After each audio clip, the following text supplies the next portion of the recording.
and how much of Wikipedia is technical knowledge. For example, the Russian invasion of Ukraine. Mm-hmm. The Wikipedia article I've seen there, now that changes very aggressively, a lot. And I hear from every side on this. But it did not seem by me. Here's like, as compared to mainstream media in the United States. So now I'm going to sound extremely woke. Yeah. Okay. If you go and look at this, all right, Times of India is yellow, but Mother Jones, Jacobin, okay, they are green, right? So a niche, mostly white, like partisan left outlet is marked green, but a billion people, you know, like the Times of India is marked yellow, right?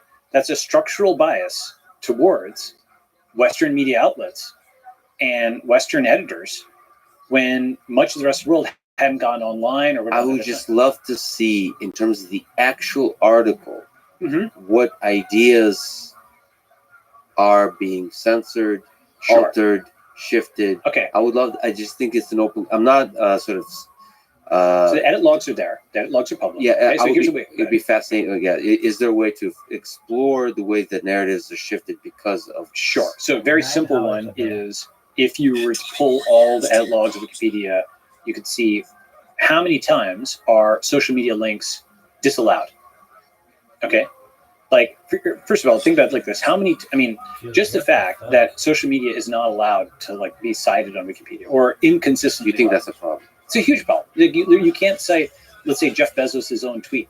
You have to cite some random media corporation. Here's the thing, and sorry if I'm interrupting. Please. Hopefully I'm adding to it. I think they're trying to create friction as to the sources used, because if you can use social media, then you can use basically bots to create a bunch of sources, right?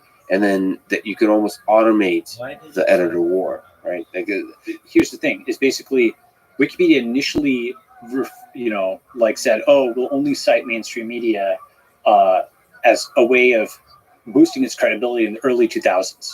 Okay, when its credibility was low. Now it's sort of become merged with the U.S. establishment, and it only cites these things whose trust. Have you seen the graphs on trust in mainstream media? Like, it's plummeted. It's down to like 10% or something like that, right? So the most trusted sources for Wikipedia are untrusted by the population. Yeah, true. That feels like it's a fixable technological problem. I think I'm underinformed, and my gut says we're both together underinformed to do a rigorous 3 to 4 hour discussion about Wikipedia. But hold on a second. I think I have a sort of developed feeling about which articles not to trust on Wikipedia. I think I need to make that explicit also. I have a kind of an understanding that you don't go to Wikipedia for this particular topic. Like, don't go to Wikipedia for an article on Donald Trump or Joe Biden. There's going to be, if I did, I would go to maybe sections that don't have room for insertion of bias, or like the section on controversy or accusations of racism or so on, or sexual assault. I'll usually not trust Wikipedia on those sections. Like math, that'll be great, right? Wikipedia is great for that. On many topics that do not have a single consensus truth, it's structurally shifted towards basically white Western liberals, woke whites, right? Fundamentally, that's a demographic of the Wikipedia. What kind of articles do you think are affected by this? Let's think about everything that's not math and technology. I think that's too strong a statement. So we can, like I said, war in Ukraine. Sure. I think that's too strong a statement. There's so much affect. I guess I'm saying affected to a large degree. Even his major battles in history, Battle of Stalingrad, or sure. Like, that's not math. So like, you think all of that is affected to a point where it's not a trusted source? Absolutely. If you look at the edit wars, for example, on Stalin versus Hitler, the tone on Hitler starts out legitimately and justifiably as basically genocidal, maniacal dictator. With Stalin, there's a fair number of Stalin apologists that edit out mention of genocide from the first few paragraphs. I am playing devil's advocate in part, but I also am too underinformed to do the level of defense I would like to provide for the wisdom that is there, for the knowledge that is there. I don't want to use the word truth, but Sure. for some level of knowledge that is there in Wikipedia. I think I really worry about, I know you don't mean this, but a cynical interpretation of what you're saying, which is don't trust anything written on Wikipedia. I think you're being very consistent and eloquent in the way you're describing the issues of Wikipedia, and I don't have enough actual specific examples to give where there is some like still battle for truth that's happening that's outside of the bias of society. I think if we naturally distrust every source of information, there is a general distrust of institutions and a distrust of sources of knowledge that leads to an apathy and a cynicism about the world in general.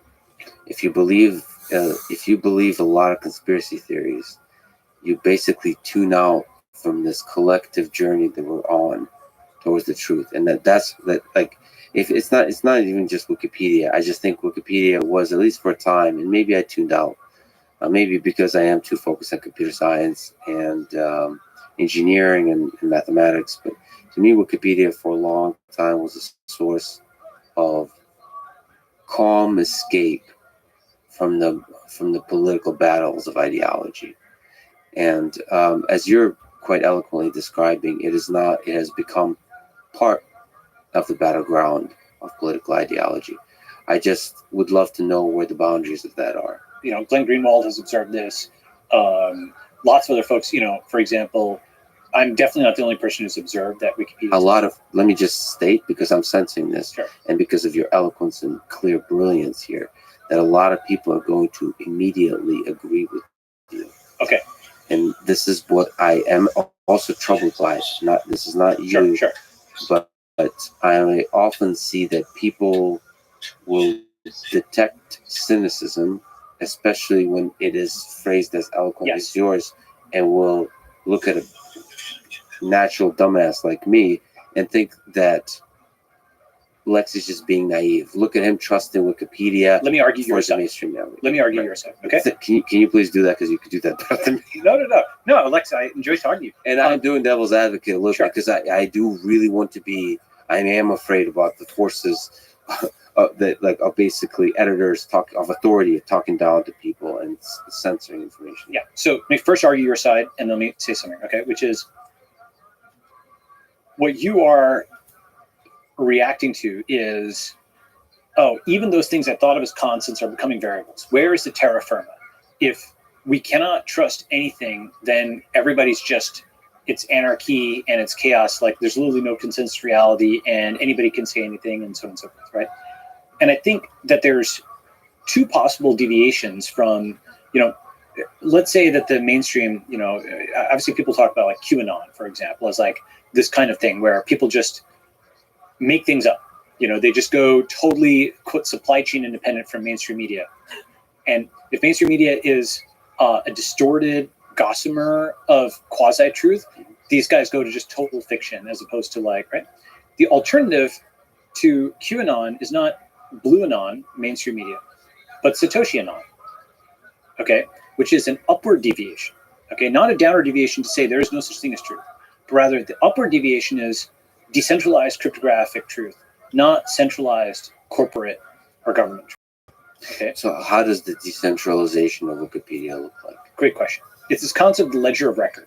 First, whether you're Israeli or Palestinian, Japanese or Chinese, Democrat or Republican, those people agree on the state of the Bitcoin blockchain. Hundreds of billions of dollars is managed without weapons, okay, across tribes with wildly varying ideologies, right? And what that means is that is a mechanism for getting literally consensus. It's called consensus, cryptographic consensus, proof of work. And when people can get consensus on this, what they're getting consensus on are basically bytes that determine who holds what Bitcoin. This is exactly the kind of thing people would fight wars over, for billions of dollars, let alone millions of dollars. People will kill each other over that in the past, right? So for hundreds of billions of dollars, people can get consensus truth on this in this highly adversarial environment, right? So the first generalization of that is it says you can go from bytes that reflect what Bitcoin somebody has to bytes that reflect what stocks, bonds, other kinds of assets people have. That's the entire DeFi, Ethereum, that whole space, okay? Basically, the premise is if you go from consensus on 1 byte by engine, you can go to consensus on n bytes, depending on the cost of getting that consensus, right? And almost anything digital can be represented, or everything digital can be represented as bytes, right? So now you can get consensus on certain kinds of digital information, Bitcoin, but then also any kind of financial instrument. And then the next generalization is what I call the ledger of record. Many kinds of facts, partially or completely on-chain. It's not just proof of work and proof of stake. There's things like proof of location, proof of human, proof of this, proof of that. The auditable oracles I talked about extended further. Lots and lots of people are working on this, right? Proof of solvency, seeing that some actor has enough of a bank balance to accommodate what they say they accommodate. You can imagine many kinds of digital assertions can be turned into proof of X and proof of Y. You start putting those on chain, you now have a library of partially or completely provable facts, okay? This is how you get consensus, as opposed to having a white Western Wikipedia editor or mostly white Western US Media Corporation or the US government simply say what is true in a centralized fashion. So do you think truth is such an easy thing as you get to higher and higher questions of politics? Is the problem that the consensus mechanism is being hacked, or is the problem that truth is a difficult thing to figure out? Was the 2020 election rigged or not? Is the earth flat or not? That's a scientific one. That's just my technical versus political truth spectrum, yeah. But even the earth, like, well, that one is, never mind. That's a bad example because that is very, you can rigorously show that the earth is not flat. But there's some social phenomena, political phenomena, philosophical one that will have a lot of debates, historical stuff about different forces operating within Nazi Germany and Stalinist Soviet Union. I think there's probably a lot of the historians debate about a lot of stuff, like Blitz, the book that talks about the influence of drugs in the Third Reich, right? Were they on meth or something? Yeah, they are. There's a lot of debates about what is the significance of meth on the actual behavior and decisions of Hitler and so on. So there's still a lot of debates. Is it so easy to fix with decentralization, I guess is the question. So I actually have, basically chapter 2 of the Network State book is on essentially this topic. And so it's like 70 pages or something like that. So let me try to summarize what I think about on this. The first is that there was an Onion article that came out. I can't find it now anymore, but it was about historians in the year 3000 writing about the late 90s and early 2000s. And they're like, clearly Queen Brittany was a very powerful monarch. We can see how many girls around the world worshipped her like a god. And so it was very funny because it was a plausible distortion of, the current society by, a human civilization picking through the rubble 1,000 years later, having no context on anything, right? And it's a very thought-provoking article because it says, well, to what extent is that us picking over Pompeii or the pyramids, or even the 1600s or the 1700s, like a few hundred years ago, we're basically sifting through artifacts. And, Sama Berger actually has this concept which is obvious, but it's also useful to have a name for it. It's I think he calls it dark history, which is, and again, I might be getting this wrong, but it's only a small percentage of what the Greeks wrote down, has come to us to the present day, right? So perhaps it's not just winners who write history, it's like the surviving records. We have this extremely partial, fragmentary record of history. And sometimes there's some discovery that rewrites the whole thing. Do you know what Göbekli Tepe is? everything I know about that is from Rogan because he's a huge fan of that kind of stuff. Yeah, so that like rewrites and then there's a lot of debates there. There's a lot of debates. So basically, it's like the discovery in northern Turkey that totally shifts our estimate of like when civilization started, maybe pushing it back many thousands of years further in the past, right? The past, it's like an inverse problem in physics, right? We're trying to reconstruct this from limited information, right? It's like X-ray crystallography. It's an inverse problem, right? It's Plato's cave. We're trying to reconstruct what the world looks like outside from these shadows, these fragments that are being given to us, right? Or that we found. And so in that sense, as you find more information, your estimate of the past changes, right? Oh, wow, okay, that pushes back civilization farther than we thought. That one discovery just changes it. You want to try to, given all the gaps in the data we have, you want to try to remove bias from the process of trying to fill the gaps. Well, so here's the thing. I think we're very close to the moment of it. And so that's why it'll sound crazy when I say it now. But our descendants, I really do think of what the blockchain is and cryptographically verifiable history as being the next step after written history. It's like on par with that. Because anybody who has the record, the math is not going to change, right? Math is constant across human time and space, right? So, the value of pi is constant. That's one of the few constants across all these different human civilizations, okay? So somebody in the future, assuming, of course, the digital record is actually intact to that point, because, in theory, digital stuff will persist. In practice, you have lost data and floppy drives and stuff like that. In a sense, in some ways, digital is more persistent. In some ways, physical is more persistent, okay? But assuming we can figure out the archival problem somehow, then this future record, at least it's internally consistent, right? You can run a bunch of the equivalents of checksums, right? The Bitcoin verification process, just sum it all up and see that, okay, it's f of g of h of x, and boom, that at least is internally consistent, okay? Again, it doesn't say that all the people who reported it were, they could have put something on chain that's false, but at least the metadata is likely to be very difficult to falsify. And this is a new tool.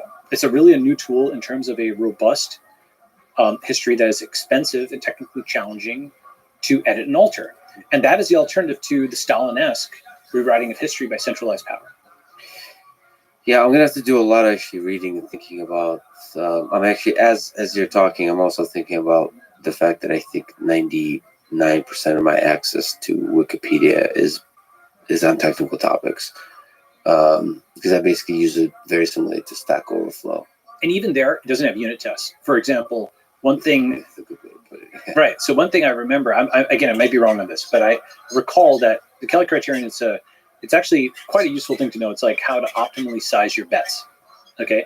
And you can have, given your kind of probability that some investment pays off or assumed probability, you can have bets that are too large, bets that are too small. Sometimes the Kelly criterion, it goes negative, and actually it says you should actually take leverage. You're sure this is a good outcome, that you should actually spend more than your current bankroll because you're going to get a good result, right? So it's a very sophisticated thing. And as I recall, many sites on the internet have the wrong equation. And I believe that was reprinted on Wikipedia. The wrong equation was put on Wikipedia as a Kelly criterion for a while. That's funny. Okay. And so without unit tests, see, math is actually the kind of thing that you could unit test, right? You could literally have the assert on the right-hand side today, right? The modern version, we've got Jupyter, we've got Replit, we've got all these things. The modern version of Wikipedia, there's sites like golden.com, for example, like, there's a bunch of things. I'm funding lots of stuff across the board, on this. And, I'm not capitalizing these companies or capitalize independently, but I'm trying to see if, not just talk about a better version. It's hard to build something better, so actually go and build it.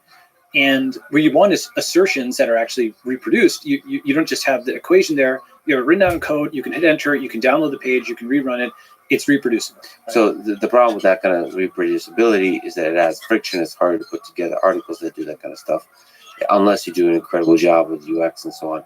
The thing that I think is interesting about Wikipedia on the technical side is that without the unit tests, without the assertions, it still often does an incredible job, because the reason it's the people that write those articles, and I've seen this also in Stack Overflow, are the people that care about this most, and there's a pride to getting it right. Okay, so let me agree and disagree with that, right? So absolutely, there's some good there. There's, Again, do I think Wikipedia is a huge step up from what preceded it in some ways on the technical topics? Yes. However, you talk about the editing environment, right? Like the markup for Wikipedia, it's very, mid 2000s, right? It is not. It's like Craigslist. Yeah, exactly. If at a minimum, for example, it's not WYSIWYG, right? So like Medium or something like that, or Ghost, you can just go in and type, and it looks exactly like it looks on the page. Here, you have to go to a markup language where there can be editor conflicts, and you hit enter, and someone has overwritten your edit or something like that, and you don't know how it looks on the page. You might have to do a few, previews or what have you. It's number one. So editing, you talk about bearish editing. That's number two is, given that it might be read 1,000 times for every one time it's written, it is important to actually have the mathematical things unit tested, if they can be, given that we've got modern technology. And that's something that's hard to retrofit into this because it's so kind of ossified, right?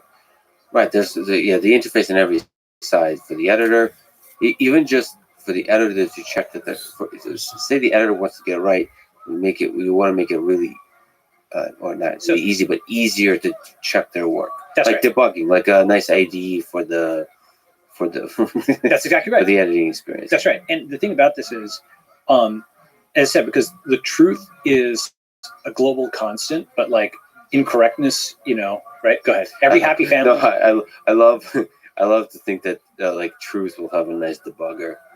Well, so here's right. So the thing is that what you can do is, let's say you did have a unit tested page for everything that's on Wikipedia. First of all, it makes a page more useful because you can download it, you can run it, you can import it, and so on. Second is it leads into one of the things that we can talk about. I've sort of a roadmap for building alternatives to not just existing companies, but to many existing U.S. institutions, from media and tech companies to courts and government and academia and nonprofits.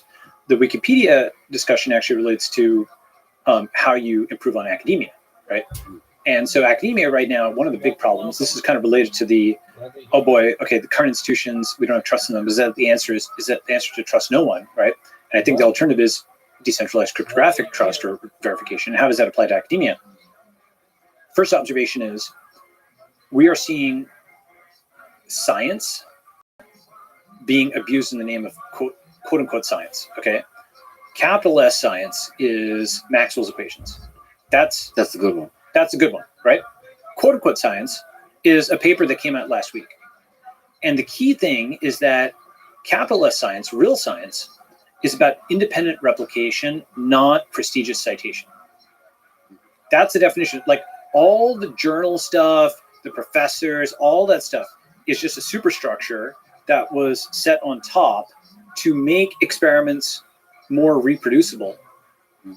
And that superstructure is now dominating the underlying thing because people are just fixating on the prestige and the citation and not the replication, right? So how does that apply here? Once you start thinking about how many replications does this thing have, Maxwell equation, there's trillions of replications. Every time us speaking into this microphone right now, we're testing, our theory of the electromagnetic field, right? Or electrical and magnetic fields. Every single time you pick up a cell phone or use a computer, you're putting our knowledge to the test, right? Whereas some paper that came out last week in Science or Nature may have 0 independent replications, yet it is being cited publicly as prestigious scientists from Stanford and Harvard and MIT all came up with X, right? And so the prestige is a substitute for the actual replication. So there's a concept called Goodhart's law. Okay, I'm just going to quote it. When a measure becomes a target, it ceases to be a good measure. Okay, so for example, backlinks on the web were a good signal for Google to use when people didn't know they were being used as a signal. Yeah, you talked about quantity versus quality, and PageRank was a pretty good approximation for quality. Yes, such a fascinating thing, by the way. But yeah, it's a fascinating thing. We can talk about that. But basically, once people know that you're using this as a measure, they will start to game it, and so then you have this cycle where sometimes you have a fixed point. Like Satoshi with proof of work was miraculously able to come up with a game where the gaming of it was difficult without just buying more compute, right? So it's a rare kind of game where knowledge of the game's rules didn't allow people to game the game. Yeah.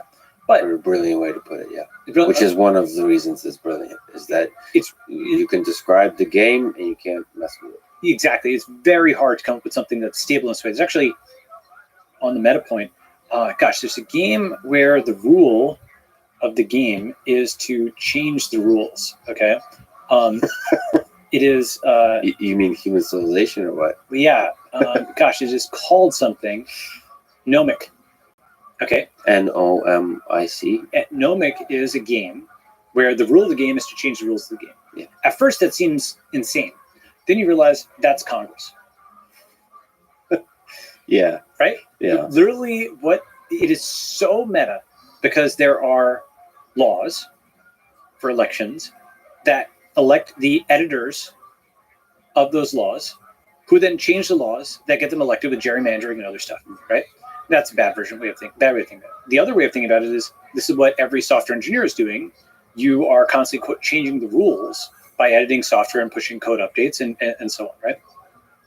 So, many games devolve into the metagame of who writes the rules of the game, right? Become essentially games of Gnomic. Proof of work is so amazing because it didn't devolve in such a way, right? It became very hard to rewrite the rules once they got set up, very financially and technically expensive. That's not to say it will always be like that, but it's very hard to change. If we could take a small tangent, we'll Mhm. return to academia. I'd love to ask you about how to fix the media as well after we fix academia. Yeah, these are all actually related. Related. Yeah, Wikipedia, media, and academia Yes. are all related to the question of independent replication versus prestigious citation. Sure. So that the problem is authority and prestige as you see it from academia and the media and Wikipedia with the editors. We have to have a mechanism where sort of the data and the reproducibility is what dominates the discourse. That's right. And so one way of thinking about this is, I've said this in I think I tweeted this, but Western civilization actually has a break classification emergency button. It's called decentralization, right? Martin Luther hit it when the Catholic Church was too ossified and centralized, decentralized with the Protestant Reformation. Okay, he said, at the time, people were able to pay for indulgences, like that is to say, they could sin. They could say, okay, I sinned 5 times yesterday. Here's the equivalent of $50. Okay, I'm done with my sin. I can go and sin some more. Okay, they should really buy their way out of sin. Okay, now people debate as to how frequent those indulgences were. But these are one of the things he inveighed against in the 95 Theses. So decentralization, boom, break away from this ossified church, start something new, right? And in theory, the quote religious wars of the 1600s that ensued were about things like where the wafer was the body of Christ or what have you, but also about power and whether the centralized entity would write all the rules or the decentralized one would. And so what happened was obviously Catholicism still exists, but Protestantism also exists. Okay, and similarly here you've got this ossified central institution where forget about. I mean, there's complicated studies; they're difficult to summarize, but when you have the science saying masks don't work and then they do, okay, which everybody saw. And this is not like, everybody knew that there was not like some massive study that came out that changed our perspective on mask wearing. It was something that was just insistently asserted as this is what the science says. And then without any acknowledgement, the science said something different, the next day, right? I remember because I was in the middle of this debate. And I think you could justify masks early in the pandemic as a useful precaution. And then later, post-vaccination, perhaps not necessary. I think that's like the rational way of thinking about it. But the point was that such levels of uncertainty were not acknowledged.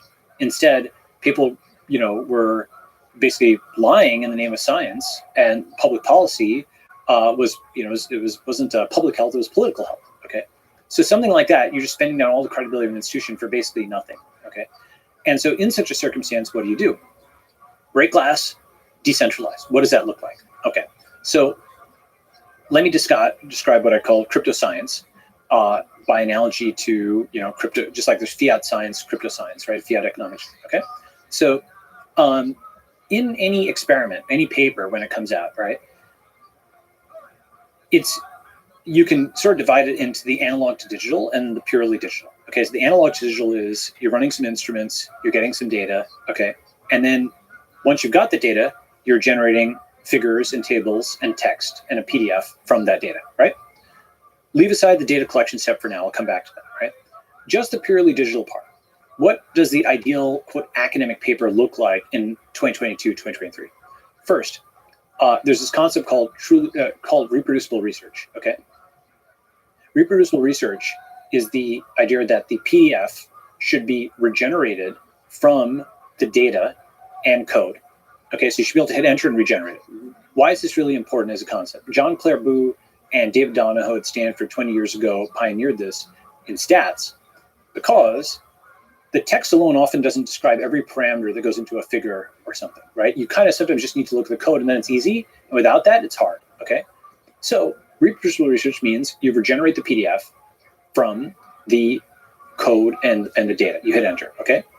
Now, one issue is that many papers out there in science, nature, et cetera, are not reproducible research. Moreover, the data isn't even public. Moreover, sometimes the paper isn't even public.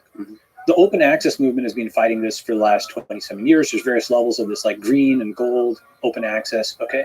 So the first step is the code, the data, and the PDF go on chain. Step number one, okay?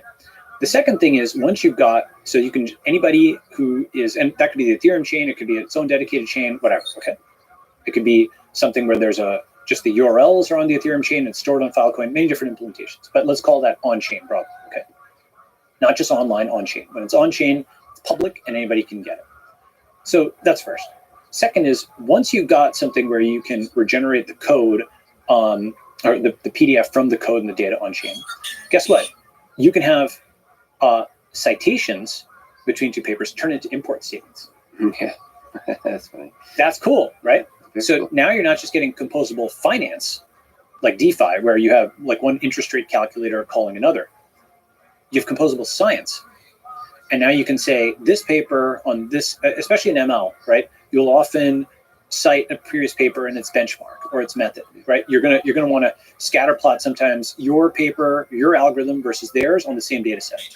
That is facilitated if their entire paper is reproducible research that is generated. You can just literally import that Python and then you can generate your figure off of it, right?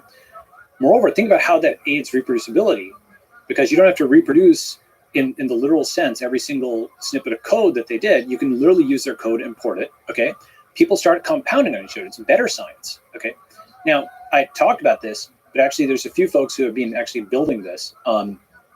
So there's usescholar.org, which actually has just a V1 like kind of prototype where it shows two stats papers on chain, and one of them is citing the other with an import statement. There's also a thing called I think DeSci.com, which is trying to do this, all right? Decentralized science. So this itself changes how we think about papers. And actually, by the way, the inspiration for PageRank was actually citations, impact factor out of academia. That's where Larry Page and Sergey Brin got the concept out, right? So now you've got a web of citations that are import statements on chain. In theory, you could track back a paper all the way back to its antecedents. Okay, so if it's citing something, you can now look it up and look it up and look it up. And a surprising number of papers actually, their antecedents don't terminate, or the original source says something different, or it just kind of got garbled like a telephone game. And there's this famous thing on the spinach. Does it actually have iron in it or something like that? I forget the details of this story, but it was something where you track back the citations and people are contradicting each other, okay? But it's just something that just gets copy-pasted, and it's a fact that's not actually a fact because it's not audited properly. This allows you to cheaply audit, in theory, all the way back to Maxwell or Newton or something like that, okay? Now, what I'm describing is a big problem, but it's a finite problem. It's essentially taking all the important papers and putting them on chain. It's about the scale of, let's say, Wikipedia. Okay, so it's like, I don't know, a few 100,000, a few million papers. I don't know the exact number, but it'll be out that low. Okay, so now you've got, number one, these things that are on chain. Okay, number two, you've turned citations into import statements. Number three, anybody can now, at a minimum, download that code. And while they may not have the instruments, and I'll come back to that point, while they may not have the instruments, they can do internal checks, the Benford's Law stuff we were just talking about. You can internally check the consistency of these tables and graphs. And often you'll find fraud or things that don't add up that way because all the code and the data is there, right? And now you've made it so that anybody in Brazil, in India, in Nigeria, they may not have an academic, library access is owned, but they can get into this. All right.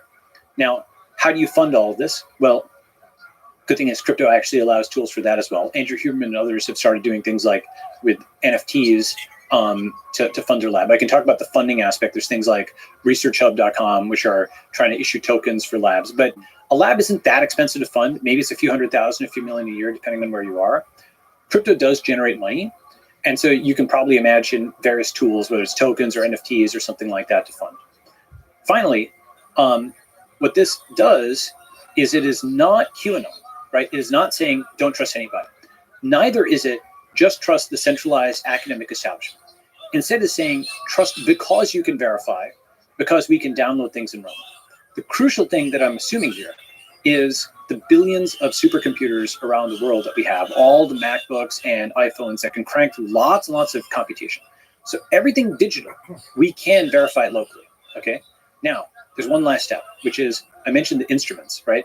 Whether it's your sequencing machine or your accelerometer or something like that is generating the data that you are reporting in your paper when you put it on chain, okay?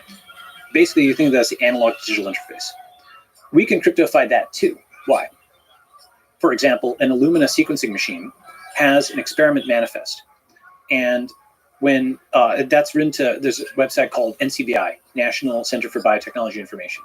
You can see the experiment metadata on various sequencing runs.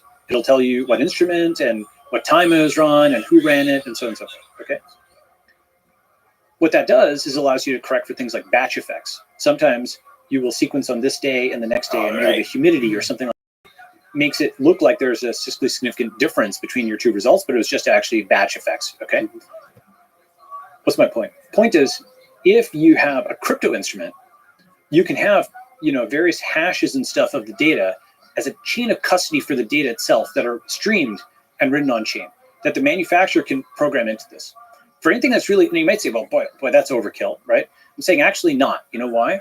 If you're doing a study whose results are going to be used to influence a policy that's going to control the lives of millions of people, every single step has to be totally audible. You need the glass box model. You need to be able to go back to the raw data, be able to interrogate that. And again, this is, anybody who's a good scientist will embrace this, right? So first of all, that was a brilliant exposition of a future of science that I would love to see.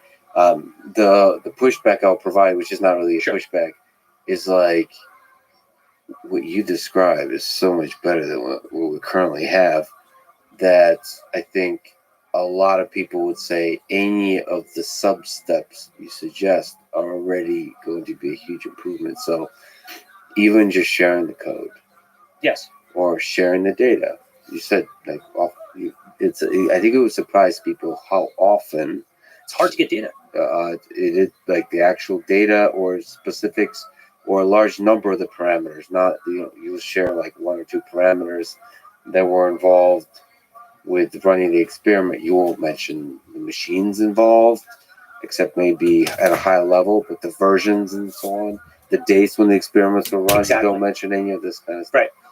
So there's several ways to fix this, and one of them, I think, implied in what you're describing is a culture that says it's not okay. Exactly. To like, so first of all, there should be, even if it's not perfectly on-chain to where you can automatically import all the way to Newton, just even the act of sharing the code, sharing the data, maybe in a way that's not perfectly integrated into a larger structure, is already a very big positive step. Yeah. Saying, like, if you don't do this, then this doesn't count. And because in general, I think my worry, as somebody who's a programmer who's OCD, I love the picture you paint that you can just import everything and it all automatically checks everything. My problem is that it makes incremental science easier and revolutionary science harder. Oh, I actually very much disagree with that. I would love to hear your argument. Guys, let me just kind of elaborate. Sure. Why sometimes you have to think in this gray area of fuzziness when you're thinking in totally novel ideas, and when you have to concretize in data. Like some of the greatest papers I've ever written don't have data. they're in the space of ideas almost. Like you're kind of sketching stuff, and there could be errors, but like Einstein himself with the famous 5 papers. I mean, they're really strong, but they're fuzzy. They're a little bit fuzzy, and so I think even like the GAN paper, you're often thinking of like new data sets, new ideas, and I think maybe as a step after the paper is written, you could probably concretize it, integrate it into the rest of science. Sure. Like you shouldn't feel that pressure, I guess, early on. Well, I mean, there's different each of the steps that I'm talking about, right? There's like the data being public and everything. Just having the paper being public, that's like V1, right? Then you have the thing being regenerated from code and data, like the PDF being regenerated from code and data. Then you have the citations as import statements. Then you have the full citation graph as an import statement. So you just follow it all the way back, right? And now you have that gives you auditability. Then you have the off-chain, the analog digital crypto custody, right? Like where you're hashing things and streaming things. So you have the chain of custody. Each of those is kind of like a level up and adds to complexity, but it also adds to the auditability and the verifiability and the reproducibility. But one thing I'd say I wanted to respond to that you said was that you think that this would be good for incremental but not innovative. I actually think it's quite the opposite. I think academia is institutional and it's not innovative. For example, NIH has this graph, which is like, I think it's age of recipients of R01 grants, okay? And what it shows is basically it's like a hump that moves over time, roughly plus 1 year forward for the average age as the year moves on, okay? I'll see if I can find the GIF. Let me see if I can find it actually. Look at this movie just for a second. It's a ridiculously powerful movie in 30 seconds. I just sent it in WhatsApp. The name of the video is Age Distribution of NIH Principal Investigators and Medical School Faculty. And it starts out on the x-axis is age with the distribution and percent of PIs. And from early 1980s, moving 1 year at a time. And the mean of the distribution is moving slowly, approximately, as Balaji has said, about 1 year per year. Per year. Now, this is 10 years ago. 1 year in age per year of time. And notice how, first of all, the average age is moving way upward before you become an NIHPI. Second is, it's a cohort of guys, people, who are just awarding grants to each other. Yeah. That's clearly what's happened. That's the underlying dynamic. They're not awarding grants to folks who are much younger, okay? Because those folks haven't proven themselves yet, right?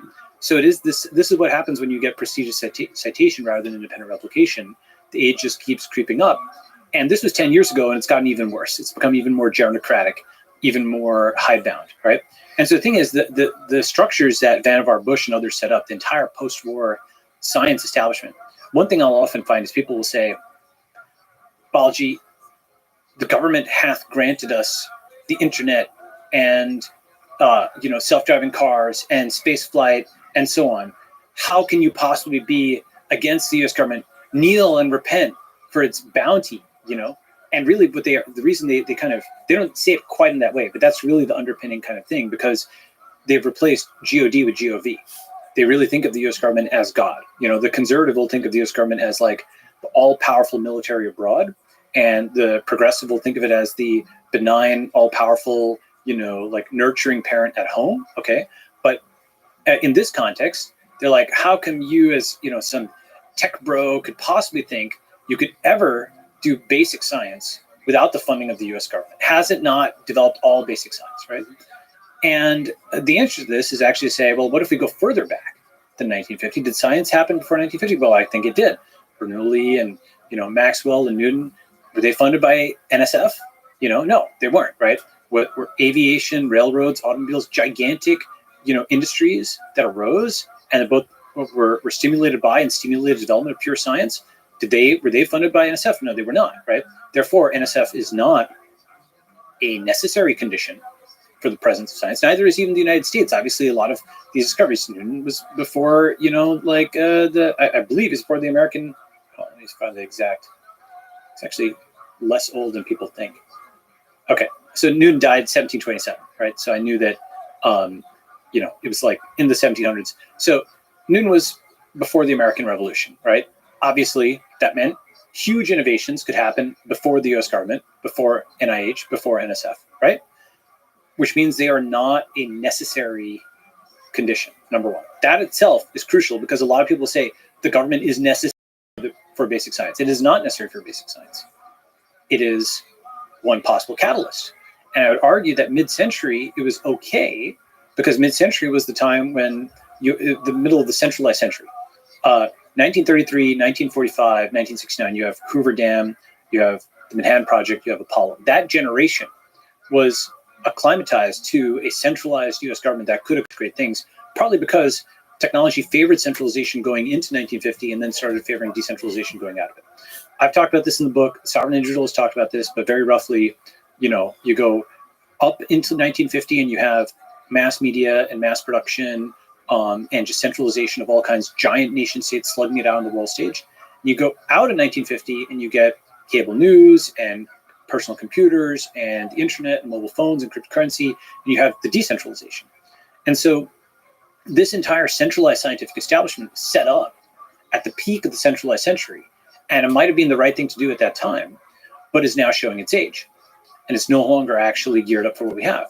Where are the huge innovations coming out of? Well, Satoshi Nakamoto was not, to our knowledge, a professor, right? That's this revolutionary thing that came outside of it.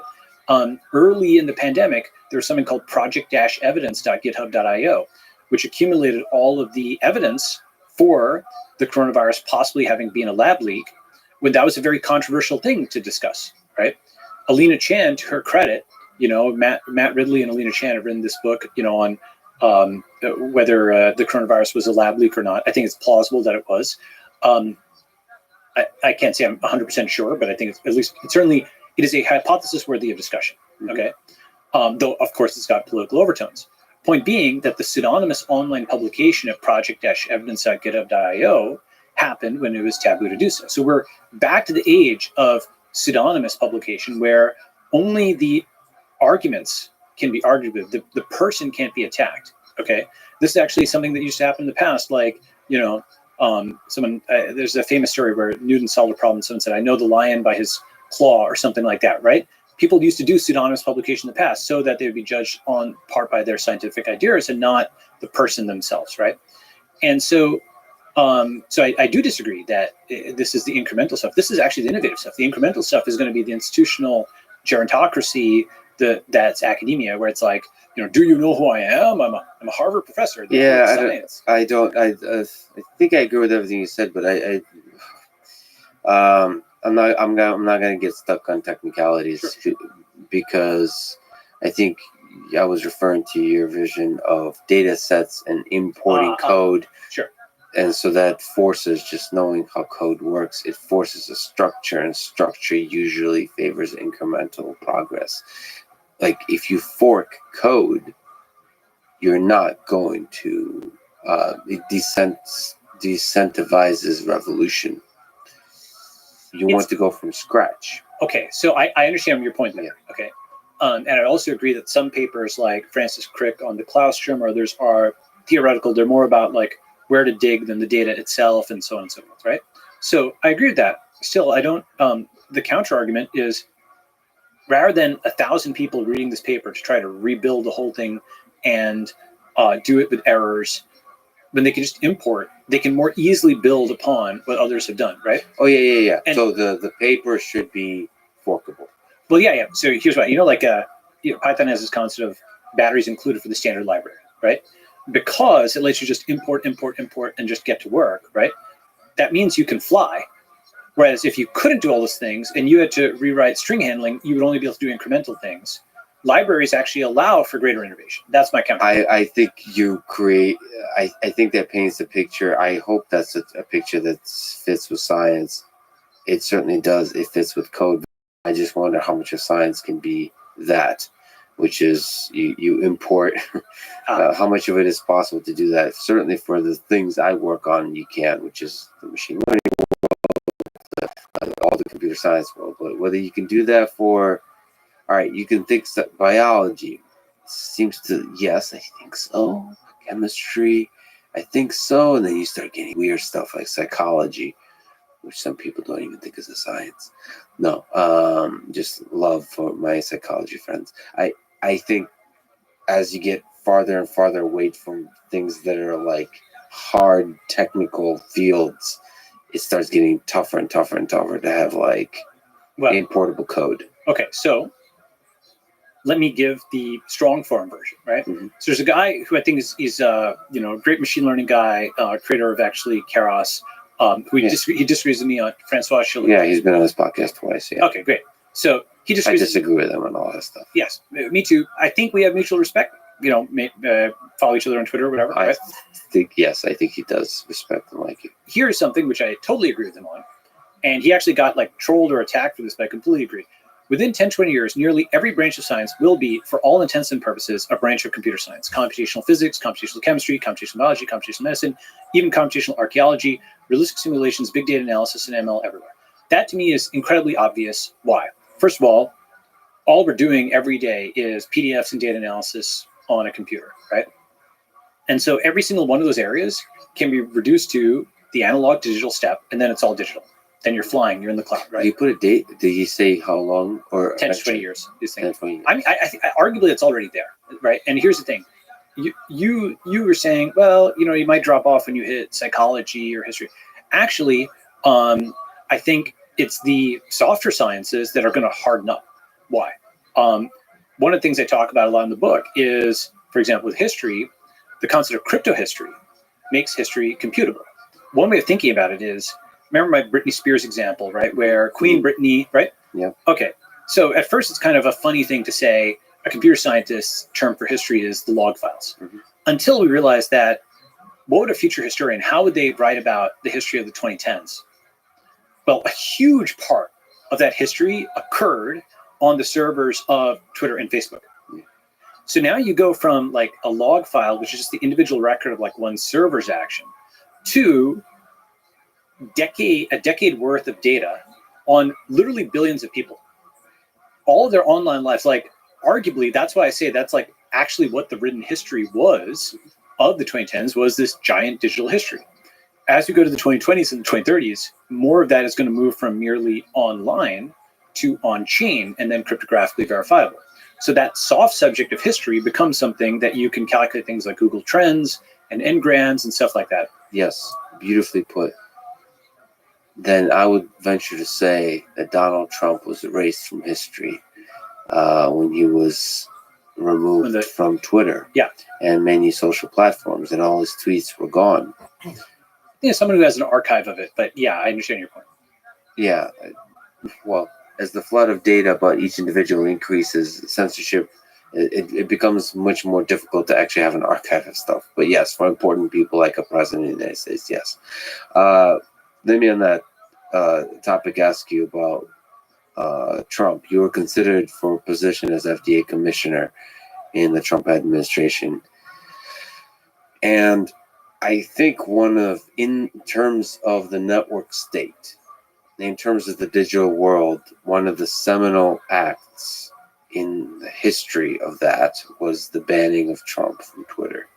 Can you make the case for it and against it? Sure. So first, let me talk about the FDA thing.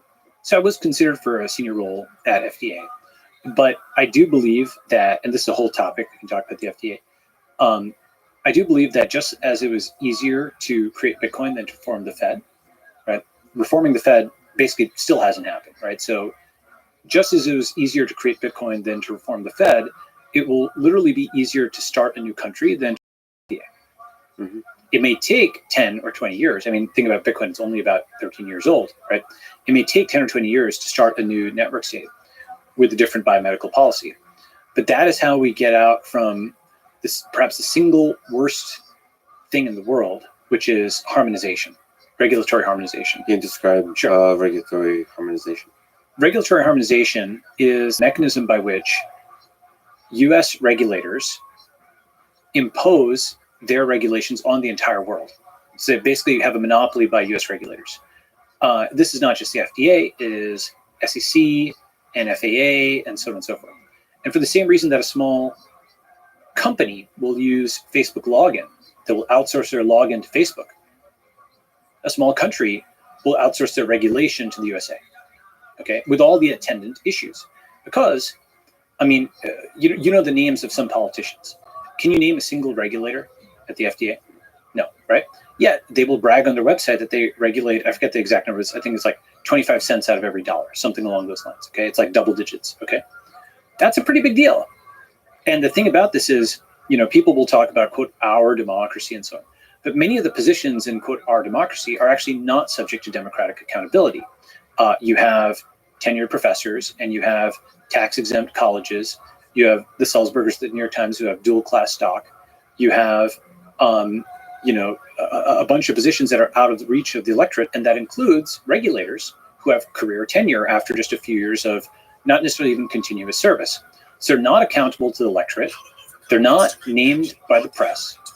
And they also aren't accountable to the market because you've got essentially uniform global regulations. Now, the thing about this is it's not just a government thing. It's a regulatory capture thing. Big pharma companies like this as well. Why? Because they can just get their approval in the US and then they can export to the rest of the world, right? I understand where that comes from as a corporate executive. It's such a pain to get access in one place. So there's a team up, though, between the giant company and the giant government to box out all the small startups and all the small countries and lots of small innovation, right? There are cracks in this now, right? The FDA did not acquit itself well during the pandemic. For example, it denied, and there's so many issues, but one of the things that even actually New York Times reported, the reason that people thought there were no COVID cases in the US early in the pandemic was because the FDA was denying people the ability to run COVID tests. And the emergency use authorization was, emergency should mean like right now, right? But it was not, it was just taking forever. And so some labs did civil disobedience and they just disobeyed the FDA and just went and tested academic labs with threat of federal penalties, because that's what they are. They're like the police, okay? And so they were sort of retroactively granted immunity because NYT went and ran a positive story on them. So NYT's authority is usually greater than that of FDA. If they come into a conflict and NYT runs stories, then FDA kind of gets spanked, right? And it's not, probably neither party would normally think of themselves that way.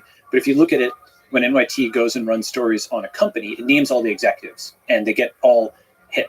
When it runs stories on a regulator, it just treats the regulator usually as if it was just some abstract entity. It's Zuckerberg's Facebook, but you can't name, the people who career bureaucrats at FDA. Interesting, right? Very interesting. It's a very important point. Like that person who's like named and their face is known. Like you, just as an example, Zuckerberg's face and name. Most people don't know Arthur G. Sulzberger. They couldn't recognize him, right? Yet he's a guy who's inherited the New York Times company from his father's father. That is unaccountable power. It's not that they get great coverage, that they get no coverage. You don't even think about them, right? And so it's invisibility, right? There's some aspect why Fauci was very interesting.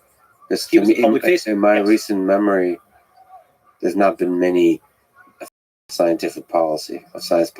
Yeah. And he became the face of that.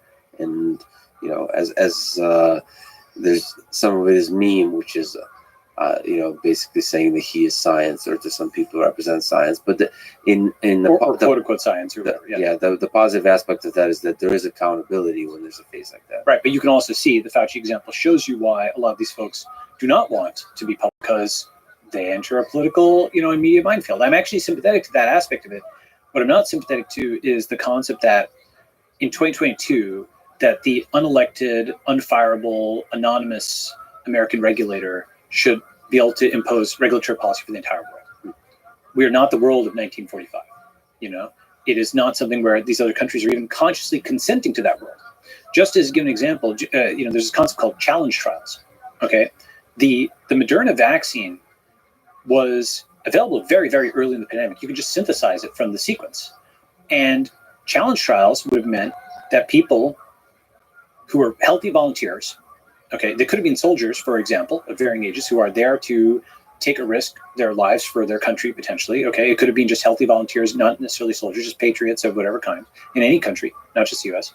But those healthy volunteers could have gone, and at the early stages of the pandemic, we didn't know exactly how lethal it was going to be, because Li Wenliang and 30-somethings in China were dying from this. It seemed like it could be far worse. How lethal the virus is. Yeah, it may be, by the way, that those who were the most susceptible to the virus died faster earlier. It's as if you can imagine a model where those who were exposed and had the lowest susceptibility also had the highest severity and died in greater numbers early on. If you look at the graph, like deaths from COVID were exponential going into about April 2020, and then leveled off to about 7,500, 10,000 a day, and then kind of fell, right?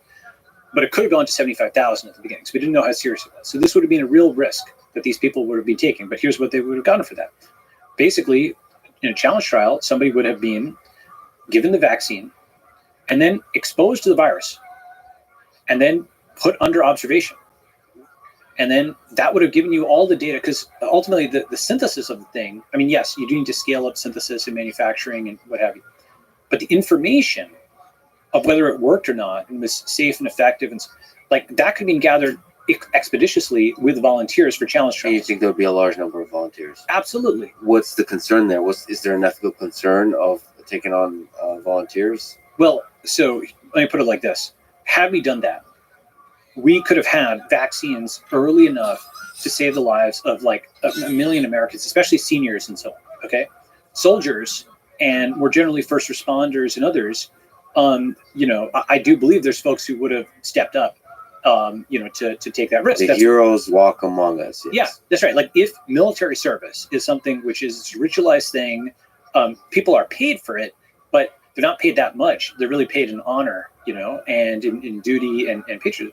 That is actually the kind of thing where I do believe some fraction of those folks would have raised their hand for this important, task. I don't know how many of them, but I do think that the volunteers would have been there. There's probably some empirical test of that, which is there's a challenge trials website. There was a Harvard prof who put out this proposal early in the pandemic, and he could tell you how many volunteers he got. But something like that could have just shortened the time from pandemic to functional vaccine, right? To days, even, if you had actually really acted on it. The fact that that didn't happen, and that the Chinese solution of lockdown, that actually, at the beginning, people thought the state could, potentially stop the virus, stop people in places more contagious than that. Basically, no NPI, no non-pharmaceutical intervention really turned out to work that much, right? And actually, at the very beginning of the pandemic, I said something like, look, this is actually February 3rd, about a month before people, I was just watching what was going on in China. I saw that they were doing digital quarantine, like using WeChat codes to like block people off and so on. I didn't know what was going to happen, but I said, look, if the coronavirus goes pandemic and it's the extreme edge case becomes the new normal, it's every debate we've had on surveillance, deplatforming, and centralization accelerated. Pandemic means emergency powers for the state, even more than terrorism or crime. And sometimes a solution creates the next problem. My rough forecast of the future, the coronavirus results in quarantines, nationalism, centralization. And this may actually work to stop the spread, but once under control, states will not see their powers, so we decentralize. And I didn't know whether it was going to stop the spread, but I knew that they were going to try to do it, right? And look, it's hard to call every single thing right, and I'm sure someone will find some errors, but in general, I think that was actually pretty good for like early February of 2020, right? So it's my point though. The point is, rather than copying Chinese lockdown, what we should have had were different regimes around the world. To some extent, Sweden defected, from this, right? They had like no lockdowns or what have you. But really, the axis that people were talking about was lockdown versus no lockdown. The real axis should have been challenge trials versus no challenge trials. We could have had that in days, okay? And those are two examples on both vaccines and testing. There's so many more that I can point to. So those are kind of decentralized innovations, and that's what FDA should stand for. FDA can stand for it. Or something like FDA, right? So let's talk about that, right? Something like FDA. So this is very important. In general, the way I try to think about things is V1, V2, V3, as we've talked about a few times. So FDA, V. Well, right. So what was before FDA, right? So there was both good and bad before FDA, because people don't necessarily have the right model of the past, okay? So, if you ask people what was there before the FDA, they'll say, and by the FDA itself omits the, right? Their pronouns are just FDA, okay? But basically... why is that important? It's just something where... Why is that either humorous or interesting to you? They have a sort of in-group lingo where when you are kind of talking about them the way that they talk about themselves, it is something that kind of piques interest. It's kind of like, in LA, people say the 101 or the, right? Whereas in Northern California, they'll say 101. Or people from Nevada will say Nevada, right? It just instantly marks you as like insider or outsider, okay? in terms of how the language works, right? And that's, go ahead. I mean, it just makes me sad because that lingo is part of the mechanism which creates the silo, the bubble of particular thoughts, and that ultimately deviates from the truth because you're not open to new ideas. I think it's actually like, in Glorious Bastards, there's a scene in the bar. Do you want to talk about it? No, but it's good. You can't, just to censor you, this is like a Wikipedia podcast, like Wikipedia. You can't cite Quentin Tarantino films. Okay. Sorry. So basically, like English start going like 1, 2, 3, 4, 5, and I believe it's like the Germans start with like the thumb, something that you'd never know, right? I may be misremembering it, but I think that's right. Okay, so that's FDA's got the lingo. All right. Right. Yes. So FDA's got the lingo. So coming back up, basically, just talk about FDA and then come back to your question on the deplatforming. So what was V0 FDA? What's so V1? What does the future look like? V1 was quote patent medicines. Okay, that's what some people say. But V1 was also Banting and Best. Okay, Banting and Best, they won the Nobel Prize in the early 1920s. Right? Why? They came up with the idea for insulin supplementation to treat diabetes, and they came up with a concept. They experimented on dogs. They did self-experimentation. They had healthy volunteers. They experimented with the formulation as well, right? Because just like you'd have like a web app and a mobile app, maybe a command line app, you could have, a drug that's administered orally or via injection or cream or, so there's different formulations, right? Dosage, all that stuff, they could just like iterate on, okay, with willing doctor, willing patient. These folks acted just sprang out of bed. The insulin supplementation was working for them. And within a couple of years, they had won the Nobel Prize, and Eli Lilly had scaled production for the entire North American continent. Okay, so that was a time when pharma moved at the speed of software, when it was willing buyer, willing seller. Okay, because the past is demonized as something that our glorious regulatory agency is protecting us from. Okay, but there's so many ways in which what's really protecting you from is being healthy. Okay, as I mean, there's a zillion examples of this. I won't be able to recapitulate all of them just in this podcast, but if you look at a post that I've got, it's called Regulation, Disruption, and the Future, Technologies of 2013, Coursera PDF, okay? This lecture, which I'll kind of link it here so you can maybe put in the show notes if you want. This goes through like a dozen different examples of crazy things the FDA did, from the kind of stuff that was dramatized in Dallas Buyers Club, where they were preventing people from getting AIDS drugs, to their various attacks on quote raw milk, where they were basically saying here's a quote from FDA filing in 2010. There's no generalized right to bodily and physical health. There's no right to consume or feed children any particular food. There's no fundamental right to freedom of contract. They basically feel like they own you. You're not allowed to make your own decisions about your food. There's no generalized right to bodily and physical health. Direct quote from their like written kind of thing. Okay. The general frame is usually that FDA says it's protecting you from the big bad company, but really what it's doing is it's preventing you from opting out. Okay. Now, with that said, and this is where I'm talking about V3. As critical as I am of FDA, or the Fed for that matter, I also actually recognize that like the Ron Paul type thing of end the Fed is actually not practical. End the Fed will just be laughed at. What Bitcoin did was the much, much, much more difficult task of building something better than the Fed. That's really difficult to do because the Fed and the FDA, they're like the hub of the current system. People rely on them for lots of different things, okay? And you're going to need a better version of them. And how would you actually build something like that? So with the Fed and with, SEC and the entire, the banks and whatnot, crypto has a pretty good set of answers for these things. And over time, all the countries that are not, or all the groups that are not the US establishment or the CCP will find more and more to their liking in the crypto economy. So that part I think is going, okay? We can talk about that. What does that look like for biomedicine? Well, first, what does exit the FDA look like, right? So there actually are a bunch of exits from the FDA already, which is things like right to try laws, okay, CLIA labs and laboratory developed tests, compounding pharmacies, off-label prescription by doctors and countries that aren't fully harmonized with FDA. For example, Kobe Bryant, before he passed away, went and did stem cell treatments in Germany. Okay, stem cells have been pushed out, I think in part by the Bush administration, by other things. So those are different kinds of exits. Right to try basically means, at the state level, you can try the drug. Okay, CLIA labs and LDTs, that means that's a path where you don't have to go through FDA to get a new device approved. You can just run it in the lab. Okay, compounding pharmacies, these were under attack. I'm not sure actually where the current statute is on this, but this is the idea that a pharmacist has some discretion in how they prepare mixtures of drugs. Off-label prescription by MDs.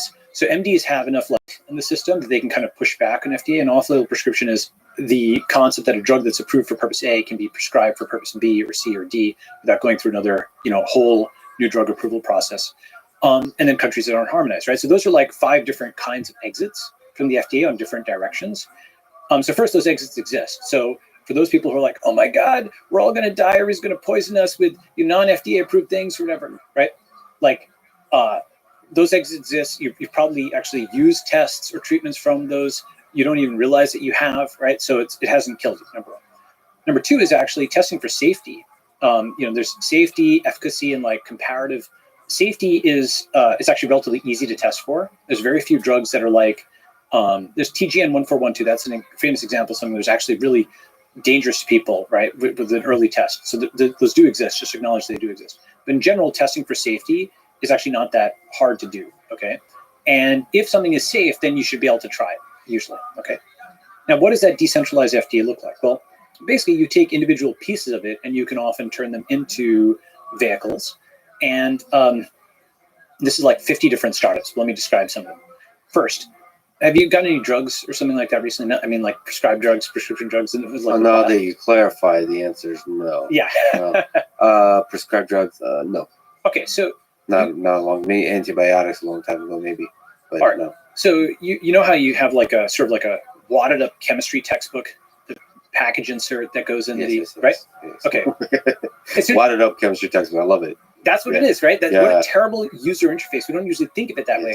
Why is the user interface so terrible? That's a web of regulation that makes it so terrible. And there's actually guys who tried to innovate just on user interface called like Help, I Need Help.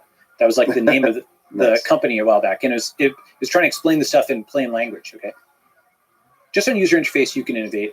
And why is it important? Well, there's a company called PillPack, which innovated on, quote, the user interface for drugs by giving people a thing which had like a daily blister pack. So it's like, here's your prescription, and you're supposed to take all these pills on the first and second. And basically, whether you had taken them on a given day was manifest by whether you had opened it for that specific day. Okay. This is way better than other kinds of so-called compliance methodologies. Like there are guys who try to do like an IoT pill where when you swallow it, it like gives you measurements. This was just a simple innovation on user interface that boosted compliance in the sense of compliance with a drug regimen dramatically, right? And I think they got acquired or what have you for a lot of money. And hopefully utilized effectively. Right? Although sometimes these companies that do incredible innovation, it really makes you sad when they get acquired that leads to their death, not their scaling. Sure. I mean, they did a lot of other good things, but this is one thing that they did well, right? So PillPack just shows what you can get with improving on user interface. We get reviews for everything, right? One thing that, like people have sort of, in my view, somewhat quoted out of context, are like, oh, biology thinks you should replace the FDA with the Yelp for drugs. Actually, there's something called phase 4, okay, of the FDA, which is so-called post-market surveillance. Do you know that that's actually something where, in theory, you can go and fill out a form on the FDA website, which basically says, I've had, a bad experience with a drug. Like VAERS, but for drugs. Yeah, so it's like, it's much, right? And so you can do like voluntary reporting, and you can get like a PDF and just like upload it, right? Is this the government? Is this the .gov? Yeah, it's Form 3500B. I love it. It's HTML. It's going to be like from the 90s. It's going to have an interface designed by somebody who's a COBOL/Fortran programmer. Right, here we go. So basically, the 3500B. I hope to be proven wrong on that, by the way. So 3500B, consumer voluntary reporting, When do I use this form? You were hurt or had a bad side effect. Use a drug which led to unsafe use, etc. Yeah. The point is, FDA already has a terrible Yelp for drugs. Yeah. It has a terrible version of it. Yeah. What would the good version look like? The fact that you've never, I mean, this fact you have to fill out a PDF to go and submit a report. How do you submit a report at Yelp or Uber or Airbnb or Amazon? You tap and there's star ratings, right? So just modernizing FDA 3500B and modernizing phase 4, okay, is a huge thing. Can you comment on that? Is there, what incentive mechanism forces the modernization of that kind of thing? Here's how it would work, or one To possible. create an actual Yelp. Yeah, here's Yeah. how that would work, right? You go to the pharmacy or wherever, and you hold up your phone and you scan the barcode of the drug. Okay, what does you see? Instantly, you see global reports, right? By the way, because your biology, your physiology, that's global, right? Information from Brazil or from Germany or Japan on their physiological reaction to the same drug you're taking is useful to you. It's not like a national boundaries thing. So the whole nation state model of only collecting information on by other Americans, that really you want a global kind of thing, just like, Amazon book reviews, that's a global thing. Other things are aggregate at the global level. Okay. So what you want is to see every patient report and every doctor around the world on this drug. That might be really important to your rare or semi-rare condition. Just that alone would be a valuable site. Who builds that site? It sounds like something created by capitalism. It sounds like You could do it by it capitalism. would have to be a company. Yeah, you can definitely do it. See, these But are, we don't have a world where a company is allowed to be in charge of that kind of thing. well, I don't know. Google Health one went down. It just seems like a lot of the. So it depends, right? Basically, this is why you have to pick off individual elements, right? Right. There's essentially a combination of first recognizing that the FDA is actually bad. Even be able to say that. Let me put it like this: it does a lot of bad things. It is something which you need to be able to criticize. And you might be like, well, that's obvious, right? Well, in 2010, for example, there's a book that came out. If anybody wants to understand FDA, it's called Reputation and Power. A lot of people don't want to criticize FDA. Yeah, because they will retaliate against your biotech or pharma company. Yeah, Okay. and that retaliation can be initiated by a single human being. Absolutely. The best analogy is, think about the TSA, okay? Have you flown recently? Okay. Do you make any jokes about the TSA when you're in the TSA line? Usually you don't want to, but they're a little more flexible. Okay. You know what? Can I tell a story? Sure. Which is, it was similar to this. I was in Vegas at a club. I don't go to clubs. Okay. I got kicked out I think the first time in my life for making a joke with a bouncer. And because I had a camera with me, and you're not allowed to have a camera, and I said, okay, cool, like I'll take it out. But I made a funny joke that I don't care to retell. But he was just a little offended. He was like, "You're out. I don't care who you are. I don't care who you're with." And then he proceeded to list me the famous people he has kicked off from that club. But there is, I mean, all of those.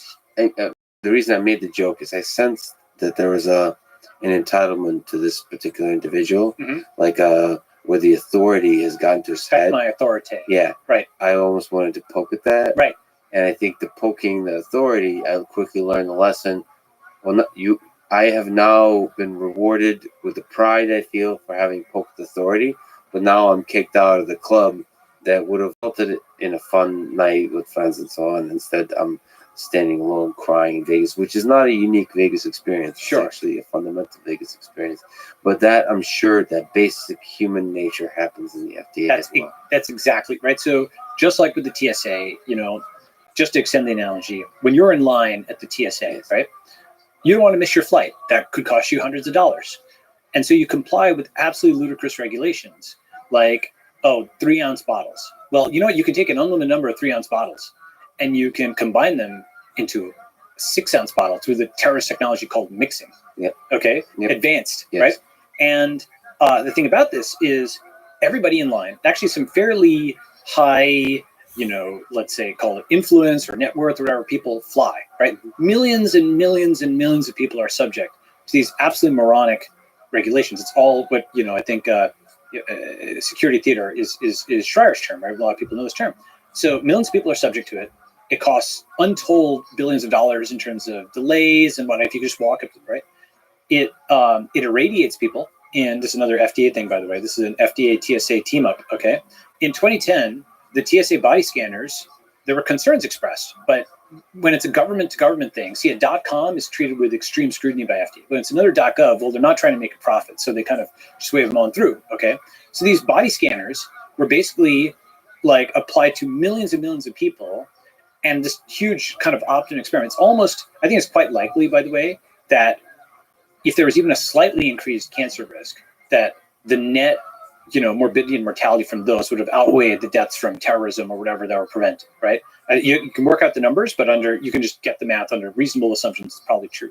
If it had any increased morbidity and mortality. I've not seen the recent things, but I've seen that concern expressed, 12 years ago. Point being that despite the cost, despite how many people are exposed to it, despite how obviously patently ludicrous it is, you don't make any trouble, nor do people organize protests or whatever about this, because it's something where the security theater of the whole thing is part of it. Oh, well, if we took them away, there would be more terrorism or something like that. People think, right? But it is fascinating to see that the populace puts up with it, because it doesn't. One of my favorite things is to listen to Jordan Peterson, who I think offline, but I think also on the podcast, is somebody who resists authority in every way, and even he goes to TSA with a kind of suppressed, like all the instructions, everything down to whenever you have like the yellow thing for your feet, they force you to adjust it even slightly. Yeah. If you're off, just even, I mean, it's like it's a Kafka novel. We're living like TSA. It makes me smile. It brings joy to my heart, because I imagine Franz Kafka and I just walking through there, because it really is just deeply absurd. And then the whole motivation of the mechanism becomes distorted by the individuals involved. The initial one was to reduce the number of terrorist attacks, I suppose. Right, now it's guns and drugs. So basically, it's like essentially what they've done is they've repealed the Fourth Amendment, right? Search and seizure, they can do it without probable cause. Everybody is being searched. Everybody's a potential terrorist, so they've got probable cause for everybody in theory. And so what they do, they'll post on their website the guns and drugs or whatever that they seized in these scanners. Well, of course, if you search everybody, you're gonna find some criminals or whatever. But the cost of doing that is dramatic. Moreover, the fact that people have sort of been trained to have, compliance. It's like the Soviet Union, right? Where, just grudgingly, all right, go along with this extremely stupid thing. What's my point?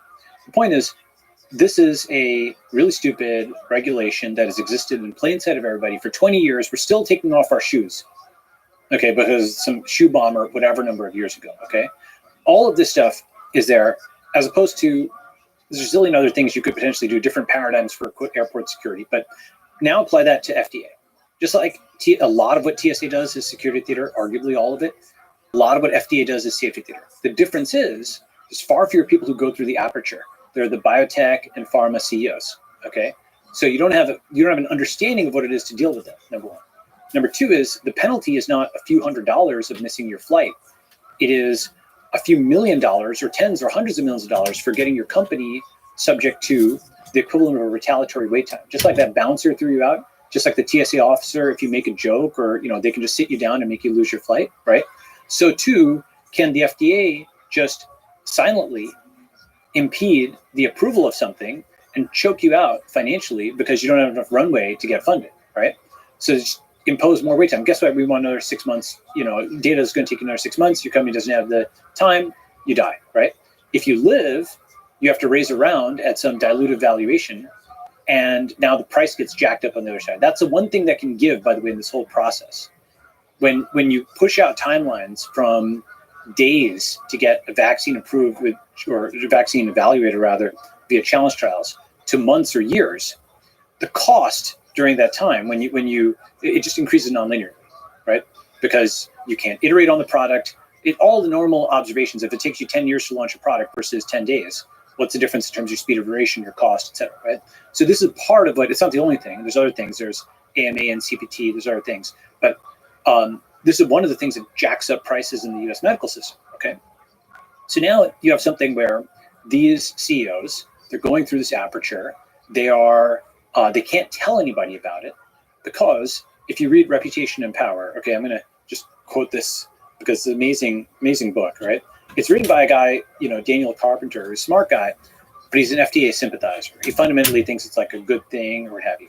Nevertheless, I respect Carpenter's intellectual honesty because he quotes the CEOs in the book, verbatim, and he gives some paragraphs. And essentially, from their descriptions, it's like think about like a Vietnam War thing where you've got a POW, and they're like blinking through their eyes. I'm being tortured. Okay, that is the style. When you read Carpenter's book, you read the quotes from these CEOs. Let me see if I can find it. Do you recommend the book? It's a good book. Yeah, or it's now a little bit outdated. Okay, because it's like almost 10 years old. Still, as a history of the FDA, it is well worth reading. And by the reason I say it, like, the FDA is so insanely important. It's so much more important than many other things that people talk about, but they don't talk about it, right? I just want to read his little blurb for it, right? This is 2010. The U.S. Food and Drug Administration is the most powerful regulatory agency in the world. How did the FDA become so influential, and how does it wield its extraordinary power? Reputation and Power traces the history of FDA regulation of pharmaceuticals, revealing how the agency's organizational reputation as being the primary source of its power is also one of its ultimate constraints. Carpenter describes how the FDA cultivated a reputation for competence and vigilance throughout the last century, and how this organizational image has enabled the agency to regulate while resisting efforts to curb its own authority. First of all, just that description alone, you're like, wait a second. He is describing this as an active player. It's not like a DMV kind of thing which is passed through. It's talking about cultivating a reputation, its power, resisting efforts to curb its own authority, right? The thing is, now you're kind of through the looking glass. You're like, wait a second, this is kind of language I don't usually hear for regulatory agencies.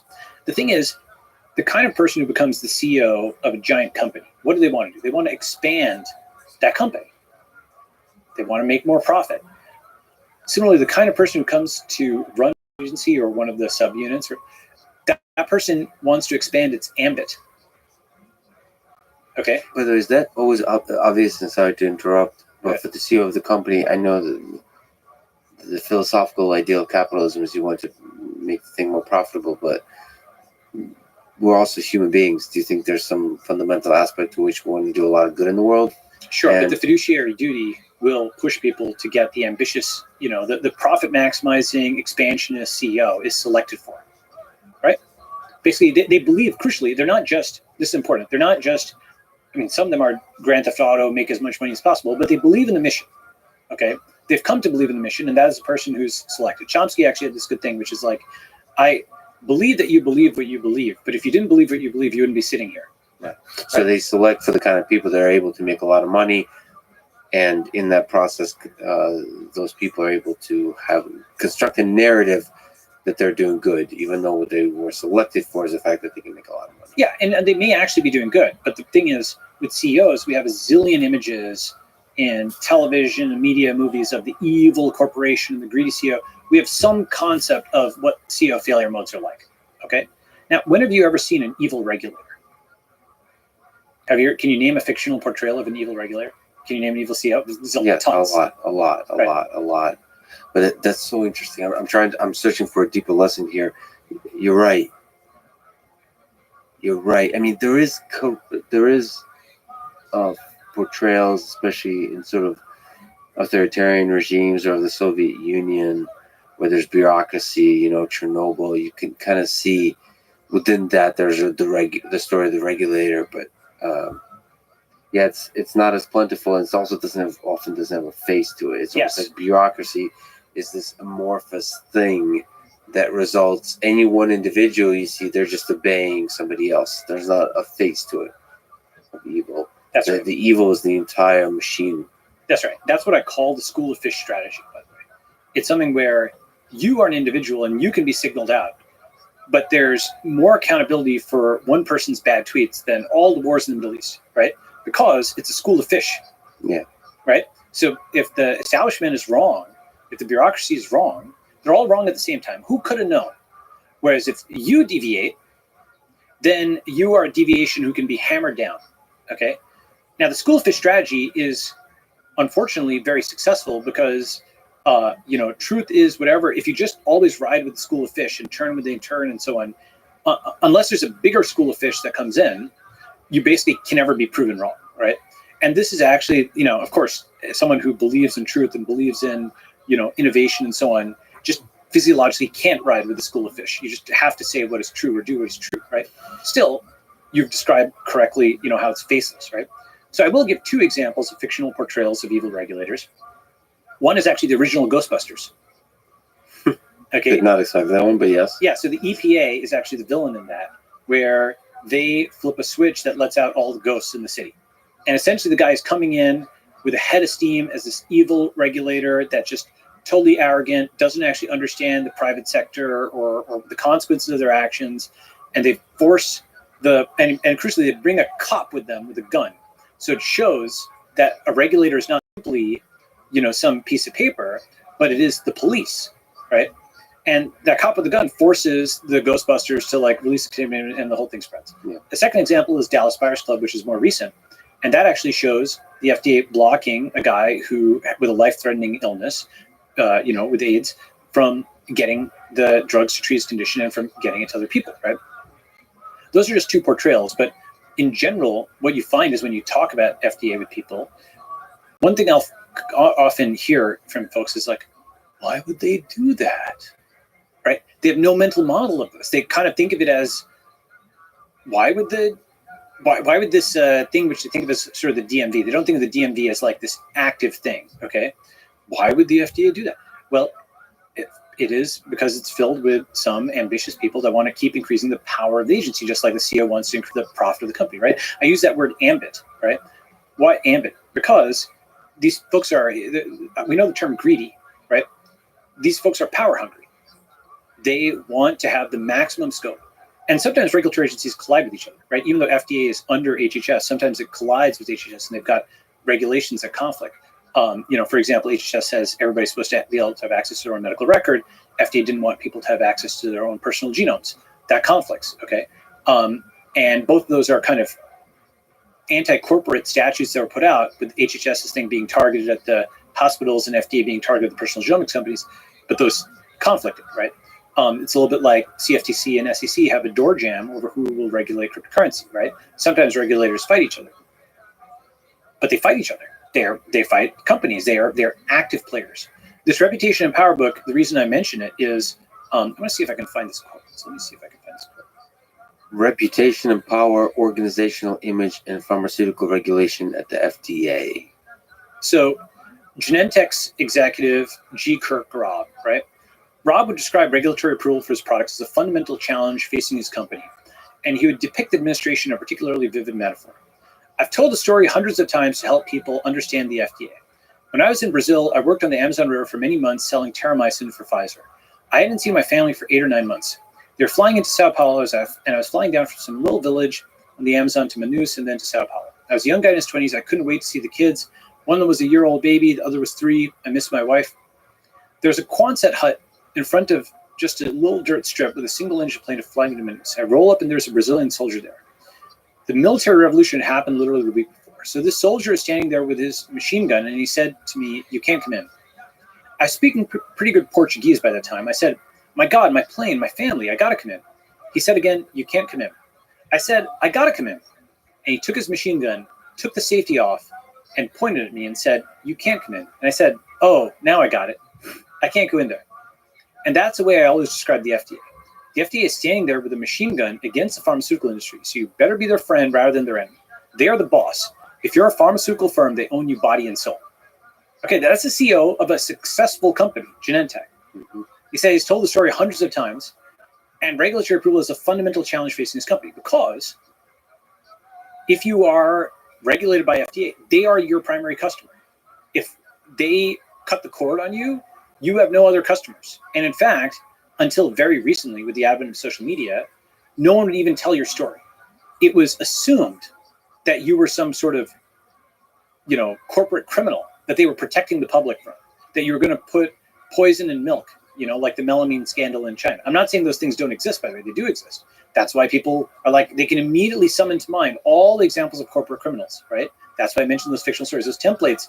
Even if Star Wars doesn't exist, how many times have you heard a Star Wars metaphor or whatever for something, right? Breaking Bad. Yeah, but the pharmaceutical companies have stuck between a rock and a hard place, because the reputation, if they go to Twitter, they go to social media, they have horrible reputation. So it's they don't know. But why is that? because reputation and power.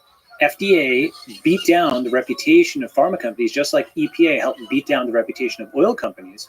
And as it says over here, right, in practice, dealing with the fact of FDA power meant a fundamental change in corporate structure and culture. At Abbott and at Genentech, Rob's most central transformation was in creating a culture of acquiescence towards a government agency. As was done at other drug companies in the late 20th century, Rob essentially fired officials at Abbott who were insufficiently compliant with the FDA. What that means is de facto nationalization of the industry via regulation. Just to hover on that. That's a really big deal.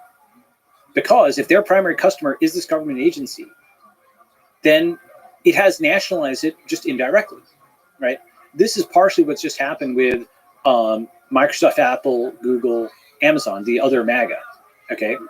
They have been, that's funny. Right? Well done. Yeah, I didn't even think about that. That's well done. It is, right? So it's so the, you know, like I have this tweet, it's like MAGA Republicans and MAGA Democrats, right? Okay. Oh, damn it. So many things you've said today will just get stuck in my head. It changes the way you think. Catchy, something about catchy phrasing of ideas makes me even more powerful. So yeah, okay. So that's happening in the tech.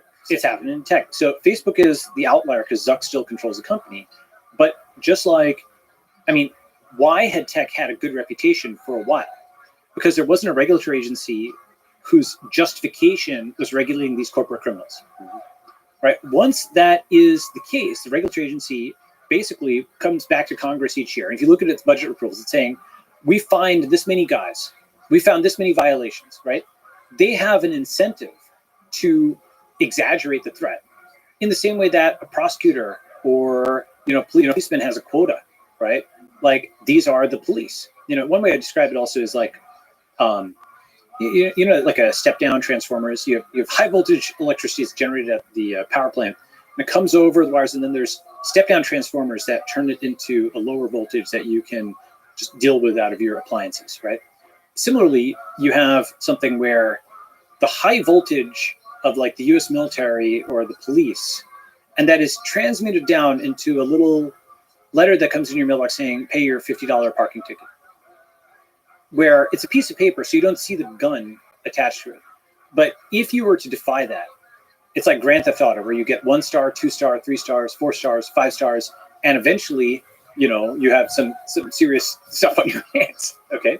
So once you understand that, every law is backed by force, like that Brazilian guy with the machine gun that Rob mentioned, these guys are the regulatory police, okay? Now, see, for a time, what happened was, you had the captured industry because all of the folks who were in pharmaceuticals were, as Carpenter said, a culture of acquiescence towards the FDA. The FDA was their primary customer.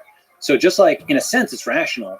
Amazon talks about being customer obsessed, right? What Rob did was rational for that time, right? What G. Rob did was saying our customer is the FDA. That's our primary customer. Nobody else matters. They are satisfied first. Every single trade-off that has to be made is FDA, right? And, really that's why the two most important departments at many pharmaceutical companies, arguably all, are regulatory affairs and IP, not R&D, right? Because one is artificial scarcity of regulation, which jacks up the price, and the other is artificial scarcity of the patent, which allows people to maintain the high price, right? So this entire thing is just like, college education. These things may at some point have been a good concept, but the price has just risen and risen and risen until it's at the limit price and beyond, okay?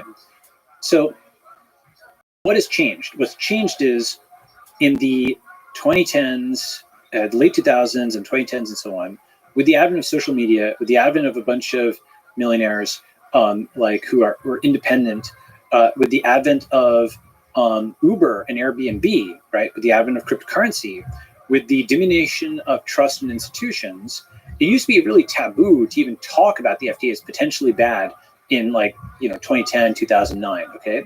But now people have just seen faceplant after faceplant by the institutions, and people are much more open to the concept that they may actually not have it all together. And I think it's you could probably see some tracking poll or something like that, but I wouldn't be surprised if it's like a 20 or 30 point drop after the CDC failed to control disease and the FDA failed, and the entire biomedical regulatory establishment and scientific establishment was saying masks don't work before they do. This was just a train crash of all the things that you're paying for that you supposedly think are good. as I mentioned, one response is to go QAnon, and people will say, "Oh, don't trust anything." But the better response is decentralizing FTO. Okay, so I will say one other thing, which is I mentioned, this concept of improving the form 3500B, where you like scan. Go ahead. No, yeah, right. That just makes me laugh. That I could just tell the form sucks by the fact that it has that code name. Yeah. Sorry. Yeah. Exactly. Right. UX is broken at every layer. Yeah. So they have a bad Yelp for drugs. Could we make a better one? We could make a better one. Just modern UX. The key insight here, by the way, which is a non-obvious point, and I've got a whole talk on this actually that I should probably release. I actually did like almost 8-9 years ago. It's called "Regulation is Information." Product quality is a digital signal. Okay, what do I mean by that?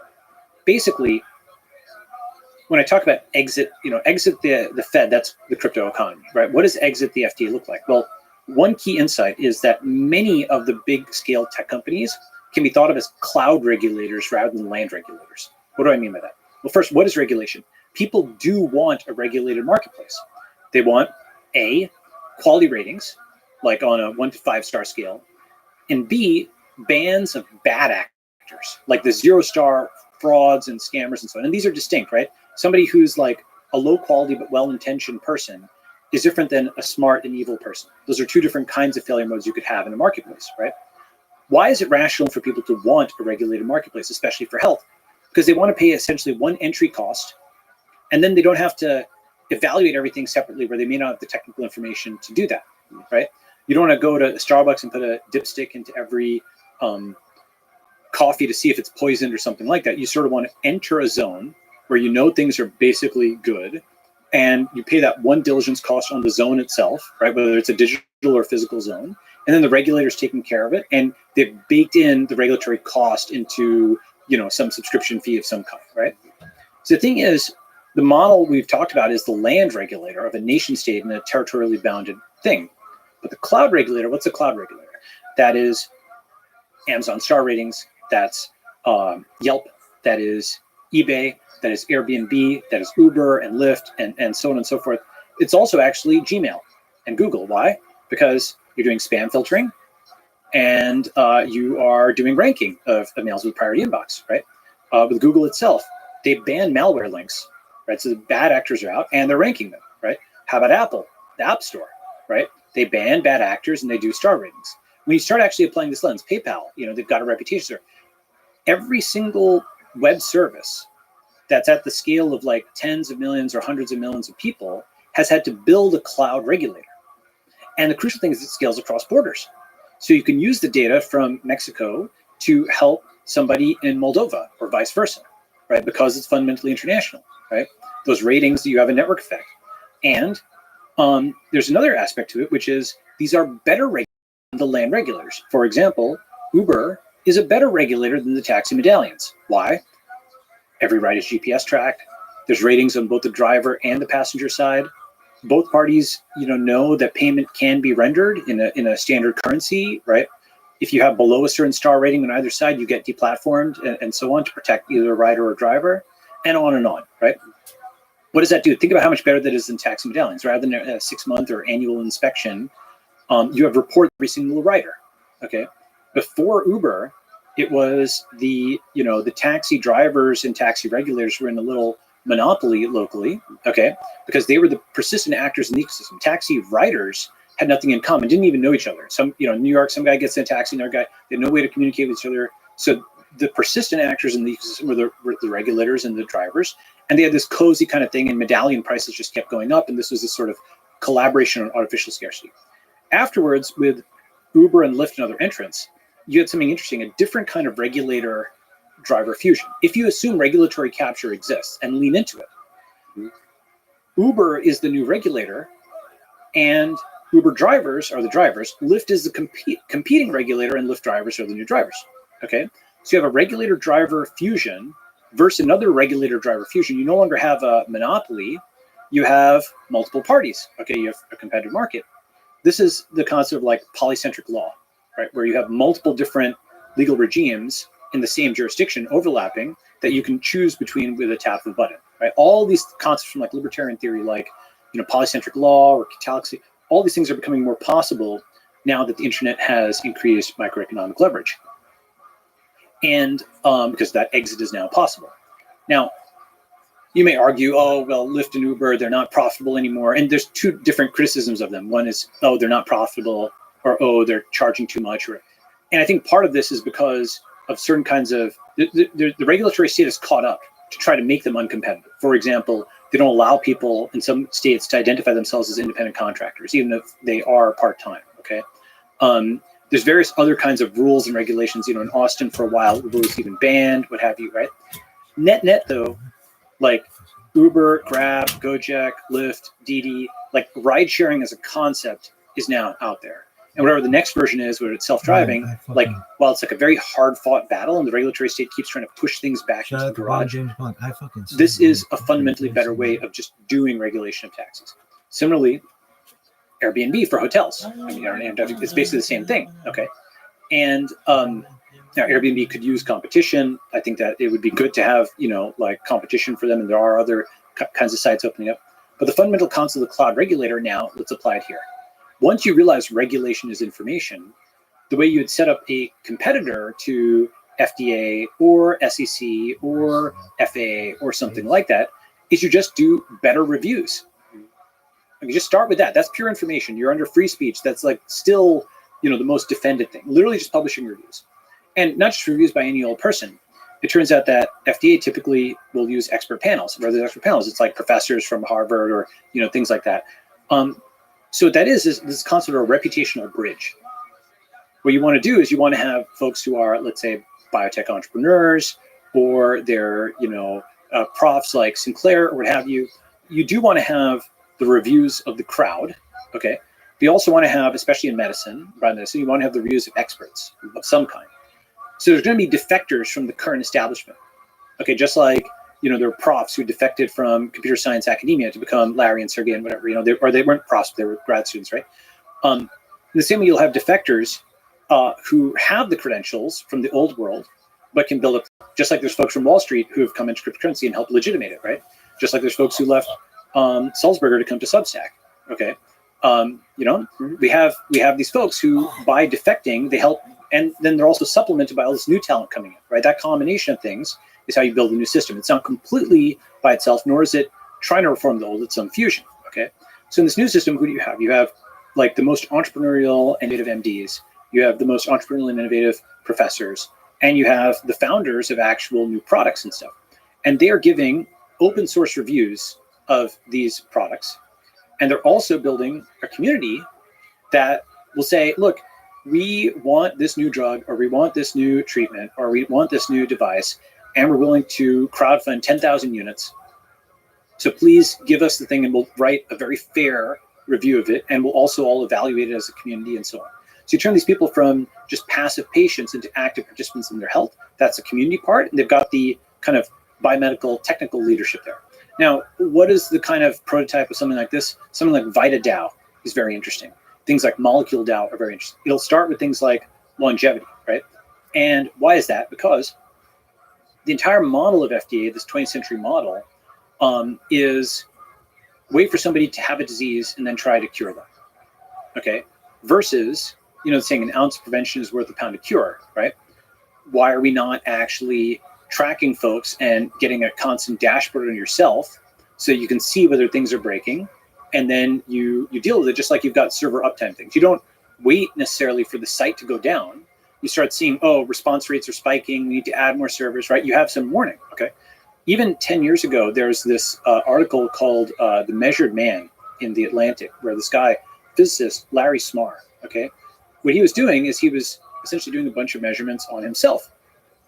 And he was finding that there were predictors of inflammation that were spiking, and he went to the doctor, showed the charts, and the doctor was like, I can't do anything with this. Then it turned out to be an early warning of like a serious condition, and he had to, I think, go for like, surgery or something. And he was starting to think, well, look, the way that we're doing medicine right now is, it's not quite like pre-germ theory of disease, but it is pre-continuous diagnostics, okay? Continuous diagnostics, just to talk about this for a second, this is, I mentioned one angle on which you go after FDA, which is like the better phase 4, right? I've mentioned the concept of better reviews in general, okay? I mentioned VitaDAO, which is like a community that is going after longevity.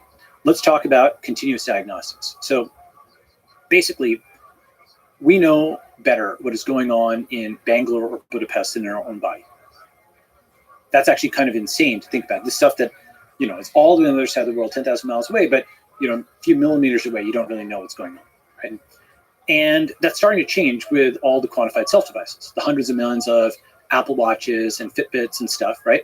You're also starting to see continuous glucose meters, which is very important. They're starting to give you readouts. People are seeing, wow, this is spiking my insulin, or rather, this is spiking my blood sugar. And it might be something you didn't predict. It varies for different people. For some people, banana isn't a big deal. For others, it's actually quite bad for the blood sugar.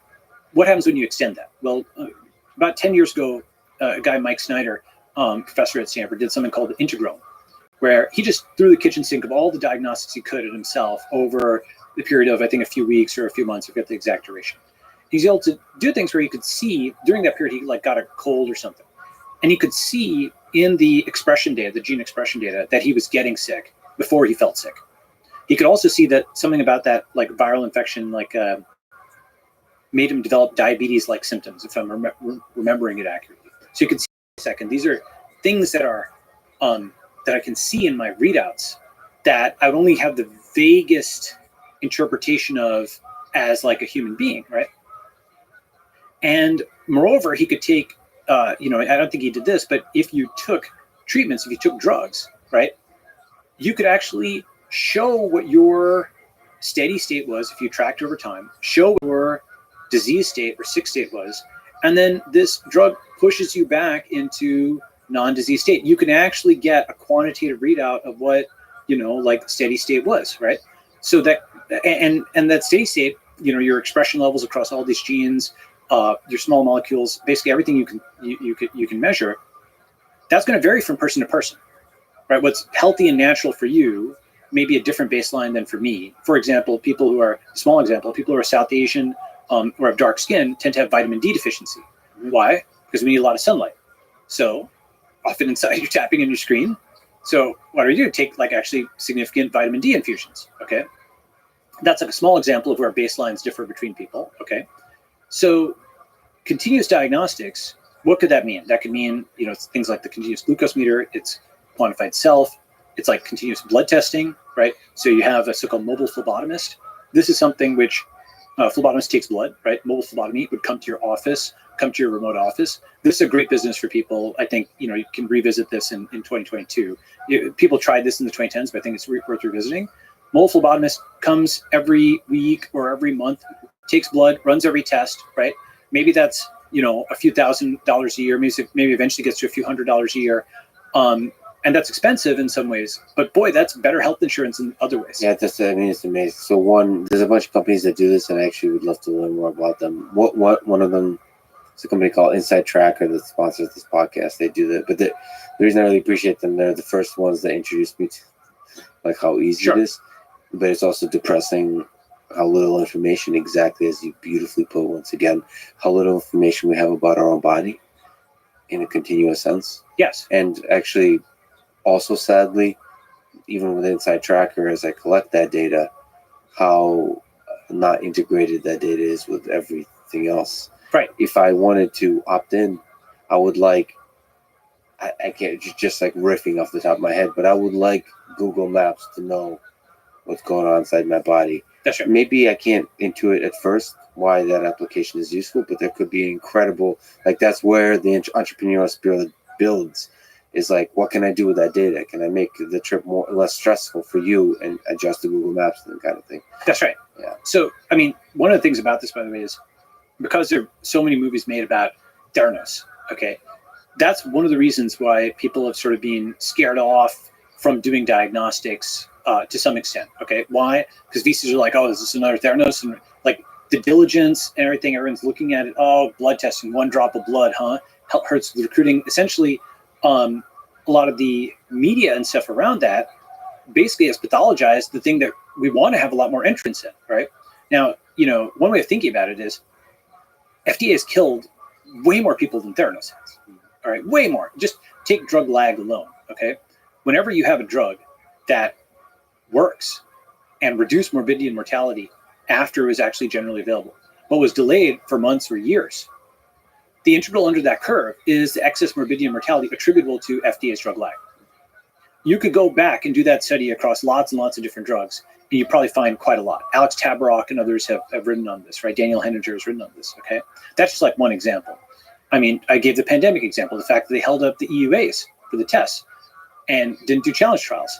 That's like, that's like 1 million American dead that could have been orders of magnitude less if we had gotten the vaccine out to vulnerable populations sooner, okay? So you're talking about something that has a total monopoly on global health, and you can't know what it is without that unless you have zones that are FDA free, but that have some form of regulation. As I mentioned, it's a V3. It's not going back to zero regulation, everybody, man for itself, but it's a more reputable regulator, just like, Uber is a better regulator than the taxi medallions, right? Yeah, I mean, it's such an incredible picture. You're making me wish you were FDA commissioner. But there are a bunch of people who tweeted something like that after the, with the pandemic.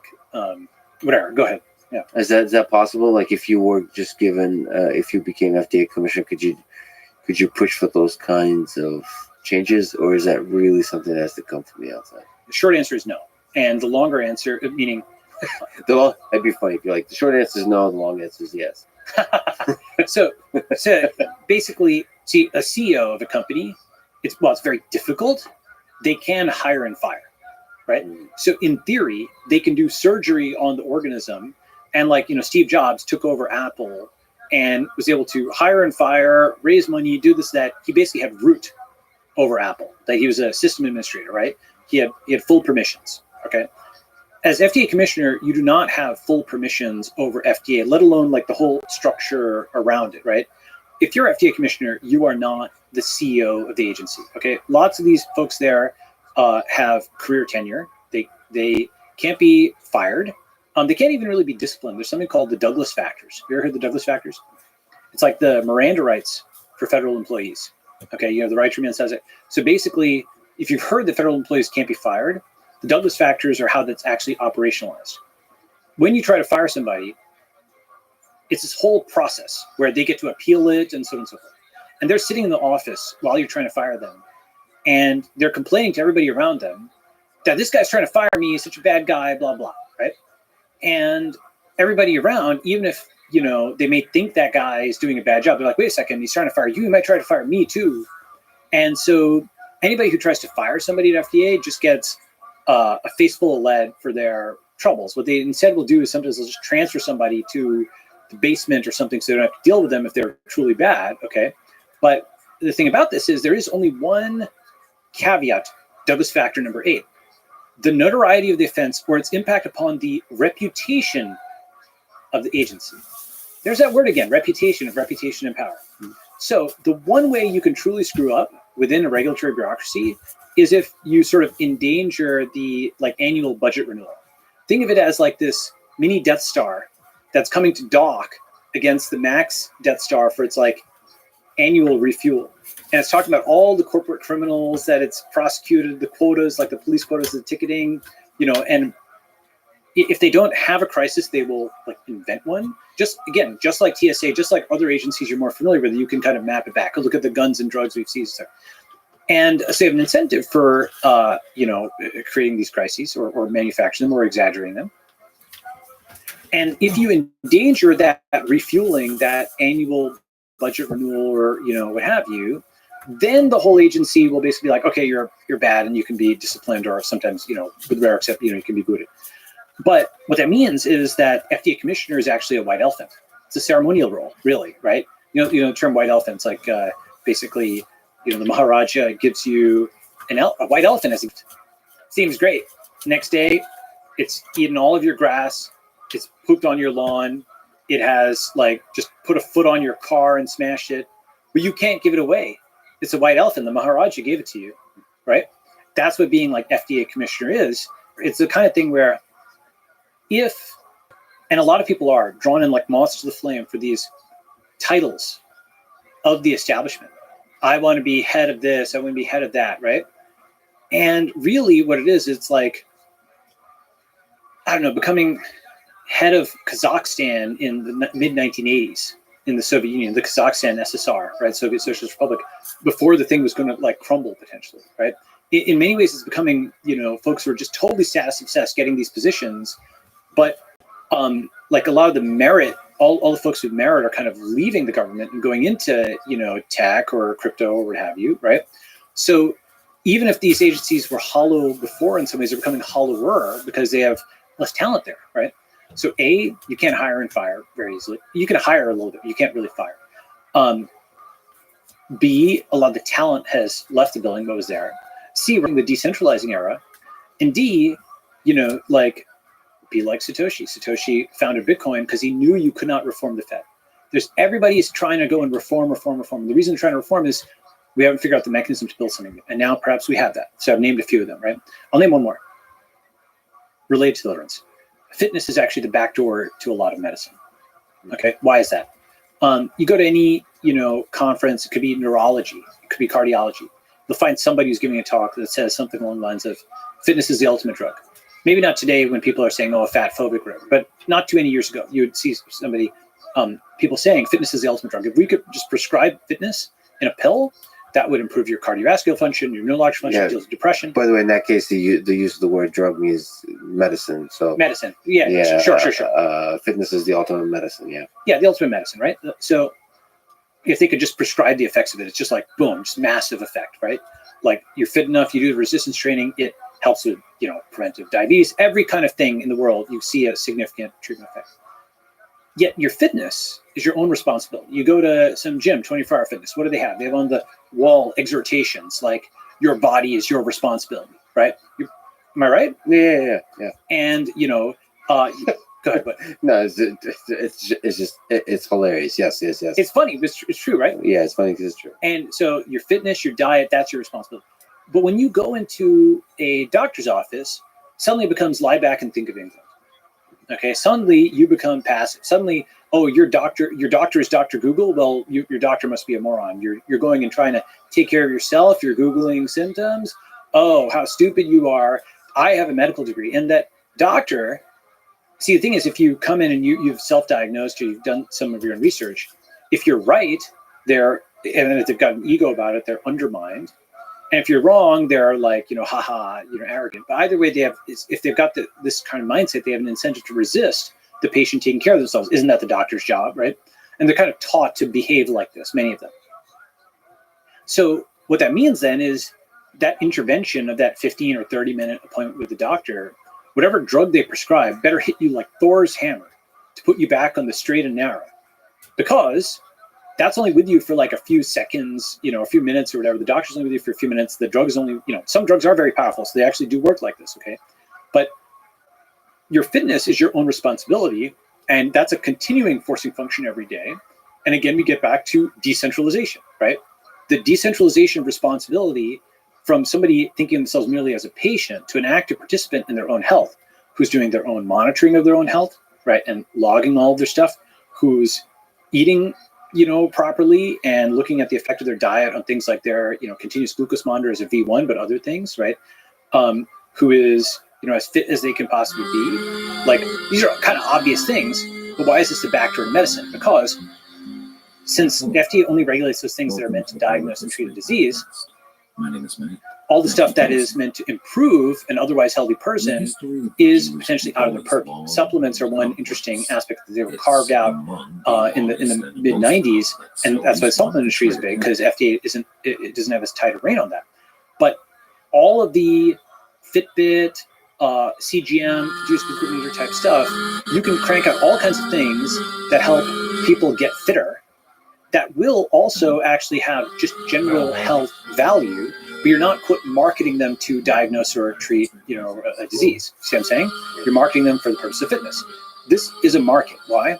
Because psychologically, people, they don't like paying to get back to normal, but they will absolutely pay tons of money to get better than normal. They'll pay for fitness, they'll pay for makeup, they'll pay for hair, they'll pay for this and that, right?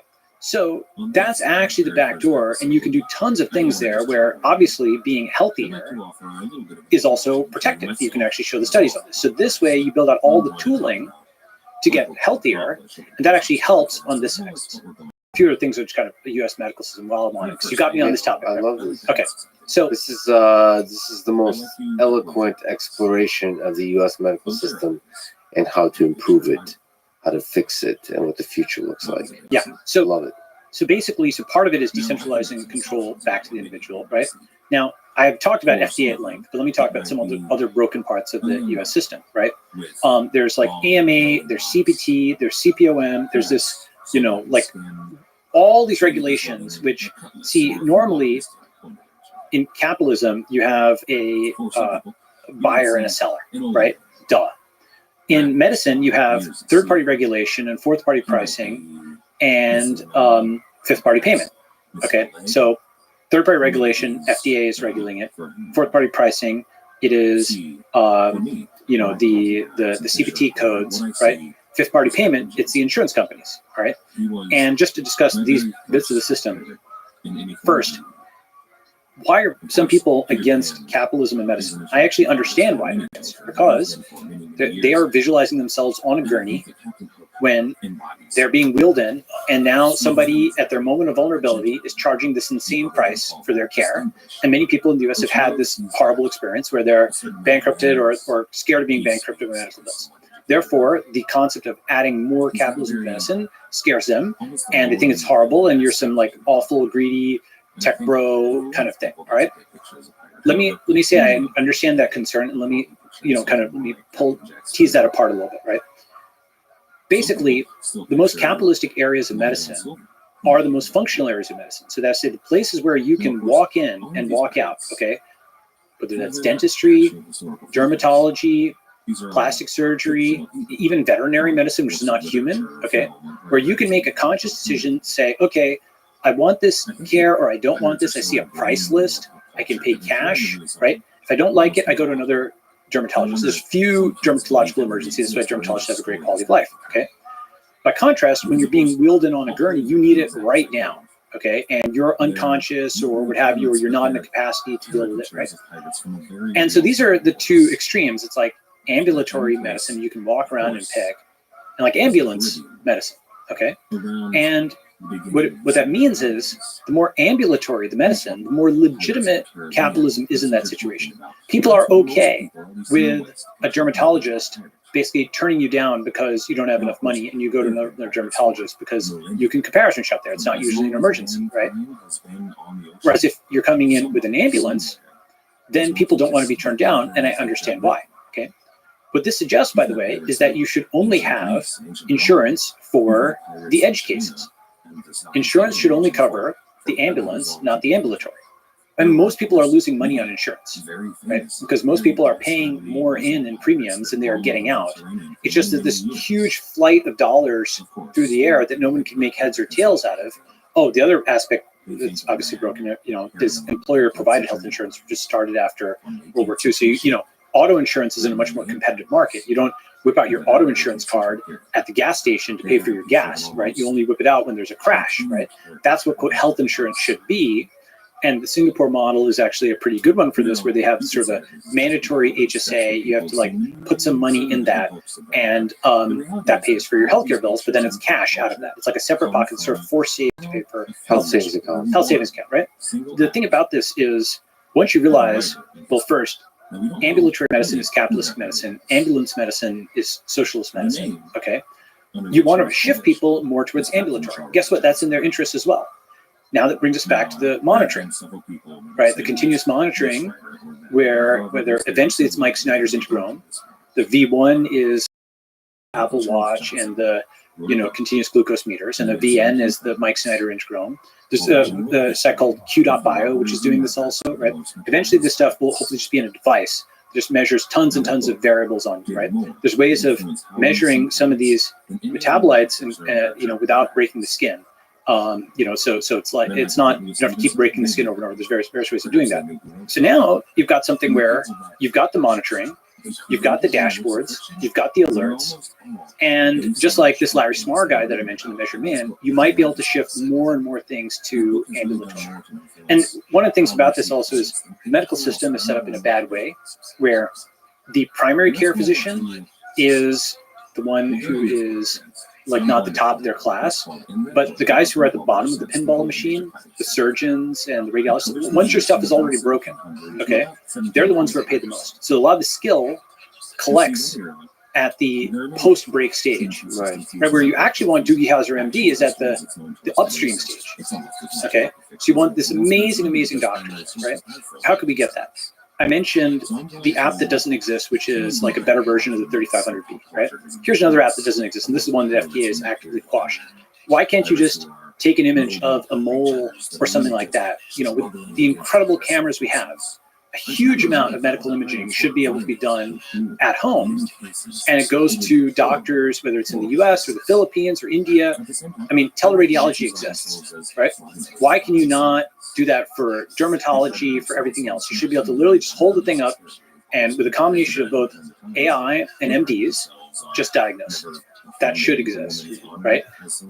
Answer is, there's a combination of both American doctors and the FDA to team up to prevent this or slow this. And, you know, one argument is, oh, the AI is not better than the human 100% of the time because it's not deployed yet. Therefore, it could make an error. Therefore, it's bad. Even if it's better than 99% of doctors, 99%. Another argument is the software has to go through design control. Okay. Now, basically, once you understand how FDA works, basically imagine the most bureaucratic, frozen process for code deployment at any company ever. And that is the most nimble thing ever relative to FDA's design. So just to review, A, talked about how FDA is blocking all this stuff. B, talked about why ambulatory medicine is capitalist medicine, ambulance medicine is socialist medicine. C, talked about how with the diagnostic stuff, we can shift it over to ambulatory. D, talked about how there's lots of things where you could have a combination of doctor and AI in an app that you kind of quickly self-diagnose. Some of this is happening now. Some of the telemedicine laws were relaxed during COVID, where now people, you know, a doctor from Wyoming can prescribe for somebody in Minnesota. Like some of that stuff was relaxed during COVID. Okay. There's other broken things about the system. I'll just name two more and then kind of move on. Okay. I mentioned like AMA and CPT. Okay.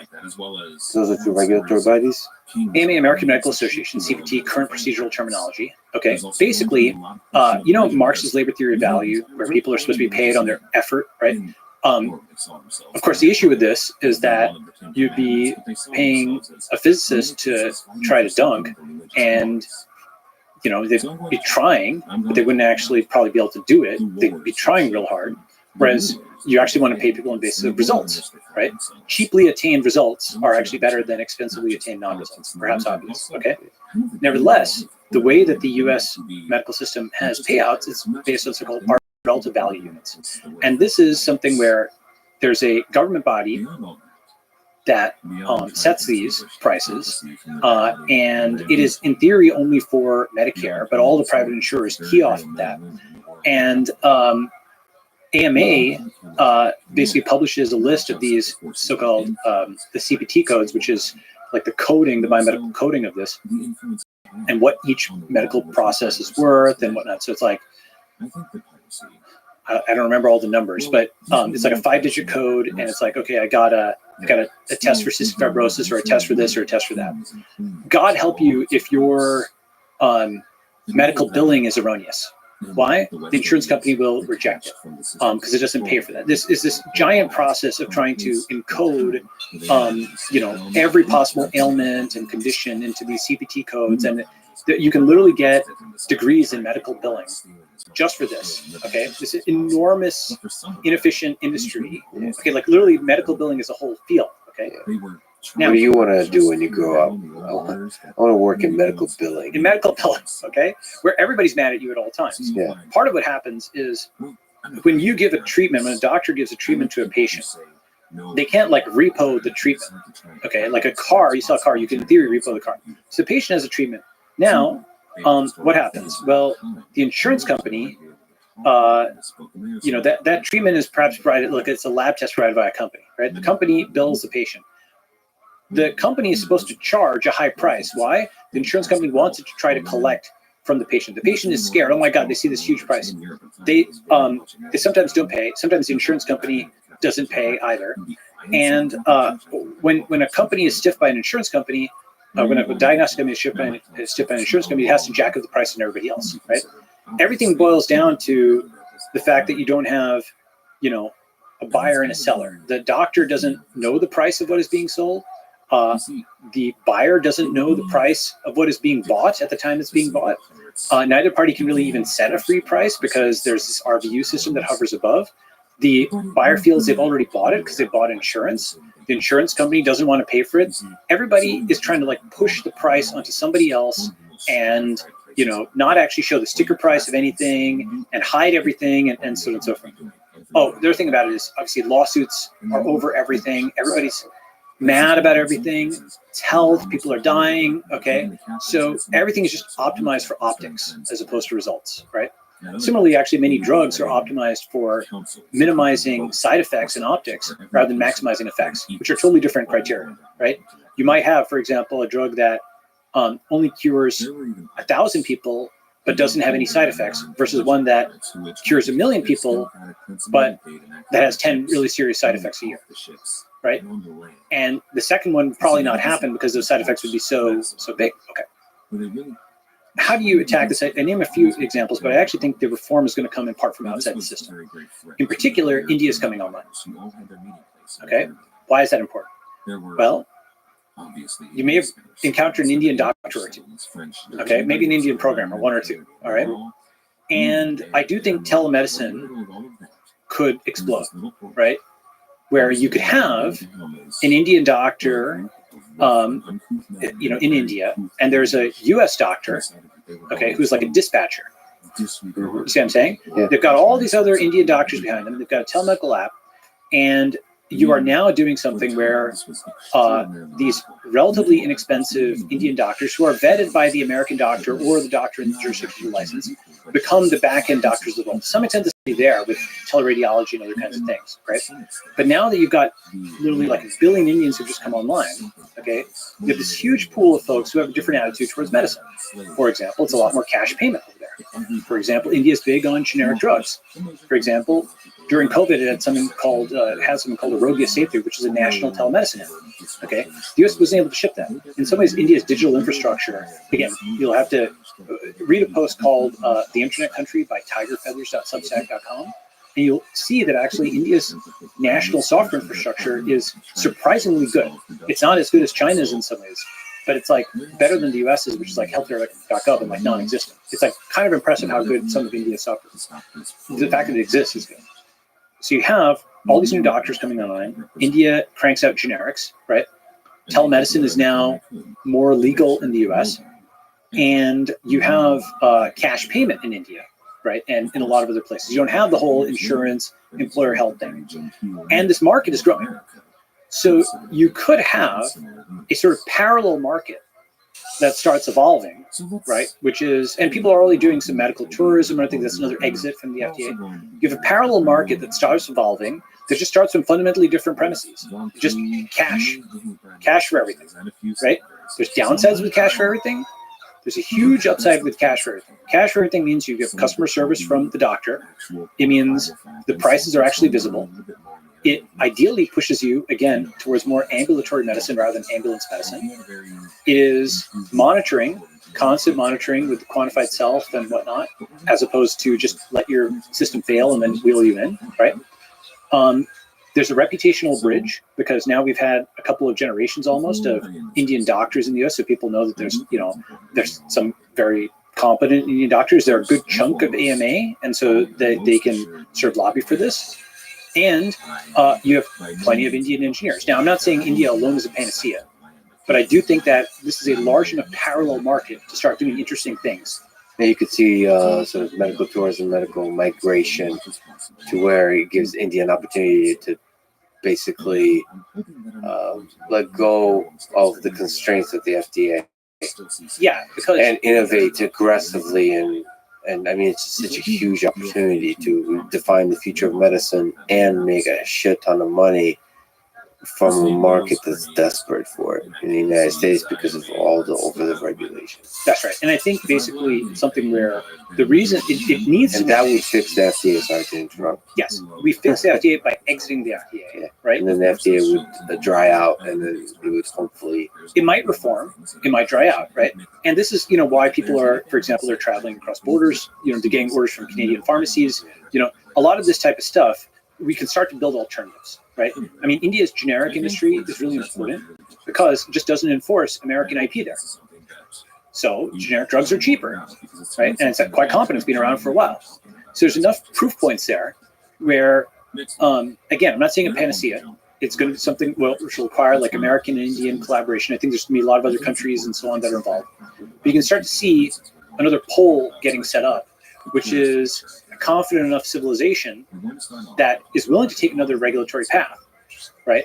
And that is in some ways doing better on national software than the US is. And it has enough of a bridge to the US that it can be that stimulation which you need, which is kind of something that outside poke, right? I want to talk about India, but let me just kind of wrap up on this big FDA biomedical kind of thing, right? With the book, The Network State, the purpose of the network state, is to, I want people to be able to build different kinds of network states. I want people to build the vegan village. I want people to be able to build a, if they want to do the Benedict option, like a Christian network state. If people want to do different kinds of things, I'm open to many different things, and I will fund lots of different things. For me, the motivation is just like you needed to start a new currency, Bitcoin. It was easier to do that than reform the Fed. I think it's easier to start a new country than reform the FDA. And so I want to do it to, in particular, get to longevity, right? Meaning longevity enhancement, right? And what does that mean? So in an interesting way, and this will sound like a trite statement, but I think it's actually a deep statement, or maybe hopefully try to convince you it is. Crypto is to finance sort of what longevity is to, the current state of medicine. Why? It inverts certain fundamental assumptions. Okay, so at first, crypto looks like traditional finance. It's got the charts and the bands, and you're buying and selling and so on. But what Satoshi did is he took fundamental premises and flipped them. For example, in the traditional macroeconomic worldview, hyperinflation is bad, but deflation is also bad. So a little inflation is good, right? In the traditional macroeconomic worldview, it's good that there are custodians, banks that kind of intermediate the whole system, right? In the traditional worldview, every transaction needs to be reversible because somebody could make a mistake and so on and so forth, right? In the traditional worldview, you don't really have root access over your money. Satoshi inverted all of those things, okay? Obviously, the big one is hyperinflation was bad, but he also thought mild inflation was bad and deflation was good. That's just a fundamental shift, okay? He gave you root access over your money. You're now a system administrator of your own money. You can room-RF your entire fortune or send millions with a keystroke. You are now the system administrator of your own money. That alone is why cryptocurrency is important. If you want system administration access at times to computers, you'll want it to currency, right? To be sovereign.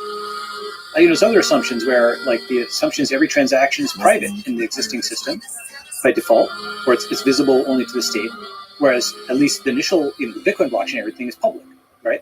There are various kinds of things like this where he just inverted fundamental premises. And then the whole crypto system the crypto economy is in many ways a teasing out of what that means. Just to give you one example, the US dollar, people have seen those graphs where it's like inflating, and so it just like loses value over time, and you've seen that, okay? Whereas, and most of the time it's just sort of denied that it's losing any value. The most highbrow way of defending it is the US dollar trades off temporary short-term price stability for long-term depreciation. And Bitcoin makes the opposite trade-off. In theory, at least, long-term appreciation at the expense of short-term price instability. Because, there's the whole plunge protection team and so on. Basically, there's various ways in which, quote, price stability is tried to be maintained in the medium term at the expense of long-term depreciation. You need like a reserve of assets to keep, stabilizing the dollar against various things. So what does crypto medicine look like relative to fiat medicine, to make the same analogy, right? The existing medical system, it assumes that A quick death is bad, and early death is bad. I'm not going to get, But also that living forever is either unrealistic or impossible or undesirable, that you should die with dignity or something like that. Okay. So a little death is good. That's the existing medical system. Whereas the concept of life extension and, David Sinclair and, what you call health span rejects that fundamental premise. And it says, actually, the way to defeat cancer is to defeat aging. Aging is actually a programmed biological process, and we have results that are showing stopping or even reversing aging in some ways. And so now, just like with the other thing, you say a quick death is bad, and so is actually death itself, right? So we actually want significant life extension. This is similar. It's very similar to what the rejection of the fiat system, right? The fiat system says a little inflation is good. Fiat medicine says a little death is good. Bitcoin says actually no inflation, just get more valuable over time. And crypto medicine says actually let's accept. This leads to all kinds of new things where you start actually thinking about, all right, how do I maintain my health with diagnostics? How do I take control of my own health with decentralization medicine? All the stuff that I've been describing sort of fits, like longevity is traditional medicine as crypto is to traditional currency. If we take those assumptions separately, so we take cryptocurrency aside, is that to you obvious that this letting go of this assumption about death, is that an obvious thing? Is longevity obviously good versus, for example, the devil's advocate to that would be what we want is to keep death and maximize the quality of life up until the end, Well, like so that you ride into the sunset healthy. somebody who was listening to the whole podcast would say, well, Balaji, just a few hours ago, you were saying this gerontocracy runs the U.S. and they're all old and they don't get it, blah, blah, blah. And now you're talking about making people live forever, so there's never any new blood to wash it out. Haha, what a contradiction, right? It's funny that you're so on point across all the topics we covered and the possible criticism. I love it. Well, just trying to anticipate, some Good. right? Well done. So Well done, sir. I think the argument on that is, so long as you have a frontier, it is okay for someone to live long, okay? So long as people can exit to a new thing, number one. Number two is, in order for us to go and, colonize other planets and so on, if you do want to get to Mars, if you want to become, Star Trek and, what have you, probably going to need to have, just to survive a long flight, so to speak, multiple light year flight, you're going to need to have life extension.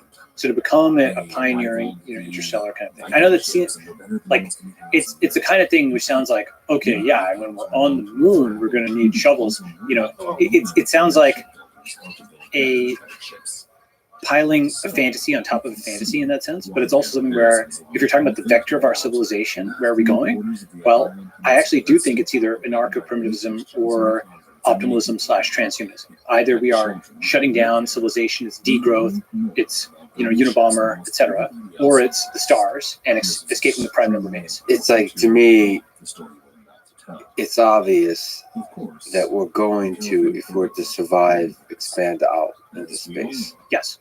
And it's obvious that once we do, we'll look back at anyone, which is currently most people, that didn't think of this future, didn't anticipate this future, work towards this future as Luddites, like as people who totally didn't get it.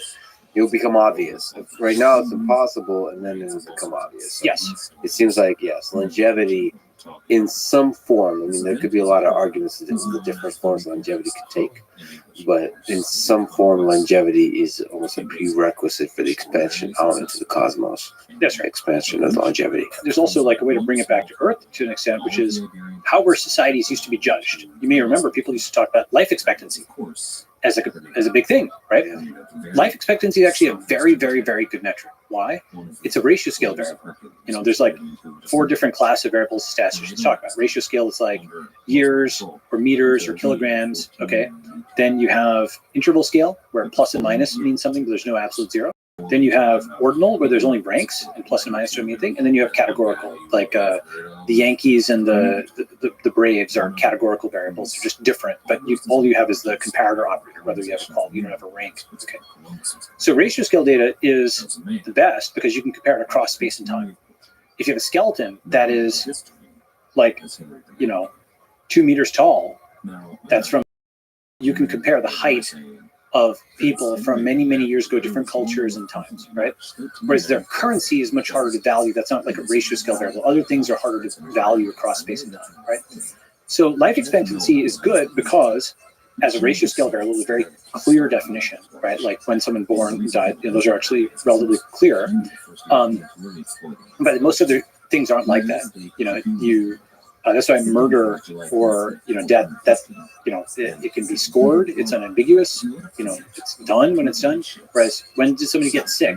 Oh, they were kind of sick. They were sick today. They were sick at this hour. The boundary conditions, many other kinds of things are not like clear cut like that, right? And I should just briefly comment that life expectancy does have this quirk, a dark quirk that when you just crudely look at it, it incorporates child mortality Yes. at age of 1 or age of 5, and maybe it's better and clearer to look at mortality after 5 or whatever.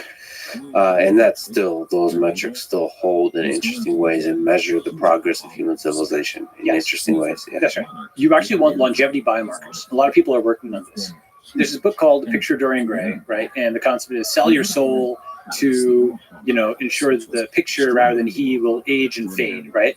And so the concept is that thing on the wall just reflects his age, and you can see it, okay?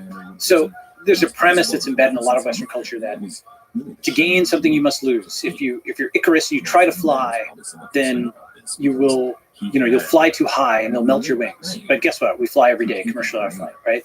So the opposite of like the Icarus or Picture of Dorian Gray kind of thing is the movie Limitless, which I love because it's so Nietzschean and so unusual relative to the dystopian, sci-fi movies where there's without giving, the movie's kind of old now, but there's a drug in it that's a nootropic that boosts your cognitive abilities, and it's got side effects, but at the end he engineers out the side effects. Amazing. Just like there are planes that crash and we land, right? Okay, so why did I mention the Picture during Gray? Well, there's another aspect of it, which is longevity biomarker. The point is to kind of estimate how many years of life you have left by that Q.bio or Integrome or you take all these analyses on somebody, right? One of the best longevity biomarkers could be just your face, right?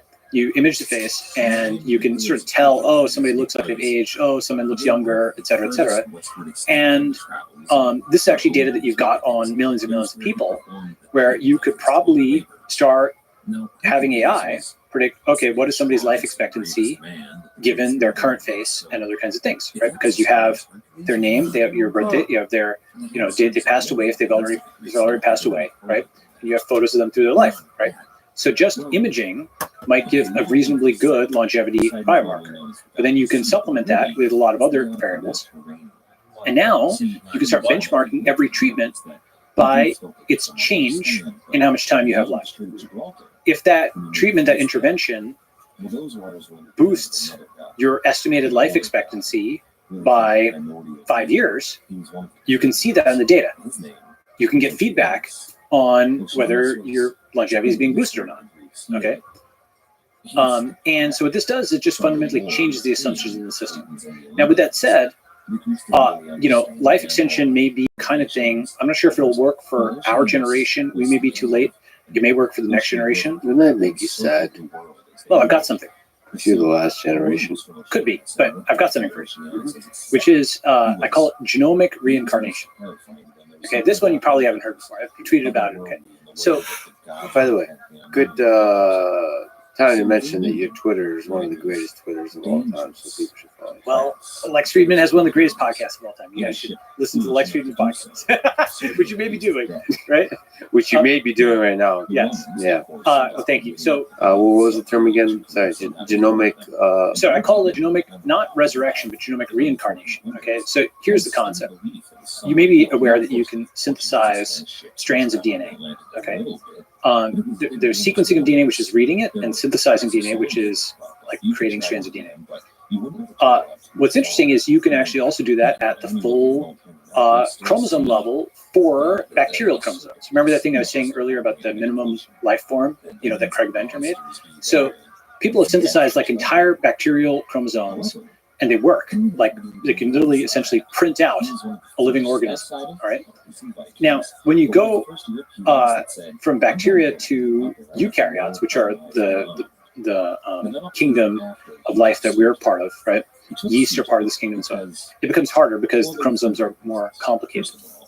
But folks are working on eukaryotic chromosome synthesis, and if you spot me at that sci-fi assumption, then eventually we'll be able to take your genome sequence, and just like we can synthesize a bacterial chromosome, we can synthesize not just one eukaryotic chromosome, but your entire complement of chromosomes in the lab, right? Because you have 23, 46, whatever you take the pairs.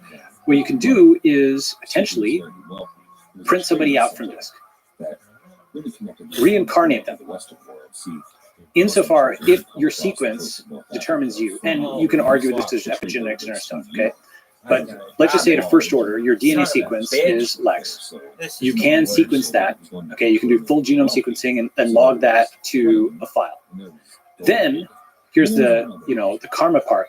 Your crypto community, where you built up enough karma among them, if when you die, your karma balance is high enough, they will spend the money to reincarnate the next Lex, who can then watch everything that happened in your past life, and you can tell them something. Everything I described there, I mean, if you spot me eukaryotic chromosome synthesis, that's the only part that, I think will be possible, right? Folks are working on it. I'm sure some will. But it's essentially a clone. It's like a clone, right? But it is you in a different time. You're in a different time, but you don't unfortunately have the memories. Well, you could probably watch the digest of your life, and it would be pretty interesting, right? I mean, yeah, that's actually a process for psychology to study.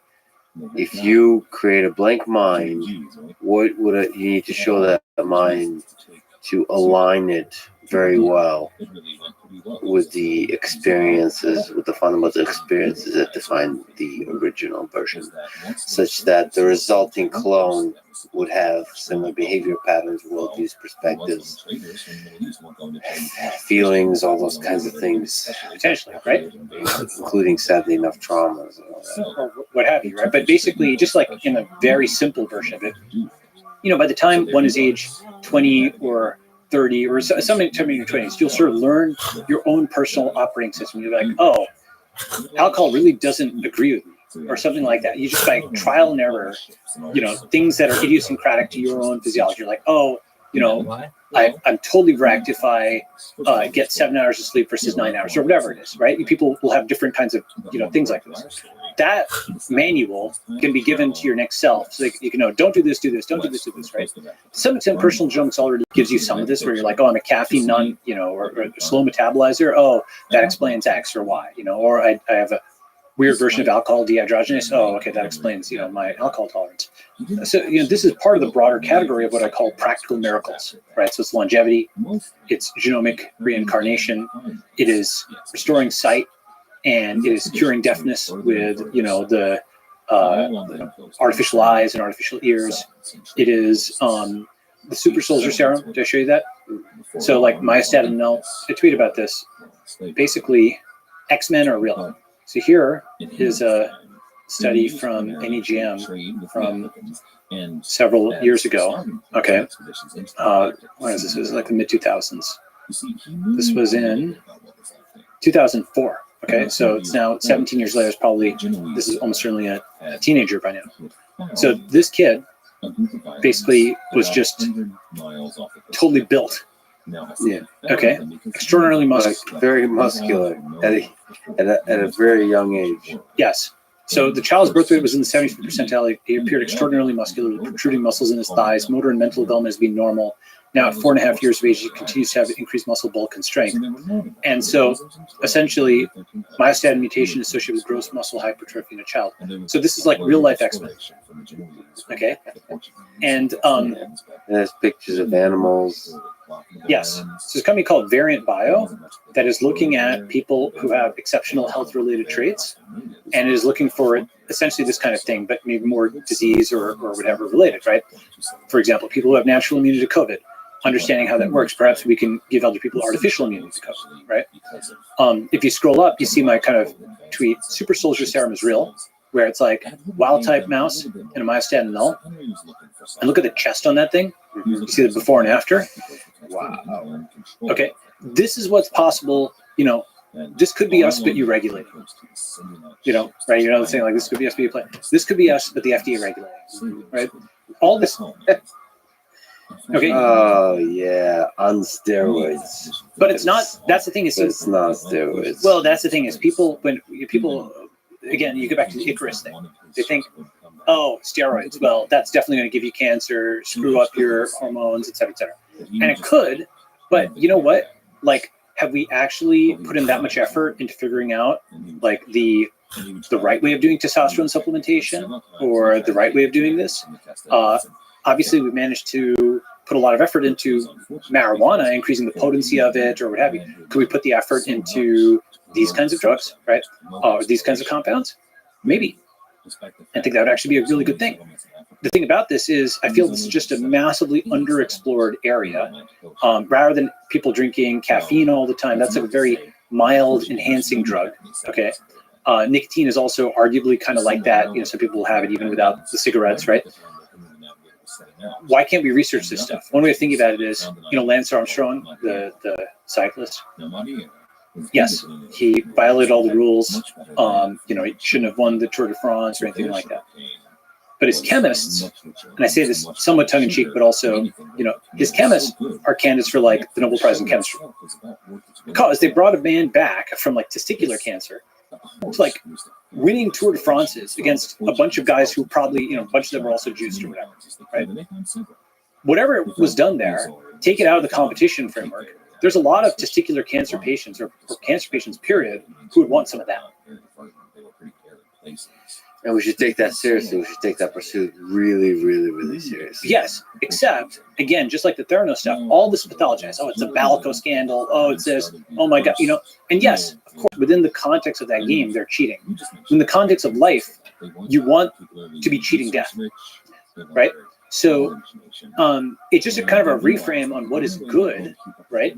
And it is just taking away these assumptions that mild inflation is good or mild death is good and going towards transcendence. So that gets me done with the giant FDA, biomedical, et cetera. Longevity, yeah. Okay. That's beautifully, beautifully done. You had two questions. One was on Trump and deplatforming, and the other was on crypto and the state of crypto, and the third is on India. Which one should we do? All right. Since we talked about how to fix government, we talked about how to fix health, medicine, FDA, longevity. Let us briefly talk about how to fix social media, perhaps. Sure. Since we kind of talked about it from different directions, but it'd be nice to just look at social media.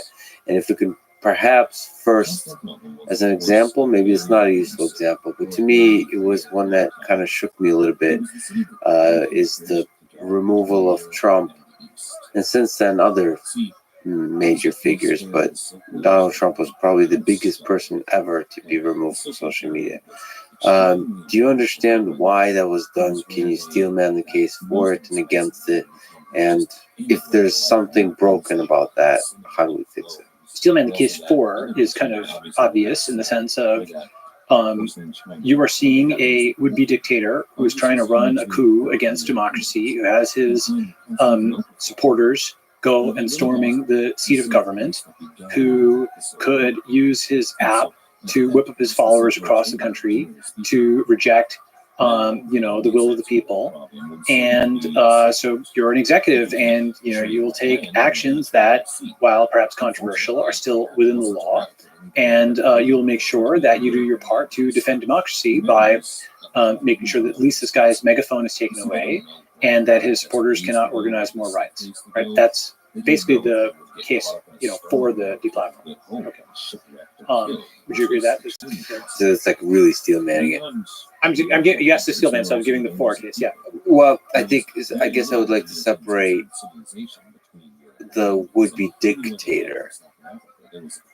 Oh, I guess if you're storming the Capitol, you are a dictator. I see. So those two are interlinked, right? You have to have somehow a personal judgment of the person. Bad enough to be worth this, significant step. Yeah, it's not just their actions or words in a particular situation, but broadly, this person is Context of dangerous. everything that led up to this moment and stuff, right? Yeah. So that's a 4 case, right? Now the against case. There's actually several against cases, right? There's obviously the Trump supporters, against case. There is the sort of the libertarian / left libertarian, against case, and there is the rest of world against case. Okay, there's actually 3 because it's not just 2 factions. There's multiple, right? So what is the Trump supporter against case? There's an article called "The Secret Bipartisan Campaign That Saved the 2020 Election," right? Which came out a few weeks after the inauguration, like February 4th, 2021, and essentially. The Trump supporter would read this as basically saying, in the name of defending democracy, they corrupted democracy, whether it was actually vote counts or just changes of all the rules for mail-in ballots and stuff. There were regular meetings between the Chamber of Commerce and, AFL and the unions. In particular, they admit that the BLM riots of, the mid-2020s were actually on a string, and they could say, stand down, right? So that's a quote from this article. Where it's like, the word went out, stand down, protect the results, announced that it would not be activating the entire National Mobilization Network today, remains ready to activate if necessary. Hodehoser credits the activists for their restraint. So basically, the activists reoriented the protected results protest towards a weekend of celebration. So point being that the fact that the Trump supporter would say, the fact that they could tell them to stand down meant that the unrest was in part, coordinated, and so say, okay, so that makes it illegitimate in a different way, right? Plus, was one riot on Jan 6 versus the attacks on the White House and stuff. There's storming of the White House in mid 2020, and didn't actually storm the White House, but they're setting fires outside, and there's quite a lot of stuff, right? So the second against case is the, let's say, libertarian / left libertarian could say, do we really want giant corporations, regardless of what you think about Trump, and you don't have to be a Trump supporter, do you really want giant corporations to be determining who can say what on the internet? And if they can deplatform a sitting president and the quote most powerful man in the world, he's not the most powerful man in the world. In fact, the quote people are electing a figurehead, and actually it's the heads of network that are more powerful than the heads of state. Right? That the fact that the CEOs of Facebook and Twitter and Google and Apple and Amazon all made those decisions at the same time to not just deplatform Trump from Twitter, which literally billions of people around the world saw, but also censor or stop on Facebook, and to have Google and Apple pull Parler out of the App Store and Amazon shut down the back end, that would be corporate collusion by any other name. It's actually very similar to the so-called business plot against FDR. FDR was a complicated figure who can, in some ways, best be thought of as the least bad communist dictator or socialist dictator of the 20th century. Why? Because he nationalized the economy, repealed the 10th Amendment, right? Tried to pack the courts. He, sicked the government on all of his enemies, from Huey Long to Andrew Mellon. Obviously, he interned the Japanese, which shows that wasn't really totally a good guy, right? We don't usually think about the same guy who did this, did that. Earlier in his life, most people don't know this one, he led a whole Navy thing to entrap gay sailors. And do you know about this one? Yeah, Google FDR entrapment of gay sailors. Basically, he got young men to try to find folks within the Navy who were gay, and then basically entrap them so that they could be prosecuted and what have you, right? FDR did a lot of stuff, but fundamentally nationalized the economy and set up the alphabet soup, is what they called it at the time. And that's like all these agencies or whatever. And in some sense, he's, like continues like there's been a rising trend of centralization. Woodrow Wilson obviously centralized, Lincoln centralized, right? Even actually, 1789 was a degree of centralization over the more, like loose thing that was 1776, 1789. So he was on that trend line, but he was definitely a huge kind of dog leg up. So the thing is that because of all the lawsuits that were flying, many, folks like Amy Schlaze, has written a book, The Forgotten Man, and essentially her thesis and the thesis of many others at that time, like John T. Flynn, who's this journalist who was pro FDR and then was against, was that FDR made the Great Depression great. Okay, that it wouldn't have been such a bad thing without him mucking up the entire economy and giving it a sickness. It would have recovered quickly without that, right? This is a counterfactual, which people just argue about it really angrily back and forth, and you can't actually run the experiment unless you could fork the economy, right? Just like, were the bailouts good or bad? I think they were bad, but how can I prove it? I need to actually be able to fork the economy. Crypto actually allows you, in theory, to do that, like where folks could actually shift balances. This is a whole separate thing. We could actually start to make macroeconomics into more of an experimental science rather than simply arguing from authority. You could argue from experiment. Some of the virtual economy stuff that Edward Castronova has done is relevant to this. We can talk about that. Point is, though, with FDR, there's this thing, because he had waged such a war on private industry at that time and justified it with this narrative, quote, bold, persistent experimentation. There was something called the, quote, business plot, where all of these captains of industry that he'd being up. And again, Teddy Roosevelt had also been doing this with, the Trust Buster. The journos at the time, Ida Tarbell had gone and, basically ran all these articles on Rockefeller knocking down Woodrow Wilson's control. But FDR, the CEOs were thinking, oh, bad, this is so terrible. There's a so-called business plot to try to take over the government and stop FDR from, pushing the country in what they thought was a bad direction. Smedley Butler was a general that they recruited to try to help them with this, but he turned on them, and he went and kind of broke the whole thing open and told to Congress and so on. And so all this guy's, the whole plot was broken up. All right. Now, one way of thinking about today, or the whole aftermath of Jan 6 is it's a business plot, but in reverse, because the generals and the CEOs both were against Trump, and actually the business plot happened, and now all the CEOs just they pulled pushed all the buttons that they needed to, and now the network was prime over the state. Okay, now why is that an interesting way of looking at it? Because one thing I have in the book is you can kind of think of 1950 as like ish as peak centralization. You go forward and backward in time, things decentralize. For example, and you start getting mirror image events that happen with the opposite outcome. For example, 1890, the frontier closes. 1991, the internet frontier opens. The internet becomes open for commerce. Okay, you go backwards in time, you have the Spanish flu. Forwards in time, COVID-19. Right. Backwards in time, you have the captains of industry, the robber barons. Forwards in time, you have the tech billionaires. And there's so many examples of this. Like another one is backwards in time, the New York Times is allying with Soviet Russia to choke out Ukraine. Now today, they have reinvented themselves as cheerleaders for Ukraine against, nationalist Russia, right? And of course, I think you could absolutely support Ukraine on other measures, but it's pretty hypocritical for the guys who profited from the Holodomor. The Ox-Sulzberg family literally profited from denying the Holodomor to now make themselves cheerleaders for Ukraine. It's actually this insane thing, which we can talk about.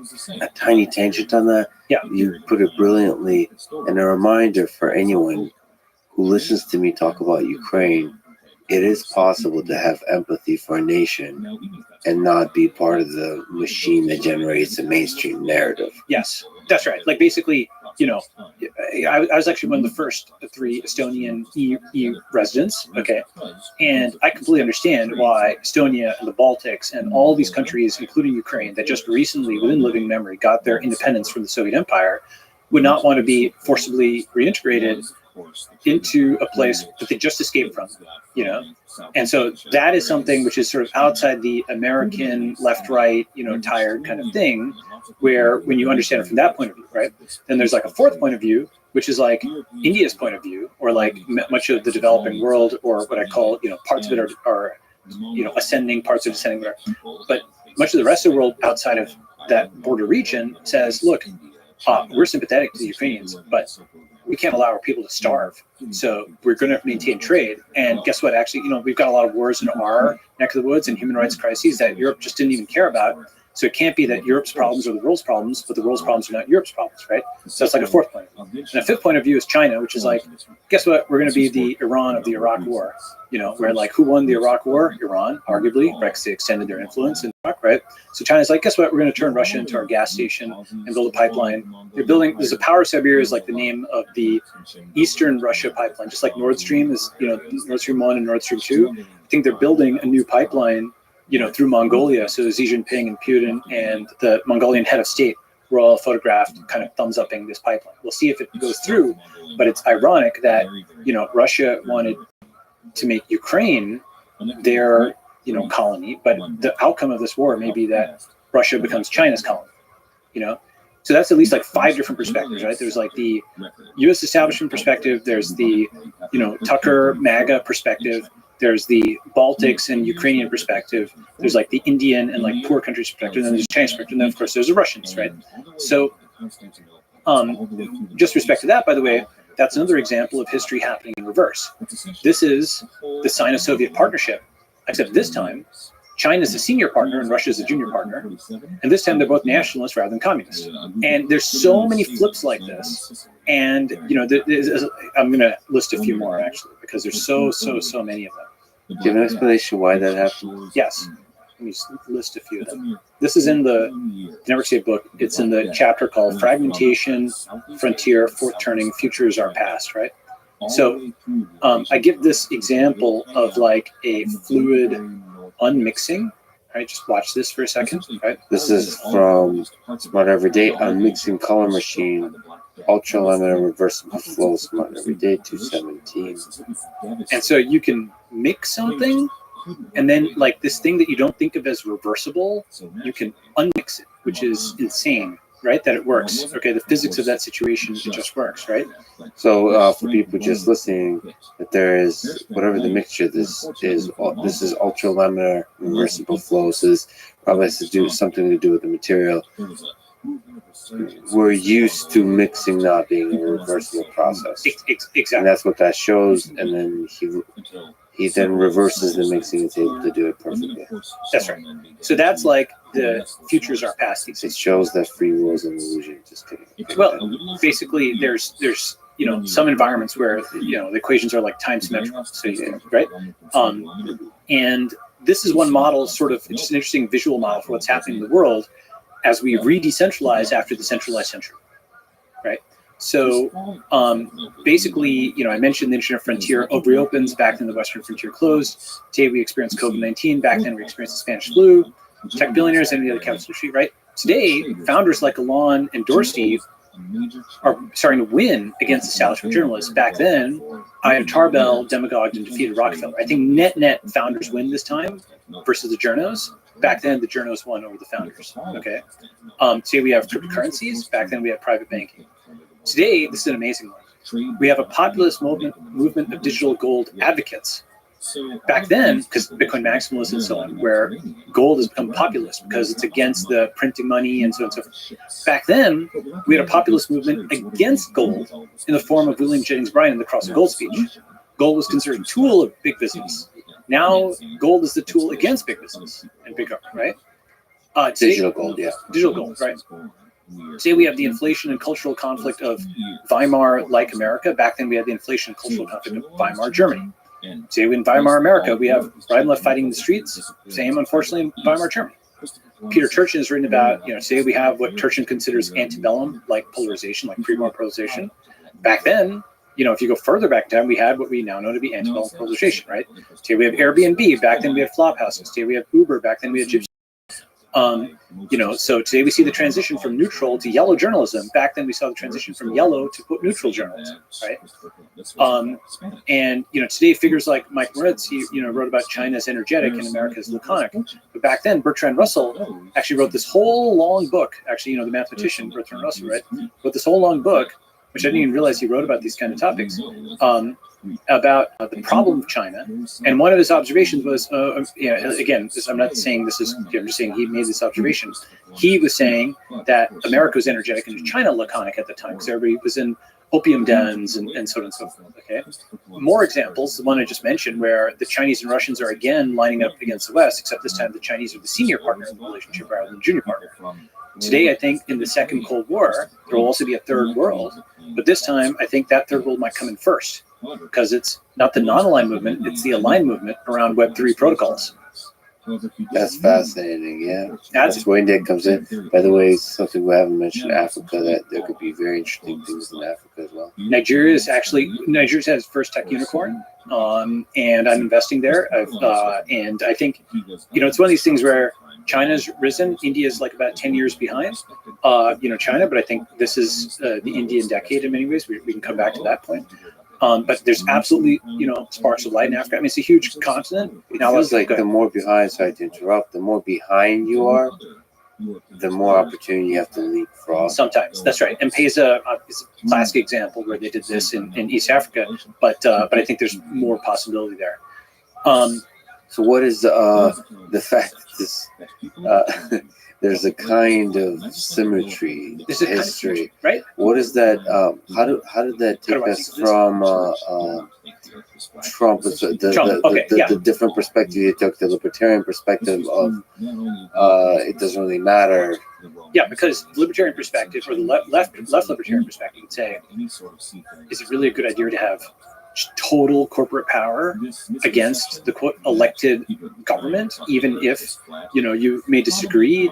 Do you want to open the door to total corporate oligarchy?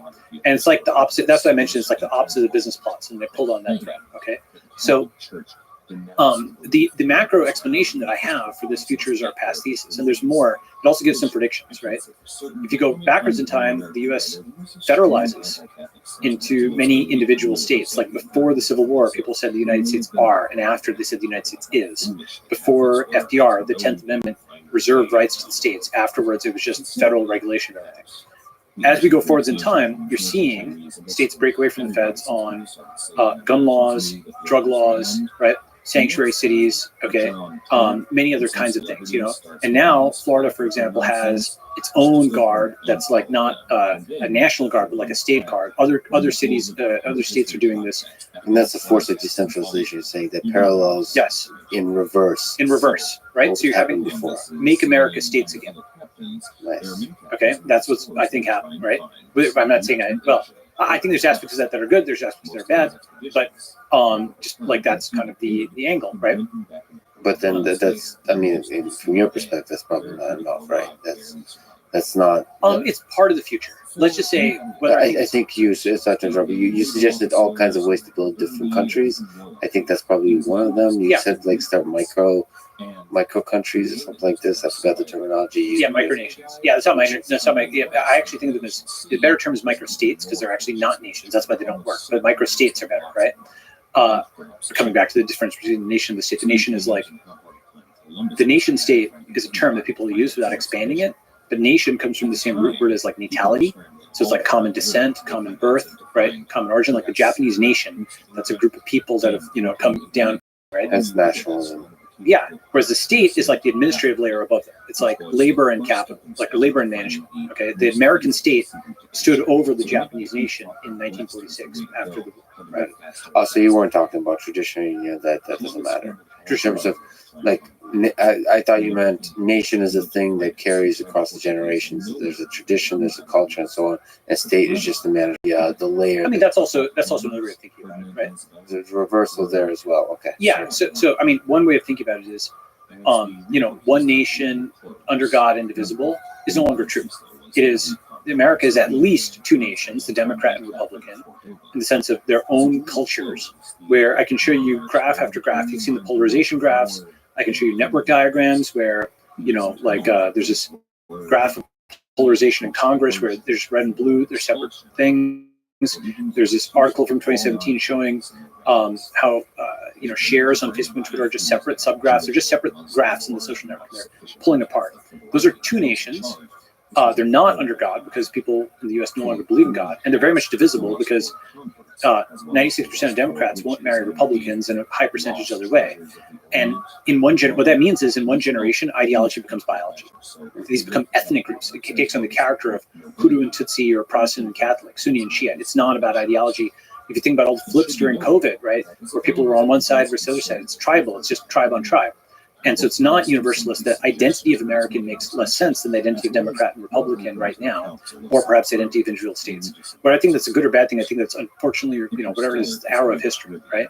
On the opposite side of things, India was 562 princely states at the time of Indian unification from 1947 to 1947. We got independence from the British. It was 562 princely states. Most people don't know that part. Or the outside India don't know that part. It got unified into a republic only by like 1950.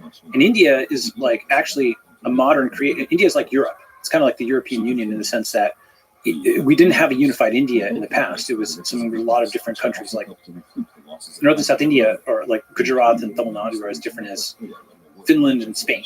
Okay, but India has moved in the direction of much more unification, like much more, centralization or what have you. Whereas the U.S. is decentralized. Okay. A few more things that are flips, and I'll finish this off. Today, we're seeing the rise of the pseudonymous founder and startup societies. All the way back in the 1770s, we saw pseudonymous founders of startup countries, namely the U.S., right? The Federalist Papers.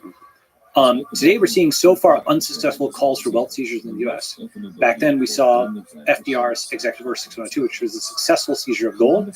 I expect we may see something like that, an attempted seizure of digital gold. And I think that'll be one of the things that individual states like Florida or Texas may not enforce that. And I think that's actually the kind of thing where you could see, like a breakup potential in the future, right? One other thing that kind of rhymes is, in many ways, like the modern U.S. establishment, the story that you hear is the victories in 1945 and 1865 legitimate the current establishment. That is, beating the Nazis, beating the Confederates, right? So they beat the ethnic nationalists abroad, and they beat the secessionists at home, right? And the ethnic nationalists were, Aryan Nazis, and the secessionists were, slave owners and against freedom, and so on and so forth. Okay, I'm not disputing that. I'm just saying that that's just like the way people think about it. There's a possibility, and I'm not saying it's 100% at all. Okay, but if you're a sci-fi writer, there's a possibility that the U.S. loses to the ethnic nationalists abroad, except this time they're Chinese communists, non-white communists, as opposed to Aryan Nazis, which seem like the total opposite. Okay, and there's a possibility that there is a financial secession at home, where it's states that are advocating for freedom, the opposite of slavery. See what I'm saying? Oh boy, that's dark. You're looking for major things in history that don't yet have a cognate going forward, right? And that's a nice way to think about the future. It is only one model, and any mental model or something like that. That's why I say, as a sci-fi scenario, it's like a scenario one could contemplate, right? Where the new version has, the Chinese communists do not think of themselves as Aryans, right? But they are ultranationalists, and the Hitler comparisons. People talk about Hitler endlessly. Like Saddam is the new Hitler, everybody's the new Hitler, etc. If there is a comparison to, quote, Nazi Germany, it is, CCP China, in a sense. Why? They are non-English speaking, manufacturing powerhouse with a massive military build-out under one leader that is a genuine peer competitor to the U.S. on many dimensions, and in fact, exceeding on some dimensions of technology and science. Right? That is like the problem is it's a boy who cried wolf. People will say this a zillion times, right? And that's like I'm not saying this, by the way, crucially. I'm just like, I think China is very complicated, and there's hundreds of millions of people, probably half in China, that disagrees with the current ultranationalist kind of thing, right? And so I kind of hate it when innocent Chinese people abroad or whatever are just like attacked on this basis or what have you. Plus, the other thing is that many Chinese people will say, well, look, relative to, where we were when Deng took over in 1978, we built up the entire country. We're not starving to death anymore, and the West wants to recolonize us. And so I understand where that's coming from. This way, you want to be able to argue different points of view.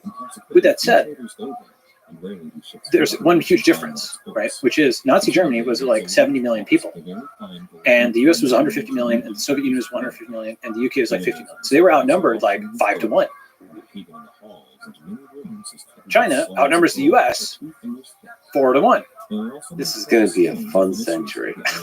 Things are going to get under this model. Under this model, things are going to be potentially crazy. Plus, people are like, oh, I think this is, again, I have nothing personal.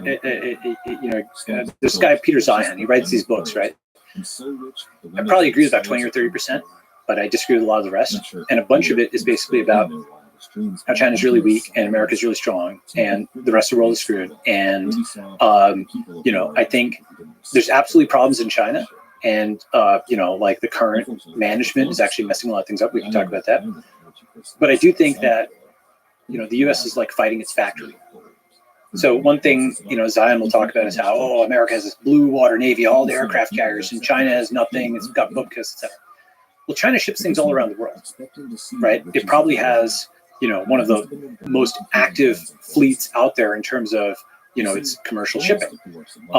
And in terms of building ships, here's a quote: China's merchant shipbuilding industry is the world's largest, building more than 23 million gross tons of shipping in 2020.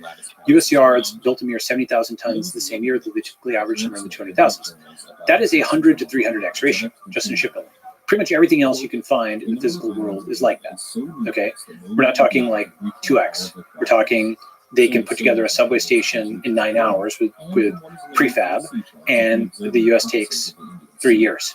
Okay, when you have 1,000x difference in the physical world, the reason the U.S. was won against Nazi Germany in a serious fight is they had this giant manufacturing plant overseas, and they just outproduced, right? And they supplied the Soviets also with Lend-Lease, and the Soviets talked about how they would not have won the war without the Americans. People are like, oh, the Russians, fought the Germans. The Russians, armed by Americans, fought the Germans. Like it's a Soviet Union. They're not actually able to make high quality stuff. There obviously are individual people in Soviet Russia who were innovative, right? I'm not taking away. There's a tradition of amazing. I just want to be like, there's individual Russians who obviously I admire, Mendeleev and Kolmogorov and so on. There's amazing Russian scientists and engineers. So I'm not saying that. I mean, in general, from brilliant folks like yourself that criticize communism, it's too easy to say nothing communism produces is good, which of course is not true. There's Yes, a lot of brilliant people and a lot of even there's a lot of amazing things that have been created. Yeah, so they had some amazing mathematicians, amazing scientists, and so on, right? However, Great branding on the red and yellow. Yeah, The branding is stellar. so Nazi Germany too, excellent branding with the flag and so on. Yeah. so ends there in terms of compliments. yeah, well, actually, they copied a lot of stuff from each other. Like there's this movie called The Soviet Story. It basically shows a lot of Nazi and Soviet propaganda things next to each other, and you can see guys almost in like the same pose. It's almost like, how AI will do like style transfer? You can almost see, because the socialist realism style of like the muscular, brawny worker, very similar to like the style of the Aryan Superman, like pointing at the vermin or whatever. And then there's the crappy open source version that tries to copy, which is Mussolini. Yeah, That just like that does the same exact thing, but does it kind of shitty. So right. So my main thing about this is basically like trying to fight your factory in the physical world is probably not going to work. People are, I think, overconfident on this stuff, right? With that said, I think we want to, at all, the future is not yet determined, right? At all odds, we want to avoid a hot war between, a hot war between the U.S. and China would be. do you think it's possible that we'll get a war? We're doing these things like Pelosi going to Taiwan and trying to cause something. Like, look, again, this is one of these things which is complicated because obviously, if there's more than one perspective on this, right? Again, you've got the U.S. establishment, the U.S. conservative, the Taiwanese perspective, the Chinese perspective, all the bystanders over there. There's more than one perspective on this, okay? If you're, one of China's many neighbors, you look at China with apprehension. Like Vietnam, for example, is sort of is partnering with India because they're mutually apprehensive of China. China is not making like great friends with its neighbors. It's kind of, it's demonizing Japan. It's so ultranationalist nowadays. And so if you're Taiwanese, you're like, I do not want to be under the Chinese surveillance state. I completely understand it. Some people are pro reunification, others aren't, but there's more, trend, in some ways for independence. Okay, fine.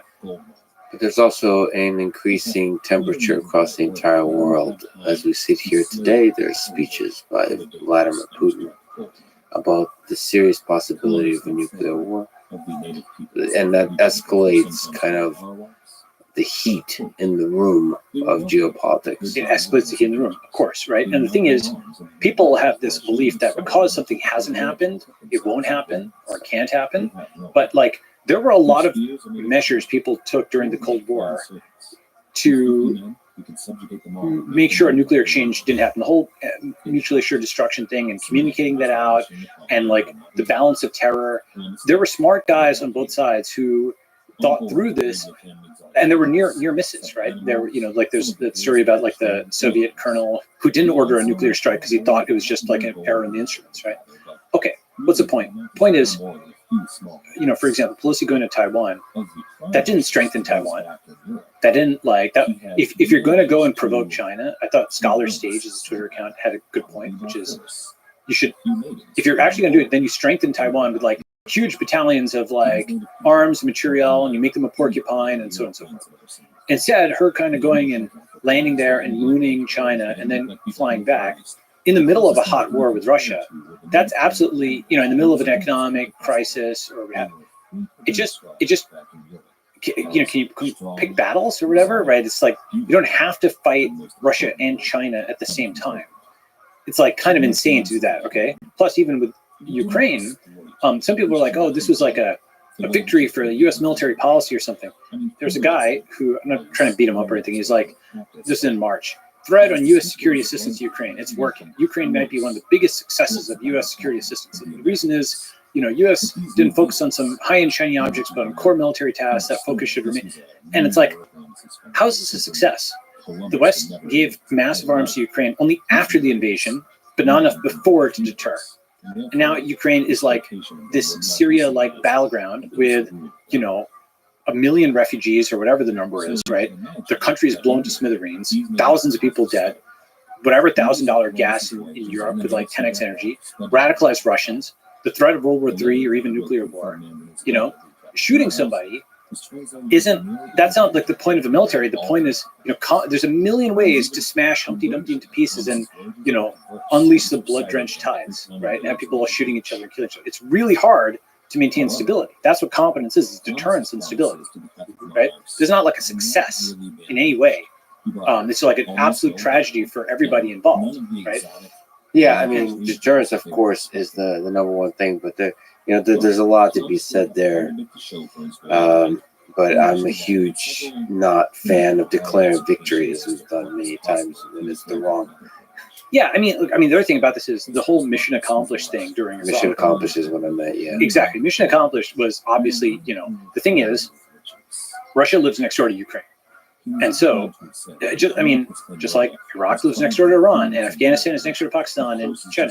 And so if the U.S. eventually gets tired of it and leaves, those guys are next door, right? And so, who knows what's going to happen here, okay? But one of the problems is like, the whole Afghanistan thing or the Iraq thing is the lesson for people was the uncertainty. They're like, is the U.S. going to fight? Don't know. Will the U.S. win if it fights? Don't know. Therefore, roll the dice.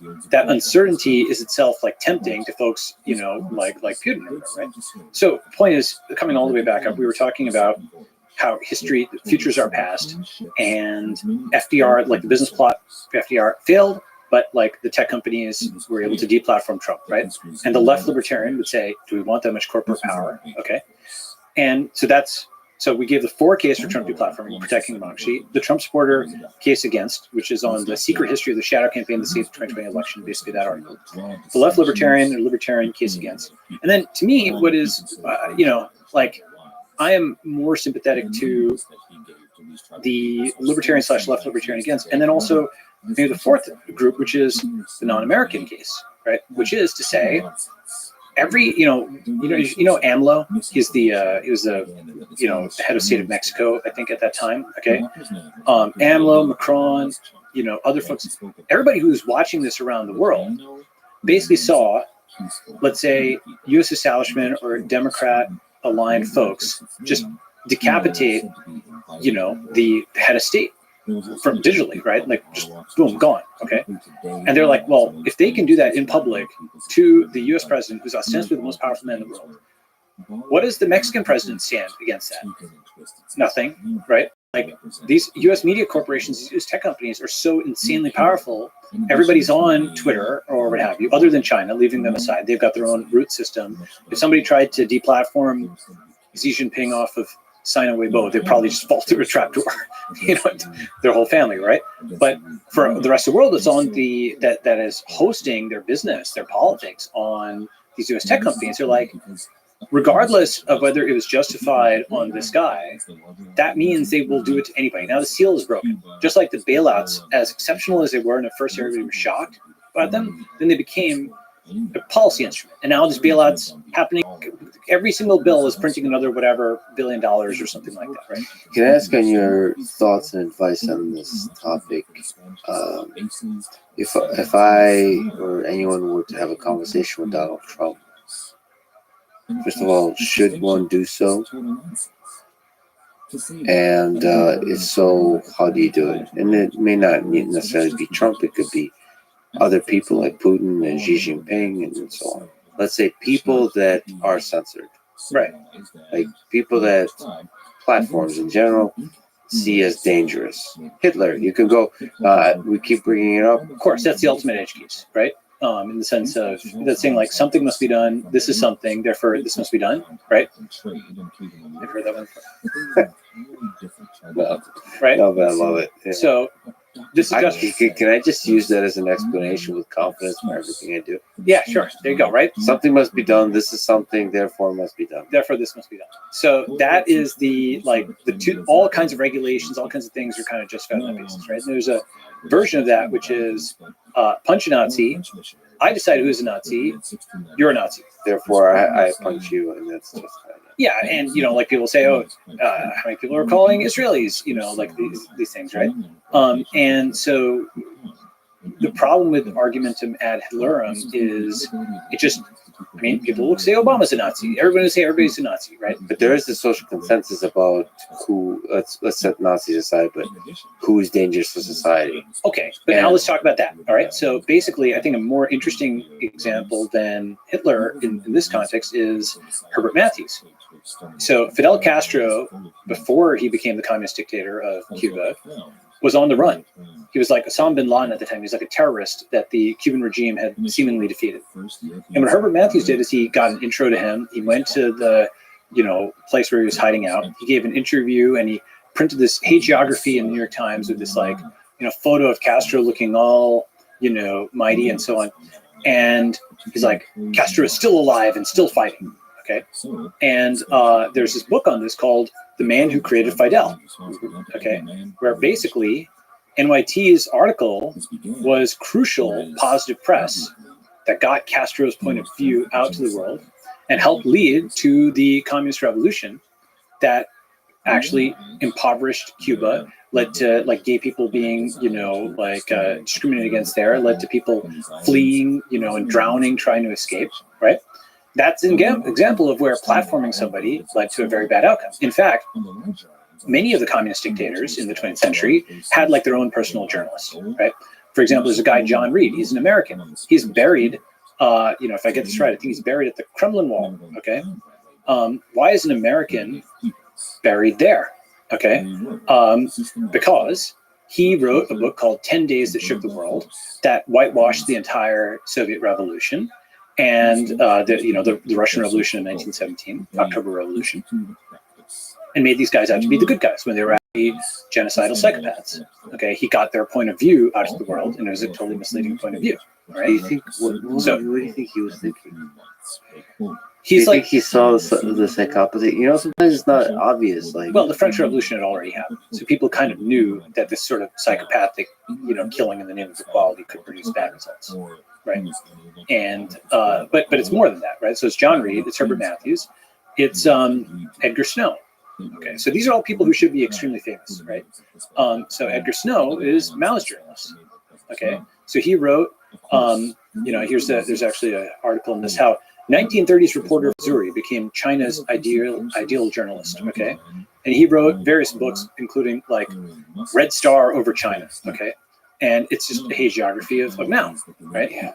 And then of course you've got Durante. He is like Stalin's biographer, right? Just to recap, John Reed brought Lenin's message to the world. Millen's dead. Durante helped Stalin starve out the Ukrainians. Millen's dead. Edgar Snow was Mao's biographer. And Herbert Matthews was like Castro's. This guy, David Halberstam in Vietnam, who was effectively Ho Chi Minh's. He basically went and took leaks from a communist spy. I'll give you the exact name. Pham, I'm going to mispronounce this, but it's Perfect Spy, The Incredible Double Life of PHAM Pham Xuan An, Time magazine reporter and Vietnamese communist agent. That guy was the source of many fabricated stories that David Halberstam printed in the New York Times that led to the undermining of the South Vietnamese regime. And, for example, stories of Buddhists being killed and so on. Ashley Rinsberg in The Great Lady Winked writes this whole thing up at length, so you can go and read it for his account. But basically, all of these communist dictators had a journalist right alongside them as their biographer. Yeah. Okay. But those are tools of the propaganda machine versus. Well, so my point is, these are 5 examples that are on the far left that should be balanced also against the Times running profiles of Hitler on the far right. We know that basically, the Times actually also ran a whole thing, which was, Hitler's like mountain retreat or something like that. Do you know about that story? What year was this? I'll tell you in a second. Hitler at Home in the Clouds. Oh boy, please tell me it's like early 30s? I think it's, this is Otto D. Talisius. This is actually a guy that Ashley Rinsberg writes up in The Great Lady Winked, right? 1937. 37. There's another one where I think the date is wrong, but it's 39, but essentially these titles are like, where Hitler dreams and plans, he lived simply, right? And there's another one, Herr Hitler at Home in the Clouds, okay? The thing about this is, absolutely, there are folks who are hagiographers of the far right, but whether you're talking Lenin and John Reed, or Stalin and Walter Durante of the New York Times, or Castro and Herbert Matthews, again of the New York Times, or Edgar Snow and Mao, or David Halberstam and Ho Chi Minh, again of the New York Times. Like, you start to see a pattern here where the guys who are being platformed and given a voice are these guys who end up being like far left, lunatics, right? And I think part of the issue here is, the saying about how communists don't understand self-interest, nationalists don't understand other interest. And so nationalists are more obvious. Isn't that good? I thought it was good. It's pretty good, right? Pretty good. So the nationalist is very obvious in the sense of like, they're for the Aryans. They're not even for like the Slavs or whatever, right? Like, basically, had Hitler constructed a different ideology, then like he might have gotten more support in Eastern Europe or whatever, right? But he also called the Slavs inferior, not just, basically everybody was inferior to the Aryans, okay? Except maybe the English or whatever, but that was it, right? And the Japanese are honored Aryans or something. So the nationalist declares the supremacy of their own race or culture or what have you, and doesn't understand people's other interests. But he also pumps up his own guys. Okay. Same with, in some ways, China today. Same with Japan back in the day. Whereas the communist has a message that sounds more appealing. It's a universalist message ostensibly, but it's actually faux universalism because it's actually particularism. Like during the Soviet Union, communism, this faux universalism was basically a mask for Russian nationalism, where, or at least Soviet nationalism, where in particular Russians were pushed into many territories and, Russian speakers were, like privileged in, the Eastern Europe and the Baltics. Of course, Russians themselves were oppressed at home, as Solzhenitsyn writes. They were both victim and victimizer of the regime. Their churches were crushed and so on. As compensation, they were agents of empire. It's a tragedy all around. Right? I think Russians have been hard done in many ways. They've had a very hard century. They've also done hard by others. Okay, it's complicated. Those journalists you mentioned, just to elaborate, maybe you disagree with me. I wonder what you think. Sure. But I think conversation, like, not to sort of glorify any particular medium, but there's something, one of the reasons I like long form podcasts or interviews, long form unedited interviews. There's been shows throughout the 20th century that do that kind of thing, but they seem to be rare. That's podcast made it much more popular and common. It's somehow makes it easier not to do this kind of bullshit journalism that The gotcha stuff. Yeah. I feel like asking interesting and deep questions allow. I think you could sit down with Hitler in 1940, 1941, 1942, and the podcast actually serve a purpose. In 41 and 42, mid World War II.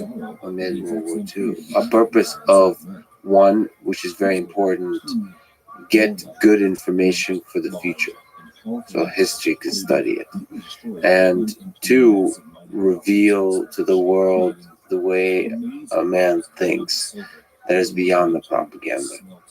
So all this stuff is complicated, but today, so in the specific issue of the folks you were talking about, like Putin, Z, Trump, right? For those folks, they are very clearly outgroups for both the U.S. left and right, which is, let's say, the Western left and right, which are your audience. There's folks who are tankies, and there are folks who are MAGA, who are sympathetic. So what are tankies? Tankies are those who are, they may call themselves tankies. Let's say they're anti-imperialist left and MAGA right. Okay, for different reasons, are against the U.S. establishment and for Putin or Xi or something like that as as an agent against the U.S. establishment, right? So leaving those aside, the point is that most of your audience is sort of on guard, vaccinated in a sense, right? Versus Xi and Putin and Trump, right? Like they know the counter arguments and so on and so forth. Okay, in which case, I wouldn't think interviewing them would be like that big a deal relatively, because there's so much other coverage and so on out there. It's I think it's probably okay. However, for something like when what John Reed was doing and so on, when he was the sole source of information about the Russian Revolution, right? That's different, right? So it's something about it. Kind of gets back to the competitive environment and so on. There's no dearth of folks who are writing critical coverage of these three men, right? And so if I felt that was insufficient, then you might need more, right? Just like for example, nowadays with Stalin, there are a lot of articles and books and PDFs and so on it. At the time, not as much. At the time, not as much, right? That's why I brought those guys, right? Because often it's kind of like, have you ever stocked shelves at a supermarket? And so it seemed totally out of left field. No, but the same thing. Sears, I used to work for Sears. The thing that is the most popular is the thing that's not on the shelf because it's being sold out, right? So in some ways, like this is similar to that famous photo that people have, or image that people have on Twitter of the plane and the parts that are shot versus not, right? The survivorship bias, right? And one way of kind of thinking about it is the guys who you think of as bad guys or possible bad guys or controversial guys or whatever are those you've already got some vaccination to. That's why you think of them at all. Whereas the folks that I mentioned, the regulators, invisible, right? Salzberger, Zucker, his pros and cons, who he is as a person. You don't even know Salzberger exists, most people, right? Despite the fact that he's certainly is powerful. He owns the New York Times, he inherits it. He also got dual class stock, just like Zuck. But he's invisible, right? Well, that's why I think studying the knowns, the people that are known, can help you generalize to the way human nature is, and then you start to question: are the same kind of humans existing in places that wield power? Yeah. And you can assume they do exist there, and then you can start to infer. That's right. And ask questions. So this is kind of what I try to do is what is the dark matter? What is the question that's not being asked or what have you, right? And so that's not to say that you need to be so anti-mimetic that you only do that. But I think you need to do that as well as understand what is good about the conventional wisdom. And, for example, if you notice, a lot of what I talk about is like the V1, V2, V3, where as critical as I am of, let's say, the FDA, I recognize that people want a regulated marketplace, and how do we do better? As critical as I can be of the Fed, I recognize that some kind of monetary policy is necessary, and Satoshi came up with a better one, right? As harsh as one can be a critic of the current system, it is really incumbent, as difficult as that is, upon one to come up with a better version. Just like academia, as much as I think current science is corrupted, what I propose is a way to actually improve on that. And actually, any true scientist say, yes, I want my work to be reproducible. Yes, I want citations to be important statements, and so on and so forth. And we don't have to get everybody to agree with that, but just enough to build that better version and not regress. Yeah, there's an implied optimism within the V1, V2, V3 Yes. framework. And let me ask you at a high level about social media, because you are one of its prominent users to communicate your wisdom. I use Twitter. I wouldn't really think of it as quote communicate my wisdom per se or anything like that. I use Twitter like I might use GitHub as a scratch pad for just kind of floating concepts. And I've got, okay, here's a frame on things. Let me kind of put it out there and see what people think, get some feedback. And Don't you think it has lasting impact that your sketchbook? I think it's good, but basically, like, if I say that's what's my primary thing on Twitter, it's that.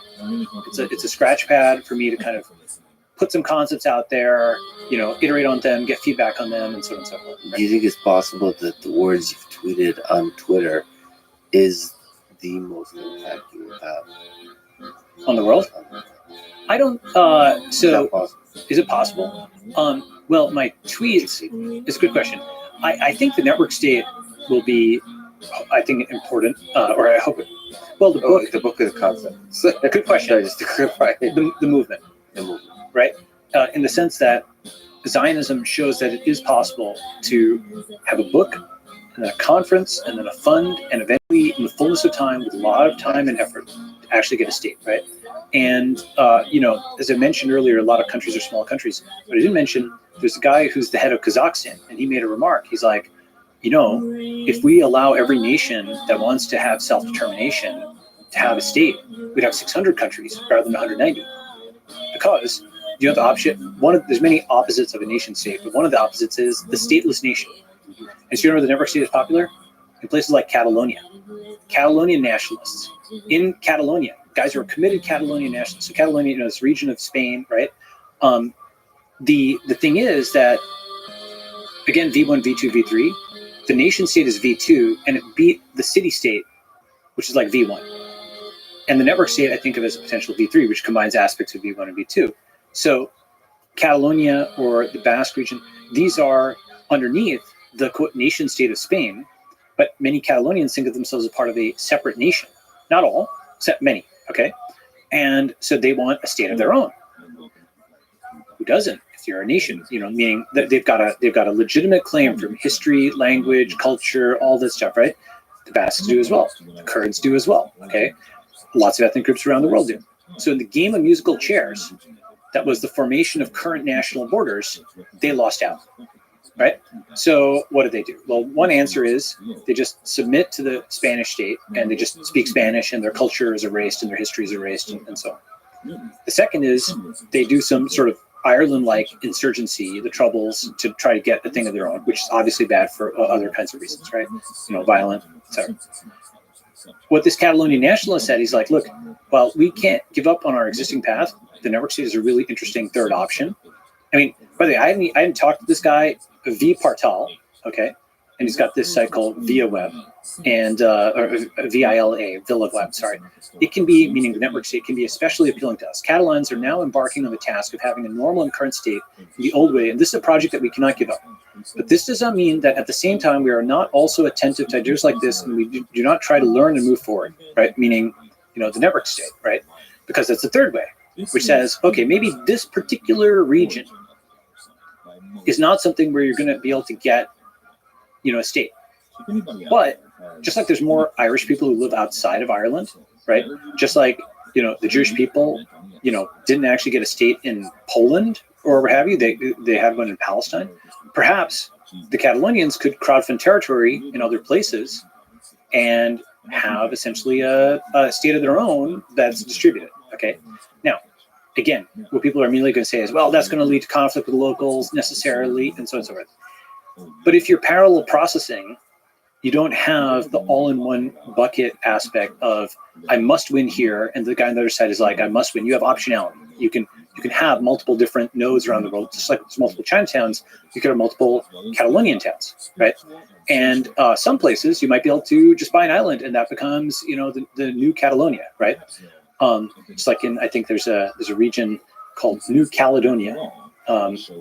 and that's in the Southwest Pacific. So maybe New Catalonia is somewhere else, right? So if you're flexible in that, now of course, a bunch of people will immediately say, they'll have 50 different objections to this. They'll say, oh, you don't get it. The whole point is the land, and so on. They've been there for generations. So say, I do get it. But this Catalan nationalist who's like literally written in Catalonian for I don't know how many years, right? Is basically saying this is worth thinking about, and so it's a peaceful third way. Yeah, but it's interesting. I mean, it's a good question whether Elon Musk, SpaceX, and Tesla will be successful without Twitter. Yeah, I don't think as successful. I mean, obviously they existed before Twitter, and a lot of the engineering problems are obviously non-Twitter things, right? But Twitter itself has certainly probably helped Musk with Tesla sales. The engineering. No, that's not what I mean. Oh, go ahead. The best people in the world solve the engineering problem. Yes, but he hires the people to solve them, and he knows enough about engineering to hire those people. That's the point I'm making. Oh, is on Twitter, the legend of Elon Musk is created. The vision is communicated, and the best engineers in the world come to work for the vision. It's an advertisement of a man, of a company pursuing a vision. I think Twitter is a great place to make viral ideas that are compelling to people, whatever those ideas are. And whether that's the network state or whether that's humans becoming a multiplanetary species. Here is a remark I had just before the pandemic related to this, okay? But Twitter helping along, just beyond that for a second. Maybe centralization is actually also underexplored in the design space. For example, today's social networks are essentially governed by a single CEO, but that CEO is a background figure. They aren't leading the users to do anything. What if they did? One example, could Elon Musk's then 30 million followers somehow get us to Mars faster? Tools for directed collaborative work by really large groups on the internet are still in their infancy. You can see pieces of what I was talking about, the Scratchpad thing, the network state being a group which can do collective actions. This is kind of the thing, right? So technologies for internet collaboration that can be very useful to the software for future network states. Operational transformation is how like Google Docs coordinates edits. Conflict-free replicated data types is another, it's an alternative, easier to code in some ways than operational transformation. Microtasks like Mechanical Turk, Scale AI, and Earn.com before we sold it. Blockchains and crypto, obviously. The Polymath project, where a bunch of people parallel processed and were able to solve an open math problem by collaborating. Wikipedia with its flaws that we talked about. Social networks and group messaging. All these are ways for collaborating. They're not just simply attacking or doing something on the internet. This is something that Elon could use, right? What works and what doesn't about Twitter? If there's something that's broken, how would you fix it? A million things I can say here. So a few things. First is fact checking. I had this kind of fun, I thought it was a funny tweet. To anyone who wants to, quote, ban lying on social media, please write down a function that takes in a statement and returns whether it is true. If you can start with the Riemann hypothesis, that would be amazing. Yeah. Okay. Yeah. Now, that's kind of funny, right? That's funny. And so now that joke landed on like 5 people. Sure. You want to explain the joke? Go. Well, no.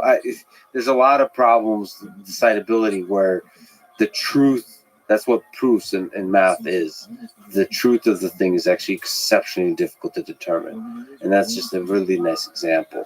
Right. The problems that persist across centuries that have not been solved by the most brilliant minds, they're essentially true or false problems. That's right. And so when people are saying, when they were saying they want to ban lying on social media, fact check social media, the assumption is that they know what is true. And what do they mean by that? They really mean the assertion of political power, right? With that said, do I think it could be useful to have some kind of quote fact checking thing? Yes, but it has to be decentralized and open source. You could imagine an interesting concept of coding Trugle, like a Google that return what was true. Yes. It's like a modified version, right? It's like GPT-3, but the Stable Diffusion version where it's open. Okay, and so now Stable Diffusion shows it is possible to take an expensive AI model and put it out there, right? So you have, you know what a knowledge graph is? It's like basically, you wouldn't actually, whether you have it as RDF or like a triple store kind of thing or some other representation, it's like an ontology of A is a B and, B has a C and it's got probabilities on the edges sometimes and other kinds of metadata. And this allows Google to show certain kinds of one box information where it's like, what is Steve Jobs's, what is Lorene Powell Jobs's age or birthday? They can pull that up out of the knowledge graph, right? And so you can imagine that Trugle would have both deterministic and statistical components. And crucially, It would say whether something is true according to a given knowledge graph. And so this way, at least what you can do is you can say, okay, here's the things that are consensus reality, like the value of the gravitational constant will be the same in the MAGA knowledge graph and the U.S. establishment knowledge graph and the CCP knowledge graph and the I don't know, the Brazilian knowledge graph and so on and so forth, okay? But there's other things that will be quite different. And at least now you can isolate where the point of disagreement is. And so you can have a form of decentralized fact checking that is like, according to who, well, here is the authority and it is this knowledge graph, right? So that's like a kind of thing, right? Yeah. So that is, so that's one concept of like what next social media looks like. There's actually so much more. Another huge thing is decentralized social media, okay? Social media today is like China under communism in a really key sense. There's a great article called The Secret Document That Transformed China. Do you know what China was like before 1978? I know about the atrocities. Sure. But there, To put some flesh on yeah, bones, so to speak, okay? So basically, there's a good book I'm reading because I think a lot of documents became public recently. And so there's a window when it opened up. Now it's probably closing back down again. But you know, great biographies because of that were written. Like I'm currently reading Mao's Great Famine by Frank DeCarter. Yeah. Which is whoo boy. It's crazy. Okay. Yeah. Here's the thing is capitalism was punishable by death in living memory in China. Just to explain what that meant. Okay. I mean, that's what communism was, right? It was literally the same China that has like the CC, you know, the entrepreneurs and Jack Ma and so on and so forth. 40-something years ago, capitalism was punishable by death. But to give in a concrete example, this is a famous story in China, maybe apocryphal, but it's what, you know, the folks have talked about. There's a village in Zhaogang, and basically all the grain that you were produced was supposed to go to the collective. And even one straw belonged to the group. At one meeting with Communist Party officials, a farmer asked, "What about the teeth in my head? Do I own those?" Answer, no, your teeth belong to the collective. Okay. Now, the thing is that when you're taking 100% of everything, okay, work hard, don't work hard, everyone gets the same, so people don't want to work, right? So what happened? These farmers gathered in secret, and they did something that was like, would have gotten them executed. They wrote a contract amongst themselves and said, we all agree that we will be able to keep some of our own grain. We will give some of them to the regime, so when it comes to collect the grain, they've got something. We'll be able to keep some of it. And if any of us are killed for doing this, then the contract said that the others would take care of their children. Okay, so to keep some of what you earned, I mean, just think about how they formed a mini capitalism society within a secret capitalism society. So what happened? Amongst 5 people. Now, right, so now that they could keep some of what they earned, right, so keep some of what they earned, they had a bumper harvest. And you know what happened with that bumper harvest? That made the local officials really suspicious and mad. They weren't happy that there was a bumper harvest. They're like, what are you doing? You're doing capitalism? Yeah. Right? And in, you know, a few years earlier, they might have just been executed. And in fact, many were. That's what it means when you see millions dead. Millions dead means guys were shot for keeping some grain for themselves. Okay, it means like guys came and kicked in the door of your collective farm and, you know, raped your wife and took you off to a prison camp and so on. That's what communism actually was. Okay, it hasn't been depicted in movies. There's a great post by Ken Billingsley in the year 2000 called, if I got this right, Hollywood's Missing Movies. Okay, this is basically, here, I'll paste this link and put it in the show notes. All right, this is worth reading. It's still applicable today, but now that we have stable diffusion, now we have all these people online. Now that Russia and China are America's national bad guys, you know, as they were before, they are again. Perhaps we'll get some movies on what communism actually was during the 20th century and how bad it was, right? And, you know, vaccinate people against that as well as against Nazism, which they should be, okay? The point of this, go ahead.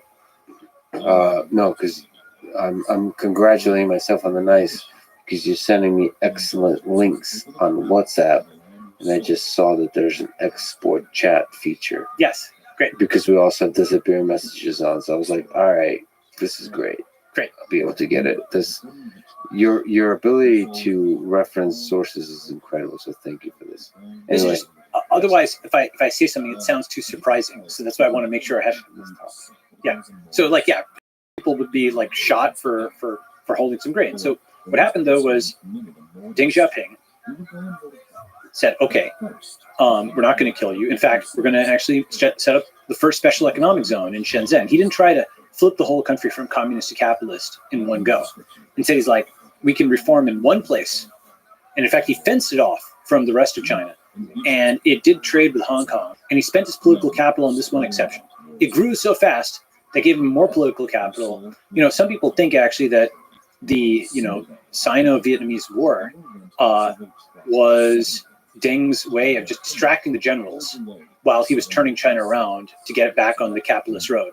And what he did was the opposite of a rebranding. He did a reinterpretation. Like a rebranding is where the substance is the same, but the logo is changed. Okay, you know, you were Facebook, you're now Meta. That's a rebranding, right?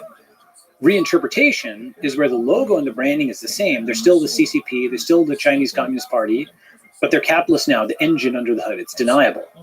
Okay, and this is a very common. Once you realize those are different things, it's like swap the front end, swap the back end. Go ahead. Good. Put it. Right? It's really good. Yeah. Really good. I'm enjoying your metaphors and way of talking about stuff. Yeah, so I get. Yeah. Swap. You could. Yeah. Rebranding is swap the front end. Reinterpretation, swap the back end. Yeah. That's right.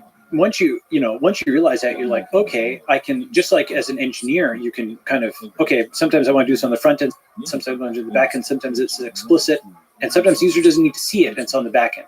Lots of political stuff, you know, is arguably not just best done on the back end, but always done on the back end. One of the points I make in the book is left is the new right is the new left, is, you know, if you look through history, the Christian king, the Republican conservative, the CCP entrepreneur, the WASP establishment, these are all examples of a revolutionary left movement becoming the ruling class right. Okay, like the Republican conservative, just as that one example. I go through an extended description of this in the book, but Republicans were the radical Republicans, the left of 1865. They won the revolution, and their moral authority led them to have economic authority in the late 1800s. You wouldn't want a Democrat Confederate traitor as the head of your, you know, railroad company, would you? Right. So all the Confederate traders that were boxed out from the plum positions in the late 1800s. And so what happened was the Republicans turned their moral authority into economic authority, made tons of money. The Democrats then started repositioning, not as a party of the Southern racists, but the poor, right?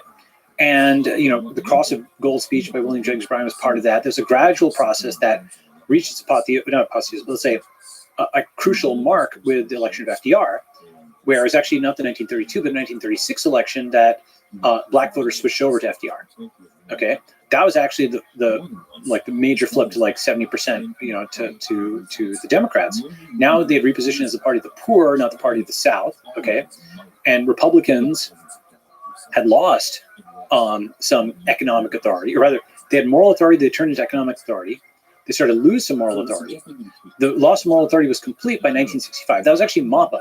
People dated, you know, the civil rights movement as the big way where the Republicans lost moral authority. It's not really, that was the MAPA because 1936, 30 years earlier, was when black voters switched to the Democrats. Okay, so 1965 was another 10 points moving over of black voters to Democrats. Republicans had completely lost moral authority 100 years after the Civil War. Okay, then the next 50 years, that loss of moral authority meant that they lost economic authority, because now a Republican bigot as a CEO of your tech company anymore, would you? Right?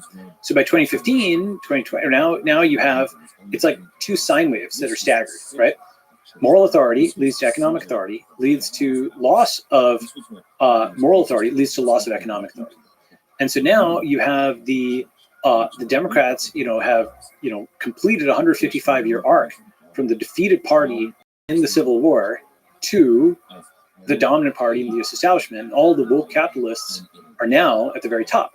Now the same repositioning is happening, where if you're so woke, why are you rich?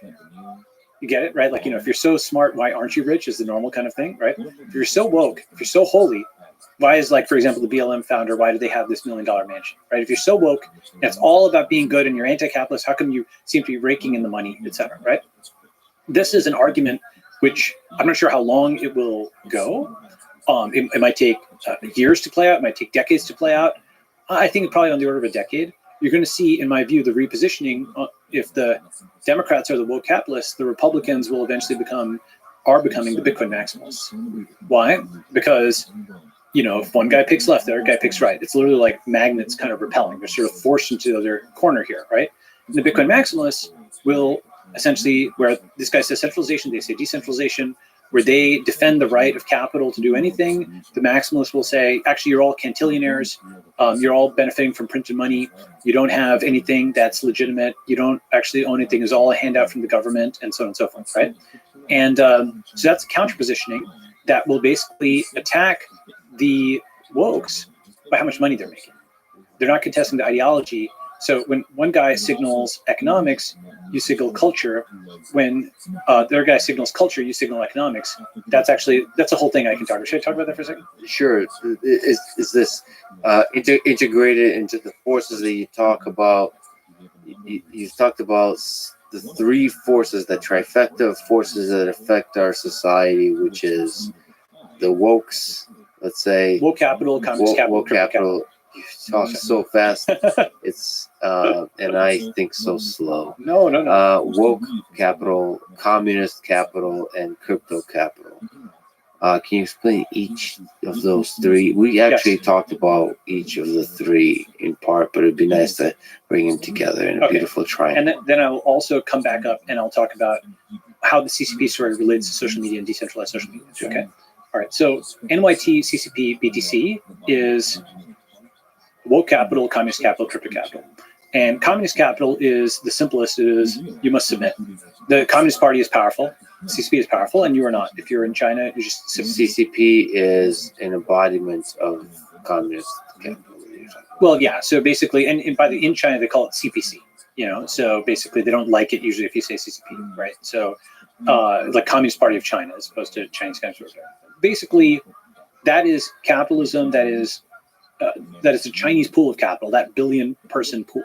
Okay, that's WeChat, and it's it's Alibaba, and it's that entire kind of thing. That is one just social network with currency. The whole thing is vertically integrated. When we say communist, what do you mean here? Why is the word communist important? Why don't you just say China? So is communist important? Or is it just a catchy label? It's a catchy label, but I think it's also important because it's paradoxical, right? A thread on this. The future is communist capital versus woke capital versus crypto capital. Each represents a left-right fusion that's bizarre by the standards of the 1980s consensus. It's PRC versus MMT versus BTC. All right. And why is it bizarre by the standards of the 1980s consensus? Well, in the 1980s, you wouldn't think the communists would become capitalists, but they did. You wouldn't think that the wokes, the progressives, right, would become so enamored with giant corporations and their power, right? They've seen something to liken that, right?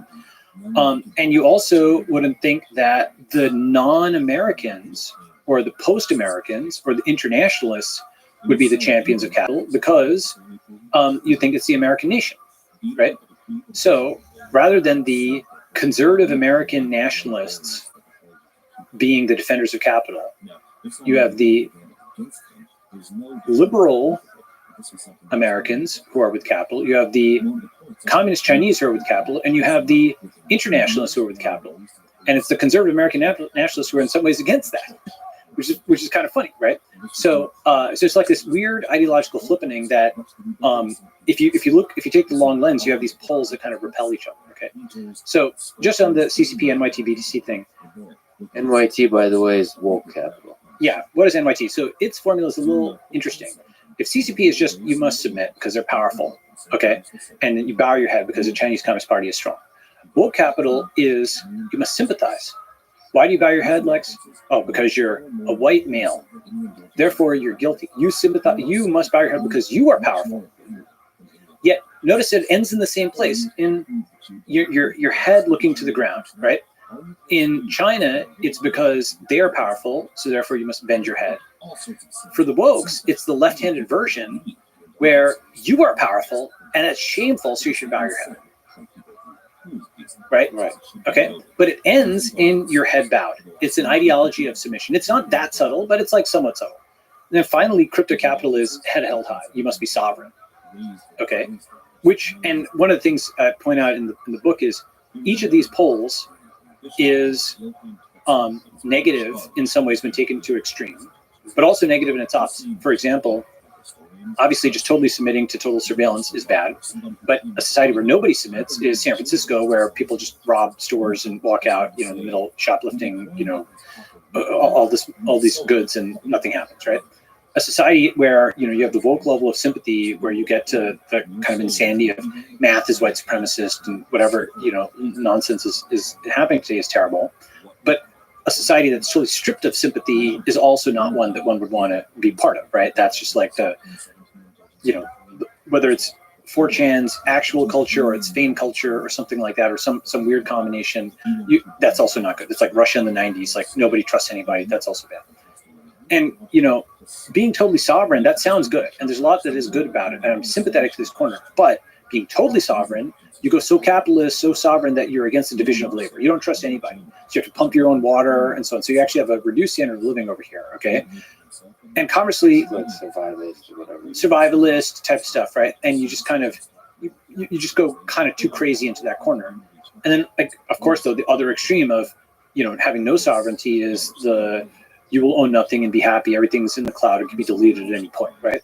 So each of these is kind of has badness when it's there, but also its total extreme opposite is bad.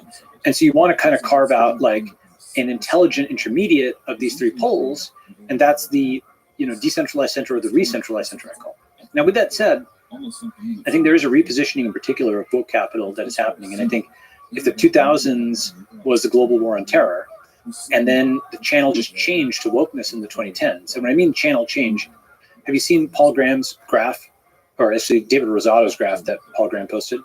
No, but there's a good chance to say that Paul Graham is awesome. Okay, yeah. And so here is this graph, okay, David Rosado's data analysis, I think, that put this together. So basically, this is a graph of the word usage frequency in New York Times, 1970 to 2018. And he's got some controls there. Paul Graham tweets, hypothesis. Although some newspapers can survive the switch to online subscriptions, none can do it and remain politically neutral with newspaper record. You have to pick a side to get people to subscribe, and there's a bunch of lots. On the x-axis is years, on the y-axis is the frequency of use. And sexism has been going up, misogyny has been going up, sexist, patriarchy, mansplaining, toxic masculinity, male privilege. All these terms have been going up very intensely in the past in the past decade. Yeah, but really 2013 is the exact moment. You see these things, they're flat and then just go vertical. Mansplaining, toxic masculinity. What precisely happened in 2013? So I talk about this in the book. But I think fundamentally what happened was tech hurt media, and their revenue dropped by about $50 billion over the 4 years from 2008 to 2012. Tech helped Obama get reelected, and media was positive on tech until December 2012. They wrote like the nerds go marching in the Atlantic. Then after January 2013, once Obama was ensconced, then the knives came out, because basically these tech guys were bankrupting them. They were through supporting them.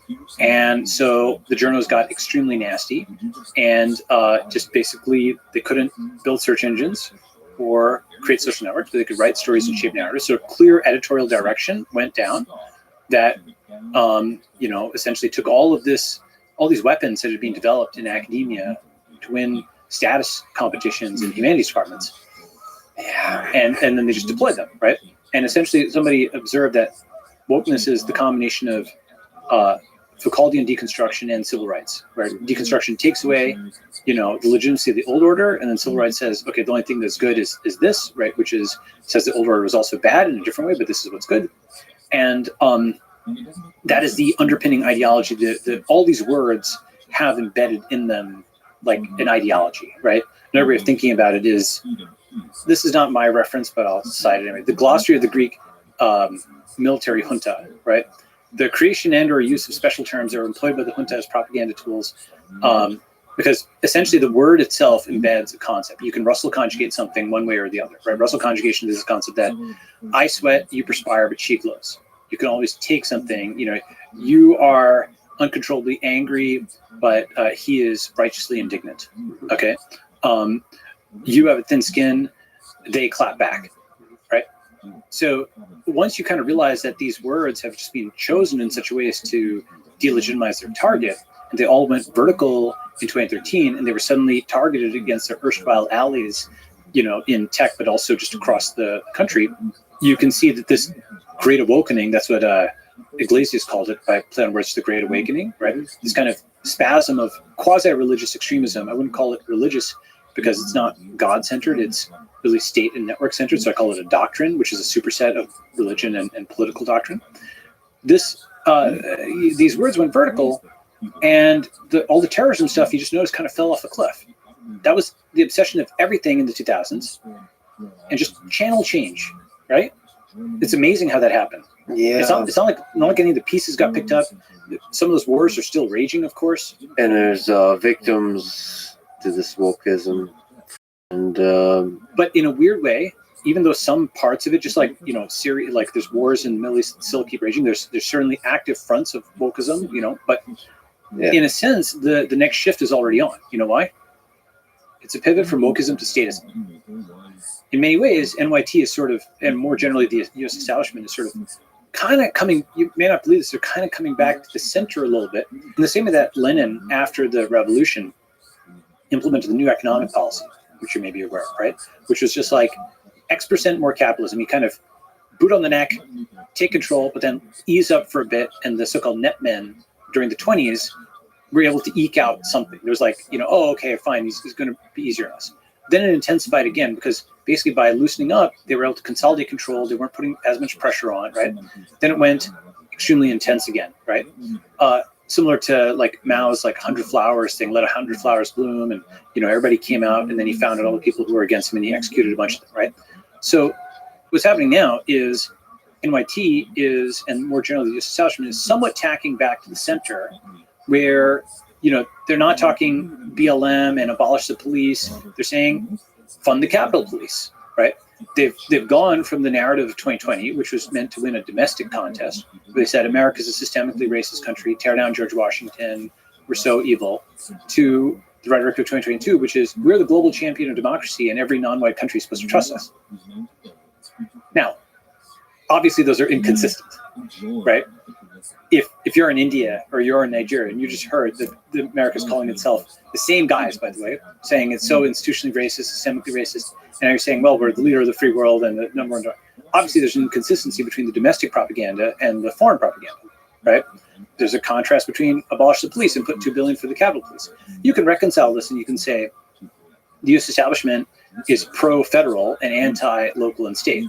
So abolish the local police, who tend to be, Republican or rightist, but fund the FBI, fund the Capitol Police, who tend to be, just like in the, Soviet Union, the national things like the KGB, right? That were for the state, but there were all these local nationalist ethnic insurgencies in like Estonia and other places, right?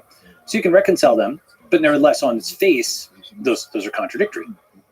So what are you going to get? I think you're going to get this rotation where a fair number of the folks on the sort of authoritarian right are kind of pulled back into the fold a bit. Okay, these are the cops and the military and whatnot, some of them, because as this decade progresses, you're going to see the signaling on American statism as opposed to wokeism, okay, which is 30 degrees back towards the center, right? Conversely, on the other side, you're going to have the left libertarians and right libertarians who are signaling crypto and decentralization and so on, okay? And so the next one isn't red versus blue, it's orange versus green. It's the dollar versus Bitcoin. And so you have the authoritarians, the top of the political compass, versus the quote libertarians, right? And here's the visual of that. So that's why, like, as I wrote the book and after I was like, I'm already seeing this this shift happening from war on terror to wokeism to American statism, right? And here, just take a look at this visual. Interesting. So the visual is an animation transforming the left versus right, libertarian versus authoritarian, to Bitcoin, dollar versus crypto. That's right. And some folks switch sides, right? Because you have folks like, Jack Dorsey and a lot of the tech founders in basically the lower corner, right, who were blue but are now going to become orange or are orange. And you have folks in the upper right corner who are going to, at the end of the day, pick the dollar and the American flag over the internationalist ideals of cryptocurrency. The realigning, as you call it. Let me ask you, briefly, we do need to get a comment, your visionary view of things. We're at a low point in the cryptocurrency space from a shallow analysis perspective, or maybe in a deeper sense, if you can enlighten me. Do you think Bitcoin will rise again? Yes. Do you think it will go to take on fiat, to go over $1 million, to go to these heights? I mean, I think it's possible. And the reason I think it's possible is I think a lot of things might go to $1 million because inflation. Right. That was an important point, right? Yes, it's a very important point, yes. Because you're seeing essentially, right, sort of the choke pointing on energy is pushing up prices across the board for a lot of things. The supply, China's not doing us any favors with the COVID lockdowns. Putin's not doing the world any favors with this giant war. There's a lot of bad things happening in the physical world, right? You have, when China, Russia, and the U.S. are all, and Europe is, there's folks who are just insane about degrowth, and they're against, they're pushing for burning coal and wood, right? So a lot of prices are going up in a really foundational and fundamental way. And with that said, also, the dollar is in some ways strengthening against certain other things because a lot of other countries are dying harder, right? And you've got riots in Sri Lanka and riots in Panama and riots in, all these places, right? So it's very complicated because you've got multiple different trends going in the same way. Your Bitcoin Maximus would just say infinity over 21 million. And so therefore you print all the dollars, there's only 21 million Bitcoins, so Bitcoin goes to infinity. But it can be something where lots of other currencies die and the dollar is actually exported via stable coins. Mm-hmm. Okay. But I do think fiat still moves somehow into the cryptocurrencies. Yeah. I think it's kind of like Microsoft where, Windows is still around, right? Microsoft is still around, still a multi-$100 billion company. He doesn't need it. Don't worry. All my machines are Windows and are they still boot? Yeah. Okay. I don't know a single Mac. Really? Okay. Yeah. You are unusual in that. Yeah. That's so at least for our. It's not ideology. Just convenience. Fine. They actually now post-Cythia, they do make some good stuff, right? Like Microsoft Teams is good, right? Yeah, there's a lot of incredible stuff. Yeah. And UCO has done a lot of innovative things, like GitHub. Yeah, there's an acquisition, but still, I give them credit for it. The acquisition, the pivoting of vision and motivations and focus and all that kind of stuff. So, anyway, yes, okay. Microsoft is an analogy, metaphor for something. Well, yeah. So basically, just like they didn't need a turnaround, but they did endure to the present day. They didn't die from Google App. For the massive attacks on them, they didn't die. They are less powerful, but they make more money, right? Yes. And I think that might be something that our best case scenario is the U.S. establishment or CCP has more power over fewer people. Okay, I see. And so but you can exit. If you're there, you're kind of knuckling under or whatever, but you can exit, right? And so I mentioned those three poles. CCP is obviously 1 billion people, 1.4 aligned under the digital yuan and so on, right? NYT is the entire, it's the tech companies, it's the US dollar, it is the establishment. And then crypto capital is everybody else. But I actually think that over time, that third world is Web3 this time. Third pole, and that's India and it's Israel. And it's lots of American conservatives and left libertarians, and it's also lots of Chinese liberals. All the folks who are trying to get out of China because it's become so nationalist and crazy and difficult for capitalism. And so if you take basically non-establishment Americans on both left and right, okay, the bottom two quadrants in the political compass that I talked about, you take the liberal Chinese, you take the Israelis and the Indians. Why? Because both of them have a lot of tech talent, right? They're the number one and number two demographics for tech founders. And they want to, while they are generally sympathetic to the West, right? And they have more ties to the West, they also are more cautious about national interest rather than just starting fights, where that's how they would think about it, right? They just, India thinks of itself as a poor country, Israel thinks of itself as a small country, and so therefore it needs to not just get in every fight just for the sake of it, and so need to maintain a cautious distance with China, but not like do what Pelosi is doing and try and start like a big thing, okay? I think Israel is similar, where it's maintaining diplomatic relations with China. It's more friendly towards China than the U.S. is. India and Israel, I think, are two sovereign states that have a lot of globally mobile tech talent, that obviously have ties to the West with a large diaspora, that are hard to demonize, or in the sense of willing to argue on the internet. Let's put it like that, in English, right? It's very important. And them plus enough Americans plus enough Chinese can set up another pole that is not for Cold War or military confrontation, but for peace and trade and freedom and so on and so forth, right? That's the center, as opposed to the left of the the woke American U.S. establishment, or the right of the ultra-nationalist CCP, right? That's what I think about. Now, what I would say here is the reason I think these are the kind of the three poles. You can argue against this, right? You can say it's a unipolar world. America's totally dominant. That's one argument. You can say it's a bipolar world. It's just the U.S. versus China. No, everybody else will have to be forced to align with one or the other. Jayashankar, actually explicitly rejected this. He's like, look, there's 1 billion people in India. It's coming up on, it will eventually be like the number 3 economy. It's on the rise. He's got the history and culture. He thinks he's entitled to have, India's entitled to have its own side, right? In such a thing. It's a funny way of putting it, right? Yeah. But it's also true. And so you can say it's unipolar, you can say it's bipolar, you can say it's just multipolar, and everybody is kind of there, India, Israel, these groups are out there. But I actually think it's going to be tripolar. The reason it's tripolar is these 3 pools are the groups that have enough media and money and scale and whatnot to really kind of be self-consistent civilizations. Obviously, China's like the vertically integrated, like Apple or whatever, just like one maybe country. A stable ideology. A stable ideology. That's right. Right. Obviously, the wokes have control of lots of institutions. They've got the U.S. establishment. They've got the tech companies. They've got the media companies, and so on. But crypto is basically everybody else, and crucially, crypto has inroads in China and America, where it's hard to demonize it as completely foreign, because there's many, many, many huge proponents of the universalist values of crypto in America and China, because it is true global rule of law and free speech and so on. It is genuinely universalist in a way where America can no longer be, the number one rule of the rules-based order is America is always number one, and China doesn't even pretend to maintain a rules-based order, right? Whereas for all those countries that don't want to either be dominated by the U.S. media corporations or social media that can just censor Trump, nor do they want to be dominated by China, this is an attractive alternative, a platform they can make their own, right? So that's where I think, I wrote an article on this in Foreign Policy on, here's 2 articles about this a little bit. It's called Great Protocol Politics. And then here's another one on the sort of domestic thing, Bitcoin is Civilization, for Barry Weiss, okay?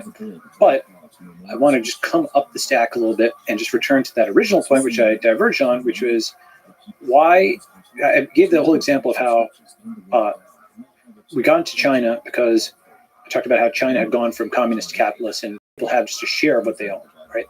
With social media, we're still in kind of the communist era of social media almost, where whatever you earn on social media, like Google takes its cut, Twitter takes 100%. You're nothing for all your tweets or anything like that. Not only do you earn nothing, you might get a little rev share on TikTok or YouTube. You can do okay, right? But not only do you earn either nothing or a little bit, you have no digital property rights, even more fundamental. You are at just the whim of a giant corporation, can hit a button and everything you worked for over years, gone. Okay, that is, even if that is, quote, the current state of events, the state of affairs rather, that is not the right balance of power. To be able to unperson somebody at the touch of a key and take away everything in their digital world, when we're living more and more in the digital world, we need a check on that power. And the check on that power is crypto and its property rights and its decentralization, right? And when I say decentralization, I mean your money and your digital property is by default yours. And there has to be a due process for someone to take that away from you. Everything, all work is online. All your money is online. Your presence is online. That can just be taken away from you with the press of a key. That just gives, bad governments bad corporations so much power that that's wrong, right? That's why I'm a medium and long-term bull on crypto, simply because it's a check on this thing. And that if you think about it in terms of just abstract decentralization is one thing, but if you think about it in terms of property rights, it's quite another. And now what that also means is once you have property rights and you have decentralized social media, it'll be like the explosion of trade that happened after China went from communist to capitalist. Literally billions of people around the world are no longer giving everything to the collective. They own the teeth in their head now, finally. Okay, it's funny, right? So your LexFreeman.eth, you own it. The keys are on your computer. The bad part is, of course, they can get hacked or something like that. Then you can deal with that with social recovery. There's ways of securing keys. But the good part is, ta-da, you actually have property rights in the Hernando de Soto sense. You have something you own, ownership, digital ownership. The cloud is great, but crypto gives you some of the functionality of the cloud while also having some of the functionality of the offline world where you have the keys. So it's a V3. Right, it's continuous theme, right? The V1 was offline. I've got a key. I own it. I have de facto control. V2 is the cloud. Someone else manages it for me. It's hosted. I get collaboration, so on. V3 is the chain where you combine aspects of those, right? You have the global state of the cloud, but you have the local permission and controlling of the private key, okay? So that's why I'm a medium to long-term ultra bull on crypto. And there's a podcast I gave with Asimco where I talked through how crypto actually doesn't just go after finance. So it's gold, and it's wire transfers, and it's crowdfunding, and it's all finance with DeFi. But it's actually also search, and it's social, and it's messaging. It's actually even operating systems, and eventually cloud and whatnot. Do you want me to talk about that briefly? Yeah. If you can briefly see, so sure. Very briefly. How broad you see the effect of it. So first, crypto is fundamentally a new way of building back-end systems, right? So if you think about how big a deal it was to go from AT&T's corporate Unix to Linux, it's permissionless, right? When you went from, as much as I admire a lot of the stuff that, Sam Altman and Greg Brockman have done at OpenAI, I mean, they're phenomenal in terms of research. They've pushed the envelope forward. I give them a ton of credit, right? Still, it was great to see Stable Diffusion out there, which was open source AI, right? And so from a developer, from a power user standpoint, whenever you have the unlocked version, like an unlocked cell phone, it's always going to be better, right? So what crypto gives you, obviously it's every financial thing in the world. You can do stocks, bonds, etc. It's not just like the internet wasn't just a channel. It wasn't like radio and TV and internet. It was internet, radio, and internet TV, internet this and internet that. Everything was the internet. All media became the internet. Crypto is not an asset class. It's all asset classes. It's crypto stocks and crypto bonds, etc. In a real sense, like private property arguably didn't exist in the same way before crypto. International law didn't exist before crypto. How are you going to do a deal between Brazil and Bangladesh? If a Brazilian company wants to, acquire a Bangladeshi company, you usually have to set up a U.S. adapter in between, because otherwise, what are the tax or the, other obligations between the two? You set up a U.S. adapter or a China adapter to go between. But now that Brazilian and Bangladeshi can go peer to peer because they're using blockchain, right? They can agree on a system of law that is completely, international, and that's code, so each party can diligence it without speaking Portuguese and Bengali, right? So that's why I am a long-term bull on crypto. I just described the finance case. Let me go through the others, right? Social. So you have the private keys for your ENS. You have apps like Farcaster. You basically have decentralized social media where there's different variants. Some you just log in with your crypto username. Others, the entire social network and all the likes and posts are on chain, like DeSo. But there's several different versions, right? Search. Once you realize block explorers are an important stealth threat to search. They're very high traffic sites like blockchain.com and Etherscan that Google has just totally slept on. They don't have a block explorer. You don't have to do anything in terms of trading or anything like that. Google does not have a block explorer. Why? They don't think of it as search, but it is search. It's absolutely search. It's a very important kind of search engine. And once you have crypto social, you now show that you're not just indexing in a block explorer like on-chain transactions, but on-chain communications. Okay, so now you suddenly see, the entire social web that Google couldn't index. You could only index the World Wide Web and not the social web. Now it's actually the on-chain signed web, because every post is digitally signed. It's a new set of signals. It's way easier to index than either the World Wide Web or the social web because it's open and public. So this is a total disruptive thing to search in the medium term because it's a new kind of data set to index, right? So that's how it's a threat to social, to search. It is a threat to messaging. Why? Because, or it's disruptive eventually, because the ENS name, as I mentioned, is like a universal identifier. You can send encrypted messages between people. That's a better primitive to base it on. WhatsApp is just claiming that they're end-to-end encrypted. But with an ENS name or with a crypto name, you can be provably, audibly end-to-end encrypted because you're actually sending it back and forth, right? Because the private key is local, right? That itself, given how important that is, right? You could man-in-the-middle Signal or WhatsApp because there's a server there, right? If you have, so end-to-end encrypted messaging will happen, and with payments and all this other stuff. Okay, so you get the crypto messaging apps, you get operating systems. Why? Well, the frontier of operating systems. I mean, look, Windows, Linux, and Mac OS have been around forever. But if you actually think about, what is a blockchain? Well, there's operating systems, there's web browsers. A blockchain is the most complicated thing since an operating system or web browser because it's a kind of operating system. Why? It's got, something like Ethereum has an EVM. It's got a programming language. It's got an ecosystem where people monetize on it. They build front-end apps and they build back-end apps. They interoperate between each other. This is the frontier of operating systems research. People haven't thought of it that way, right? It's also the frontier of a lot of things in databases. You will get a crypto LinkedIn where there's zero-knowledge proofs of various credentials, okay? Basically, every single Web2 company, I could probably come up with a Web3 variant of it, right? Like Ethereum is, and this is high praise for both parties, but Ethereum is like the crypto Stripe, right, or the Web3 Stripe. And you will see versions of everything else that are like this. But, I kind of described search, social, messaging, operating systems, the phone, right? Solana's doing a crypto phone. Why do you want that? Again, digital property. Apple was talking about running some script to find if people were having, CSAM, like child porn or whatever on their phones, right? And even NYT actually reported that Google ran something like this and found false positives. Some guy had to take a photo of a kid for medical diagnosis. It got falsely flagged as CSAM. He lost access to his account. Total nightmare. Imagine just getting locked out of your Google account, which you're so dependent on, right? As more and more of your digital life goes online, is it really that much ethically different if it's the Chinese state that locks you out or an American corporation, right? Basically, it's operationally very similar. You just have no recourse. You're unpersoned, right?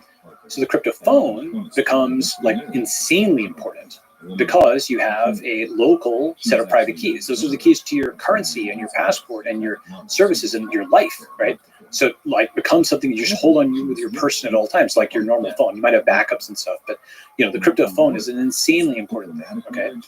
And so that's search, that's social, that's messaging, that's operating systems, that's a phone. That's a lot right there. Yeah, that's beautiful. Can I have 120 seconds to just finish up a few more thoughts on social media? Okay. AI and AR. Okay. Just massive impact, obviously, of AI and social media. You're going to have completely new social media companies, gestures, other things. TikTok having some of the AI creation tools in there is just like a V1 of that. There's this whole thread with everything Stable Diffusion is unlocking. But basically, this is going to melt Hollywood. U.S. media corporations that took a hit in the 2010s, we're now going to be able to have everyone around the world able to tell their story. And all the stuff about AI ethics and AI bias, the ultimate bias is centralized AI. Only decentralized AI is truly representative. You cannot be faux representative. You cannot claim that Google is representing Nigerians and Indians and Brazilians and Japanese. Those folks need to have access themselves, right? So that's a fundamental ethical argument against centralized AI. It's unethical, and it's this faux thing where you might have faux diversity in the interface, but you haven't actually truly decentralized it. This is the woke capitalism, right? You justify it with the wokeness, and you make the money by centralizing it. But the actual way of doing it is letting it free for the world and letting people build their own versions. If people want to build a Asian Lord of the Rings, they can do that. If they want to build an Indian one, they can do that. If they, whatever they want, right? So that is the argument for AI decentralization and for how that kind of links to this. I love that AI decentralization fixes the bias problem in AI, which a lot of people seem to centralization talk about and focus on. Yeah, centralization is inherently unrepresented. Fundamentally, you can mathematically show it. It's not representing the world. the decentralization allows anybody to pick it up and make it their own, right? And centralization is almost always a mask for like that private corporate interest, right? It's like one of the things about the woke capitalism thing, by the way, is the deplatforming of Trump was political. Other things are political. But do you know what deplatforming started with? In the late 2000s, early 2010s, all the open social stuff was when deplatforming was being used as a corporate weapon against Meerkat and Zynga and Teespring, right? These were companies that were competing with features of, TweetDeck, et cetera. They're competing with features of Twitter or Facebook, and the API was cut off. And that was when actually progressives were for net neutrality and an open internet and open social against the concentration of corporate power and so on. Remember that, right? And so what's going to happen is both those two things, the political and the corporate, are going to come together. Why? In the Soviet Union, denunciation was used as a tool to, for example, undercut romantic violence, right? There's a great article called "The Practice of Denunciation" in the Soviet Union, right, which talks about all these examples where the ideological argument was used to like kick somebody into the 300 like pit that existed at like the center of the Soviet Union. Anybody could be kicked into the pit at any moment.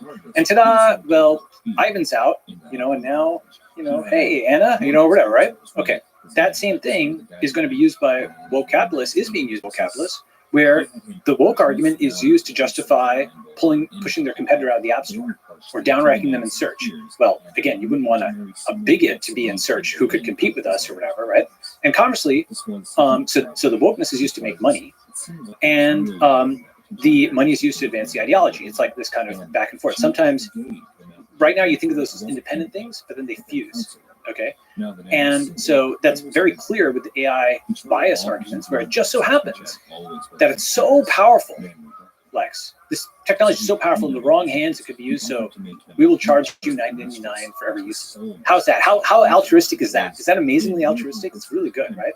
So once you kind of see that, as I said, whenever they're positioning in economics, you can go on culture. When they're positioning on culture, you can go on economics. If they're so woke, why are they rich? If they're so concerned about representation, why is it centralized? Answer: they're not actually concerned about it. They're making money, right? Okay. So that is, I think, in a few words, blows up a lot of the AI bias type stuff, right? Okay. They're biasing AI. All right. So the amount of stuff that can be done with AI now, like it also helps the pseudonymous economy, as I was talking about with the AI Zoom.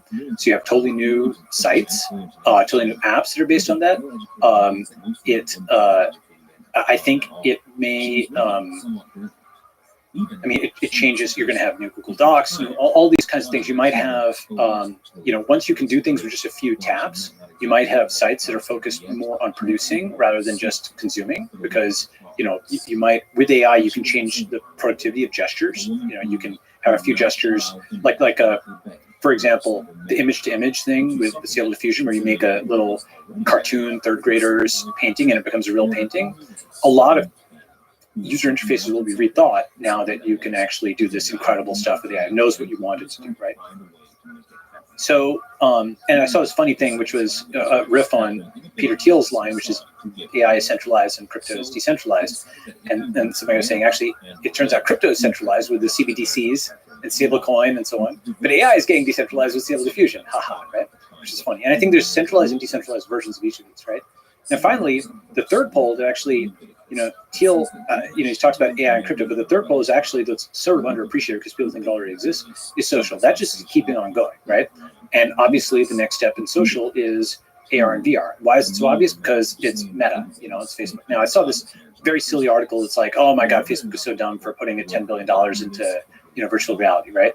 And I'm like, okay, the most predictable innovation in the world, in my view, is the AR glasses. Have you talked about this on the podcast before? AR and VR? I mean, of course, a lot, but the AR is not as obvious, actually. Okay, so AR glasses. What are AR glasses? So you take Snapchat Spectacles, Google Glass, Apple's AR Kit, Facebook's Oculus Quest 2, right? Or Meta Quest 2, whatever, okay? You put those together. And what do you get? You get something that has the form factor of glasses that you wear outside, okay, which can, with a tap, record or give you Terminator vision on something, or with another tap go totally dark and become VR glasses, okay? So normal glasses, AR glasses, VR glasses, recording. It's as multifunctional as your phone, but it's hands-free. And you might actually use more than your phone. In fact, you might be blind without your AR glasses because, one of the things I've shown in the book early on are like floating sigils. Did I show you that? So this is a really important, just visual concept. That right there shows with ARKit, you can see a globe floating outside. Okay, secret societies are returning. This is what NFTs will become. The NFT locally on your crypto phone, if you hold it, you can see the symbol. And if you don't, you can't. By the way, for people just listening, we're looking at a nice nature scene where an artificially created globe is floating in the air. Yes, but it's invisible if you're not holding up the ARKit phone, Yes. right? So only you have a window into this artificial world. That's right. And then here is another thing, which shows you another piece of it. And this is using ENS to unlock a door. So this is an NFT used for something different. So the first one is using the NFT effectively to see something, and the second is using the NFT to do something. Okay, so based on your on-chain communication, right, you can unlock a door. That's the door to a room. Soon it could be a door to a building. It could be the gates to a community. It could be your digital login.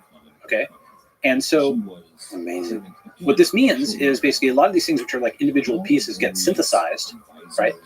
And you eventually have a digital, just like you have a digital currency. Digital currencies unify concepts like obviously gold, stocks, bonds, derivatives, every kind of financial instrument, plus Chuck E. Cheese tokens, karma, everything that's fungible and transferable. The digital passport unifies your Google style login, your private keys, your API keys, your NFTs, your ENS name, your domain name, all of those kinds of things, and your key card for your door and so on, right? So the AR glasses are what probably, I don't know, it'll be Facebook's version 3 or version 4. Apple is also working on them. Google's also working on them. You might just get a bunch of those models at the same time. It's like predicting the iPhone, just like, Dorsey knew that mobile was going to be big. And that's why he had 140 characters for Twitter, because it's like an SMS code limitation, and Twitter was started before the iPhone. AR glasses are an incredibly predictable invention that you can start thinking about. The future of social is in part in person, okay? And it also means people might go outside more. Why? Because you can't see a monitor in the sun, but you can hit AR and maybe you have a full screen thing, and you just like kind of move your fingers or something, and you can tap. You have to figure out the gesture. You don't have gorilla arms. Maybe you do have a keyboard outside, or just even like a you could even have a desk like this. If you had if you can touch type, you can imagine something where you look down and you can see a keyboard with your AR glasses, and it registers it, and then you can type like this, right? And probably you could have some AI that could figure out what you meant rather than what you were doing, right? Okay. So that's AI and social media. That's AR and social media. But really, one last thing I'll say, which is the non-obvious, non-technological part, is I think we'll go from very broad networks, which are hundreds of millions or billions of people, like Twitter and Facebook, which have many small communities in them, to much smaller networks that have 1 million or 10 million people, but are much deeper, right, in terms of their affiliation, right? And this is the long-term trend in tech, because you're going from eyeballs in the 1980s, eyeballs in the 1990s, to daily active users in the 2000s, to holders in the 2010s. So you go from just like, oh, I'm just a looky-loo, to I'm logging in every day, to I'm holding a significant percentage of my net worth. And then this decade is when the online community becomes primary. You're a netizen. The digital passport is your main identity. And so this is not, see, the problem with Facebook or Twitter is it's a bunch of different communities that don't share the same values fighting with each other. This brings us back to the network state, where you have one community with shared values, shared currency, and it's full stack. It's a social network, and it's a cryptocurrency, and it's a co-living community, and it's a messaging app, and it's a this, and it's a that. And it's like Estonia, with 1 million people, you can actually build a lot of that full stack. That starts to get to what I call a network state. Like, there should be like a standing applause line here. This is brilliant. You're an incredible person. This was an incredible conversation. We covered how to fix our government, looking at the future of governments, moving into network state. We covered how to fix medicine, FDA, longevity. That was just like a stellar description. Really, I'll have to listen to that multiple times to really think. And thank you for that, especially in this time where the lessons learned from the pandemic are unclear to at least me. And there's a lot of thinking that needs to be done there. And then just a discussion about how to fix social media and how to fix money. This was brilliant. So you're an incredibly successful person yourself. You co-taught a course at Stanford for startups. That's a whole nother discussion that we can have. But let me just ask you, there's a lot of people that look up to you. So if there's somebody who's young, in high school, early college, trying to figure out what the heck to do with their life, what to do with their career, what advice could you give them? How they can have a career they can be proud of, or how they can have a life they can be proud of? At least what I would do, and then you can take it or leave it, or what have you. So, yeah, to your younger self. Advice to your younger self. My friend Neville is this is a lot of what he puts out is the very practical, brass tacks, next steps. And I tend towards the, macro. Of course, we both do sort of, both kind of thing, right? But let's talk brass tacks, next steps, because I actually am practical, or at least practical enough, to get things done, I think. It's just like you said, you're breaking up the new book into 3. Yes. There's motivation, theory, and practice. Motivation, theory, and practice. That's right. And Talk about practice. So let's talk practice. Okay. Especially the visuals. Right. So first, what skill do you learn as a young kid, right? So let me just give what the ideal full stack thing is, and then you have to say, okay, I'm good quantitatively, I'm good verbally, I'm good this, I'm good that, right? So the ideal is you are full stack engineer and full stack influencer, or full stack engineer, full stack creator. Okay. So that's both right brain and left brain. All right. So what does that mean with engineering? That means you master computer science and statistics. Okay. And of course, it's also good to know physics and continuous math and so on. That's actually quite valuable to know. And you might need to use a lot of that continuous math with AI nowadays, right? Because a lot of that is actually helpful, right? Gradient descent and whatnot. But computer science and stats are to this century what physics was to the last. Why? Because, for example, what percentage of your time do you spend looking at a screen of some kind? A large percentage of the time. A large percentage of the time, right? Probably more than, for many people, it's more than 50% of their waking hours. If you include laptop, you include cell phone, tablet, your watch, maybe a monitor of some kind, right? All those together it's a lot, okay? Which means, and then that's going to only increase with AR glasses, okay? Which means most of the rest of your life will be spent, in a sense, in the matrix. Okay, in a constructed digital world. More interesting, in some sense, in the offline world. It's because we look at it more, it changes faster, right? And where the physics are set by programmers. Okay, and what that means is, physics itself is obviously very important for the natural world. Computer science and stats are for the artificial world, right? And why is that? Because every domain has algorithms and data structures, whether it's aviation. Okay, you go to American Airlines, right?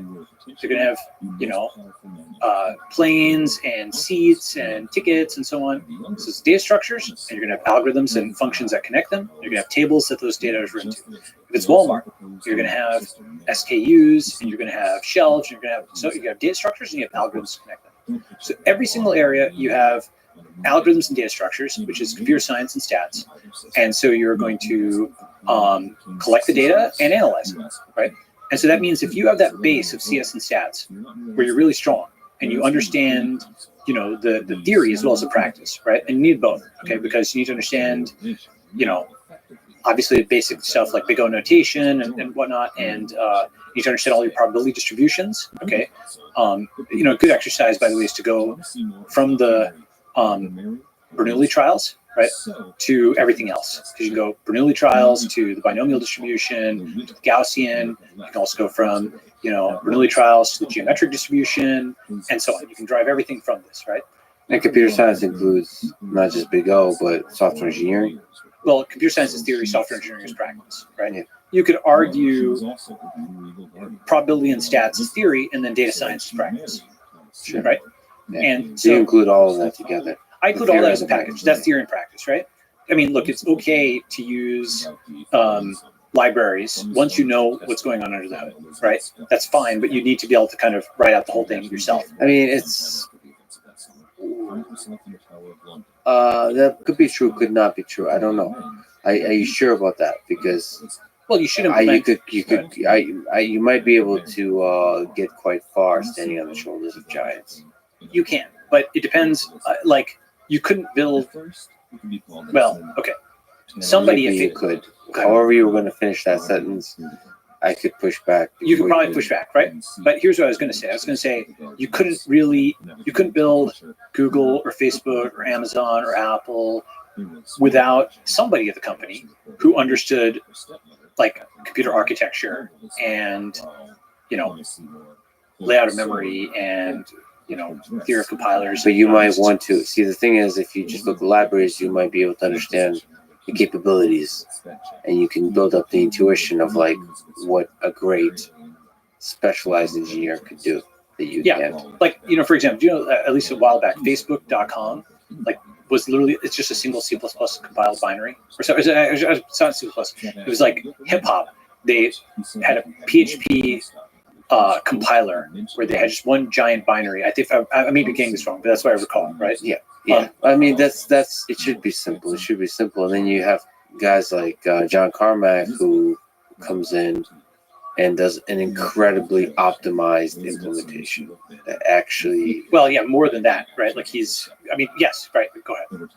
I mean, there's some cases with John Carmack, by being an incredible engineer, is able to bring to reality things that otherwise would have taken an extra 5 to 10 years. Yeah, or maybe even more than that. Like, so, this is the great man theory of history versus like sort of the kind of the determinist, like, waves of history are pushing things along. The way I reconcile those is the tech tree model of history. Like Civilization, you're playing game Civilization. Yeah. So like Civilization, you got the tech tree and you can go and be like, okay, I'm going to get spearmen, or I'm going to do granaries and pottery, right? And so you can think of it as something where here's everything that humanity has right now. And then Satoshi can push on this dimension of the tech tree. So he's a great man because there wasn't a Leibniz to Satoshi's Newton, right? Like Vitalik, as amazing as he is, was 5 years later or thereabouts, right? There wasn't contemporaneous, another person that was doing what Satoshi was doing. It's truly sui generis, right? That shows, what one person can do. Like probably Steve Jobs of Apple, given how the company was dying before he got there and he built it into the most valuable, or put on the trajectory to become the most valuable company in the world, it shows that there is, quote, great man, right? Maybe more than just being 5 or 10 years ahead, like truly shaping where history goes, right? But on their hand, of course, that person, Steve Jobs himself, wrote that email that recently was surfacing saying that, he doesn't grow food, and he doesn't, he didn't even think of the rights that he's got. Someone else thought of those and whatnot. And so he kind of, it is always a tension between the individual and society in this, right? But coming back, so CS and stats, that's what you want to learn. I think physics is also good to know because you go one level deeper, and of course, all these devices, you're not going to be able to build, LiDAR or things like that with physics, right? You mentioned that as one side of the brain. What about the other? Right. So CS and stats is that side. Okay. And then you can go in any domain, any company, kick butt, add value, right? Okay. So now the other side is creator, right? Becoming a creator. First, online, like social media is about to become far, far, far more lucrative and monetizable. People are not updated. They kind of think it's like over or something like that, or it's old or whatever. But with crypto, once you have property rights in social media, now it's not what Google just allows you to have, but it's what you own, right? You actually have genuine property rights. And that's just completely changed everything. Just like, the introduction of property rights in China changed everything. It might take some lag for that to happen, but you can lend against that, borrow against that. You own the digital property, right? And you can do NFTs, you can do investments, you can do all this other stuff, right? So in many ways, I think anybody who's listening, who's like, I want to build $1 billion company, I'm like, build $1 billion company, yes. Also build a 1 million person media operation or 1 million person following or something online, right? Because a US media company is simply not economically or socially aligned with your business. I mean, the big thing that I think, tech and media actually is funny. There's this collision, and sometimes there's an atom smashing event, and then there's like a repositioning, right? And media attacked tech really hard in the 2010s, as well as many other things. And now, post 2020, I think it's now centralized tech and media versus decentralized tech and media. And centralized tech and media is NYT and Google, which have all become wokeified, the establishment companies. But decentralized tech and media is like Substack, lots of defectors from from the U.S. establishment, from NYT, have gone to Substack. But also all the founders and funders are much more vocal on Twitter, whether it's Mark Anderson, Jack Dorsey, Jeff Bezos, Zuckerberg. Zuck is just cutting out the establishment and just going direct to, posting himself or posting the jiu-jitsu thing, which he recently did, or going and talking to Rogan, right? And so you now have this sort of atom smash and like kind of reconstitution. Why is that important? Well, look, once you realize U.S. media companies are companies, and their employees, Sulzberger's employees, are just dogs on a leash, right? They're hitmen for old money, assassins for the establishment. They're never going to investigate him. Okay, there's this thing right now, like some strike or possible strike that's going on in the New York Times. The most obvious rich corporate zillionaire, the epitome of white privilege, is, and again, I'm not the kind of person who thinks white is an insult, right? But the guy who inherited the company from his father's father in the NFL, right? You're supposed to have the Rooney Rule, where you're supposed to interview diverse candidates for the top job. The other contenders for the top job of the publisher of the New York Times were two cousins of Sulzberger. So it's 3 cis straight white males in 2017 who competed for this top job. And everybody in media was like silent about this coronation. They had this coronation article in the Times about this, right? So you have this meritless nepotist, right? This literally rich cis white man who makes millions of dollars a year, and it makes like 50x the salary of other NYT journalists, okay, and lives in a mansion and so on, while denouncing, this is a born rich guy who denounces all the built rich guys at a company which is far whiter than the tech companies he's been denouncing. Okay. And again, there's a website called Tech Journalism is Less Diverse Than Tech.com, which actually shows the numbers on this, right? Here, I can look at those numbers, right? So why did I say this? Well, centralized US media has lost a ton of clout. Engagement is down. You've seen the crypto prices down, like stock prices have crashed. That's very obvious and quantifiable. Less visible is that media engagement has crashed, right? By the way, there's a plot that shows on the x-axis percent white, and then the y-axis are the different companies. And the tech companies are basically below 50% white, and all the different media tech journalism companies are way above, 70, 80, 90 plus percent white. And hypocrisy, ladies and gentlemen. I mean, again, I'm not the kind of person who thinks white is an insult, but these guys are, and they are the wokest whites on the planet, right? It's like ridiculous, right? It's like anyone who's homophobic, it feels like it's a personal thing that they're struggling with. Maybe the journalists are actually the ones who are racist. Well, actually, it's funny you say that, because there's this guy, A.M. Rosenthal, okay, and on his gravestone was, quote, he kept the paper straight, right? And actually, he essentially went, and this is managing editor of the New York Times for almost, from 69 to 77, executive editor from 77 to 86, and it was a history, history of basically keeping gay reporters out. So essentially, the way to think about it is, New York Post reported that. Just to talk about this for a second, because it's so insane, all right? New York Post reported, and I've got some of this in the book, okay, but Abe Rosenthal, managing editor of the New York Times, from 1969 to 1977, executive editor from 1977 to 1986. His gravestone reads, "He kept the paper straight." And then here's cheat here on this. He kept the paper straight. As it happens, Rosenthal was a notorious homophobe. He made it a specific policy of the paper not to use the term gay. He denied a plum job to a gay man for being gay. He minimized the AIDS crisis. So, the thing about this is not like a one-off thing, okay? The New York Times literally won a Pulitzer for choking out the Ukrainians, for helping starve 5 million Ukrainians to death, and now has reinvented themselves as like a cheerleader to stand with Ukraine, right? They were for, Abe Rosenthal's homophobia before they were against it, right?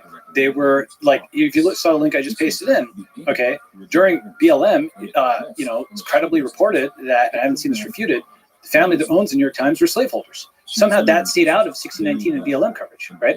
So they were literally getting the profits from slavery to help bootstrap, what was the Times, or went into it. They actually did this article on like the compound interest of slaveholders in Haiti and how much they owed people, right? If you apply that to how much money they made off of slaves, I mean, can anyone name one of Sulzberger's slaves? Like, can we humanize that, put a face on that, show exactly, who lost such that he may win, right?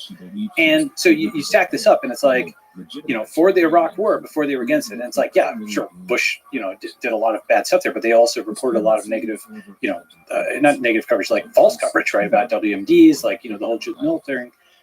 And so it's like this amazing thing where if some of the most evil people in history are the historians, if the, they actually ran this ad campaign in the 2017 period called The Truth. So giant Orwellian billboards, right, which say, the truth is essential. Here, it looks like this. This was when? This was just a few years ago, 2017. This is in New York.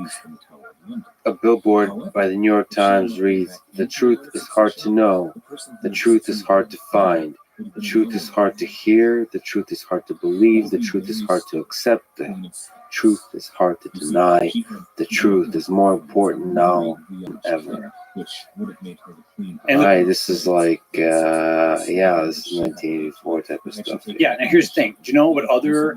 Truth. Yeah. Big truth, period. Big white board. So, okay, what other national newspaper proclaimed itself the truth in constantly every day? You know this one, actually. Oh, you mean Pravda? Yeah. There you go. That's right. What is it? What is the Soviet translation? What's the Russian translation of Pravda? It's truth. Yeah. That's true. Sorry, that didn't even connect in my head. Yes. Yeah, truth. Unironically, huh? And again, it just so happens that... Is this an Onion article? Right. So, Pravda, at least you're a communist, these guys have figured out how to charge people $99 a year or whatever it is for the truth. Wow, that's actually even amazing, right? So the corporate truth. So when you stack all that up, right, basically legacy media has delegitimized themselves, right? Every day that those, quote, investigative journalists don't investigate Sulzberger shows that they are so courageous as to investigate your boss, but not their own. Ta-da! Total mask drop, right? That's just obvious, right?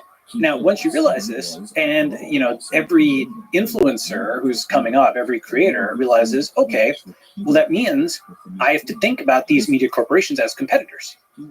They are competitors. They're competitors for advertisers and influence. They will try, basically what the media corporations did partially successfully during the 2010s is they sort of had this reign of terror over many influencers where they'd give them positive coverage if they supported sort of the party line and negative coverage if they didn't, okay? But now the soft power has just dropped off a cliff, right? And, many kinds of tactics that establishment journalists do, one way of thinking of them is as a for-profit stars. Why? Because they may stalk you, dox you, surveil you. They can literally put, 24 people following somebody around for a year, and that's not considered stalking, right? That's not considered spamming. They are allowed to do this and make money doing this. Whereas if you so much as criticize them, oh my God, it's an attack on the free press, blah, blah, right? But you are the free press and I'm the free press. We're the free press. Again, it goes back to the decentralized, the free speech is not some media corporations thing. It's everybody's right. And what actually happened with social media, what they're against is not that it is an attack on democracy, it's that it's the ultimate democracy because people have a voice now that didn't used to have a voice. That saying, freedom of the press belongs to those who own one. You read that old one, right? Or never argue with a man who buys ink by the barrel, right? Yeah. In a real way, the entire things that were promised to people, freedom of speech, free markets, like a beggar's democracy, it's oh yeah, you can have freedom of speech, but not freedom of reach because you're just talking to yourself in your living room in Buffalo, New York, right? Maybe you can gather some friends around. You didn't have the licenses to get like a TV broadcast license, radio license. You don't have the resources to buy a newspaper. You didn't have practical reach or distribution. Okay. What happened was all these people in the US and around the world suddenly got voices, and they were suddenly saying things that the establishment didn't want them to say. And so that's what this counter decentralization has meant, both in the US and in China. But it's as if like a stock went up like 100x and then dropped like 30%. All the deplatforming stuff, yes, it's bad. Okay, it's a rear move, but in the long arc, I think we're going to have more speech. I think the counter decentralization may succeed in China, but I don't think it's going to succeed outside, because you're trying to retrofit speech and thought controls onto an ostensibly free society, right? Now that check got cash, people actually have a voice. It's not going to be taken away from them very easily, right? So how does this relate to my advice to young kids? Once you have that context, right? Once you realize, hey, look, Apple didn't like do deals with BlackBerry. Okay, Amazon didn't collaborate or give free content to Barnes and Noble. Netflix was not going and socializing with employees of Blockbuster. These employees of establishment media corporations are your competitors. Okay, they are out for clicks. They are out for money. They will, if they literally choke out the Ukrainians before making themselves into champions of the Ukrainian cause, they'll basically do anything. And so once you realize that, you're like, okay, I need to build my own voice. Okay, if you're Brazilian, you're Nigerian, you're in the Midwest or the Middle East, right? If you're Japanese, wherever you are, you need to build your own voice, because outsourcing that voice to somebody else and having it put through the distorting filter, which maximizes the clicks of the distorting kind of thing, it's just not going to be in one's own interest. You don't have to even agree with everything I'm saying, or even all of it, to just be like, well, look, I'd rather speak for myself. I'd rather go direct if I could speak unmediated in my own words, right? Because the choice of word is actually very important, right? So that's the second big thing. You need to, and this is the thing that took me a long time to understand, okay? Because I always got the importance of math and science, and in fact, I would have been probably just a career academic or mathematician in another life, maybe statistician, something like that, electrical engineer, etc. But the importance of creating your own content and telling your own stories. If you don't tell your own story, the story will be told for you, right? The sort of flip of winners write history is, if you do not write history, you will not be the winner. You must write a history. Okay, as kind of a funny way of putting it, right? Yeah, chicken and egg. Yeah, contrapositive, right? And now, what does that mean practically? Okay, so in many ways, the program that I'm laying out is to build alternatives, peaceful alternatives to all, legacy institutions, right? To obviously to the Fed, right, with Bitcoin, to Wall Street with DeFi and with Ethereum and so on, to academia with the ledger of record and the on-chain reproducible research that we talked about, to media with decentralized social media, decentralized AI. You can melt Hollywood with this, okay? Melt the RIAA, melt the MPAA. I mean, there's some good people there, but everybody should have their own movies. People should be able to tell their own stories and not just wait for it to be cast through Hollywood, and Hollywood's just making remakes anyway, okay? So you can tell original stories, and you can do so online, and you can do so by hitting a key, and the production values will be there now that the AI content creation tools are out there. I mentioned disrupting or replacing or building alternatives to the Fed, to Wall Street, to academia, to media. I mentioned to Wikipedia, right? There's things like Golden. There's things like there's a bunch of Web3-ish Wikipedia competitors that are combining both AI and crypto for property rights. You'll also need alternatives to all the major tech companies. That was the list that I went through with decentralized search and social and messaging and operating systems and even the crypto phone, okay? And then finally, you need alternatives to U.S. political institutions and more generally, and Chinese political institutions. And what are those? That's where the network state comes in. The fundamental concept is, if, as I mentioned, only 2% of the world can become president of the United States, about the number of Americans who are, native born and over 35 and so on and so forth. But 100% of the world can become president of their own network state. What that means is, and this is kind of related to those 2 points, right? If you're an individual, you're good at engineering and you're good at content creation, okay? like somebody like Jack Dorsey, for example, or Mark Anderson. Actually, a lot of the founders are actually quite good at both nowadays. So Bezos is actually funny on Twitter when he allows himself to be. He's, you don't become a leader of that caliber without having, some of both, right? If you've got some of both, now, no matter where you are, what your ethnicity is, what your nationality is, whether you can get a US visa, you can become president of a network state. And what this is, it's a new path to political power that does not require going through either the US or the Chinese establishment. You don't have to wait till you're 75. You don't have to become a gerontocrat or spout the party line and so on. The V1 of this is like folks like, Francis Suarez or Nayib Bukele of El Salvador. But, Suarez is a great example where, while not a full sovereign or anything like that, he has in many ways the skills of a tech CEO, where he just put up a call on Twitter and helped build Miami, recruit all these people from all over. And it wasn't a two-party system, but the end city system. He just helped build the city by bringing people in. Okay, and that's and when I say Suarez is a V1, I love Francis Suarez. I love what they're doing. The next iteration of that is to actually build the community itself, rather than just kind of taking an existing Miami. You're building something that is potentially the scale of Miami, but as a digital community. And how many people is that? Well, like the Miami population is actually not that large.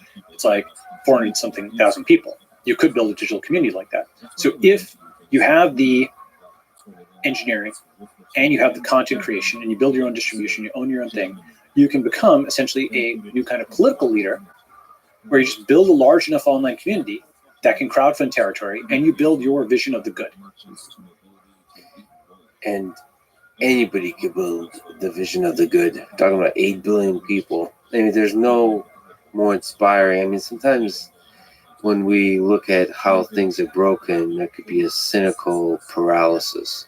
Right. But ultimately, this is a really empowering message. Yes. I think there is a new birth of global freedom, and that in the fullness of time, people will look at the internet as being to the Americas what the Americas were to Europe. A new world, okay, in the sense of this cloud continent has just come down, okay, and people are, if you spend 50% of your waking hours looking at a screen, 20%, you're spending all this time commuting up to the cloud in the morning and coming back down. You're doing these day trips, and it's got a different geography, and all these people are near each other that were far in the physical world, and vice versa, right? And so this will, because it's this new domain, it gives rise to virtual worlds that eventually become physical. In the same way that most people don't know this that well, but the Americas really shaped the old world. Many concepts like the ultra-capitalism and ultra-democracy of the New World, the French Revolution was in part, that was a bad version, okay? But that was in part inspired by the Americans, okay? There are many movements that came back to the old world that started here. In the same way, I don't call it the mainstream media anymore, I call it the downstream media, because it's downstream of the internet. That's right. Right? That's right. And, there's this guy a while back who he had this meme called the 1 kiloyear American Empire, that everything's American and so on. And his, I think, fundamental category error is he considers the internet to be American. But you know why that's not the case? Because, and it'll be very obviously so, I think, in 5 or 10 years. Why? Because the majority of English speakers online by about 2030 are going to be Indian. Okay. They just got 5G, LTE, super cheap internet recently, the last few years. It's like one of the biggest stories in the world that's not really being told that much, okay? They've been lurking. And here's the thing, and this took me a long time to kind of, figure out, like, to communicate. Actually, I realized this in 2013, but these folks don't type with an accent. Okay, they speak with an accent, but they don't type with an accent.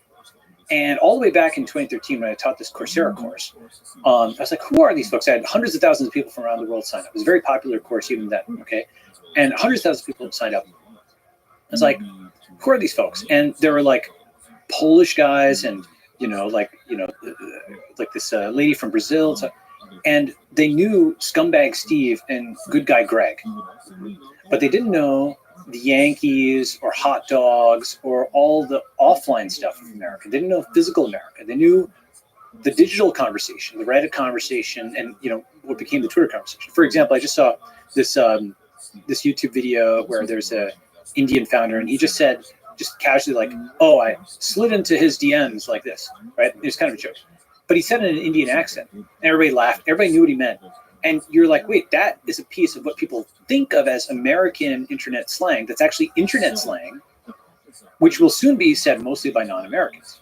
Now, what does that mean? That means that just like the U.S. was a branch of the U.K. and it started with English, and certainly there's lots of antecedents you can trace back to England. But nowadays, most Americans are not English in ancestry. There's Germans and Italians, Jewish people, African Americans, everybody, right? In the same way, the internet is much more representative of the world than the USA is. It may have started American, but it got forked by the rest of the world. That's right. And it gives a global equality of opportunity. It's even more capitalist than America is. It's even more democratic than America is, just as America is more capitalist and democratic than the UK.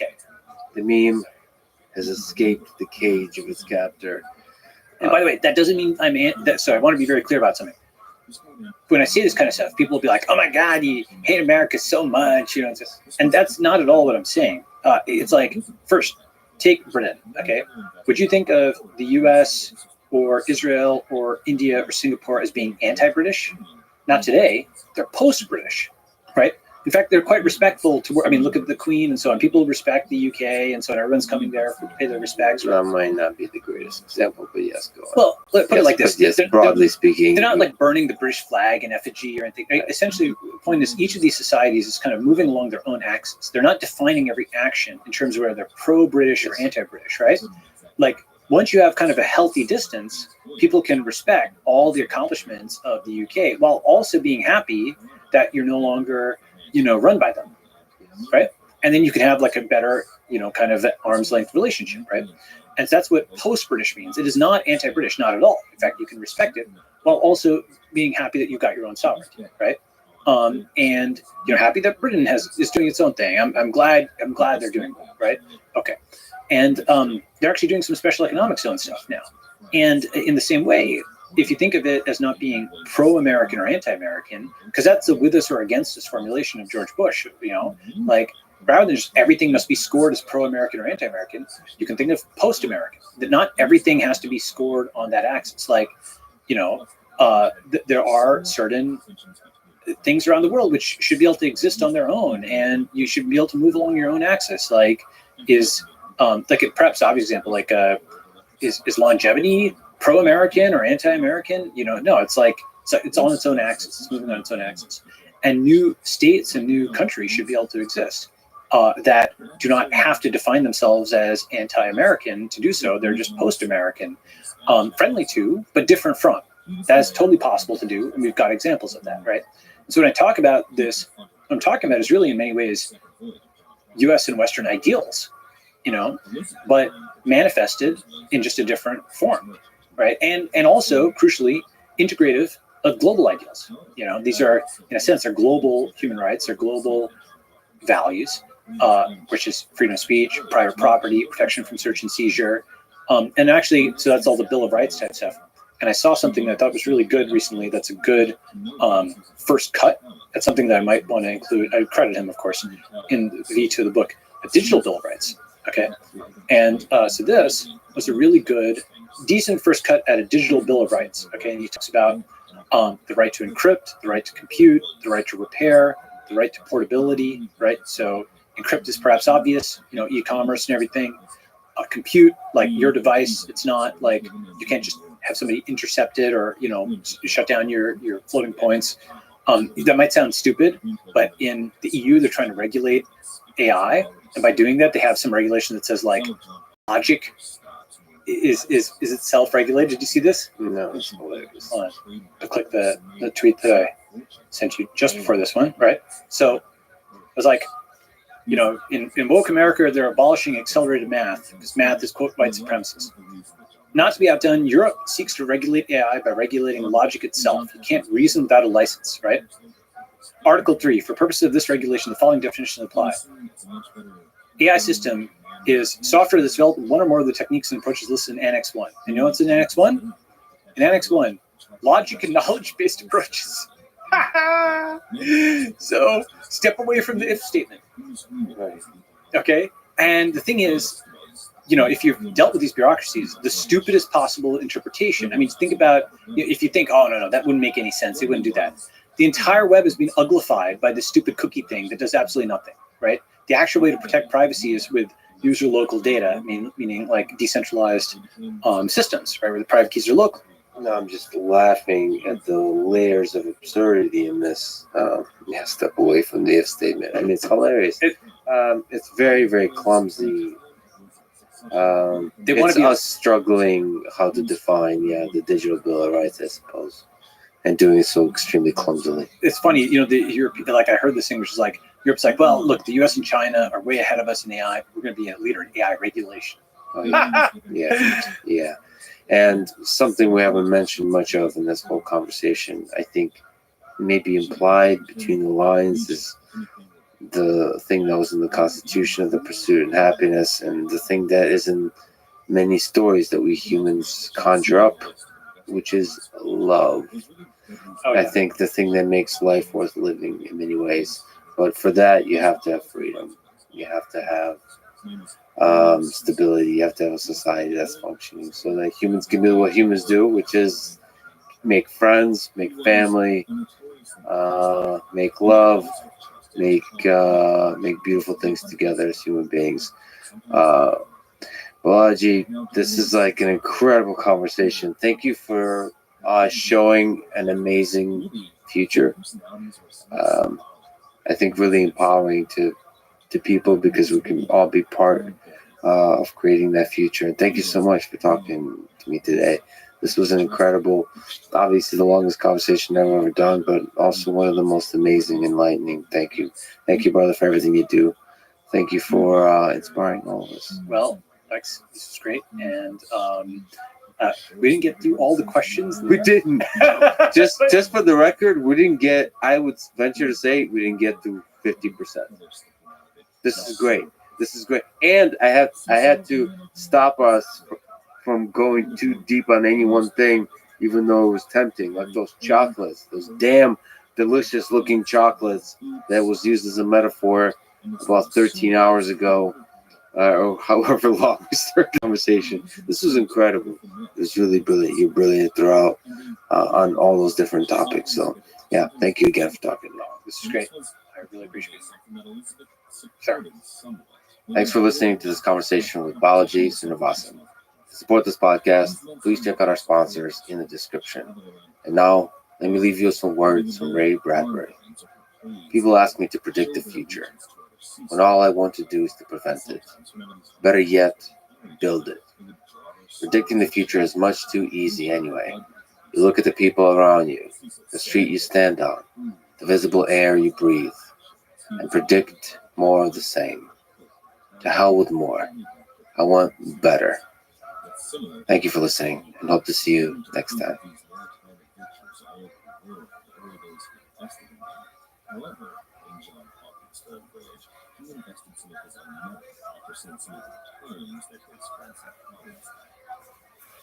And then came essentially everybody else in the land of other lords, Dudley's own brother, the Earl of Warwick, the Earl of Pembroke, the Lord Admiral of the Navy, William Winter, who we spoke about last week. You and Magnus played a private game, 40 games of Blitz in 2010 in Moscow at a hotel. This sounds and just feels legendary. But the reason that I probably should not have agreed to play this match, and why I very oftentimes reference it as one of the biggest mistakes in terms of competitive chess that I made, is specifically because it gave Magnus a chance to understand my style of chess. Are you and Magnus friends, enemies, frenemies? What's the status of the relationship? Yeah, I think with all the rivalries in chess, everybody tries to hype it up like everyone hates each other. But the thing is, at the end of the day, yes, we're very competitive. We want to beat each other, whether it's myself or Magnus or other top players. But we also realize that it's a very small world. Like, a lot of us are able to make a living playing the game as professionals. And as I alluded to earlier, the top 20 to 30 players can make a living. So even though we're competitive against each other, we want to beat each other, there is a certain level of respect that we have, and there is a sort of brotherhood, I would say. So all of us are, I would say, frenemies. The following is a conversation with Hikaru Nakamura, a chess super grandmaster. He's one of the greatest chess players in the world, including currently being ranked world #1 in Blitz chess. He's also one of the most popular chess streamers on Twitch and YouTube, which you should definitely check out. His channel's name on both is GM Hikaru.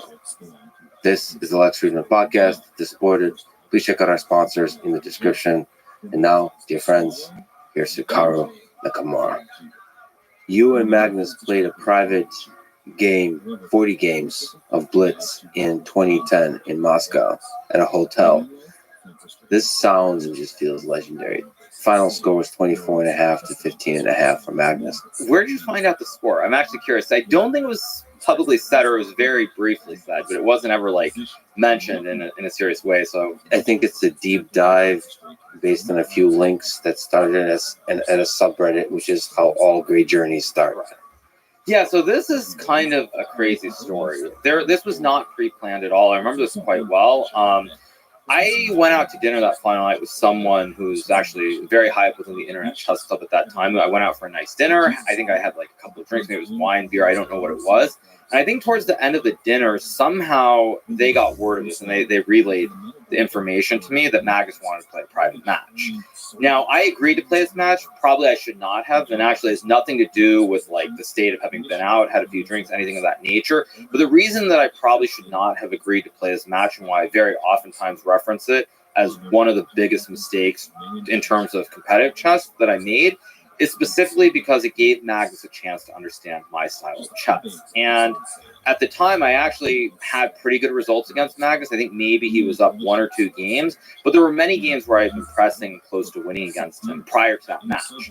And so when I went and played that match, there were a few things that happened. First of all, Magnus really started to understand my style because we played all sorts of different openings. And so I think he understood that at times I wasn't so great in the opening, and there were many openings where I would play slightly dubious variations as opposed to the main lines. And then secondly, from my standpoint, the problem that I realized since we were playing with an increment, there were many games where I was close to winning, and he would defend end games amazingly well. He would defend what are technically drawn end games, but where I would have like an extra pawn. It would be like rook and bishop versus rook and knight. Say I have 4 pawns, he has 3 pawns, end games of this nature. Now, if you aren't super into chess, you might not understand what I'm referring to. If you are, you will. But there are endgames where one side might have extra material, extra pawns, say extra 2 pawns, but theoretically it's a draw. So Can you give an example of the set of pieces? We're talking about 5, 6, 7 pieces, like so, this kind of thing. Okay, like a very basic one would be rook and 4 pawns against rook and 3 pawns. So that would be 9 total pieces on the board, 4 pawns on one side, 3 pawns on the other side, but it's all on the same side. Now, this is a technical draw. It's been known for probably, let's just say, 70 years roughly, give or take, that this is a theoretical draw. No matter the position of the pawns, It's just all the pawns are on one side. So like, but like where they are. so it's like let's just say they're 4 pawns right here. They're just 4 pawns, and black is 3 pawns. So your pawns are on h6, g6, and f6, and there are no other pawns on the board. Something like this, and you both have rooks. And it's a draw. No matter what the next like 50 moves of the game are, we know that it's a drawn end with perfect play. And so it was things like this where Magnus was actually saved, I want to say like 5 or 6 of these. And I remember it quite well because I think the score was very, very close up until probably the last like 10 games of the match. And then at the end, he started winning. He started winning in spades. There were a lot of situations where he was up like 1 game or maybe 2 games in the match. And I had some end game like this, and I was not able to win the end game. And so for me, after that match, it wasn't even so much that I lost the match with the margin I lost by, but it was the fact that I realized how hard it was to beat him, even once he got the advantage. And I think for Magnus, he learned that my weakness was openings. I remember because I don't remember the game itself, but there was a game we played in the Sicilian, and he played this variation with bishop g5 on move number 6. I'm sure you can insert a graphic later. I can show you. And I think is the type of opening. Mm-hmm. Sicilian's the opening. Najdorf is the variation. It was played by Bobby Fischer, the Formula 1 champion, Gary Kasparov as well. And so we played all sorts of different openings because, of course, it's not a serious. It's a serious match, but it's not serious where it's going to count for the ranking. So you're trying to fill out where your opponent is strong versus weak. And so there was one game, I remember this very clearly. He played the bishop g5 variation in the Najdorf. And I think I played e5 or I played knight bd7 in e5, which is dubious. It's not the best response. And that's just one example where I was playing things that were a little bit dubious, and I was not playing the absolute main line with 20 moves of theory. So I was trying to get outside of theory. And I think Magnus learned from that even though it appeared that I was very well prepared in these openings, I wasn't quite at that line. Couldn't you have a different interpretation of you going outside of the main line that you're willing to experiment, take risks, that you're chaotic, and that's actually a strength, not a weakness. Especially when you're sitting in a hotel room late at night. This is past midnight. Playing chess. I mean, why do you interpret that that's your weakness? Because Magnus going forward was able to figure out the lines where you have to be super precise. You cannot deviate at all. And I got punished out of the opening in many games. So it was like, it wasn't about the Nightorf, the opening or the variation specifically, but he knew what my repertoire was, and he would pick lines where I had to play the absolute best lines in order to equalize, or I would be much worse. And he was very effective. But nevertheless, it's pretty legendary that the two of you, you're one of the best chess players in the world throughout the whole period, still today, that you just sat down in a hotel room and played a ton of chess. Like, what was that like? I mean, there's a little video of it. Sure. I mean, this is like epic, right? How did this video exist, by the way? I think there was one journalist, Macaulay Peterson, who was able to film parts of it. So it was in a room. It was me, Magnus. I think Henrik was there. I think Macaulay was there, and that was it. People can go on YouTube and watch. It's on Chess Digital Strategies, Macaulay Peterson channel. For people just listening to this, there's a dimly lit room with a yellow light emerging out of the darkness of the two faces of Senegar. I mean, and the deep focus here. What time is this? This is probably at like 1 in the morning. This was, I believe, the day after the final. This was the day that the final round occurred and the closing ceremony. So we're playing afterwards. I mean, are you able to appreciate the epicness of this? Many of my favorite memories are actually similar to this. Another memory that I really have, that I recall very fondly, was after the U.S. Championship. It was called the 2005 U.S. Chess Championship. It was held at the end of 2004 in, I believe it was in La Jolla in San Diego. I won that event. And after that event, I was playing Blitz probably for like 4 or 5 hours in the lobby of the hotel. So it's the same kind of situation where you're just playing for the love of the game as opposed to anything else. Of course, nowadays, I think both for Magnus and myself, just playing a dimly lit room like this would almost certainly not happen. There would probably have to be certain stakes involved for us to play. But, you know, if you go back in time, these are the sorts of memories and moments that would happen all the time. So is there a part of you that doesn't regret that this happened? You know, I think it comes back to my general philosophy. I feel like everything happens for a reason. And so because I have that, that's one of my core beliefs. Like, I don't really look back on it as mistakes. I feel like everything has happened and things have transpired the way they have for a reason. If I look at it in terms of potentially like world championship aspirations, I think certainly it was a big mistake. Because from a competitive standpoint, Magnus figured out what my weaknesses were at the time, and he exploited it for many, many years. In fact, I think if you look at the match I played against him in the Meltwater tournament at I think that was June, or no, it was later. It was like September of 2020. We played this epic match. It was the finals of the tour, and it went all the way to the 7th match. Magnus won in Armageddon. And in that match, my openings were much better. I was able to match him in the openings. I was not worse out of the opening in most of the games, and that made a huge difference. But for many years, he was able to exploit my openings, and I mean, that's why the score, I mean, it's not the only reason, but it's one of the reasons the score is so lopsided the way it is. Is there any of those games that you mentioned, 7 games, that are interesting to look at, to analyze? Ideas that you remember that are interesting to you? I mean, it was actually, so to set it up, and this probably will come into play in terms of World Championship format. It was 7 matches of 4 games. So we played a 4-game match. And after 4 games, say I'm up 2.5, 1.5, I win match number 1. Then it's like you have to win 4 matches of 4 games. Do you remember how you won? There were a couple of Berlin games in the sixth match, I believe, and the 7th match as well, where Magnus actually made some mistakes, and I won some critical games. You're going to have to explain some basics here. So Berlin is the type of opening. What's that?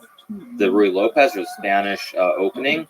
It actually existed all the way back in the 60s, but it really became popular in 2001, I believe it was, when Garry Kasparov and Vladimir Kramnik played their World Championship match. Kasparov had been the world champion for a very long time. I think it was close. I think it was about 15 years roughly, maybe a little bit more than that. And he lost the match because when Garry had the white pieces, Kasparov was not able to effectively get an advantage. A lot of those games were very quick draws, and in chess, you want to put pressure on your opponent when you have the white pieces. So Kasparov was not able to do anything with the white pieces, and Kramnik was able to beat him when the colors were reversed. Kramnik won a game in the Grunfeld, he won a game in one of the Queen's Gambit decline/Nimzo variations as well, and that was the reason Garry Kasparov lost the World Championship title, was because of this variation. Can you teach me the Berlin opening? Absolutely. So the opening starts, just move this mic on up a little bit, starts with E4, and then it goes E5, knight F3, knight C6. Yeah, bishop B5, and now knight to F6. And at which point is this the standard? Like, this is the Berlin. Yeah, this is the Berlin. This is the starting position of the Berlin defense, and White has many options here. Now, it's interesting because I did work with Garry at a certain point, and I remember I had access to his database, and he had something like 220 files on the Berlin defense. Because what happened is Gary's somebody who, the way that he learned chess, it's very much like there are certain openings that are okay, there are other openings that are not okay. And so this was considered dubious at the time. And so Garry basically decided to go into this endgame with castles, knight takes pawn. Why is the castling an end game? So I'll show you. Knight takes pawn. All these moves are very forced. You got pawn to d4. What does it mean they're very forced? That means like those are the optimal things that you should be doing. Exactly. These moves are, I think they're almost, at least for black, they're absolutely forced, or else you end up in trouble. You said knight takes d4? Knight to d6. Oh, sorry. So this attacks the bishop on b5. White takes. Black takes back with the pawn in front of the queen. Pawn takes pawn. Knight to f5. And that goes queen takes queen. What? King takes queen. Very aggressive. Yeah, so you get this position where we're in an endgame. Got it. You just ruined all the normal conventions, I guess. Right. On the other hand, for Kramnik, it was quite brilliant because Garry, what he was known for was opening preparation and getting the advantage. He was a very tactical, very aggressive player, and you're playing an endgame right from the start. Now, Garry basically thought that this was better for White, and he tried to prove it. And he was unable to prove it, I think, up until maybe it was game 9 or game 11. Actually, maybe I got the order wrong, so I think he was White in the even number games. Basically, he spent 4 or 5 games with White pieces trying to win this endgame. And he was not able to win. In fact, he didn't even come close to proving an advantage. So he kept wasting the white pieces in that match. And Kramnik basically took advantage. When he had the white pieces and Garry had the black pieces, he was able to win some games in very nice style. And that was the difference. So that's kind of brilliant. So he had, this is a new problem presented in that match. And Gary's gut says White is better. White is better. And so in White, I'm going to push with this position. And I'm going to not change anything from match to match. I'm going to try to find a way that this is better. So it's that kind of stubbornness. And what do you think about that? Like what that's the way of chess, right? Like, that's not a mistake. That's the way you should do it. If your gut says this position is better, you should capitalize, right? I think that's an old school way of thinking in chess because before computers, it was up to humans. Your intuition, your calculation process really determined whether position is better. And so, like, if in Gary's time, if openings are dubious, they're dubious. It means somebody is better. But as we've learned with computers now, even small advantages, generally that doesn't mean anything, and a position is defendable where you won't lose the game if you play optimal moves. Even if the advantage is like half a pawn, for example, like 0.50, with optimal play, a computer will still prove that position, you can hold it and not lose the game. And so for Garry, he learned it where, like, if an opening's not right, you're like, he knows it's not correct, he has to prove it. Now, finally, towards the end of the match, he tried to switch, but it was already way too late, and he didn't have time to win with the white pieces. He did come close in one of the later games, but he spent the whole match trying to prove that this Berlin defense is not playable. So this position, the computer would say that black is better. It would say that white's very slightly better because black has moved the king. You're unable to castle the king, and it's kind of open in the center of the board. Oh, so wait, so Stockfish or the engine would agree with Gary's intuition? Yeah, but at the end of the day, when you go like 5 moves deeper in any number of the sequences, it's going to go to 0.00. Which means draw. Yes, correct. And that's a bad thing because white should be winning. Well, you want to put pressure on your opponent when you have the white pieces in any tournament, any match. Got it. So if the engine says 0-0, that means you're not doing a good job of playing white. Correct. you should be putting pressure. That doesn't mean you're going to win. There are going to be a lot of draws because the game of chess has drawish tendencies, but you want to try.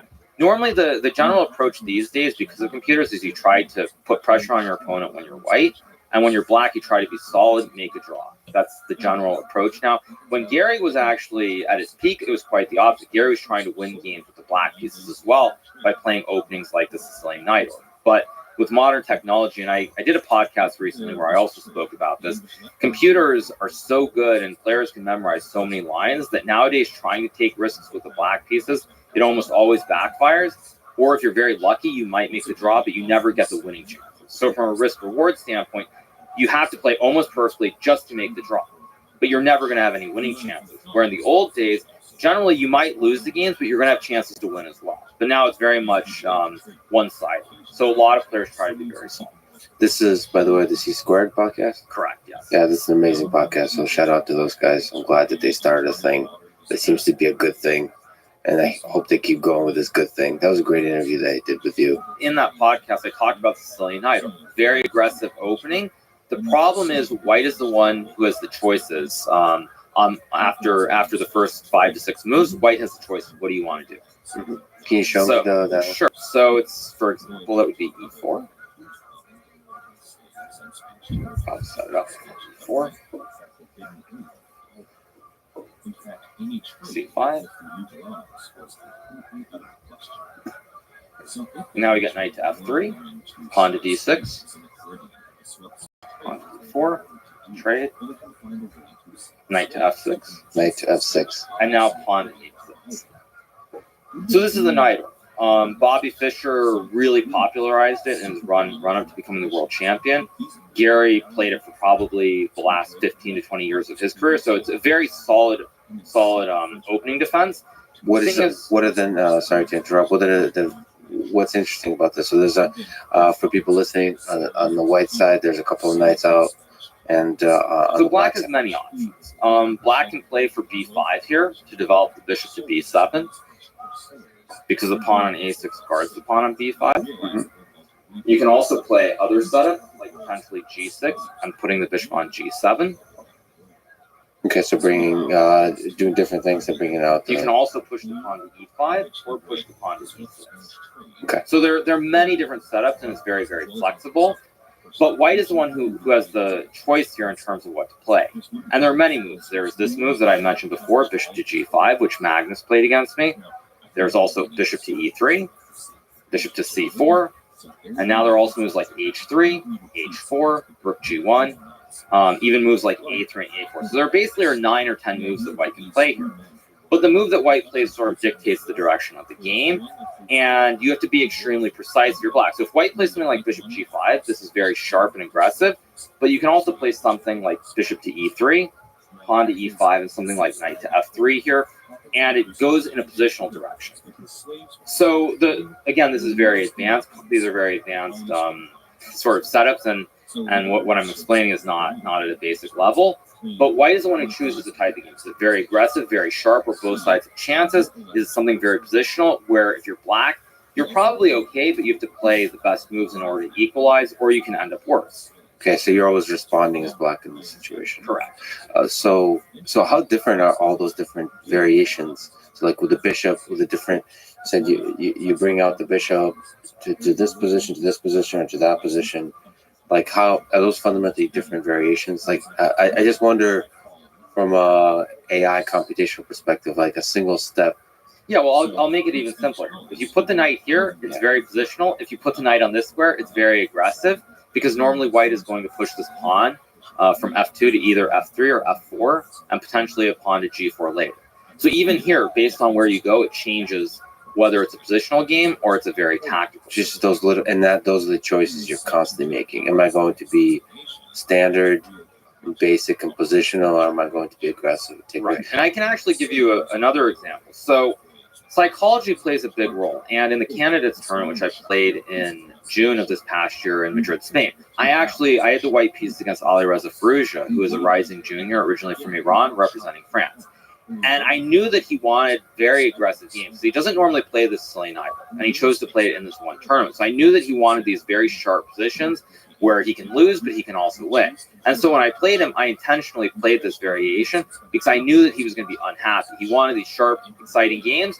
And here I am playing something very boring where if he plays it correctly, it's going to be a draw, but he's not going to be happy. And so he actually did something dubious because he wanted to create tension. He wanted to create chaos. So you knew by being boring, you would frustrate him and then he would make mistakes. Exactly. Yes. Yeah. So It's the that's ultimate plays a big troll role. at the Yes. highest level Yes. of chess. Yeah, you mentioned psychology and then taking us back to the Magnus, even in 2010, the Magnus games. Reddit said that you've spoken about losing to Magnus being a hit on your confidence. Is there some truth to that? So is there some aspect about that 2010 match that's not just about Magnus figuring stuff out, but just a hit on confidence? Like, how important is confidence at that level when you're both young and like firing at all cylinders? Well, it's not just a problem with me. This is the problem everybody has when they play against Magnus, because what happens is on a broader level, when you play against somebody, no matter who you're playing against, but when they're somehow able to save positions where they're much worse, almost in miraculous ways, the way that Magnus has done against everybody. He's done it against me, done it against Aronian many times, done it against Kramnik, just about everybody. When someone's able to save games, it really starts to affect you because you don't know what to do. And the more and more times it happens, it starts adding up and it just affects you in a way that is very, very hard to overcome. And I think every top player has that issue where if they've played against Magnus more than like 5 times, they've seen things happen in the game that don't happen against anybody else. And then psychologically, it becomes harder and harder to overcome it, which is why I think a lot of the junior players, they don't have this long history and it does affect them. As far as myself directly, certainly after that match, though, it was not the same playing against Magnus because I viewed him completely differently, too. After all those games where he was saving these end games, I started thinking, like, this guy is superhuman.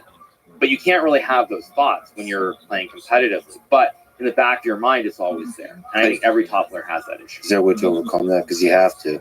I don't know if I'll necessarily do better against Magnus going forward, but I felt that when I started playing against him more than just a game here or there in classical chess, during the pandemic, I played in these online tournaments, it seemed like every month. I came very close. I beat him in one event. I think I lost in 2 others and then the tour final. But when I was playing against him more and more, he didn't feel superhuman. It felt like as I'm playing more and more and learning about his style, that I was doing better. So I think for me, the weird thing is that I just wasn't playing against him that many games. But when I started playing against him like 20, 30 games during the course of a year, I actually started feeling more confident because I feel like I can compete.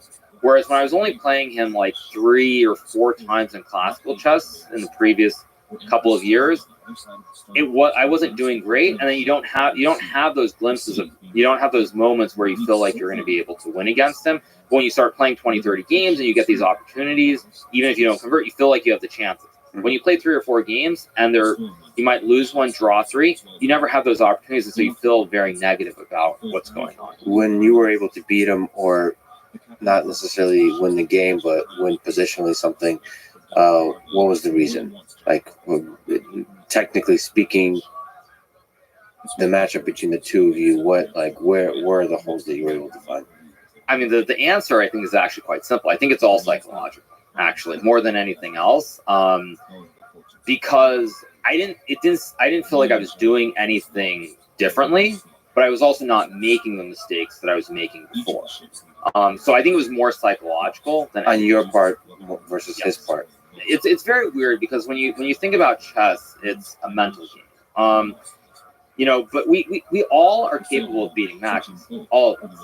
But we all have very, very bad scores against him.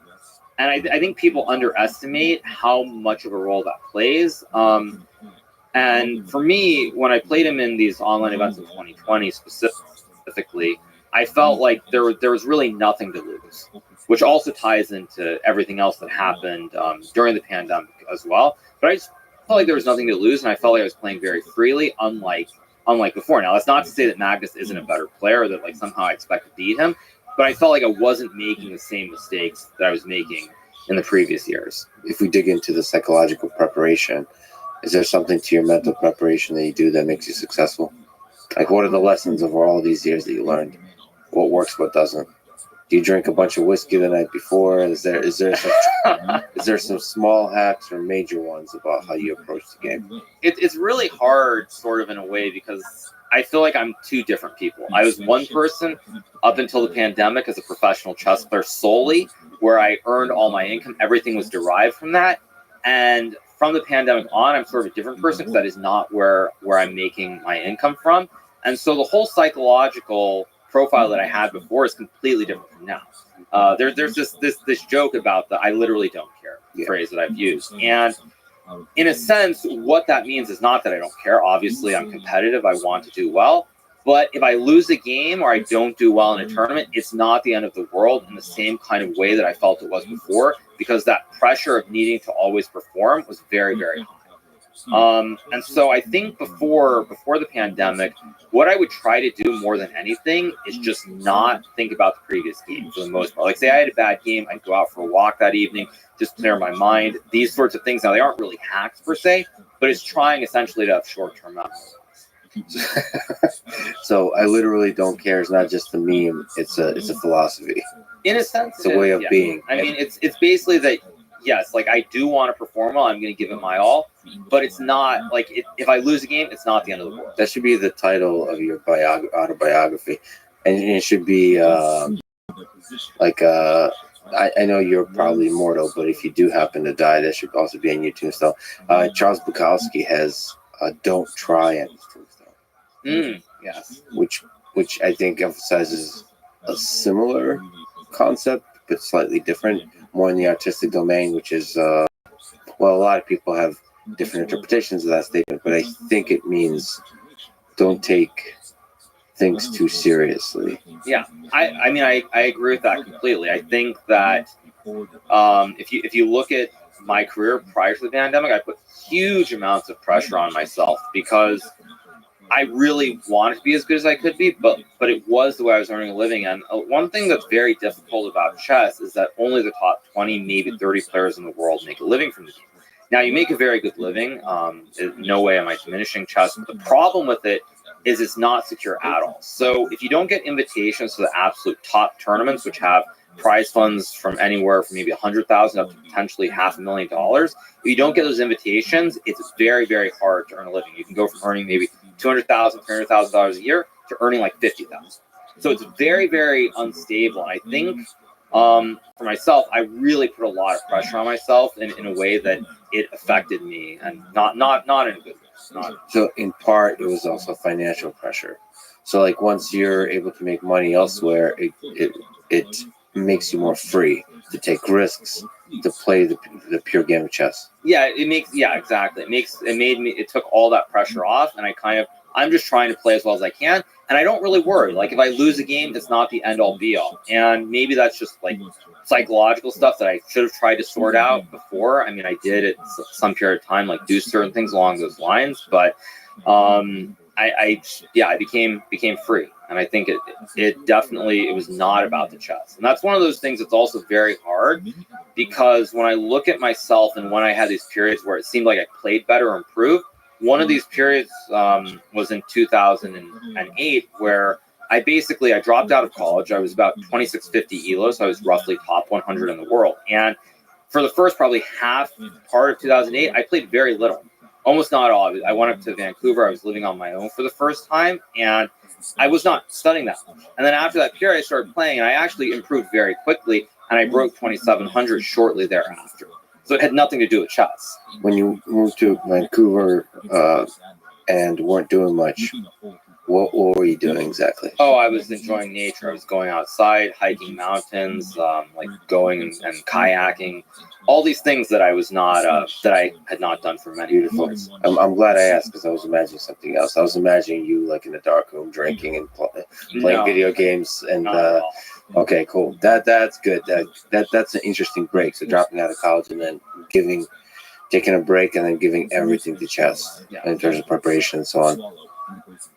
Maybe actually, if you can rewind back to the beginning, you said about yourself that you're not a naturally talented chess player. Your brother was, but that's really fascinating, because what would you say was the reason you're able to break through and become one of the best chess players in the world, having been not a naturally talented chess player. Yeah, I think that this applies to actually chess or any number of sort of basic games, actually, for that matter, is that I'm not naturally talented, but if I don't get something, I try to figure out why don't I get it? What am I doing wrong? Over and over and over again. And I mean, there are many games like this. There's this funny game on the phone. I'll just use it as an example. There's a game called Geometry Dash. Now I'm not world class or anything at it. It's just a silly little game on the phone that you play. You just tap and it goes up and down. People will probably know what that is. But like I played that for maybe like an hour or so. I just randomly played for 1 hour. And I was terrible at it, and I kind of forgot about it for a week. And then I came back. I saw it on my phone. I'm like, okay, what am I doing wrong? Like, why am I not good at this game? So I spent like probably like 100 hours over the following month just playing it nonstop, over and over and over again to get better at it. And I'm not like world class or anything, but I'm pretty good at the game. And so with chess, it's the same thing. It's like when I started out, it's like, why am I not good? What am I doing wrong? And I basically refused to accept that I couldn't be good at the game. And so, at the start, I played for a couple of months. I did very poorly. And then my parents stopped me from playing for about 6 months. They just said, no, you're not playing. Your brother's quite good. And my brother was one of the top ranked players in his age group in the United States. So you're not playing. Then after about 6 months, they relented and they let me play. And the first tournament back, it was 4 games. I was playing against other kids. And I won the first 3 games. So it was really good. And I lost the form of checkmate in the 4th game. Which is, of course, quite ironic. How did you? Yeah. Oh, I guess this is. How old were you at this time? I would have been about 8 years old, 7 or 8. So an 8-year-old future top-ranked chess player has. So that's great to know that somebody has lost to that checkmate. So it's possible to lose that checkmate. I remember that game quite well. Was it? I mean, at that time, did you know that checkmate exists? Obviously. I mean, I think I probably knew it existed, but I didn't. I was just playing. Like, it's a completely different world than now. If a kid goes on their computer, they can immediately figure out what are the basic checkmates, all these different things. At the time, that didn't really exist. You'd have to find it in a book. Yeah. So this is just a basic blunder. Yeah, exactly. Cool. Yeah, so it's like I came back. It was a very good start, and then I lose like this. But I stuck with it. I improved very, very quickly thereafter. And yeah, it was very straightforward. Fast improvement. So you said like this very first important step, which is saying like, what am I doing wrong? Like I have to figure out what I'm doing wrong. But then you actually have to take the step of figuring out what you're doing wrong.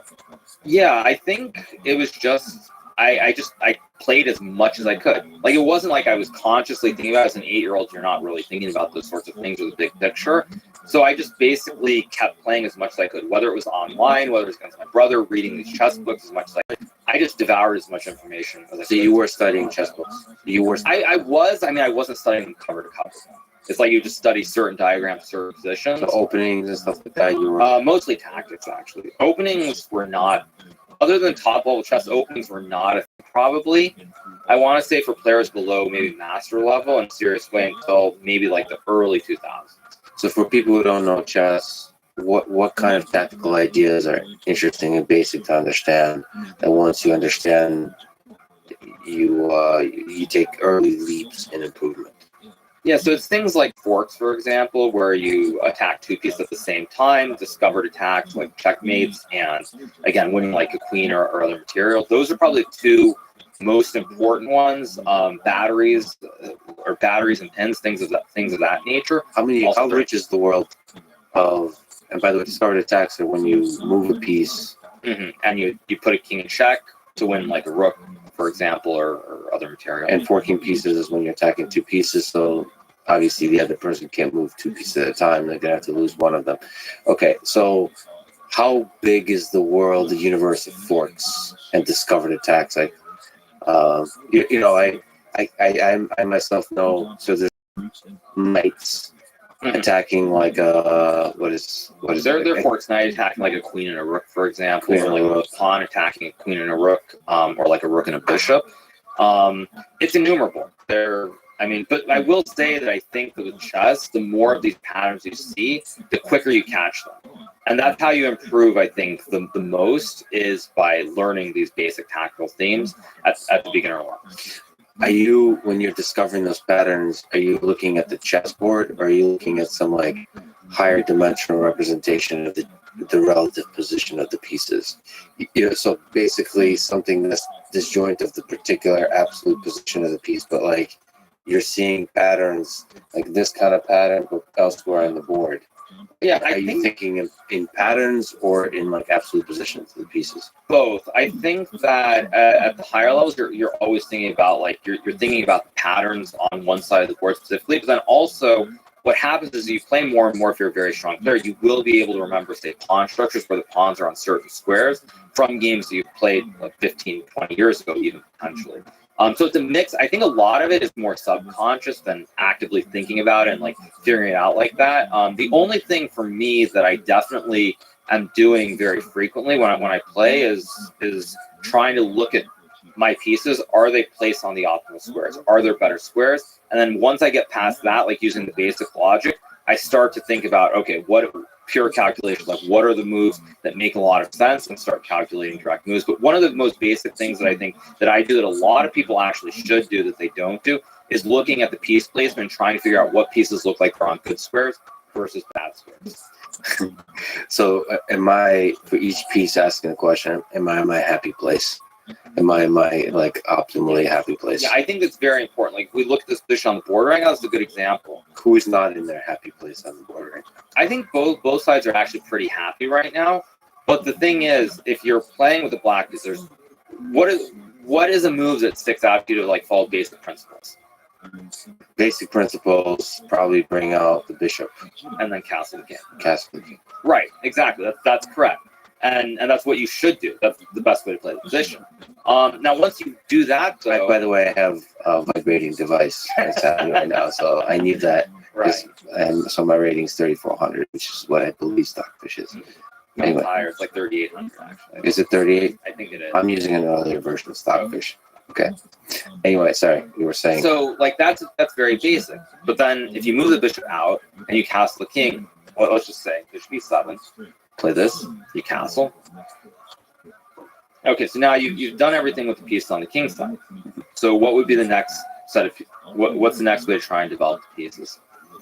So everything here is pretty strong, except maybe this pawn. I don't know. Okay, but think about the pieces. So by pieces, I mean everything except the pawns. Okay, except the pawns. Okay.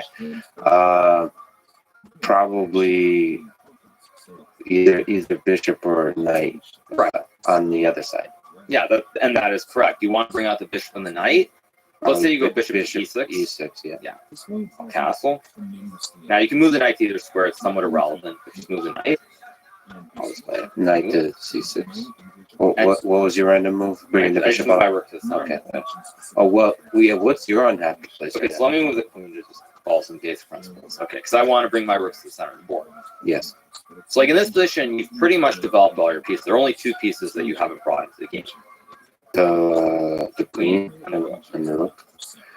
And this you consider to be in the game because it was, I wouldn't say it's in the game, but there isn't really a great square for that rook right now. But in this position, you would probably move your rook to c8, and then the middle game begins after that. got it. So here, Because now you've gotten your piece to all the optimal squares, and now you have to look for a specific plan, but you have gotten these pieces developed out of the open. And that's like a very basic thing that I think a lot of people don't think about is like, what are the optimal placements for the pieces? so you're constantly thinking about the pieces that are not in their optimal placement as you're doing all the other kind of tactics and stuff Yeah, like that. but that's a basic thing that people can't do. Actually doing pure calculations, like look at moving 5 or 10 moves in your head, that's not realistic. But trying to use basic logic to figure out what pieces are on squares that look correct is something anybody can do. What about looking at the other person's pieces and thinking about the optimal placement of them? Like, if you see a bunch of pieces not in their optimal placement for the opponent, what does that tell you? I mean, that's a higher level concept, of course. That, like, I'm trying to give a beginner Yes. example.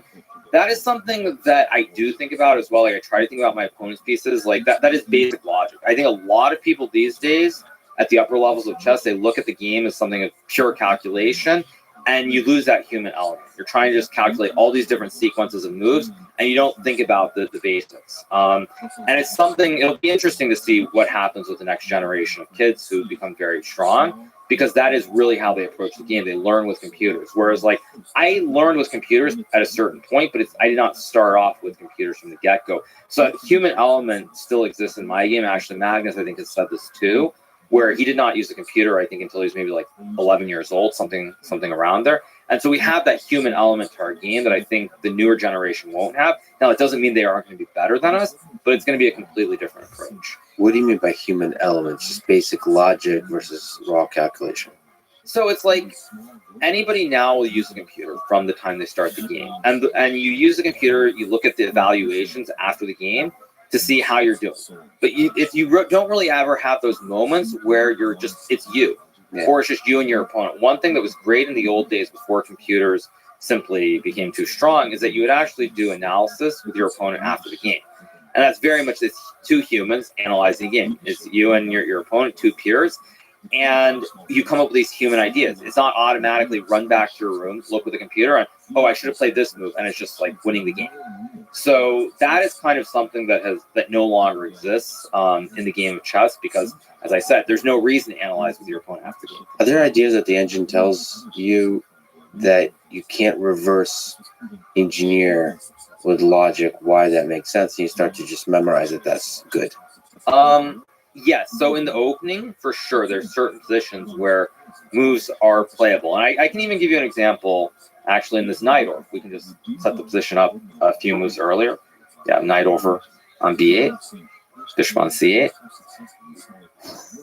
and just move the king back to the center, bishop back to f8, and pawn to e7. So the pawn in front of the king just pushes back 2 squares. So, like, here's an example. There's a move here that nowadays humans will play, which is this move pawn to h4. And this is a move that 20 years ago, if someone showed this move to Kasparov, he would just laugh at them, no matter who you were. He would basically say, you're an idiot. What is this move? Like, you're pushing a pawn on the edge of the board. It does nothing. And this is something it's playable, but even if you were to ask me or any other top grandmaster why it's playable or why it's a move that makes sense, we wouldn't be able to say why it makes sense. Because it doesn't. We just know that it's fine because the computer says it's fine. It's fine, or is it good? It's just fine. It probably, like everything else, is equal with perfect play, but it definitely, if you're not careful with black, you can be worse, for sure. But if you ask me, I can't say why it's a good move. I can say, okay, maybe I'm going to expand on the king side. I'll push this pawn here and push the pawn forward.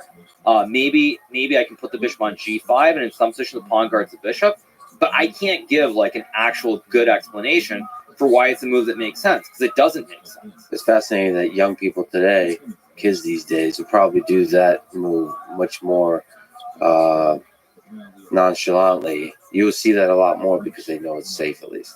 Right, because I know the computer says it's fine. But I grew up without computers, and so to me, you're pushing a pawn on the edge. It's the opening phase. You don't do things like this. It's just, it looks ridiculous. Now, of course, I have worked with computers long enough that I know, like, I'm not, I know the computers are, computers prove that everything is fine. But still, to me, it does feel wrong. Yeah. Well, I think as computers get better, they'll also get better at explaining, which they currently don't do. At basically being able to do. So first of all, simple language generation. So a set of chess moves to language conversion, explaining to us dumb humans why this is an interesting tactical idea. They currently don't do that. You're supposed to figure that out yourself. Like, why? What's the deep wisdom in this particular pawn coming out in this kind of way? Let me ask you a ridiculous question. Do you think chess will ever get solved from the opening position to where we'll know the optimal level of play? I highly doubt it.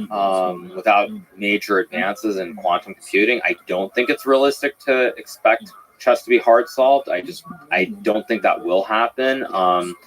But I don't know. It could happen 20, 30 years maybe, but I think in the near future it's not realistic. Well, then let's go up with a pothead follow-up question. Suppose it does get solved. What opening do you think will be the optimal? Well, everything will be a draw, for sure. After move, For sure. After move one, yes. For absolutely. sure. You're absolutely sure of that. Yes. Yes. That's key. Why are you so sure? I'm so sure because when you look at the computer games and you see these decisive results, it's because the openings are set generally. They can't for move one, they play set openings. Like you might play the knight, or You might play the Berlin defense. Normally, it's set openings, as opposed to computers being able to do whatever they want. I just believe in general in the openings that are symmetrical, like E4, E5, D4, D5. The computers will draw, and I think the optimal opening, I think E4, E5, Knight F3, Knight F6 is probably a guaranteed draw. If we have perfect information and we know that chess is solved, E4, E5, Knight F3, Knight F6, the Russian or the Petrov defense, that will be the optimal strategy. See, so that's Sure. symmetrical play is going to lead to a draw. But what if you can constantly, as white, maintain asymmetry, constantly keep the opponent off balance? So yes, E4, then you're always doing the symmetry. But what if chess inherently, there's something about the mathematics of the game that allows for like that thin line that you walk that maintains to the end game the asymmetry constantly, that there's no move that can bring back the balance of the game. I You don't think that exists? I don't think it does. So basically, I'm saying E4, E5, I think is a draw. I think D4, D5 is a draw. C4, C5. I think basically symmetry. That's All of it's a draw. I think Okay. that's why it's a draw. So it doesn't even matter. Like you're saying, what if it's solved? Most openings will be a draw. Yes, I think E4, D4, C4, and Knight F3 for sure will be a draw. Other openings, I'm not sure about. But those first four possible starting moves, I think chess is a draw. Knight F3. What's the response to Knight F3? Probably Knight F6 again. Or, to make it simple, if I play Knight F3 on move 1, black here can also play D5 on move 1. And normally at some point, white's going to end up playing D4. So the order of So it's probably going to lead back. Yeah, all roads kind of lead back there as well. There probably are other ways which where there is play, but I think that's at the end of the day, the symmetry is what's going to lead to like a forced equality or draw in the game of chess. Demis Hassabis is the CEO of DeepMind. DeepMind helped create or created AlphaZero. He says that he's also a chess player and he's a fan of chess. And he says the reason, his hypothesis is that the reason chess is interesting as a game is the creative, quote unquote, tension between the bishop and the knight. So like there's so many different dynamics that are created by those two pieces. Do you think there's truth to that? I mean, some of that is just poetry, but is there truth to that? I think it's definitely true when you look at the imbalances that are not like crazy attacking positions. Like one thing that Bobby Fischer was really, really good at when he was the world champion is playing endgames with a bishop versus a knight. Now, traditionally, we think of the knight being better than the bishop, even today in endgames, but Fischer proved that there are a lot of endgames where a bishop is better than a knight. So I do agree with that statement. It's like the imbalances between like bishops and knights in many positions. You never really know. Like there are many positions where a knight is better than a bishop, or knight and bishop are better than two bishops, or like it is all the imbalance. Generally, it is the imbalances though between the bishops and the knights, or combinations of the two pieces that it lead to the most interesting positions. So I agree. Interesting positions. What about fun? Is there like aspects that you find fun within the game itself? Not all the stuff around it, but just the purity of the game. I think for me these days, when I see some of these moves that computers suggest after a game that I play, and I just go, wow, that is the beauty for me. Because these are not moves that I would ever consider. And when I then see the move and then like I might make a couple of moves to try and understand why, that is the beauty to me. Is seeing all these things that just like 10 years ago I never would have even seen, because computers weren't at the level they're at today. And so the depth and creativity of what they're saying, even if it's not like in our language, but in the evaluation, that's where I find a lot of it. Oh, that's fun. So like the computer's a source, is a source of creative fulfillment for you. Absolutely. I mean, I think also it's very humbling as well. Yeah. Because like, when you spend your whole life playing a game and you get pretty good, you think you're pretty good at it. Yeah. But even for Magnus, I think when we look at it and you see like these things that we've spent 20, 30 years playing this game and it doesn't click, and then you see it, it's just like, it really is beautiful. You're known for being a very aggressive player. What's your approach to being willing to take big risks at the chessboard? Well, I think that's another thing. I was a very aggressive player probably until I got to about this 2,700 ELO, and then my style changed a little bit. I think what it is I like to play attacking chess. I love playing openings like the King's Indian, the Sicilian Najdorf as well when I was a little bit younger. And it's just like, why not try to fight with both colors? Try to fight in every game and win if you can. Try as hard as you can. Now, one of the things is, as you get better and better, players are also better and better prepared. So you have diminishing returns when you play these very aggressive openings like the King's Indian or even the Dutch, which I played for a while. It only takes you so far, and then at a point, people figure out how to respond to those choices. So I still do play these openings. For example, I played a tournament in St. Louis about 3 weeks ago, and I played a great King's Indian game, which I won against Jeffrey Zhang, an American junior player. So I still do play it here and there. When you start playing it every game, there's a point at which when you lose these games, you just can't. It becomes too much. And I spoke about this in the C-Squared podcast where I played the Najdorf, and then I played Fabiano Caruana, a very strong American player as well, and he just blew me off the board in like 4 straight games. I'm like, okay, enough of this. I can't keep doing it. Because do you think he prepared for that opening then? Absolutely. Because you see what has my opponent been playing recently? Where's their ideas? And so I'm going to prepare for those ideas that they've been playing with. Exactly. Yeah, that's what you do. And also, you have to be very self-critical because for Fabiano, the Najdorf was the one opening he did very poorly against. But he worked really hard, and he came up with a lot of different ideas, and he solved that weakness. What's the role of, you're also known of having a bit of an ego.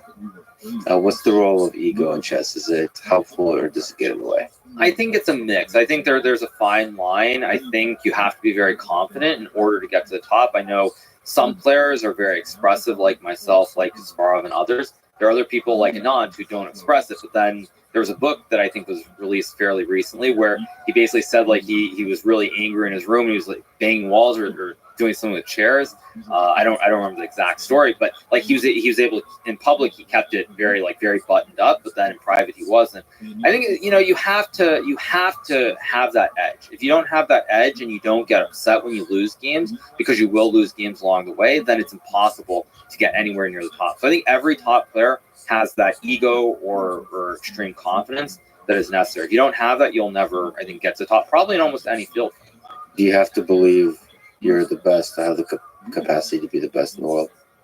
Yeah, I think you have to have that. I think for me, it wasn't really ever about thinking I'm the best in the world. It's about like going into that game. That game, whoever I'm playing, I believe that I can beat them, or I know that I'm going to beat them, or I'm better than them. That's, for me, it was always about that whenever I'm in that moment in the game, just knowing that I can do that. I think that is also another thing that when you start playing more and more in these top tournaments, you kind of lose that sometimes because the positions, you have the same opening strategies. You end up with positions that are very drawish, where you reach end games, things of this nature. And so it can also make you very jaded as well after you've been up there for quite a long time. Were there times you were an asshole to someone and you regret it at the chessboard or beyond? Yeah, so asking I think, internet questions. Yeah, I mean, this is definitely true. I'm not going to pretend it isn't. When I was younger, I was very angry when I would lose games on the internet. Many of these stories are specifically from the internet, of course, and I think I look back on it, and of course, I wish that I'd been able to like channel the anger differently. Basically, I think the simple gist of it is I would play blitz games online, and when I lost, I would get angry at my opponents instead of getting angry at myself. Yes. Which, of course, it's silly because they're playing the game, they're trying to win. Like, why shouldn't they try to beat you? I think for me, like, I'm not happy about that when I was a young teenager, getting so angry over these online games and insulting a lot of people along the way. But maybe that paved the way to your streaming career. I think for me, like, I feel like having that me against the world attitude, though, it really fueled me when I was younger. Feeling like it was me against the world, everyone hating me or me hating the world. That was very important. I was able to channel that anger in a way that really helped me improve. So, like, do I regret it? On the one hand, yes. Of course, you don't. I think you don't want to be like that. On the other hand, would I have gotten as good as I am if it was different?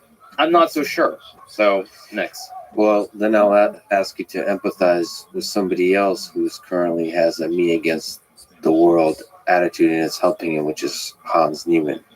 For several reasons, he has me against the world kind of attitude. Well, let me ask, there's been a chess controversy about cheating and so on that you've covered. People should subscribe to your channel. You're hilarious, entertaining, brilliant, and it's just fun to learn from you. Do you think, as we stand now, Hans ever cheated in over-the-board chess? What, as things stand now at the beginning of October? Yeah, that's a very tough question for a couple of reasons. I think first of all, when people refer to evidence in regards to whether Hans cheated over the board, there is not, I don't think there ever will be, quote unquote, hard evidence. The only thing that would ever constitute that is if he's caught in the act. Literally, he's caught like using a phone with an earpiece, whatever it might be. That is the only way that there would ever be hard evidence. So as it stands right now, there's a lot of circumstantial evidence. How much of it is legitimate or not remains to be seen. I know people have questioned the statistics. Some people think it's very convincing. Some people think it's complete nonsense. I think that right now I'm very undecided, but I do feel that within the next like 3 to 6 months, assuming Hans is able to play over the board in more tournaments, the stats will make it very clear one way or the other based on his results whether it's legitimate or not. I think for me, I would say that regardless of whether like I believe he cheated or not, he is playing at probably a 20. He's probably at least 2,650 no matter what. Regardless of whether he's cheating or not, he's already at that level, which is very, very high. So I think the stats will bear it out in the next probably, I said 3 to 6 months, probably I would say next 6 to 12 months, whether something happened, but I really don't know. Do you find compelling or interesting the kind of analysis where you compare the correlation between engines and humans to try to determine if cheating was done? So initially, I thought that was actually quite legitimate, but as I found out much more recently, anybody can basically upload this data. So that whole theory, while it seemed very convincing at the time, it simply isn't any statistical evidence, in my opinion, now. But there are games from some of those tournaments that definitely, considering where his rating was, looked very suspicious in 2020, I would say. Again, that's not the role of like myself to decide or chess.com. That's obviously going to be up to FIDE, whether they think that's compelling evidence or not. I think for me, what I would say from an intuitive standpoint is that I've been in this world for a very, very long time. I've seen most of the juniors as they've risen through the ranks, Magnus and many others. And there's always been something about them that has stood out to me. That's been like a brilliant game they played against someone who's much higher rated. I've just seen it from all of those players. I never really saw that with Hans Niemann. So it's very difficult for me to sort of, with my own two eyes, being in this chess world so long, see things a certain way. And then like something that's never happened before is happening. But at the end of the day, it is still possible. It is completely possible that Hans, something clicked at a certain age and he started improving in spite of the fact that, the statistics look weird in terms of his rating improvement. So I don't know. I think that in 6 to 12 months, I'll probably be able to say one way or the other with very certain confidence, like, whether he should be there or not. Speaking of statistics, I should ask, I'm not sure about this. Are you a data scientist? Right. That's a good one. No, of course I'm not. But that's the thing. You see all these stats are thrown out there and you try to understand what's being said. But it's also very scary because when you see these things that look very legitimate and then they're disproven, or people say like you're cherry picking like the dates and all these other things, it almost feels like you can come to any conclusion that you want to. Yeah. And that's why I think this is such a serious issue for the world of chess, because going forward, if we don't take it seriously now, I think at some point there is the potential for a much, much larger scandal. Do you agree that, like with Magnus, I think, said that it is an existential threat to chess? Like this is a very serious problem that's only going to get bigger because you're basically, from a spectator perspective, from a competitor perspective, are not sure that you can trust any of the results. Yeah, I think that's for sure true. When I think back to the last 5 to 10 years, there are plenty of top level tournaments that I played in where there was no security at all. Yeah. You just go into the auditorium and play your games, and that was that. So I do think it's a big issue. I think it has been a big issue, but the reason it's only coming to light now is because it features a very strong junior player who's very close to the world's elite. There have been many cheating scandals before. There was this French player, Sebastian Feller. There was this player, Igor Zrauzis from Latvia. There was this, I think it's from Belarus, or maybe I have that wrong. Maybe it was Bulgaria. Borislav Ivanov as well. Those are three big cheating scandals, but they were not at the absolute top levels of chess, which I think is why it never became the huge news story that this is, or it wasn't viewed in the same kind of way. Is why I think organizers were perhaps a little bit too lax in terms of security. So you said 2,650. Is it possible that Hans is in fact a kind of Bobby Fischer level of genius, and he's capable at times of genius at the chessboard? Oh, absolutely. 100%. That is absolutely possible. I think that's why I think for everybody in the situation, we want to see what happens in the next 6 to 12 months, because I think it will be very clear. Also, it's very interesting to me because there are other stats from that 72-page report that chess.com compiled, which in essence say certain other junior players basically have peaked, that they're not likely to improve further. So it's also going to be very interesting when you look at those, like, I think it was like 50 pages of graphs, because there are graphs that say like some of the other junior players are done. So when we look forward, like in a year or two, if those players don't improve, it will also say something about their methods as well that they've used to sort of compile this data. Yeah, I wonder what those junior players do if they look at that data. So there's a point where you should look at yourself like practically, like what is the actual empirical data over the past year of how much I've improved at a particular thing. Like it's one thing to kind of tell yourself that these are the ways I need to improve, and it's another to actually look at the data and face the reality of it. Right. I think also that could have a psychological effect. That is the other thing that makes the whole Hans situation so tough, because if you think that he's cheated or you're unsure about what's going on, that is another psychological factor whenever you play against him. In his favor or Definitely against him? Definitely in his favor. Because, for example, if I go online and play against the computer, let's just say I go play against Stockfish tomorrow, I'm going to play a very certain type of opening strategy, try to keep the board closed, and maybe hope to get lucky. Now, computers have gotten so good that generally even that doesn't, I don't even have a chance, even with such strategies. But you play differently than you normally would. And so if you're playing a game against him and there's a move that looks really weird, doesn't seem logical at all, that can also start to affect you, where you immediately make a mistake, or you start questioning yourself, you start thinking, well, what's going on here? Is there something unbecoming? Like you start worrying about what is happening. And so it definitely is, it's a very tough situation. Do you agree with Magnus's decision to forfeit the match, his most recent match with Hans? Tough question. I don't, in my heart of hearts, I feel like there had to be a better way to handle it than what Magnus did. On the other hand, sort of being in this world of top grandmasters, having heard these rumors for 2 years, I think that the fact that it was blown off and it wasn't treated seriously, I'm not sure if there was a better option. So in my heart of hearts, I feel like there had to be a better way to handle it.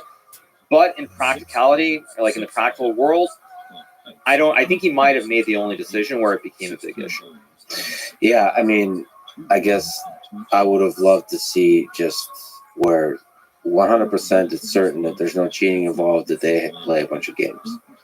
Yeah, I think there was actually an article that was released today by Ken Rogoff, who is a grandmaster of chess, where he wrote this article in the Boston Globe, and he essentially said that, like, have Hans and Magnus play a match and see what his score is, because statistically, if it's above a certain percentage, that means he's legitimate, because of course you have security. If it's below, that probably means that he's not at the level that he's at. So I don't know if that's a real way to settle it necessarily, because also for Magnus, to ask him to play against someone who's cheated, I think for him, he would never entertain the idea, because it's like, why am I going to play against someone who cheated? So yeah, I don't know. It's very tough. And you know, one other thing I would say on the topic that's really important to note is this sort of came from left field for most people who are in the general public or very casual chess players. But this is not something that wasn't known, wasn't even on the radar. I think this has not been said before, but there's one of these things where they talk about how Hans has he played better during a period of time when games were broadcast versus not broadcast. I actually heard this rumor 2 years ago during one of the tournaments he's playing specifically. So that is the thing, is that this has been out there for a very long time. And so it's hard, because you do believe that Magnus could have handled it better. But if it was 2 years of these rumors and nothing was done about it, I don't know.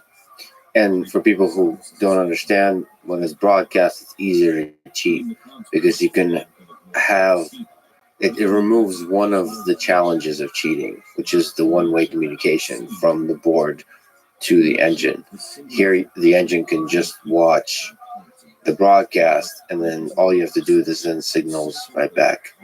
I mean, that's really, I woken up to this fact. I actually programmed So setting all the silly sex toys aside, I have a bunch of these devices. So like this is the size of a coin, and it has a high resolution vibration that you can send.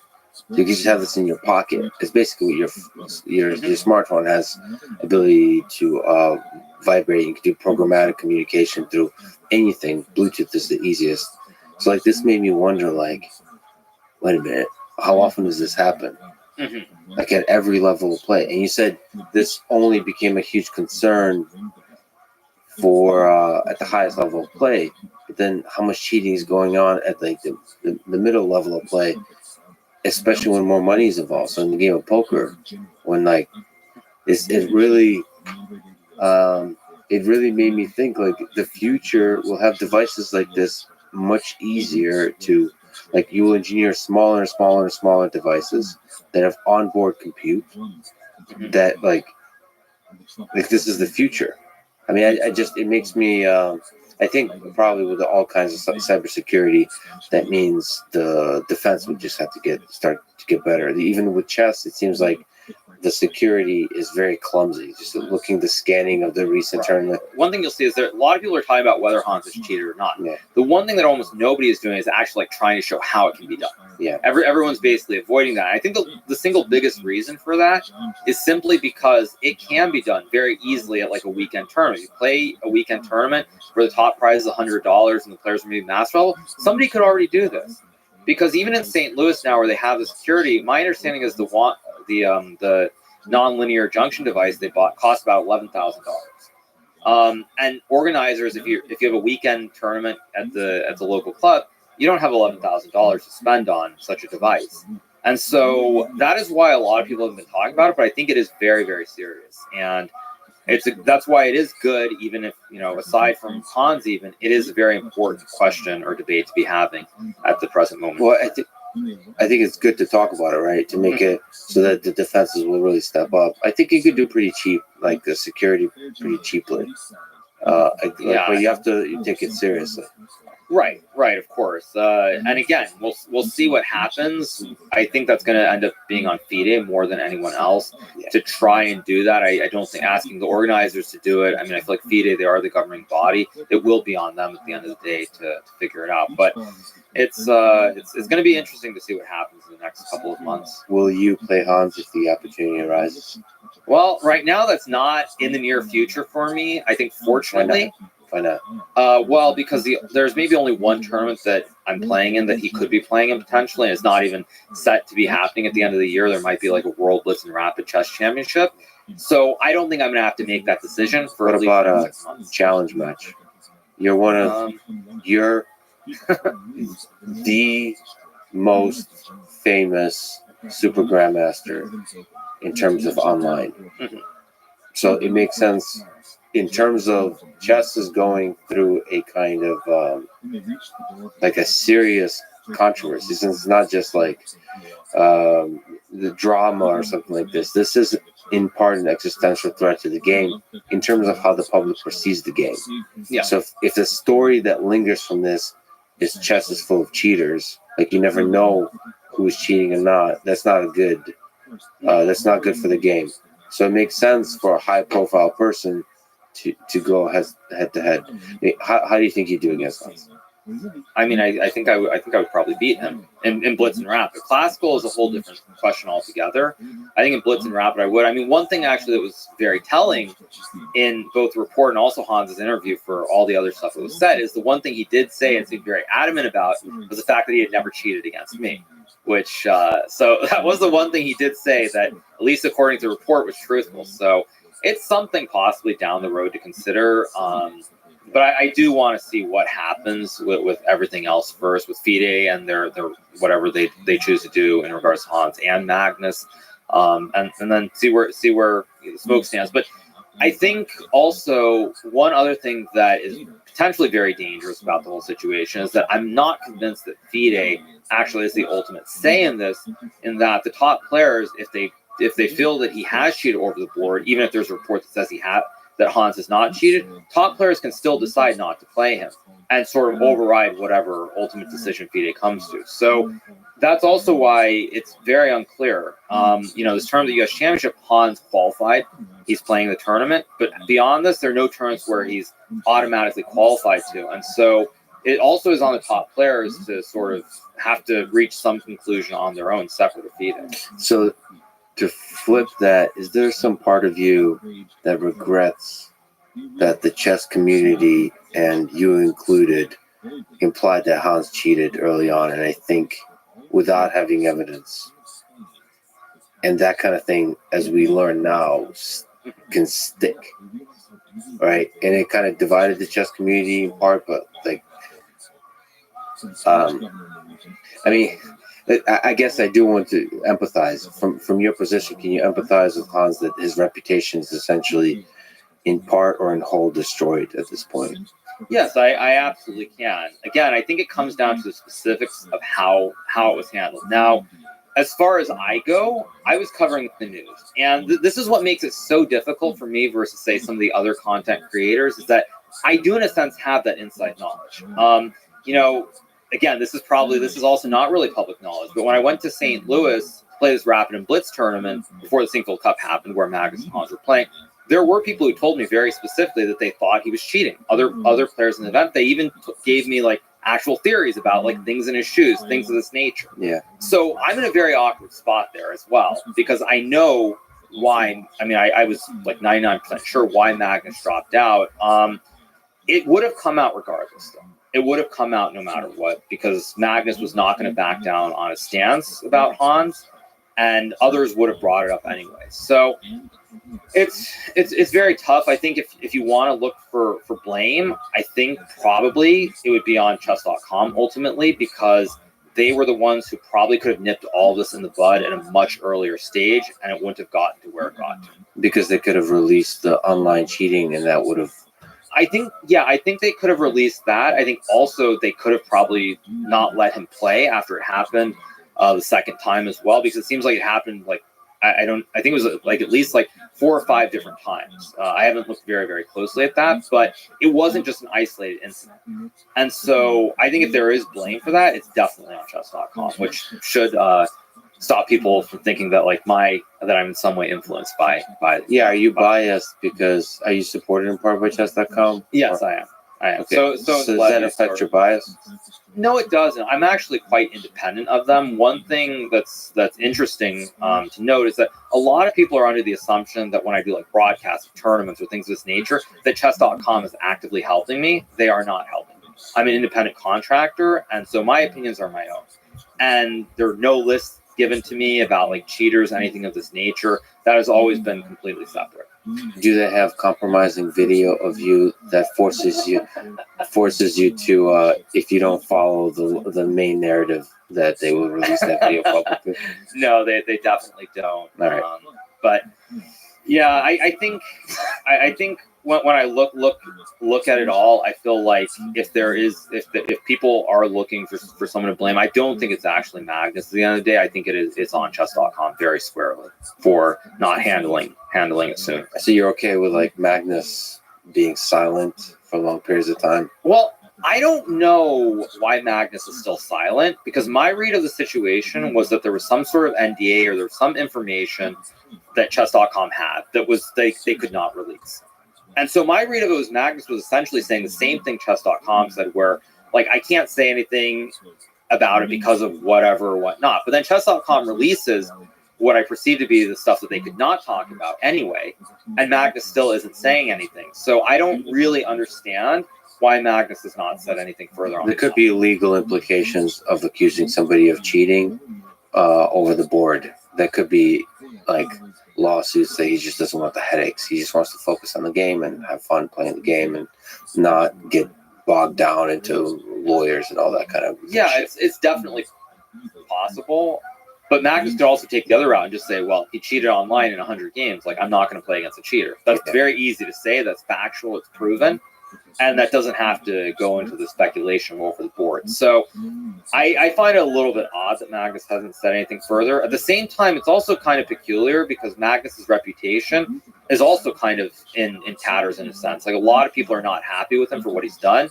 But still, he goes and plays this tournament in this European Club Cup tournament, and he's just gaining like 10 points as though nothing has happened. So, I don't really know where Magnus's head is at, because like, if I was in that situation and everyone's coming after me for making such an accusation, I don't think there's any way I would be able to play chess anywhere near the level that Magnus is playing at. So the whole situation is, it's very strange. Yeah, I wonder where his mind is at that he's able to play at that level.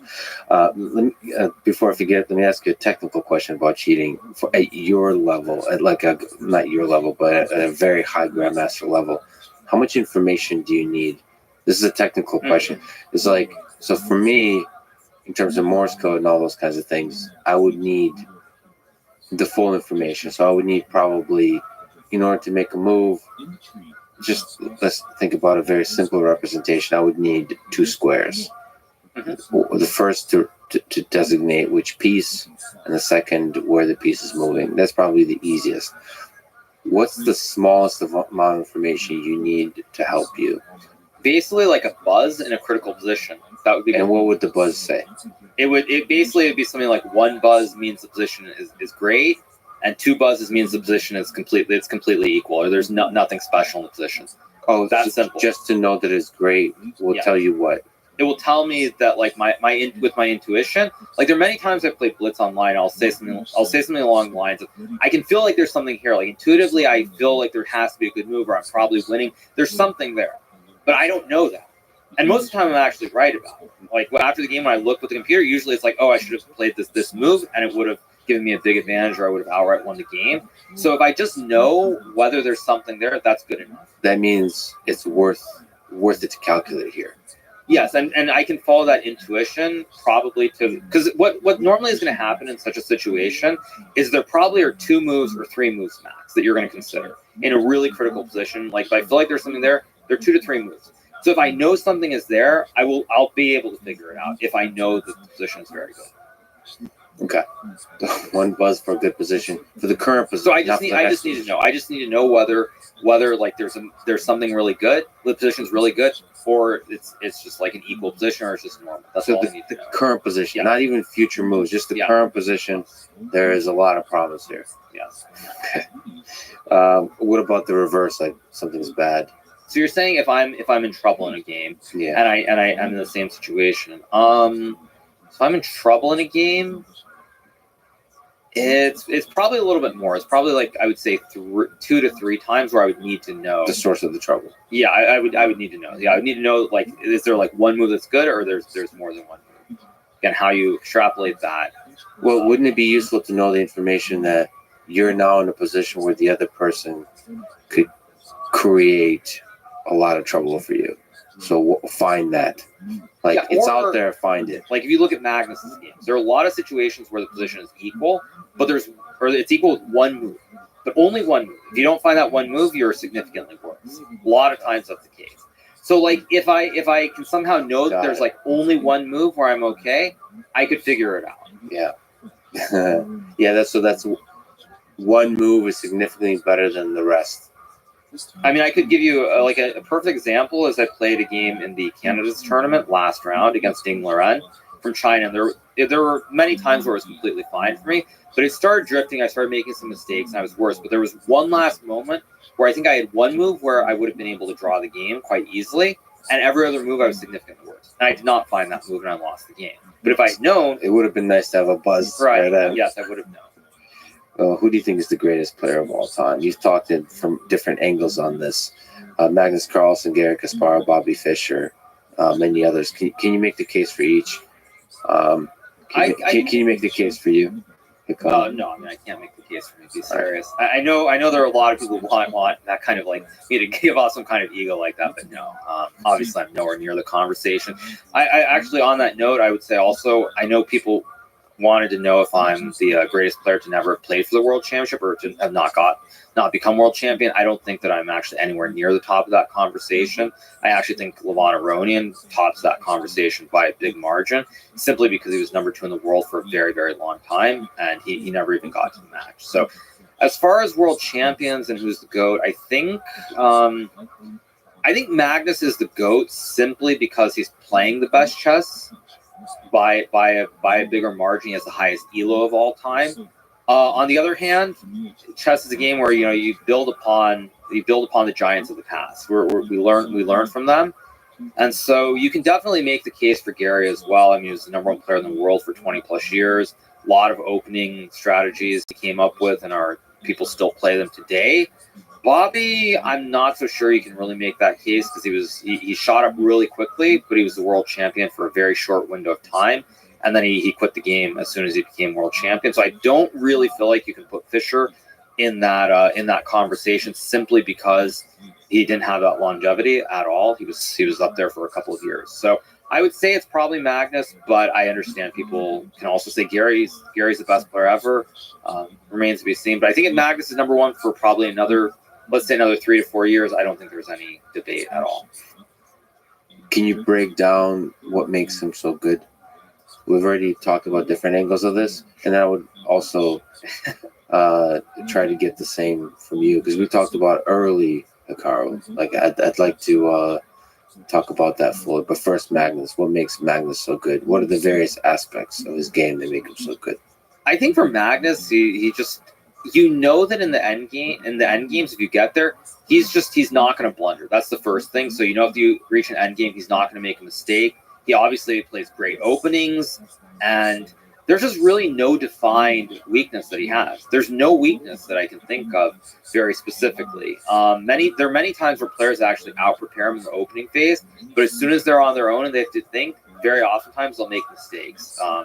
So there's just no weakness for Magnus, really no weakness. Well, unlike, say, Kasparov. Like Kasparov, on the other hand, there are very clear weaknesses in his game, like Kramnik exploited them. First of all, I don't want to say like ego is the right word, but like very stubborn, believing that his openings were infallible, that he could just win, he could just prove an advantage and lose in end games like he did in one of those games in the World Championship against Kramnik. So there were very classes in Kasparov's game.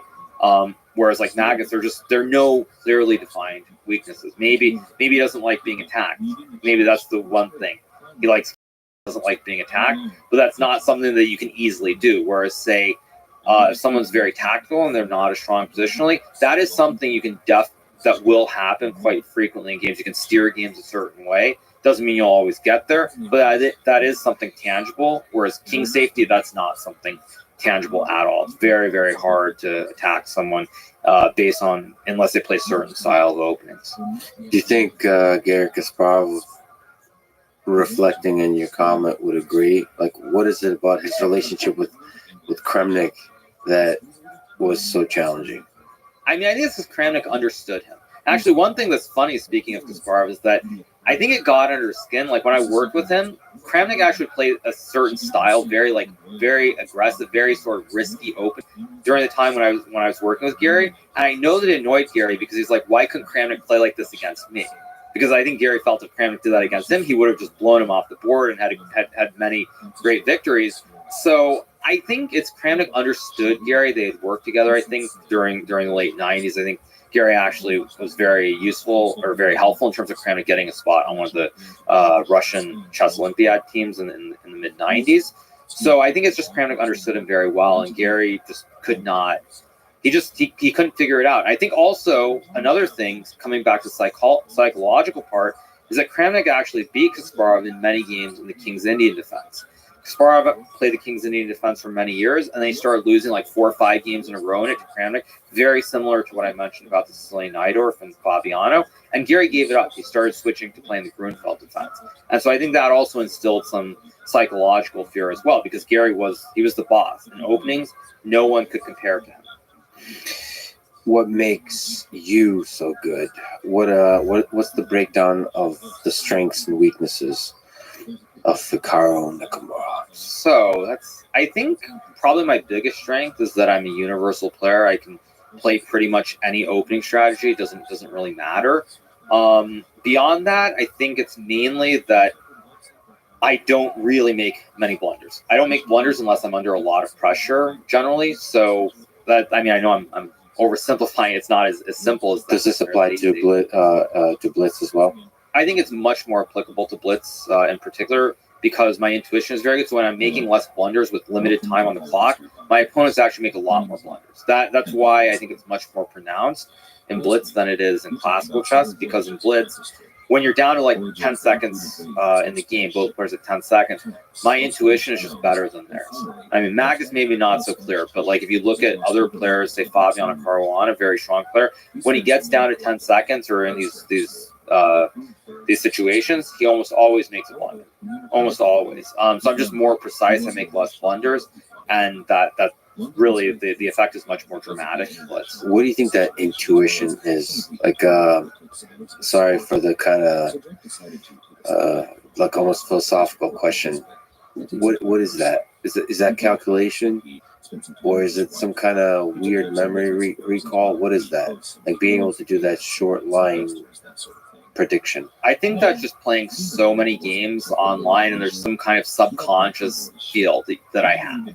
Because when you're that low on time, you can't calculate. It's just you have to look. You just have to figure out what the move you want to play is. No calculation, and just go with it. And I think just playing so many games, probably. I mean, I'm guessing I've played over 300,000 games online, and I think just playing all those games it's a feel.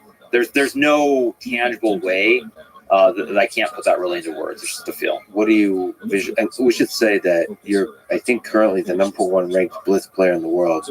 You have been for a while. You're unquestionably one of the greatest. So classical, rapid, and Blitz. You're one of the best people for many years in the world. Okay, but you're currently #1 in Blitz. So I'd love to kind of for you to dig into the secret to your success in Blitz. Is it, as you're saying, that intuition, being able to, when the time is short, to not make blunders and then to make a close to optimal move? I think it's generally that able to keep the games going no matter what until we're low on time.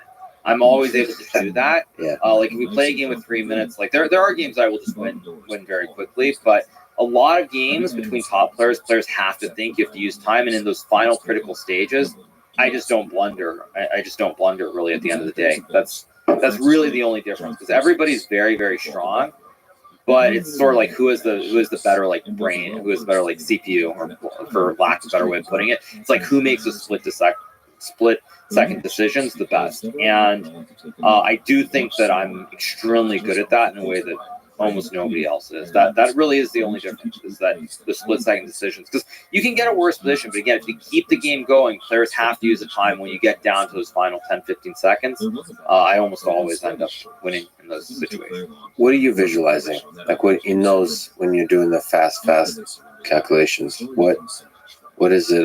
It's basically you look at a move and you see, like when it's like 5 seconds or 10 seconds, you play a move and you just make sure that it's not a blunder. You just make sure it's not a blunder, and you just go with it. And the first part, though, is the feel. So it's like, I see this move and it looks right. I don't know why it's right. I can't put that into words, but it looks like the right move. And then I look for like a split second, see it as long as it's not some kind of blunder, and you just play that move.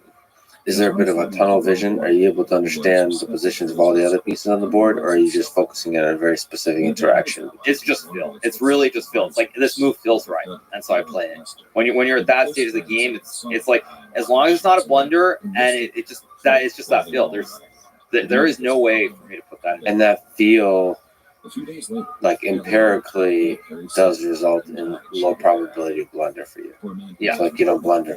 Yeah. Even though there could be, like, you don't forget like a random piece that was like Very, very. I mean, it does happen, of course, but very rarely. And I mean, I've done it on stream many times. Like, it's just you go with the move that for whatever reason, like it just intuitively, whether it's from playing hundreds of thousands of games on the internet, or just that experience, like you just intuitively can feel like the move is right. And so over those 300,000 games played over the board, online, all kinds of variations, what's a game that stands out to you as particularly one you're proud of, or maybe what's the Hikaru Immortal game or a strong candidate. For Yeah, so there are two games. There's a game that I won against Boris Gelfand in 2010 where I offered a queen sack, I think on 5 consecutive moves. sacrifice. Sacrifice the queen, yeah. Yes. So Coming through with the lingo. You can't take me through that game. there's one sequence in the late middle game where it's funny because because I remember I tried to show this game to Peter Thiel, and I confused the move order in the late middle game, so I don't want to do that again. 2010? Yeah, 2010 is What kind of opening is this? It's the King's Indian Defense. To settle the first Fish colonies in North America, and there was a belief. So the knights are out. What's with the bringing the knight back? You Who's want to black push the and white? pawn. I have the black pieces, and you want to push the pawn. The make room for the pawns. Yeah, normally in the King's Indian, you try to it's sort of like storming with the pawns on the king side where the white king is. So you see now it's push, and I start pushing all my pawns forward. Are you happy with this position with all the pawns in diagonal like this with the knights behind it? This looks. This nowadays this is very well known as the standard theory. But at the time, the reason that I was aware of this is because I had played a tournament, I think in Montreal. I think it was Montreal like the summer before, and one of my friends had actually played this variation with the black pieces, so I was aware of it, and it seemed very dangerous. But From the black perspective. I feel like it's very hard for white to play. Yeah, very hard for white to play. It feels like you're getting attacked. Your king, you see the black pawns are coming down towards the king, and it's very hard to defend. And also, a lot of players don't like being attacked. Generally, you try to avoid positions where your king is under fire, which comes back to what I said about Magnus as well. Like he doesn't like it when his king is under fire, and so therefore, you can't always get that. But you see, white had to play along to get to this point as well. If white didn't want something this double-edged and this complicated, he could have avoided it. So is the black bishop also a threat? Are you Yes, the light square bishop in the King's Indian is vital to any attacking So possibility. you're always You don't want to lose that bishop if you can help it. got it. And so he's bringing out the knights. Is there a particular moment that's interesting to you here? So keep going. Yeah, so play rook f7. This is all standard. The rook's come out. So I take. Now this is an exception to the rule. Normally the King's Indian, you don't want to break this pawn chain from these are the 4 pawns in a row that connect 4. Why'd you break it? Because it's an exception where you can do that. There almost are no variations in the King's Indian where you do that. You almost always retreat the bishop to guard the pawn, the bishop to f8. You break the pawn chain because it's an exception to the rule because you're not actually worried about white being able to push the pawn to d6 here. It was probably the best game I ever played, so it keeps going. a5, g4. Yep. No, the diagonals there again. That looks threatening. Right, like white basically is trying to guard the king. He's going to retreat this bishop from c5 to g1, as you'll see in a second. Actually, not quite yet. Yeah, he goes here, and so he's trying to guard his king with the bishop on g1. But I'm able to keep attacking here. The next, Is there any case to be made for you to take the pawn here? no, that would actually be a mistake. I mean, it's very high level, but it's a mistake because white will actually not recapture the pawn. This is very high level. So the pawn is your pawn will be ends up in front of the king. Yeah, it stops the white king from being attacked, basically. Oh, interesting. So your pawn is stopping their king from being attacked. Oh. So yeah, So the pressure continues from you. right, and then I sack. Is that odd? Wait, what's the sack? Oh, the Knight takes pawn. Yeah. is this what are the strengths and weaknesses of you throwing the knight Well, basically, to the abyss I'm destroying the protection in front of the white king. The white pawn's there. and willing to take risks, but I basically want to open up the king and try to checkmate. If I don't checkmate, I'm probably going to lose the game here in the center of the board. So yeah, and now there's some very nice moves after pawn. I take this because now white takes the queen. I push the pawn forward and checkmate. so give me a second. So your knight you're losing pieces left and right, Right. and you're pushing the pawn forward. Check. He takes the pawn. The rook check. So just check nonstop. And same theme though. I keep going for this checkmate with a pawn or a bishop on the square in front of the king. You see, the queen is still hanging. In fact, I actually sacked the queen again. Elizabeth was He never took the queen. He couldn't take the queen, so it'd be checkmate. Got it. So constantly, and that's what you mean by sacrifice. You didn't actually, Yeah. but it was got Yeah, he couldn't take it. He would have gotten checkmated. But anyway, the smoke clears, and I'm up material here, and I win this game. So this is the game that I would say is mine. Why did it stand out? I mean, it's beautiful, but just the fact that It's mainly that I was able to offer the queen sacrifice so many moves in a row. You almost never have that opportunity. And actually, normally the games you're going to consider your best involve sacrifices, and you can sacrifice the queen. That makes it very memorable. There's just this constant theme of this one checkmate idea. So how often do you play with the sacrifice of a major piece? Like how often do you find yourself in that position? pretty rare because players tend to avoid these sorts of situations. Players don't like games that can go either way. So when like both players have to sort of cooperate, you have to want that kind of game in order for that situation to arise. And a lot of games at the top, neither player wants to go into that situation for the most part. So you don't really have those opportunities. Nevertheless, Stockfish loves those opportunities. The sacrifices. Well, that's one thing also that we're starting to learn more and more is that Stockfish and the other programs, they don't care about pawns. You can sacrifice 1 pawn, 2 pawns, 3 pawns in a lot of cases if the rest of your pieces are very active. And that's something that we kind of knew on a basic level about the initiative is what we call it in chess, where like you'll give up material but your pieces are very well placed. But we didn't realize just how important that is, and computers will do that all the time now. All the time. And even actually, like they're in this variant Fisher Random is another variant where you arrange pieces on the back row. They will gladly sack rooks for bishops or for knights all the time. And What do so you take from that? material imbalance or the material you give up doesn't matter as much as having this attack or having these pieces on certain squares. Well, as long as you can hold on to the attack. Right, and computers can't. But it's also very tricky because when we as humans sometimes you'll look at an opening variation and you'll see something like this and you want to do it in a game. But the problem is we don't know how we're supposed to follow it up afterwards. And so if you do that and you don't know how to follow up afterwards, very oftentimes we'll make mistakes. We'll try to look at it a human way, and then of course you end up losing in the long term because you've given up too much material. So it's a very double-edged sword. But that's why it's dramatic and why people love those kinds of sacrifices because you're putting it all on the line. What's the other game? It was a game also with a queen sacrifice. It was a game against this Polish player, Michael Krasenkow. It was played in Barcelona in 2007, I believe it was. I also I sacrificed a queen for 1 pawn to just bring the king out into the middle of the board. And You actually sacrificed it? Or yes, I did sacrifice. I took a pawn. Do you want to go through that game? Sure. Oh, Yeah, it's- absolutely. You're again black. Yes. Yeah, this game you can just skip forward to about like the 20th move roughly. What's the opening? This is, I think it's like a Catalan. It says Neo-Catalan. So yeah, it's basically a Catalan opening, generally very slow. Neo-Catalan declined. Yeah. Yeah, and now here I sack the queen for the pawn. Or no, sorry, I take the knight first. Sorry, knight c6. Keep going. So, by the way, the pawn structure here is a mess, or is missing. Yeah. So I take the knight. You take the knight with a rook. What's the discovery? My queen's under attack now. So when he takes the knight, the rook on b1 is attacking my queen. Got it. So you got it. No. You throw your queen into the middle. Check the king. Wait a minute. That's not right. Yeah, it's 1 pawn. It's the queen for a pawn. For a pawn, and the king takes your queen. What was the thinking here? You crazy madman. King has to go up the board. The king is very vulnerable In this position, but you're gonna have to keep checking here then. Yes.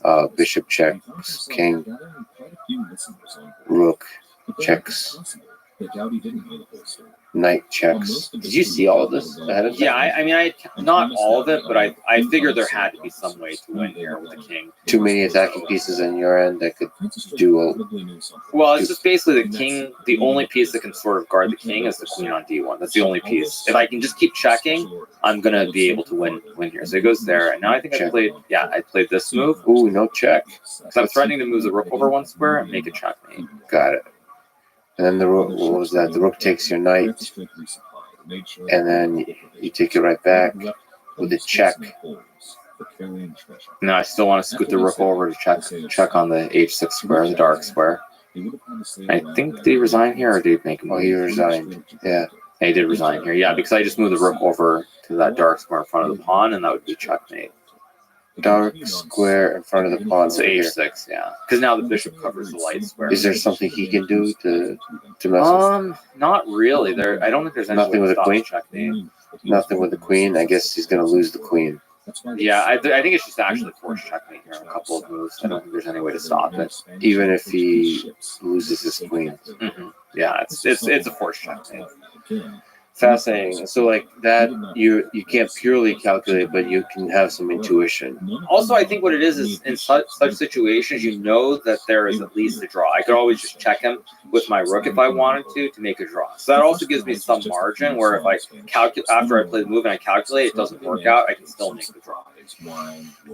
Are you? I mean, for fun, do you do the sacrifices of this sort? When it's not the serious competitive online events or over the board, I do actually do this quite frequently. And I wish there were more opportunities, but top level chess, it's become harder and harder because due to computers, everybody's very, very well prepared in the opening. They know the first like 15 to 20 move sequences, no matter what you do. So it's very the room for creativity is less and less, which means you have less of those types of games.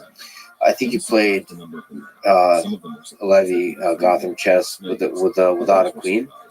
Was that a thing? I think that was a bullet game. Yeah, the 1 minute game. I think so. Yeah. Is that an actual thing that you can pull off?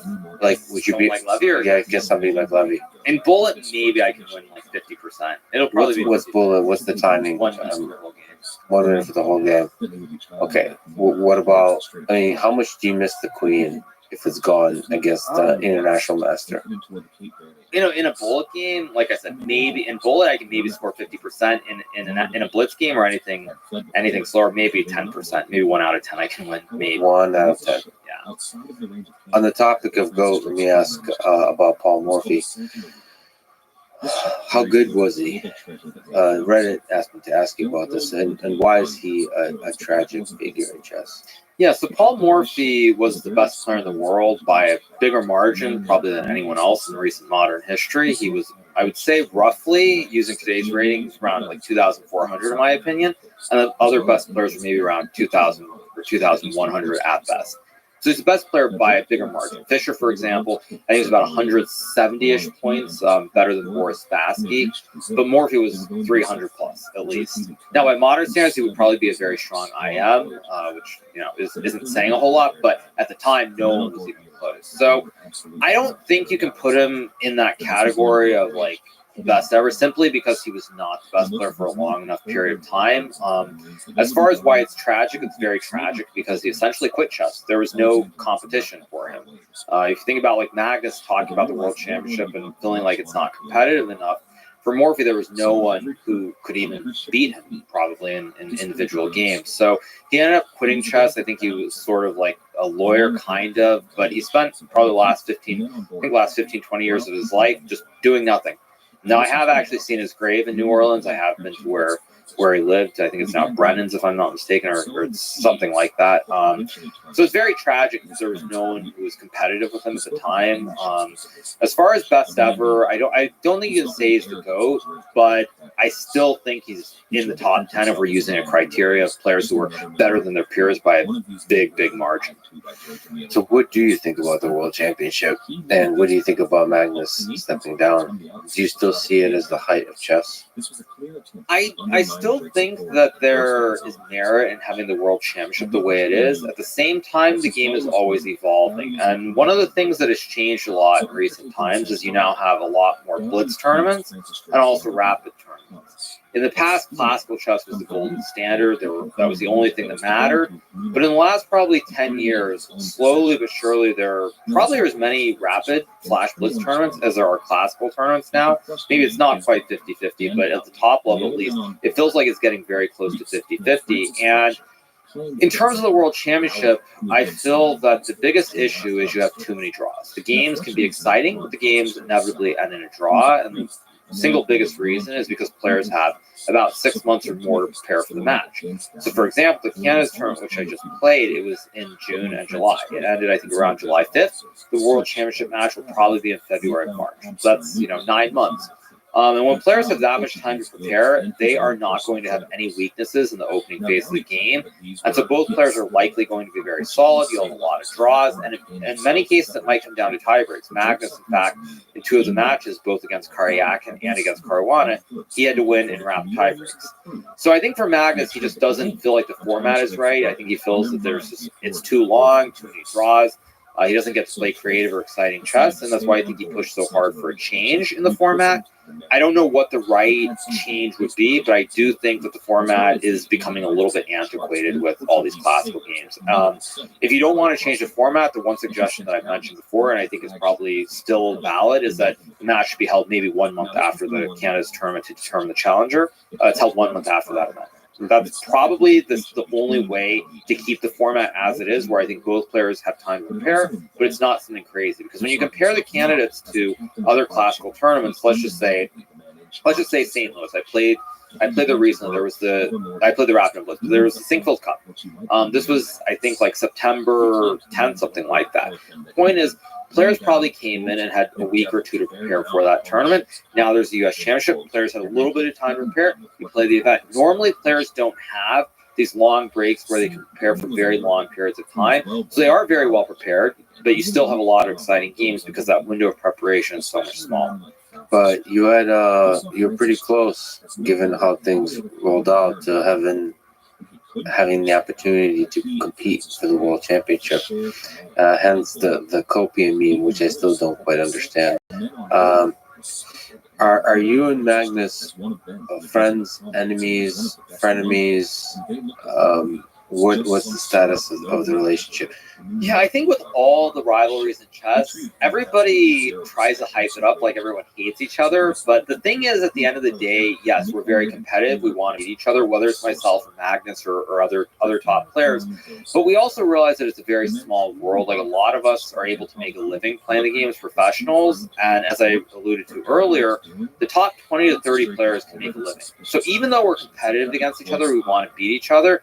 There is a certain level of respect that we have, and there is a sort of brotherhood, I would say. So all of us are, I would say, frenemies. I think that's the simplest way of putting it. What do you love most about Magnus Carlsen as a human being? As a human being, I think it's very similar, actually, to use the comparison to tennis and Roger Federer, in that it feels like with Magnus, everything comes very easily. For example, we've seen the situation with Hans Niemann. Somehow it's rolled right off his back, and he's playing amazing chess in his latest event. So it's really how easy he seems to make it look. And I know, because tennis is a sport that I've played a lot, I've followed it very closely. I remember hearing Andy Roddick say this about Federer, where it's like, somehow he handles it all. Like, there's no pressure. He makes it look easy. And how does he do all of that? And I feel the same way about Magnus, where it seems too easy. So I know for myself, when I play these games, like, there's stress, the pressure, and for Magnus, it just you don't ever see that. Now, I'm sure it's probably there, but we don't witness it. So that's what I would say is just how easy it is. It was sad to see Federer retire. I don't know why. Yeah. Just greatness. When Lionel Messi will retire, it'll also be sad. Yeah. There's certain people there just singular. Right. In the history of the sport. I don't know if there's going to be another Messi. I don't know if there's going to be another Federer. Yeah, not for a long time. Is he greatest ever, would you say? Is he up there? He's definitely up there. I mean, I grew up as more of a Nadal fan, just because actually, I felt like Nadal, it never looked easy. It was the exact opposite. For Nadal, it feels like he's running after every ball. He's exerting himself. It looked really, really hard. And for me, since nothing really came easily for me in chess, I can relate to that more.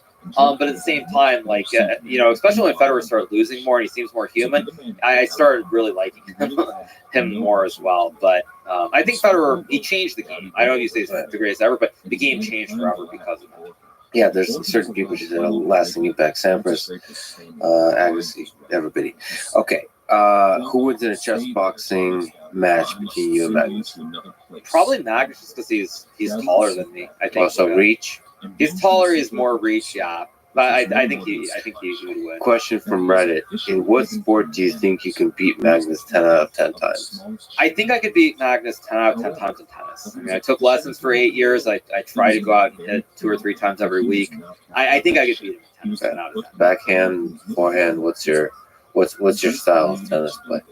I wish I was taller because I really like trying to come into the net. I like balling a lot, but I am no Rod Laver. And Rod Laver was very short, but he was able to make it work like 50, 60 years ago. I really like balling, but I'm a little bit too short, so I kind of have to stay back. And I mean, I normally hit I try to hit hard forehands. And I try to slice or 2-hand backhand. You mentioned Magnus and Karyakin. And I just wonder if you have ideas or thoughts about the fact that he was originally a qualifier for the candidates tournament and was disqualified by FIDE for breaching his code of ethics about related to his support for the Russian invasion of Ukraine. Does that ever seep into the games that you play over the board, the geopolitics, the actual military conflict of it all? Do you feel the pressure of that? Because there's battles between nations. Nepo is, Russian. There's America. Every nation is in some profound way represented on the chessboard. Right. I've never really felt that. I think actually for me it's very eye-opening to realize how difficult it is for a lot of the Russian chess players right now to play because of the situation, even Nepo for that matter. I remember when we were in St. Louis, he essentially has to bring cash because obviously Russia's cut off from SWIFT. No credit cards work. So if these Russians don't have cash, they can't play. And I know a lot of them have fled the country just to try and keep their chess career going. So it's a very, very, very tough situation for them. Obviously for the Ukrainians who are suffering, it's really, really bad. Do you know if Nepo has he talked about the politics, the geopolitics of it all? I don't think he really has. I feel like most players try to avoid talking about it. I think it's very difficult. I remember when I was in St. Louis, there was another Russian player, Peter Svidler, and I basically asked him, he's like, don't get me started because I just can't talk about it. So I think most of them are probably on the other side of the spectrum. I don't think they're probably supportive of what is going on right now. So it's a very, very, very difficult situation. But I don't really feel like that manifests itself in actual tensions when I play against the Russian players. I mean, maybe when I was younger playing certain events, the one country that I felt like maybe I felt some tension I really wanted to go out of my way to win against was against the Chinese, perhaps. That is maybe the one time I felt something along those lines. But generally, I feel like we treat the players as individuals. It's not about the country they represent. Yeah. Let's go back to the philosophical of chess. What do you find most beautiful about the game of chess? Looking back over your whole career. I think looking back, it's really it's both over the board and also just the memories that I've created. I think for me, the fact that I've been able to travel because of chess to meet so many people who are playing this great game from all different nationalities, all different backgrounds is probably the thing that I really like the most. Chess is one of maybe the only thing I can think of where you can have people, different backgrounds, different ages. Honestly, you can have someone who's a billionaire talking to someone who's like a 9-year-old kid from the inner city. And when they're talking about the game of chess, they're on the same level. And I don't think that is really applicable to anything else in this world. You don't have that level of respect that is communicated through a game. So for me, that's probably the single most beautiful thing about sort of chess and the chess world itself, is that you have that. In terms of the game itself, the creativity, the possibility of different positions, learning something new even after I've played the game for 30 years it's very inspiring to me, knowing that I've spent all this time, there's still new things that I can learn. Those are probably the two biggest things that I would refer to. Are there memories, big or small, weird, surprising anecdotes from all those years of going to all the different places that stand out to you? Some of the darker times, weirder times, weird places you've played, weird people you played, weird people you hung out with. Anything that jumps to memory? No, I think this is probably a little bit more like political, but I think one of the things that's great is whenever you go and play these tournaments, you have a certain impression of what a country is like or what the people are like. And probably the best example for me was in 2004, or actually, no, sorry, it was 2003, I think it was. I played in the FIDE World Cup, and it was held in Tripoli, the capital of Libya at the time when Gaddafi was still running the country. And, you hear a lot of these things, but then when you go there and you see that people are so friendly, it's very eye-opening. And sort of you look at it with without just believing things. You go to these places, you see how things truly are. And generally, I find that it's very different than how the media will portray it. One of my great regrets is, as someone who loves history, not going to see Magna Lepta, which were the greatest ruins, I think, greatest ruins in Africa from the Roman times, and of course, no longer exists. So I really do regret that.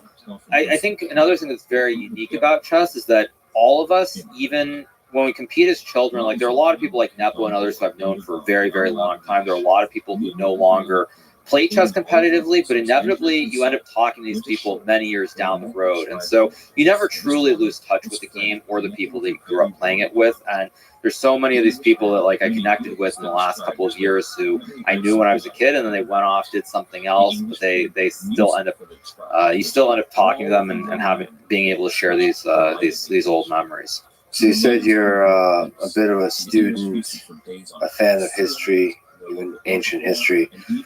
Are there cultures, periods of time, people from human history that you draw wisdom from about human nature that you're particularly drawn to? A lot. I mean, I probably study mostly like it'd be like ancient Roman history or pre-Roman Empire, and of course ancient Persia is another subject that I've studied a lot on.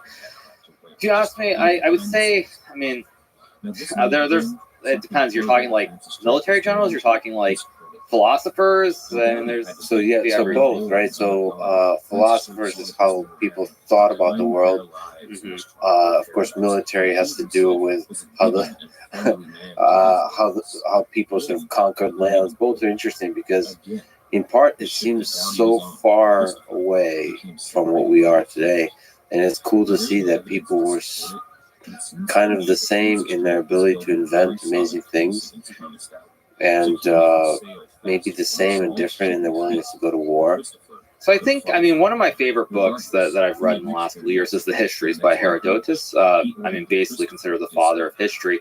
And I mean, I really love reading about these things like Thermopylae or Marathon, these great ancient battles. I don't know if there's like a specific like quote or wording or something like that I can come up with, but that is one of my favorite books on history by far. So those books are written a long time ago. Yeah, it's like 400. I think it was like 400 BC is when that was written. So what's that like? What's that like reading that? It's just, Does it seem ancient? it does seem ancient. Like it's sort of, I feel like for myself, one of the things I really like doing is getting away from technology when I have the opportunity, trying to disconnect these sorts of things. And so when I read books like that, besides just having a general interest, it sort of reminds you like there is really a life without all this stuff, or there was at least at some point. And so it's something that I can kind of relate to. Like humanity flourishes without all the stuff we think is fundamental to our current culture. Like all that we find beautiful about humanity can still exist without any of the technology. Yes, definitely. That's a really good reminder. Given the contrast, of course, is beautiful because you're in the midst of the technology with streaming. Like to me, streaming somehow feels, because of how large of a percentage of young people are interested, like consume streams. It feels to represent like the future, because so many people kind of develop their mind by watching Twitch and YouTube. Right. I mean, that's definitely true. For myself, I remember when I was a little bit younger, when I was like 17, 18, around then, I would actually try one day a week on the weekend to try not to look at like my computer or my phone.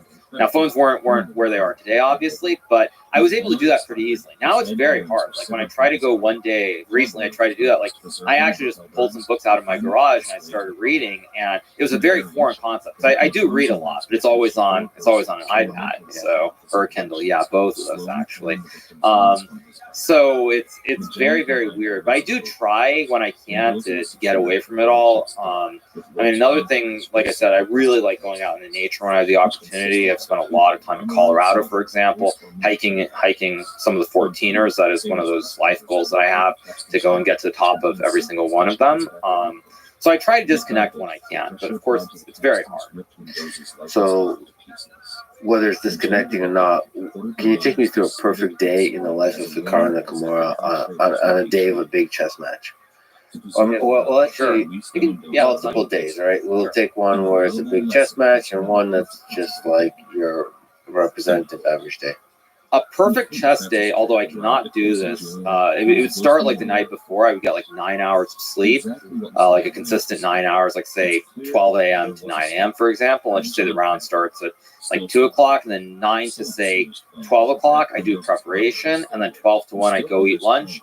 And 1 to 2, I just nap or I walk or I do something completely unrelated to it. That would be the perfect day.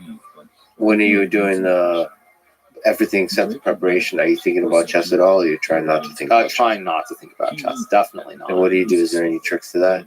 Well, I find that like if I go outside, I just try to hear like the birds, or I try to listen. It's one of those like meditation kind of things. Like they always say when you meditate, you try to hear yourself breathing. It's like when you close your eyes, try to hear yourself breathing, just focus on that. So I do try to do things like that from time to time as well. So in terms of getting 9 hours of sleep, that comes difficult to you? That almost never happens. I mean, there have been a couple times where it has happened, like in Norway specifically, but generally I don't sleep well during chess tournaments. I wish I did, but so we're talking about a perfect day. So sleep is really important. What about diet and stuff like that? Yeah, I think for a lot of people, they try to keep it light before the round. Actually, like I remember hearing the story from Peter Svidler some years back, a Russian GM, and he said that Kasparov would go and eat like a big steak right before the game, and he would be completely fine. But I think for most players, it's the exact opposite. You try to like eat like some snacks, like maybe some nuts or things of this nature, or maybe just like maybe fish, something very light for lunch before the game, and then you probably eat a lot after the game. That's generally what you try to do. But I don't think there's any like specific diet that makes a huge difference, but everyone is different. So when you're actually at the board on that perfect day, how do you maintain focus for so many hours of classical chess? Like but you know what, like minute to minute, second to second, how are you able to maintain focus? Is there tricks to that? How difficult is that? I think it really depends on the type of the game that you're playing. I think if it's a game that's very, very calm and very slow, where not a lot happens at the start, it's a lot easier because you're not having to be super focused. Like your mind can drift and whatnot, and then at the critical moment you have to sort of zone in. So those are the easiest ones. I think generally when games are very complicated from the start, what you're doing is you're trying to not let your mind wander at all. Because when games are complicated like that, one of the things that I've never been very good at is my mind does wander. And you're always like, I'm always worrying about the next move. It's like, is this a blunder? What's going on? Like, what am I going to do? So you're trying, I think, very much to block out the noise. I think that's actually the hardest thing is also because, like, I can say this, when I played Magnus before, there have been times when I've gotten winning positions against him. And in that moment when I have the winning position, very oftentimes my mind wanders, like, okay, you're about to win this game. You're like, okay, what happens after the game? You win this game, gain the rating points, all these different things, but you haven't actually won a game yet. And I think for a lot of players, that's the hardest thing is when you get a winning position, your mind does drift. It drifts to like what happens after you've won the game or what the outcome is. So drifting into the future, and you should stay in the moment. You really should like hold on. And also, what is it? Probably getting excited about the win. Mm-hmm. What is it about that makes you worse at playing? So interesting. Like getting well, I think it's you get, it's like a nerve. It's nervous, but it's like you're too excited. I think you it's like you're waiting for a 10. You expect a 10, and then your opponent keeps defending, and you can make mistakes. What about the flip side of that, where you start getting frustrated? Like, how do you try to recover from that kind of thing? It's very difficult. I think for myself, I try to basically focus on it every single move. I just try, again, you try to block out the noise, no matter which direction it's going in. So I try as best I can. I mean, sometimes I'm very poor at it. Like I just don't do a good job blocking out the noise at all. But I think generally I try to think, okay, just make this next move. Make your opponent have to find the best moves, and just keep the game going no matter what. Just keep it going. By the way, what's a long day of classical chess? What's that look like? It's pretty brutal. It'd be something like, okay, so the game starts at 2:00, so you've done all this other stuff. The game probably goes from like 2 to 7, for example, or maybe 2 to 8, 5, 6 hours. Probably you eat dinner for an hour or so, maybe clear, like I'll go clear my head for 30 minutes, and then immediately it's right back to studying for a couple of hours. Are you reviewing previous games, or you already? Generally, you're just moving on to the next game. That's what you're doing. And trying to, no matter what happened, put that behind you. Yes. Win or lose or draw. Okay, So that's also why there's another question a lot of people wonder, which is why don't I play more of these classical tournaments? And sort of it gets back to the literally don't care sort of stuff. But when I'm going to play in tournaments, I want to be able to give it my best shot. And if I don't feel that I can, I'm not going to play. Which is why I play here and there, but I do balance my schedule very carefully because I'm not just going to go and play a tournament because if I don't feel that I can put in the work, it's not the right thing to do. Also because I'm taking away a spot from somebody else who probably will be putting in the work, who will want to compete in that event. And so when I look at the candidates, there are a lot of people saying, well, why is he playing there? Like, okay, qualified, but he's not going to take it seriously. But I did give it everything I had in that tournament. And I always will, as much as I can. If I can't do that, then I'm just not going to play. So what about a perfect day in the life of Carl when you're not doing? Oh, a perfect day. A perfect day would be something along the lines of I get up very early at like 3, 4 o'clock in the morning, drive an hour away, and go climb mountains. That's the perfect day. Out in the mountains. Do you mean a normal non? Yeah, perfectly productive, normal day. Oh, perfectly productive. Okay, so perfectly productive would be along the lines of I wake up at like 7:30, 8 o'clock. Probably I watch either Bloomberg or CNBC for 30 minutes to an hour, and then watch the markets for maybe an hour or two. Look at certain things that are Do going you really on. care about investing? I do follow it quite closely. Yeah, I follow the market very closely, closer than I should. But yes. For personal reasons, or do you comment on it? Like, for personal investing reasons, or for like philosophical understanding what's going on in the world?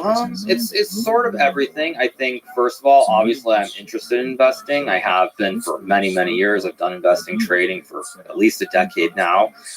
So like I am very interested on that level. I'm also quite interested as well because when you see the policy that's being dictated, like you look in the last 6 months specifically, you see the Fed policy around things like interest rates, unemployment, things of this nature. It is something that interests me also because I do invest in real estate aside from the stock market. So therefore, I'm always keeping an eye on these sorts of things and always looking. And as a better example, like I'm looking for trends.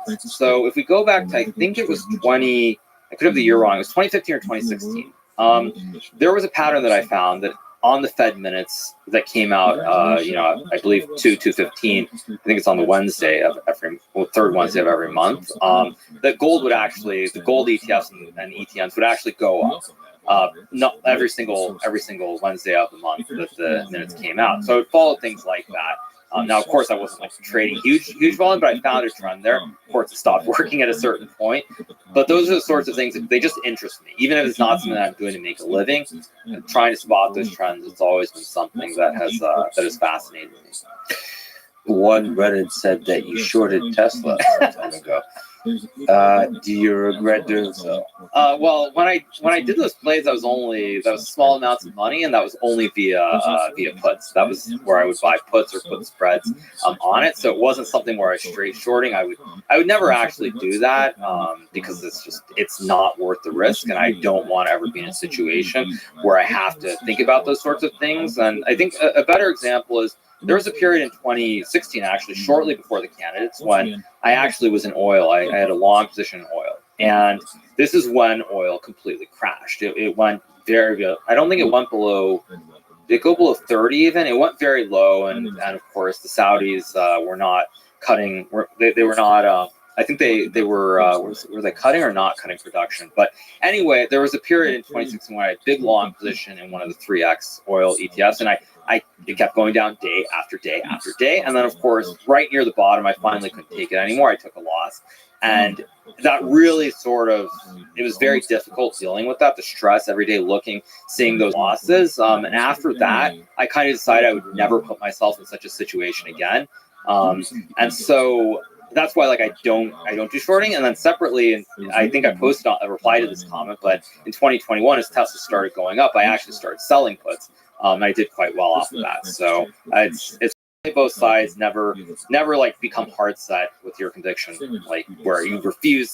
This is just it has to go down, or it has to go up. Just you have to be willing to adapt. Do you think shorting should be legal? Do you think it's ethical? To me, I don't know much about investing, but I feel like it feels wrong. Now, I know if something is overinflated, it's good for there to be an opposing force to balance it or something like that. But it just feels like in our current modern internet world, I think Tesla, I vaguely saw somewhere that's the most shorted stock ever. Mm-hmm. And so that incentivizes a lot of the publication of misinformation about it. It just feels like the incentives are wrong, not when we look at the markets, but at the future of human civilization perspective. It just feels like shorting is somehow wrong. But maybe I'm misunderstanding the broader picture of markets. Well, I actually try not to do that. I almost only take long positions specifically because I feel like you're betting on world collapsing. I feel like morally I don't want to be in that I don't want to have that viewpoint. I think that sort of is another thing that I've noticed. I've been very lucky. I've traveled a lot. I've met a lot of famous people, and the one thing that I've noticed is a lot of the people who are the most successful, they're the ones who are very optimistic. No matter what is happening day to day, they remain very optimistic about the future of where things are going. So I try not to end up in that situation. I think as far as shorting specifically, the real danger to me is that anybody can now invest, and I feel like actually some of these apps like Robinhood, they go out of their way to try and make it seem like it's this fun game. I've seen people where you place a trade and it gives you these stickers or these pop-ups of confetti, and it's wait a second, what's going on here with the whole game? People are they're going after the wrong thing. So I don't think shorting will be banned, but I think it's very dangerous that everybody has access to being able to do things like that. So according to Reddit on the topic of Tesla, you have trouble admitting when you make a mistake. Is that true? No, that's generally not true. Actually, I think that Reddit is not 100% accurate and truthful in its representation of a character. That's fascinating. No, I think the thing that I've learned is I'm obviously very good at chess, but that doesn't automatically mean that I'm a genius in everything else. And I feel like that's another thing actually that I really, really admire about Magnus is that he is the world champion, he's the best player, but he does not automatically believe that translates to every area of life. I feel like with some other world champions, they think that they're great no matter what they do. And that's not intentionally trying to be rude, but I do feel like there's certain people who feel like that.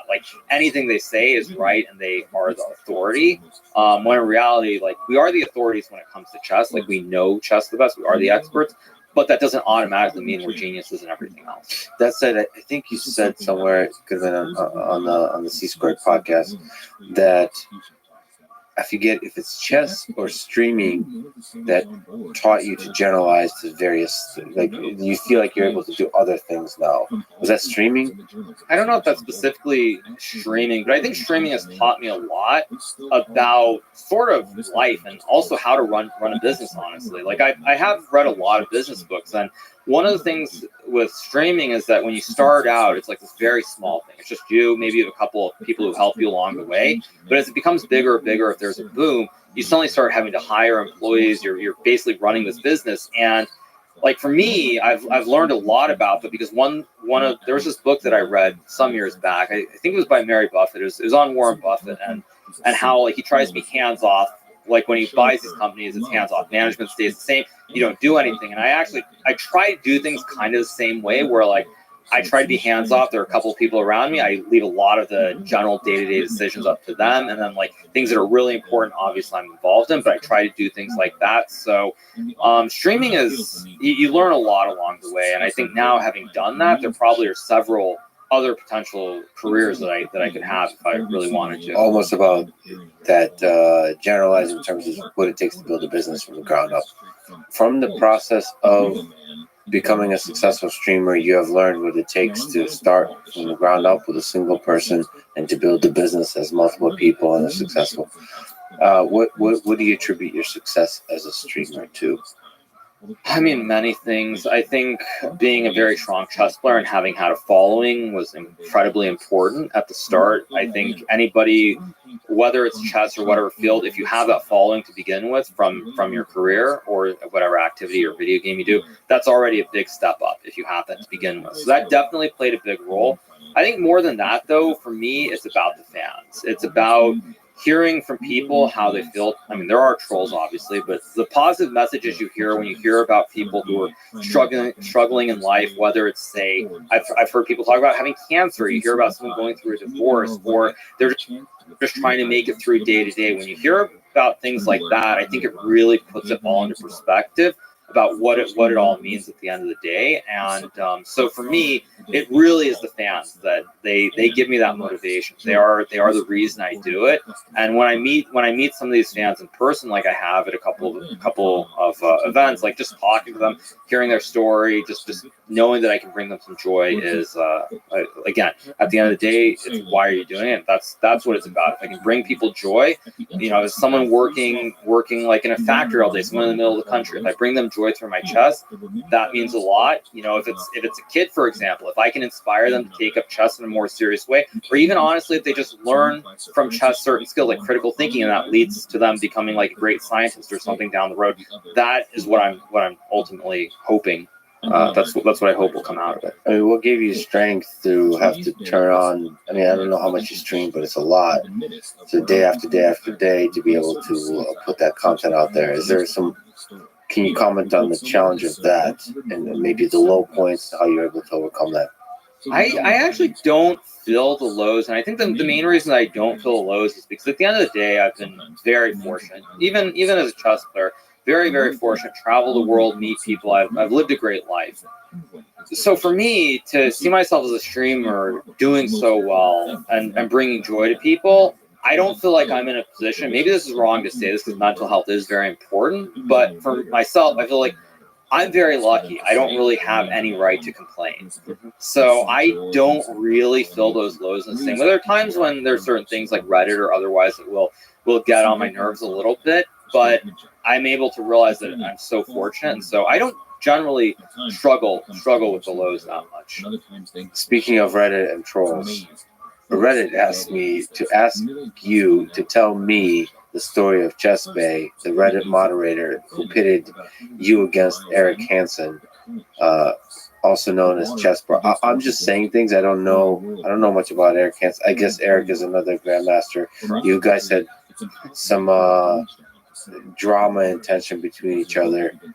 So we'll also ask you to tell me what you like best about Eric Hansen as a human being. Here's what I would say. The whole streamers and the whole boom of chess, there are certain people, certain entities that are very, very important to what happened.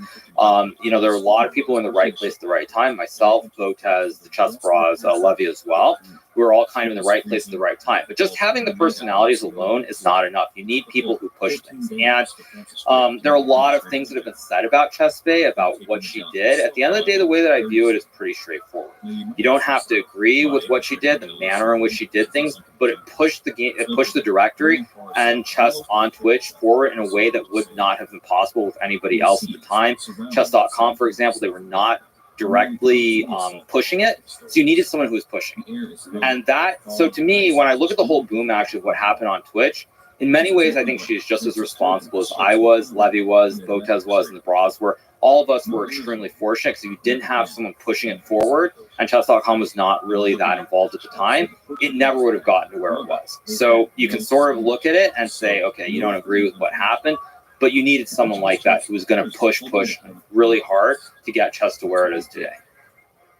Can you comment on what happened for people who have no clue what you were talking about? Or is that not useful? I don't think it's specifically useful to get into it. I think there are a lot of layers. People felt there were things like abuses of power, things of that nature. There were a lot of things that were said. I don't want to be super negative about what happened specifically, but one thing people will note is that prior to what did happen in April of 2021 now, there were a lot more collaborations. The chess world was much more together as a whole. A lot of streamers did things together. After what happened in April, there was a big sort of separation. A lot of streamers went off in their own directions because of what happened. So that is, that's not the whole story. There's a lot more to it, of course, but I think it's fair to say that. If I can just comment on the few times I've tuned into the streaming world, I do hate to see the silos that were created. One of the reasons I've been a fan and now a good friend of Joe Rogan, you call it collaborations, because basically everybody's supporting each other, gets excited for each other, promotes each other, and there's not that competitive feeling. With streamers, sometimes I've just noticed that there's natural siloing effect. I don't know why that is exactly. Maybe because drama is somehow good for views and clicks and that kind of stuff. I don't know what that is, but I hate to see it because I love seeing kind of friendship and collaboration. That kind of stuff. I think this also goes, again, try not to be super negative, but this also goes to the chess world as a whole. One of the things that I've been in this chess world for a very long time, I'm not talking about online, but just the chess world itself. And I've been very fortunate because I've seen a couple booms and busts. In the late, it wasn't the late 90s, it was in the mid 90s. There's a period of time when Intel and IBM and all these tech companies were very big on chess. There was this PCA Grand Prix World Championship held in New York. There also were, I think there was the Deep Blue stuff later on in the late 90s with Gary Kasparov. And you had a lot of interest at the time. And then it sort of went up in flames for a couple different reasons. Also in the late 2000s, or maybe mid 2000s, there was a group in Seattle that was very big on chess. They hosted the U.S. Championship, all these different things. There have been a lot of booms and busts. Of course, if you go way back, there was the Fischer boom as well.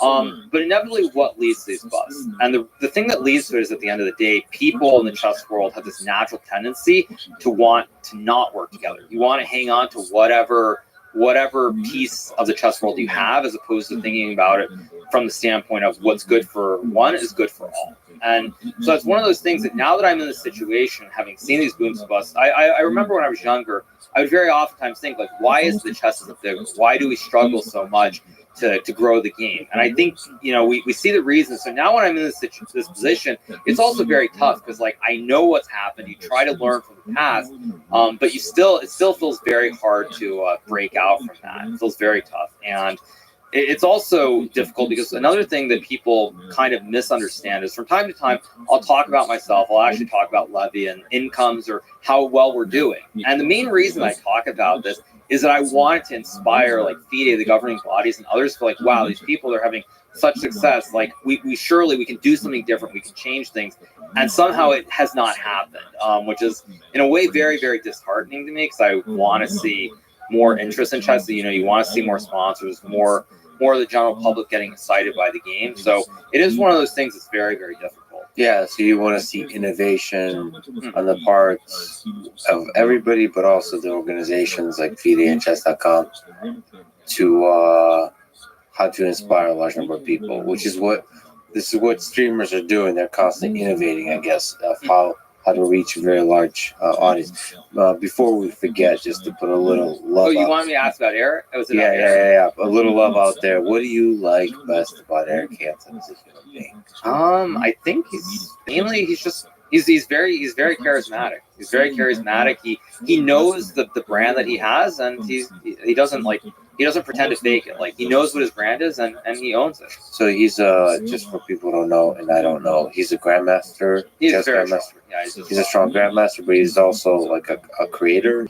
One of the earliest major chess content creators on Twitch. Educational stuff too. A mix of educational, mix of high level, entertainment. everything. Okay, awesome. What historical chess figure do you think would have the best streams? Historical chess figure, I would say probably Mikhail Tal. He was a former world champion. Now he lived a very exciting life. Let's put it at that. He was somebody who drank. He's from Latvia. He's called the magician from Riga. So he drank a lot. He smoked a lot of other stuff as well. Oh, like With sex, women. drugs, and rock and roll. Kind of, yeah. He was. I think if you look at like actually not even just top grandmasters, but like or not even world champs, but top grandmasters, he probably had the most interesting life by far. And even like as an example of how much he loved chess and how what a character he was. I think when he was dying in like I think it was 1989 or maybe it was 91. When he was dying, he actually left the hospital to go play a Blitz tournament in Moscow, and he actually beat Garry Kasparov in that Blitz tournament in one of the games. At what age? Probably like late 50s, mid 50s, late 50s. Wow. I mean, he drank too much, so he died young. But yeah, like he left the hospital in Moscow and went to play a Blitz tournament. He beat Kasparov. Well, first of all, just to push back, I think we all died too young, and some of the most impactful people, like Churchill, did quite a bit of drinking and smoking, all that kind of stuff. So you can still do brilliant things, even if you partake in the old whiskey and drugs and rock and roll and women. Okay. Just about streaming, though, there's this quote that I love, which is the Steve Jobs quote, which is you can never connect the dots looking forward. You can only connect them looking backwards. And when I look at how I got into streaming, there were all these things that happened along the way that were so beneficial. So first thing would be that when I was young, I was growing up, I played a lot of Blitz chess on the Internet Chess Club. It was one of the predecessors to chess.com. And there was no cameras or audio or these things, but one thing that people did was you could commit. You would write comments about your games and things of this nature. And so I was actually doing something very similar, where instead of talking, I was writing and chatting during some of the games that I was playing. Mm-hmm. So that was something that I was doing that was very, very beneficial. Without that, I don't think that I would have been able to have the success that I've had streaming. I think it would have taken much longer to get used to it and feel comfortable with it, but I already had that built-in advantage. Additionally, when I was younger, up until I think it was 10 or 11, I don't remember exactly, I did not actually have a TV. Well, I had a TV, but I didn't have cable, so I did not watch TV growing up. So I listened to the radio a lot. I listened to a lot of baseball games, New York Yankees specifically. And so I think by listening to those games, like I've heard a lot of announcers, and I think that's also, it's one of those things where you learn from what you see, kind of, when you're growing up. Their examples. And so I think that was very, very beneficial. And then a third thing, in terms of like having some flair, is when I was growing up and I was homeschooled, probably about 14, 15, there was this great courses. I think they still do some of these great courses. And there was this, I don't remember who the guy was, but he was a professor. And so I watched some of these DVDs of his lectures, and he would always dress up as someone. He was like Middle Ages, so he would dress up and he was sort of like an orator, and he would explain like what happened in the 1400s in this sort of style. And that's also something that obviously it's not something that I can consciously like internalize, but I think it's something as well from having watched those courses and seeing that style of oration really helped me a lot as a streamer too. Yeah, all those little experiences contribute to life. That's definitely something I think about, because I took a pretty non-linear path to life, and I think they somehow get integrated into the picture. But I do connect to your idea that you being good at chess was an important part of your success at streaming. I think like that's really good advice for people to be good, like in order to be a creator or a podcast or create videos, all that kind of stuff, or stream. I feel like it enriches you if you pursue with your whole heart something else outside of that. Like you don't have to be obviously at your level of chess, but just you have to be developed in a passionate pursuit of something outside of that. You get to know what that passion, what it is. I think for sure. I think if you're only doing streaming, there's something. First of all, I feel like that's going to empty you over time. For some reason, I've seen some of the lows that people hit if they don't have this other passion pursuit outside of streaming. But also, it'll just make you a better creator. Which is interesting. I think again with podcasting, this applies. Like with Rogan, I think it's just the reason his podcast is very good is because all of his passion is put into being a comedian and being a a fight commentator. Like the podcast is a side hobby. Mhm. That's the way I feel about it too. So it's your main passion is outside of it. I don't know what that is. I think it puts everything in its proper context, and also allows you to mentally escape into that place that you find deeply fulfilling. You mentioned like offline, you told me that you're interested. You found it interesting that I said that I'm renting this particular place, and I always rent because of the sense of freedom it gives. I mean, I tend to actually try to be a minimalist for the most part. When it comes to like clothes or like owning like cars, for example, or watches. Like I don't own a lot of these material things. They don't really interest me. But at the end of the day, the one thing is, and this might actually play a role in a lot of like the hiccups why I didn't get to maybe being closer to world champion, is that one of the things from the time that I was very young is like I didn't grow up from like a wealthy background, and like I had a single mother for the first 6 years of my life. She worked as an elementary teacher to support my brother and myself. So like I saw a lot of these sort of lows in life early on. Now, even once she remarried, like all the money that my stepfather made was not all of it, but a lot of it was directed towards like my mom and I like traveling to tournaments internationally or even in the US. So seeing some of these struggles, like once I actually made it as a chess player, and this goes back to investing as well, is that it's kind of like you want to be secure at a certain point. So I've always looked at that. Like what is, how do you get to that point at the end of the day? And again, like I said, with my experiences, seeing like actually even now my stepfather, he's 72 years old, still teaches chess all the time, probably works harder than I do actually. And so I see things like that, and that really interested me. Like, how do you get from point A to point B? And that's in large part what led to it. That being said, obviously when you start owning things like properties, houses or condos and whatnot, there are headaches that come along with getting some of these bills in the mail, or you see HOA about a tenant not parking their car illegally, $50 that you have to pay in fees, these sorts of things. It is kind of a pain. But I try to reduce the number of things that can really bother me in life, and that's really the only thing that I but it's one of those things, the only things that kind of ties me down in a way. And I still feel pretty free though, for the most part, despite owning. But you mentioned security, so that meaning like security, stability, like that kind of thing. Yeah. So that's the thing you chase, you value. When it comes to chess, as I said, if you're a pro player, you can do very well, make a couple $100,000 a year. Of course, I'm talking pre-tax.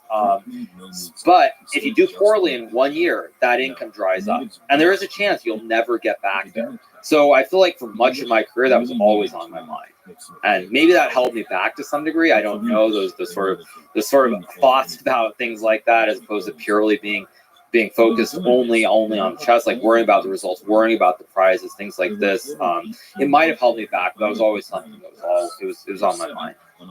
For me, I really worked hard to make sure that I'm philosophically, intellectually, spiritually, in every way, I'm okay with having nothing. As close to nothing as you can get.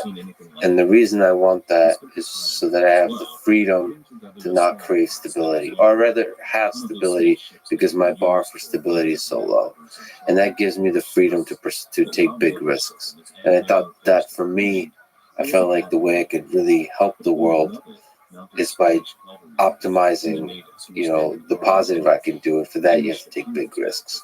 And big risks really does mean potentially losing everything. So you're saying like startups, like that? Yeah, startups in every aspect, meaning pivoting career paths completely when everybody else is telling you not to do that. Actually, it's interesting, because like when I think about streaming, it's not like a startup, because like I'm not like investing money where I can lose everything if it's not successful. But it was also a big risk for me doing that, because at the time I was a professional player doing very well. When I kind of started in October 2018, I was still top 10 in the world, doing very well. 2019 was actually a very bad year for me. I started playing much worse, and towards the end of 2019, I intended to take a 6-month break, last time I played was November 2019 in India, and then I was going to take a break until the U.S. Championship in April of 2020. So I did, in a sense, actually take a risk because I was potentially risking my career by spending this extra time that I had streaming. So it's not like it's not the risk where like financially I can lose everything, but it actually was a bit of a risk. Now that I think about it, in a sense, because if I lose my career as a player, there's no guarantee that streaming is going to be anything substantial. You didn't think it was a risk at the time? I think at the time I don't know. I thought it was just something fun to spend my time on. I didn't somehow.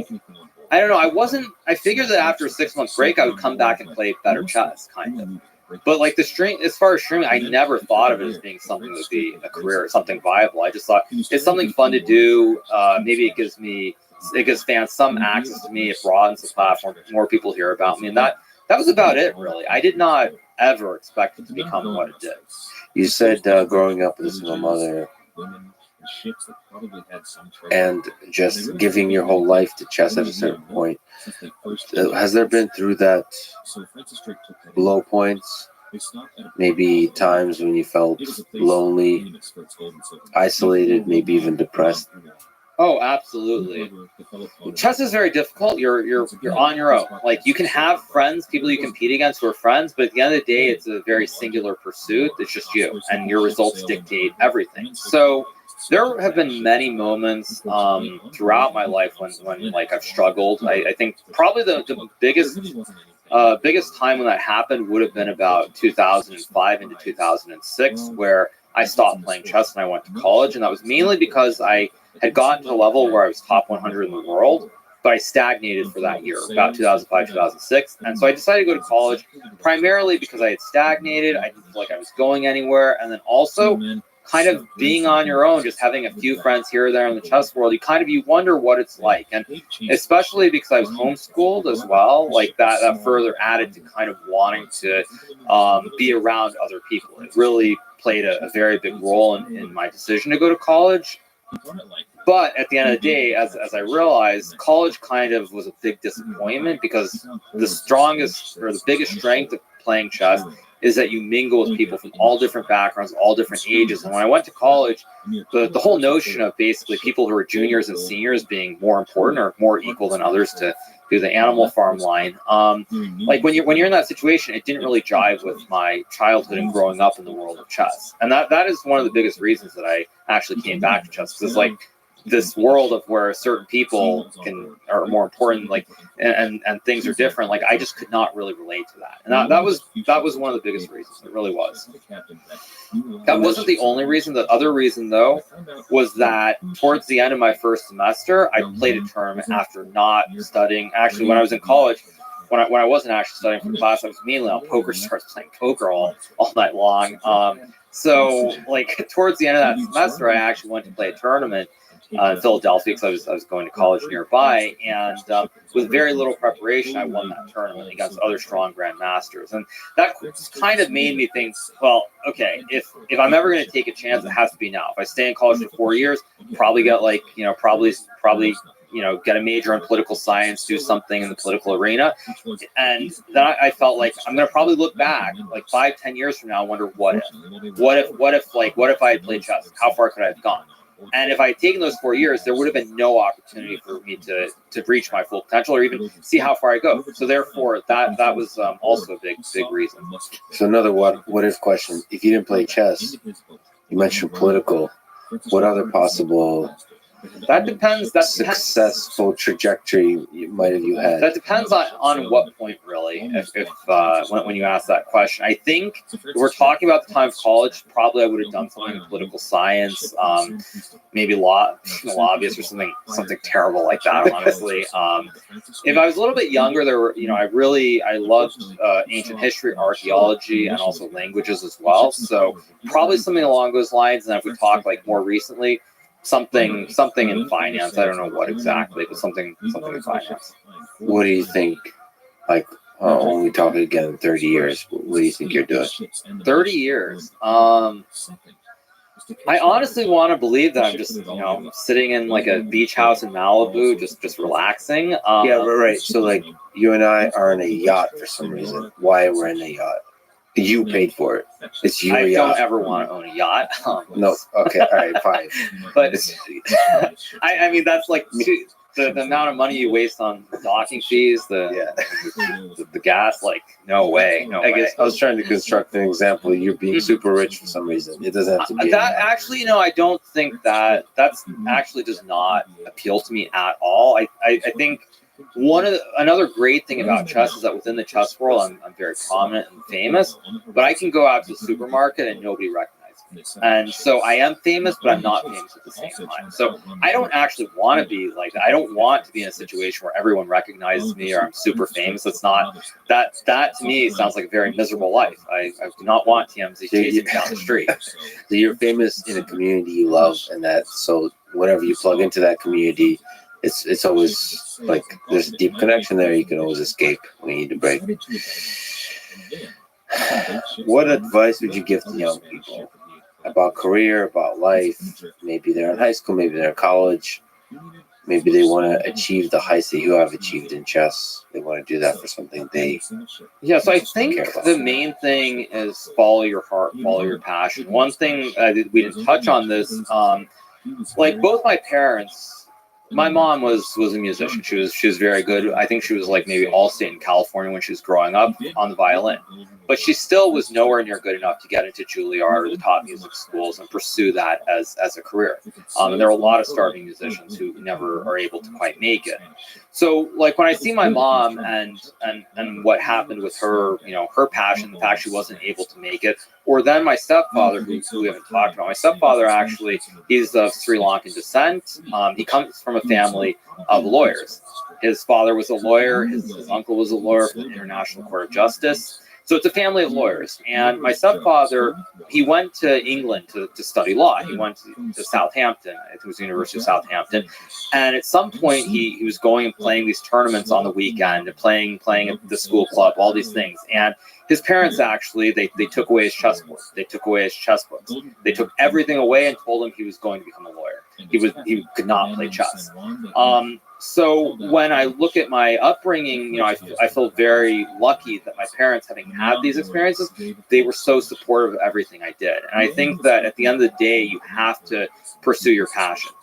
To whatever end that might be, you might pursue it, you might fail, but I do think you have to pursue it. It's better to have tried and failed than have not tried at all. So I really do believe that's the most important thing, is that you do that. And where it takes you, who knows? But the experiences, I feel, are much more important than like the what ifs and possibly missing out on living life. So even if it's everybody around you and your own judgment says that this is not going to be financially viable long term, still pursue. I think, at some point you have to make those tough decisions, but absolutely, I feel like too many people follow the standard route. It's like you're supposed to, go to college, get that degree, be $200,000 in debt, these sorts of things. But then at the end of the day, are you really living? Are you pursuing what you want to pursue? It's just because that's what you're supposed to do. That's what society tells us, that it's the route you're supposed to go. So I think you just have to pursue it. Of course, at a certain point, if you're not making it, you have to make hard decisions. But I think that in life, the only thing really, time and sort of experiences. Those are the only things that you really can't put a price on. Yeah, and and really pursue it. Even like streaming, I'll see people like or YouTube with that kind of stuff. It's a world in many ways foreign to me. It's like there's levels to this game, and that like there's a way to really pursue it, and there's a way to half-ass it. And I guess the point is not to half-ass it. Like don't just keep it a hobby. Make it a full time. If that's your passion, like you go all out.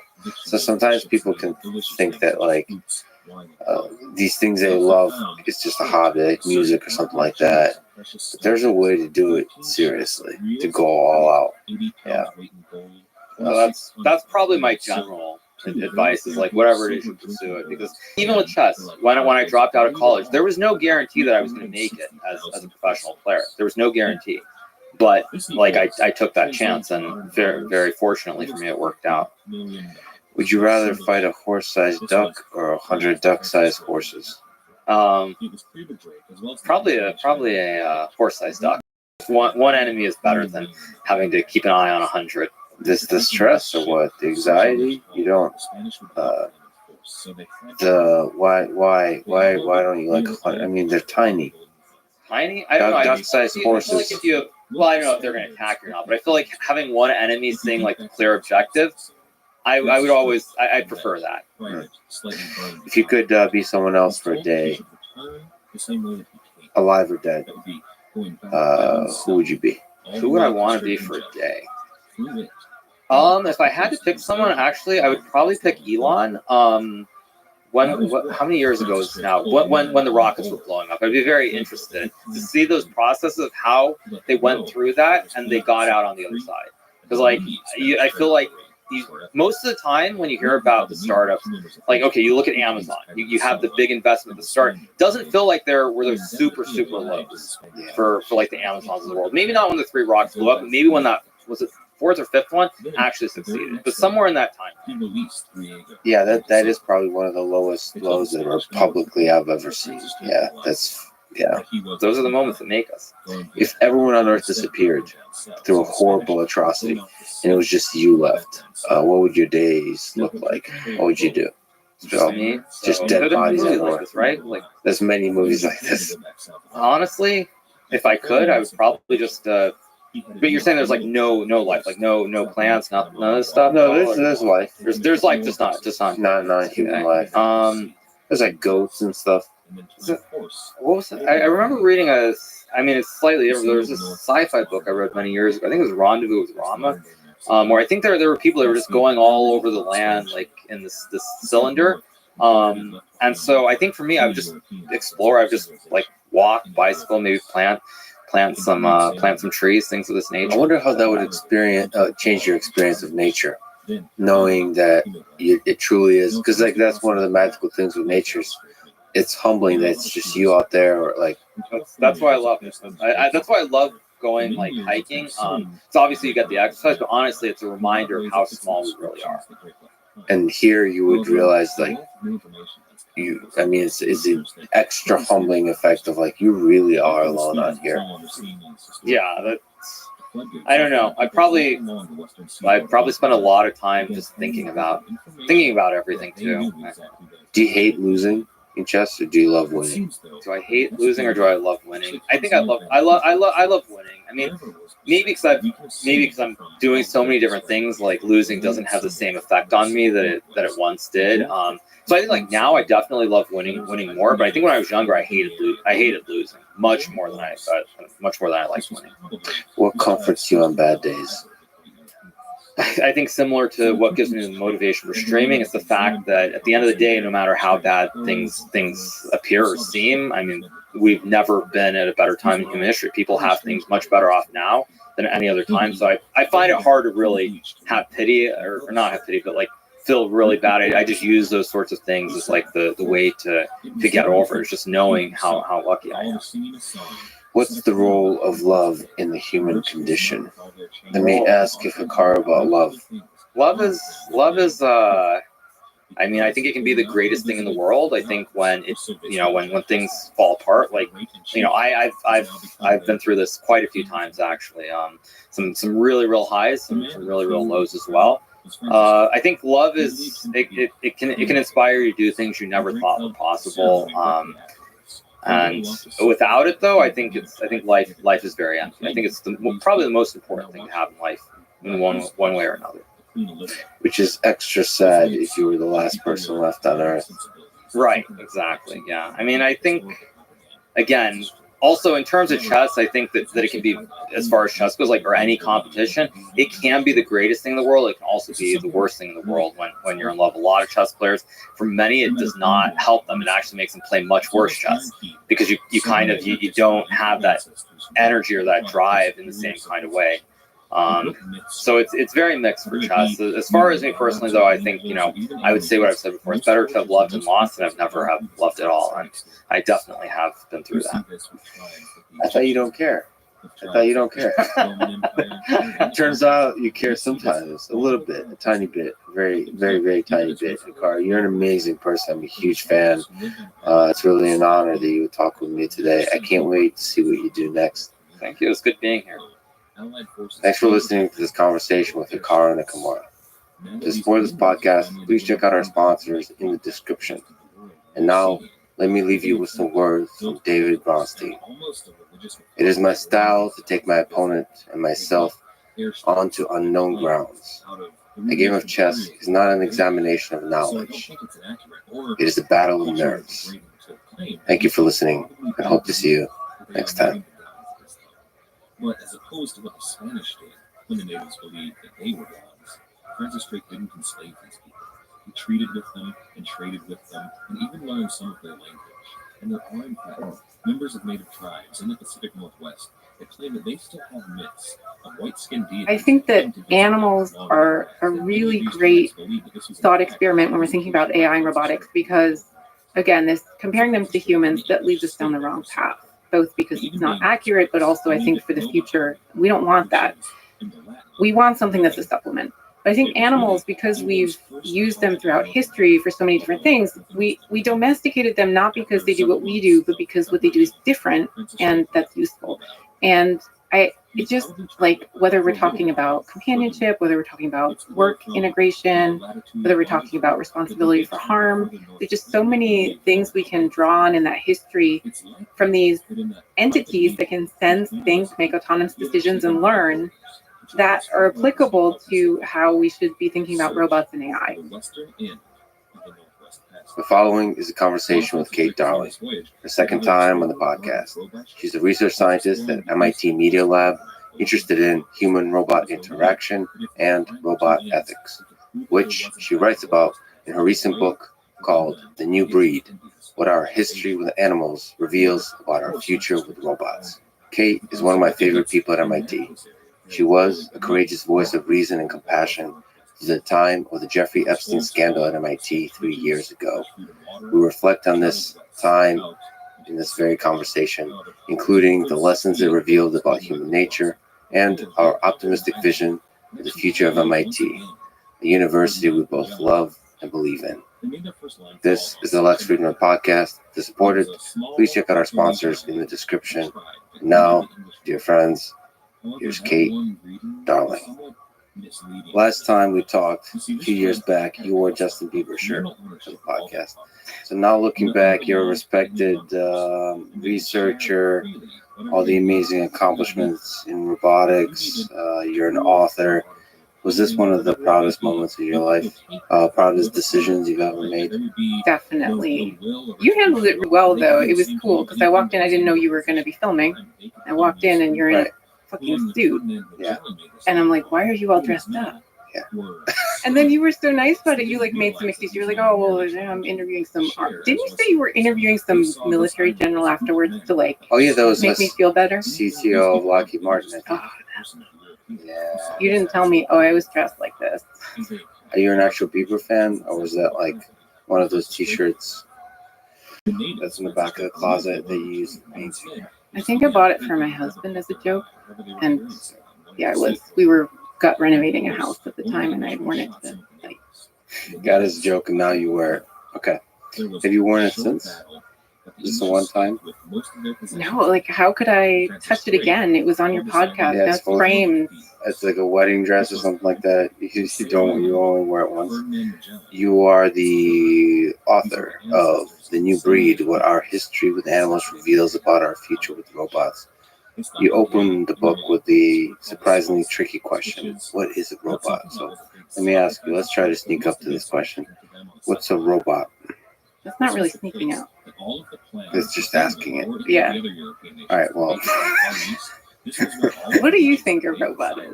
What I think a robot is something that has some level of intelligence and some level of magic.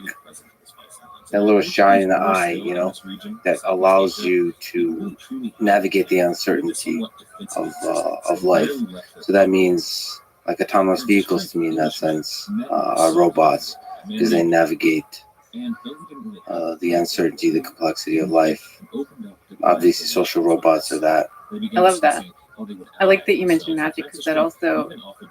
Well, so first of all, I don't define robot definitively in the book, because Yes. there is no There's no definition definition. that everyone agrees on. And if you look back through time, people have called things robots until they lose the magic because they're more ubiquitous. Like a vending machine used to be called a robot and now it's not, right? So I do agree with you that there's this magic aspect that which is how people understand robots. If you ask a roboticist, they have the definition of something that is, well, it has to be physical. Usually it's not an AI agent. It has to be embodied. They'll say it has to be able to sense its environment in some way. It has to be able to make a decision autonomously and then act on its environment again. I think that's a pretty good technical definition, even though it really breaks down when you come to things like the smartphone, because the smartphone can do all of those things. And most roboticists would not call it a robot. So there's really no one good definition. But part of why I wrote the book is because people have a definition of robot in their minds that is usually very focused on a comparison of robots to humans. So if you Google image search robot, you get a bunch of humanoid robots with a torso and head and 2 arms and 2 legs. And that's the definition of robot that I'm trying to get us away from, because I think that it trips us up a lot. Why does the humanoid form trip us up a lot? Well, because this constant comparison of robot people, artificial intelligence to human intelligence, first of all, it doesn't make sense from a technical perspective because, the early AI researchers, some of them were trying to recreate human intelligence. Some people still are, and there's a lot to be learned from that academically, et cetera. But that's not where we've ended up. AI doesn't think like people. We wind up in this fallacy where we're comparing these two, and when we talk about what intelligence even is, we're often comparing to our own intelligence. And then the second reason this bothers me is because it doesn't make sense. I just think it's boring to recreate intelligence that we already have. I see the scientific value of understanding our own intelligence, but from a practical, what could we use these technologies for perspective, it's much more interesting to create something new, to create a skill set that we don't have that we can partner with in what we're trying to achieve. And it should be in some deep ways similar to us, but in most ways different.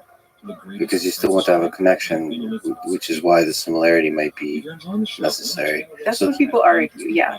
And I think that's true. So the 2 arguments for humanoid robots are people need to be able to communicate and relate to robots, and we relate most to things that are like ourselves. And we have a world that's built for humans. So we have stairs and narrow passageways and door handles. And so we need humanoid robots to be able to navigate that. And so you're speaking to the first one, which is absolutely true. But what we know from social robotics and a lot of human-robot interaction research is that all you need is something that's enough like a person for it to give off cues that someone relates to, but that doesn't have to look human or even act human. You can take a robot like R2-D2 and it just beeps and boops, and people love R2-D2, right? Even though it's just a trash can on wheels. And they like R2-D2 more than C-3PO, who's a humanoid. So there's lots of ways to make robots even better than humans in some ways and make us relate more to them. Yeah, it's kind of amazing the variety of cues that can be used to anthropomorphize the thing, like a glowing orb or something like that. Yeah. Just a voice, just subtle basic interaction. I think people sometimes over-engineer these things. Like simplicity can go a really long way. Totally. I mean, ask any animator and they'll know that. Yeah, those are actually, so the people behind Cosmo, the robot, the right people to design those as animators, like Disney type of people. Yeah. Versus roboticists. Roboticists, quote unquote, are mostly clueless. They just have their own discipline that they're very good at, and they don't have. Yeah, but don't I feel like robotics of the early 21st century is not going to be the robotics of the later 21st century. Like if you call yourself a roboticist, it'll be something very different. Because I think more and more you'll be like a control engineer or something. Controls engineer, like you separate, because ultimately all the unsolved, all the big problems of robotics will be in the social aspect, in the interacting with humans aspect, in the perception, interpreting the world aspect, in the brain part, not the basic control level part. You call it basic, it's actually really complex. It's very, very complicated. And that's why, but like, I think you're so right, and what a time to be alive. Yeah. Because for me, we've had robots for so long, and they've just been behind the scenes. And now, finally, robots are getting deployed into the world. They're coming out of the closet. Yeah, and we're seeing all these mistakes that companies are making because they focus so much on the engineering and getting that right, and getting the robot to even be able to function in a space that it shares with a human. See, what I feel like people don't understand is to solve the perception and the control problem. You shouldn't try to just solve the perception and control. You should teach the robot how to say, "Oh shit, I'm sorry, I fucked up." Yeah, or ask for help. Or ask for help, or be able to communicate the uncertainty. Yeah, exactly. All of those things, because you can't solve perception control. We humans haven't solved it. We're really damn good at it. But the magic is in the self-deprecating humor and the self-awareness about where our flaws are, all that kind of stuff. Yeah, and there's a whole body of research in human-robot interaction showing like ways to do this. But a lot of these companies they don't do HRI. They, like have you seen the grocery store robot in the Stop and Shop? Yes. Yeah, the Marty, it looks like a giant penis. It's like 6 feet tall. It roams the aisles. I will never see Marty the same way again. Thank you for that. You're welcome. But like, these poor people worked so hard on getting a functional robot together, and then people hate Marty because they didn't at all consider how people would react to Marty in their space. Does everybody? I mean, you talk about this. Do people mostly hate Marty? Because I like Marty. I feel you like like less. Clippy. Yeah. And actually, like, there's a parallel between the two. I believe there is. So we were actually going to do a study on this right before the pandemic hit, and then we canceled it because we didn't want to go to the grocery store, and neither did anyone else. But our theory, so this was with a student at MIT, Daniela Di Paola. She noticed that everyone on Facebook in her circles was complaining about Marty. They're like, what is this creepy robot? It's watching me. It's always in the way. And she did this like quick and dirty sentiment analysis on Twitter where she was looking at positive and negative mentions of the robot. And she found that the biggest spike of negative mentions happened when Stop and Shop threw a birthday party for the Marty robot, like with free cake and balloons. Like, who complains about free cake? Well, people who hate Marty, apparently. So we were like, that's interesting. And then we did this like online poll. We used Mechanical Turk, and we tried to get at what people don't like about Marty. And a lot of it wasn't, oh, Marty's taking jobs. It was, Marty is the surveillance robot, which it's not. It looks for spills on the floor. It doesn't actually like look at any people. It's watching, it's creepy, it's getting in the way. Those were the things that people complained about. And so our hypothesis became, is Marty a real life Clippy? Because I know, Lex, you love Clippy, but many people hated Clippy. Well, there's a complex thing there. It could be like marriage. A lot of people seem to like to complain about marriage, but they secretly love it.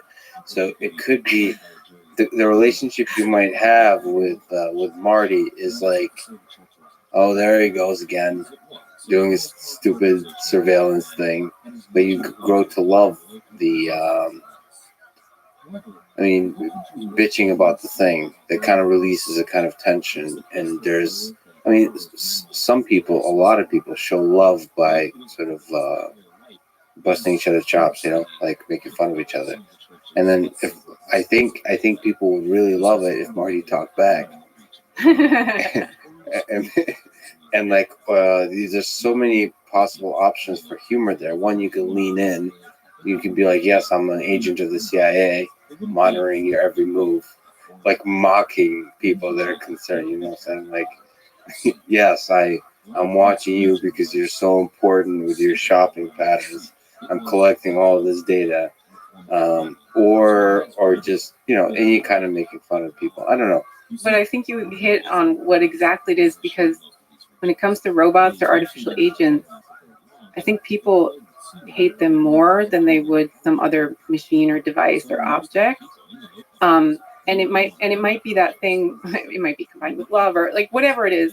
It's a more extreme response because they view these things as social agents and not objects. And that was so Clifford Nass was a big human computer interaction person, and his theory about Clippy was that because people viewed Clippy as a social agent, when Clippy was annoying and would like bother them and interrupt them and like not remember what they told him, that's when people got upset because it wasn't fulfilling their social expectations. And so they complained about Clippy more than they would have if it had been not a virtual character. So is complaining to you a sign that we're on the wrong path with a particular robot, or is it possible, like again, like marriage, like family, that there still is a path towards that direction where we can find deep, meaningful relationship?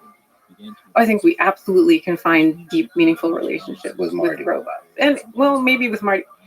I mean, I would have designed Marty a little differently. Like how isn't there a charm to the clumsiness, the slowness? Like There how is if you're sometimes not just- trying to get through the shopping cart and screaming child. There's. I think you could make it charming. I think there are lots of design tricks that they could have used. And one of the things they did, I think, without thinking about it at all, is they slapped two big googly eyes on Marty. Oh yeah. And I wonder if that contributed maybe to people feeling watched, because it's looking at them. And so, like, is there to design the robot to do the function that it's doing in a way that people are actually attracted to rather than annoyed by? And there are many ways to do that, but companies aren't thinking about it. Now they're realizing that they should have thought about it. Yeah. I wonder if there's a way if it would help to make Marty seem like an entity of its own versus the arm of a large corporation. So there's some sense where this is just the camera that's monitoring people versus this is an entity that's a standalone entity. It has its own task and it has its own personality. Like the more personality you give it, the more it feels like it's not sharing data with anybody else. Like when we see other human beings, our basic assumption is whatever I say to this human being, it's not like being immediately sent to the CIA. Yeah, what I say to you, no one's going to hear that, right? That's true. No, I'm kidding. But you forget it. I mean, you do forget it. I mean, I don't know if even with microphones here, you forget that's happening. But for some reason, I think probably with Marty, I think what is done really crudely and crappily, you start to realize, oh, this is like PR people trying to make a friendly version of a surveillance machine. But I mean, that reminds me of the slight clumsiness or significant clumsiness on the initial releases of the avatars for the metaverse. I don't know. What are your actually thoughts about that? The way the avatars, the way like Mark Zuckerberg looks in that world. The metaverse, the virtual reality world where you can have like virtual meetings and stuff like that. Yeah. Like, how do we get that right? You have thoughts about that? Because it's a kind of it feels like a similar problem to social robotics, which is how you design a digital virtual world that is compelling when you connect to others there in the same way that physical connection is. Right. I haven't looked into. I mean, I've seen people joking about it on Twitter and like posting like whatever. Yeah, but I mean, have you seen it? Because it there's something you can't quite put into words that doesn't feel genuine. Yeah. About the way it looks. And so the question is, if you and I were to meet virtually, what should the avatars look like for us to have a similar kind of connection? Should it be really simplified? Should it be a little bit more realistic? Should it be cartoonish? Should it be more better capturing of expressions in interesting, complex ways versus like cartoonish, oversimplified ways. But haven't video games figured this out? I'm not a gamer, so I don't have any examples, but I feel like there's this whole world in video games where they've thought about all of this, and depending on the game, they have different like avatars, and a lot of the games are about connecting with others. The thing that I don't know is, and again, I haven't looked into this at all. I've been like shockingly interested in the metaverse, but they must have poured so much investment into this meta, and like why is it so bad? Like, Well, there's got to be a reason. There's got to be some thinking behind it, right? well, I talked to Carmack about this. John Carmack, who's a part-time Oculus CTO. I think there's several things to say. One is, as you probably know, that there's bureaucracy, there's large corporations, and large corporations have a way of killing the indie kind of artistic flame that's required to create something really compelling. Somehow they make everything boring because they run through this process through the PR department, through all that kind of stuff, and it somehow becomes generic through that process. They strip out anything interesting because it could be controversial. Is that or? Yeah, right, exactly. Like what? I mean, we're living through this now, like with a lot of people with cancellations, all those kinds of stuff. People are nervous, and nervousness results in like usual, the assholes are ruining everything. But the magic of human connection is taking risks, of making a risky joke, of like with people you like. We're not assholes, good people. Like some of the fun in the metaverse or in video games is being edgier, being interesting, revealing your personality in interesting ways. In the sexual tension or in like they're definitely paranoid about that. Oh yeah. Like in metaverse, the possibility of sexual assault and sexual harassment and all that kind of stuff, it's obviously very high, but they're so you should be paranoid to some degree, but not too much, because then you remove completely the personality of the whole thing. Then everybody's just like a vanilla bot that like you have to have ability to be a little bit political, to be a little bit edgy, all that kind of stuff, and large companies tend to suffocate that.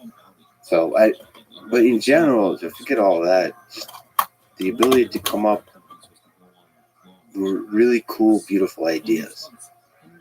If you look at, I think Grimes tweeted about this, he's very critical about the metaverse, is that, the independent game designers have solved this problem, how to create something beautiful and interesting and compelling. They do a really good job. So you have to let those kinds of minds, the small groups of people, design things and let them run with it. Let them run wild and do edgy stuff. Yeah, but otherwise you get this kind of, you get a Clippy type of situation, right? Which is like a very generic looking thing. But even Clippy has some, like, that's kind of wild that you would take a paperclip, put eyes on it. And suddenly people are like, oh, you're annoying, but you're definitely a social agent. And I just feel like that Clippy thing wouldn't even survive Microsoft or Facebook of today, Meta of today. Because it would be like, what? There'll be these meetings about why is it like, why don't it's not sufficiently friendly. Let's make it, and then all of a sudden the artist with whom it originated is killed. And it's all PR, marketing people, and all of that kind of stuff. No, they do important work to some degree, but they kill the creativity.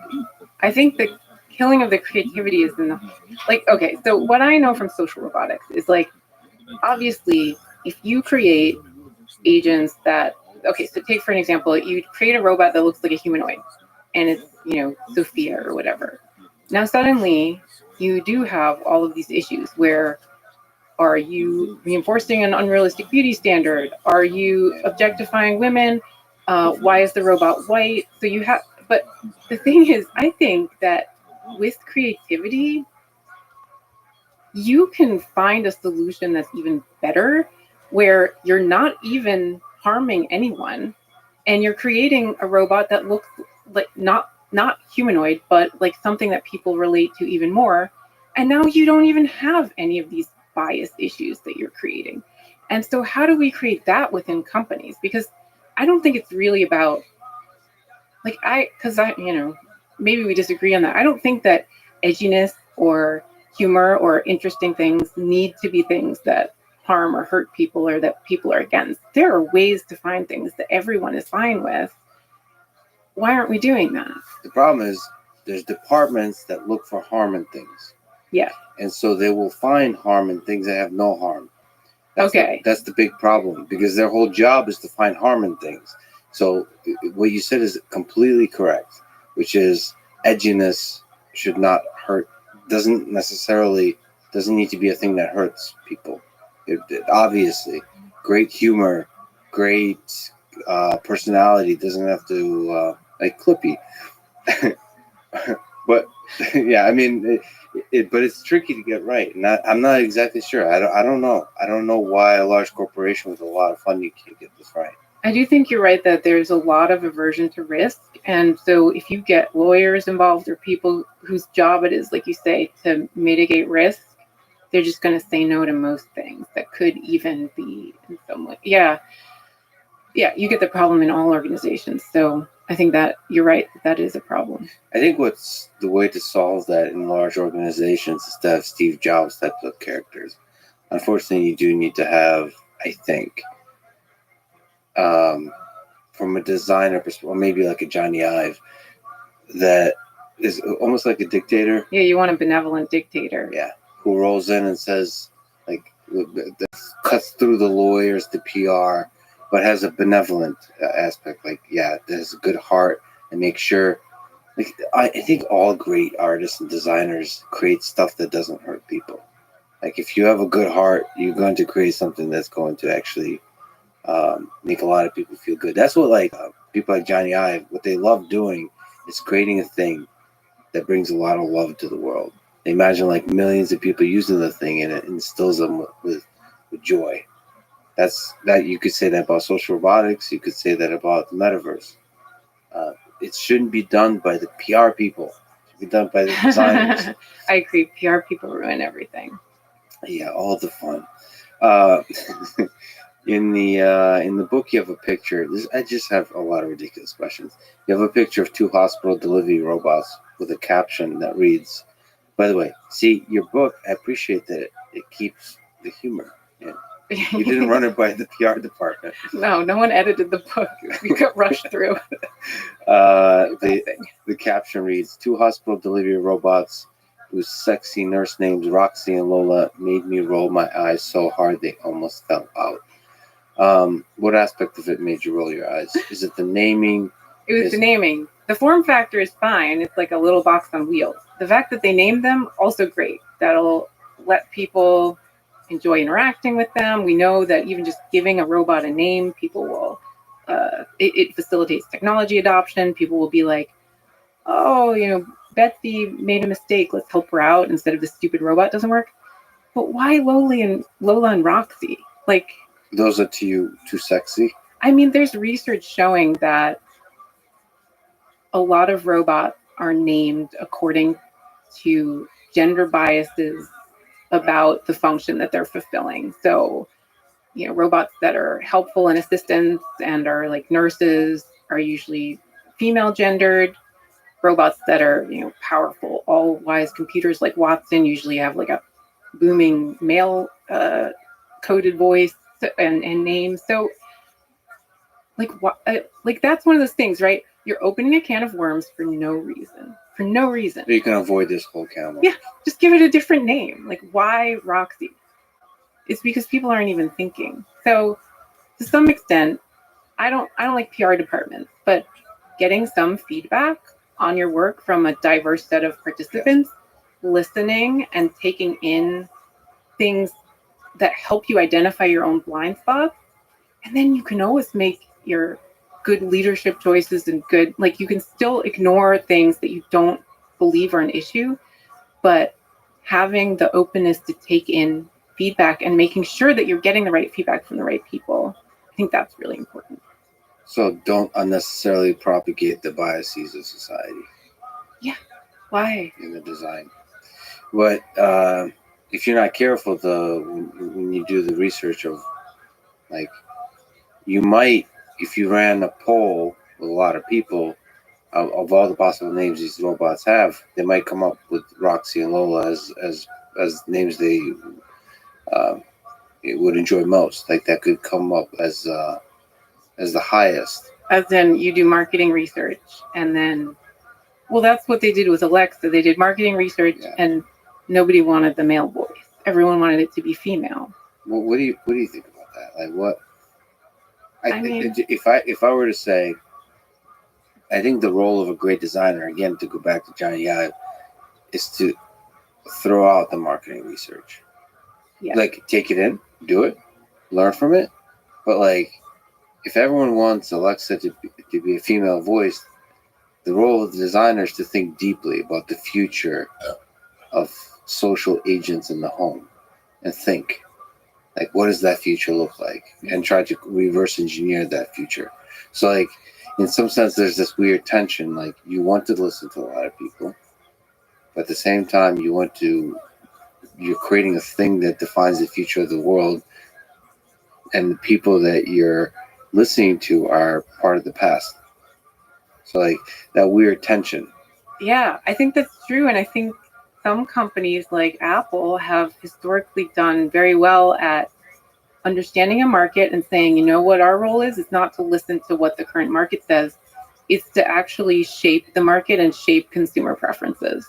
And companies have the power to do that. They can be forward thinking and they can actually shift what the future of technology looks like. And I agree with you that I would like to see more of that, especially when it comes to existing biases that we know, or you know, that I think there's the low-hanging fruit of companies that don't even think about it at all and aren't talking to the right people and aren't getting the full information. And then there's companies that are just, like, doing the safe thing and giving consumers what they want now. But to be really forward-looking and be really successful, I think you have to make some judgment calls about what the future is going to be. But do you think it's still useful to gender and to name the robots? Yes. I mean, gender is a minefield, but it's really hard to get people to not gender a robot in some way. So if you don't give it a name or you give it a, like, ambiguous voice, people will just choose something. And maybe that's better than just, like, entrenching something that you've decided is best. But I do think it can be helpful on the, like, anthropomorphism engagement level to give it attributes that people identify with. Yeah, I think a lot of roboticists I know, they don't gender the robot. They even try to avoid naming the robot, or naming it ain't something that is can be used as a name in conversation, kind of thing. And I think that actually that's irresponsible, because people are going to anthropomorphize the thing anyway. So you're just removing from yourself the responsibility of how they're going to anthropomorphize it. That's a good point. And so, like, you want to be able to, like, they're going to do it. You have to start to think about how they're going to do it. Even if the robot is like a Boston Dynamics robot that's not supposed to have any kind of social component, they're obviously going to project a social component to it. Yeah. Like that arm, I worked a lot with quadrupeds now with robot dogs. You know, that arm, people think is the head immediately. Yeah. It's supposed to be an arm, but they start to think it's a head, and you have to, like, acknowledge that. You can't. I mean, they do now. They do now. Well, they've deployed the robots, and people are like, "Oh my God, the cops are using a robot dog," and so they have this PR nightmare, and so they're like, "Oh, yeah, okay, maybe we should hire some HRI people." Well, Boston Dynamics is an interesting company, or any of the others that are doing a similar thing, because their main source of money is in industrial applications, so like surveillance of factories and doing dangerous jobs. So to them, it's almost good PR for people to be scared of these things, because it's for some reason, as you talk about, people are naturally for some reason scared. You could talk about that of robots, and so it becomes more viral, like playing with that little fear. So it's almost like a good PR, because ultimately they're not trying to put them in the home and have a good social connection. They're trying to put them in factories. So they have fun with it. If you watch Boston Dynamics videos, Yeah. they're aware of it. Oh yeah. I mean, I was. The videos for sure that they put out. It's almost like an unspoken, tongue-in-cheek thing. They're aware of how people are going to feel when you have a robot that does like a flip. Now, most of the people are just like excited about the control problem of it, like how to make the whole thing happen. But they're aware, and people see. Well, I think they became aware. I think that in the beginning they were really, really focused on just the engineering. I mean, they're at the forefront of robotics, like locomotion and stuff. And then when they started doing the videos, I think that was kind of a labor of love. I know that the former CEO, Mark, like he oversaw a lot of the videos and made a lot of them himself. And like, he's even really detail oriented. Like there can't be like some sort of incline that would give the robot an advantage. They're very like, he was very, a lot of integrity about the authenticity of them. But then when they started to go viral, I think that's when they started to realize, oh, there's something interesting here that, I don't know how much they took it seriously in the beginning, other than realizing that they could play within the videos. Yeah. I know that they take it very seriously now. What I like about Boston Dynamics and similar companies, it's still mostly run by engineers. But, I've had my criticisms. There's a bit more PR leaking in. But those videos are made by engineers because that's what they find fun. Mm-hmm. It's like testing the robustness of the system. I mean, they're having a lot of fun there with the robots. Totally. Have you been to visit? Yeah. It's one of the most incredible. Like I mean, because I have 8 robot dogs now. Wait, you have 8 robot dogs? What? They're just walking around your place? Like, yeah, I'm working on them. That's actually one of my goals, is to have at any one time always a robot moving. Oh, I'm far away. That's an ambitious goal. Well, I have like more Roombas that I know what to do with. No, the room that I program. So the programmable Roombas. Nice. And I have a bunch of little, like I built well, I'm not finished with it yet, but bought a robot from Rick and Morty. There's still a bunch of robots everywhere. But the thing is, what happens is you're working on one robot at a time, and that becomes like a little project. It's actually very difficult to have just a passively functioning robot always moving. Yeah. And that's a dream for me, because I'd love to create that kind of little world. So the impressive thing about Boston Dynamics to me was to see like hundreds of spots.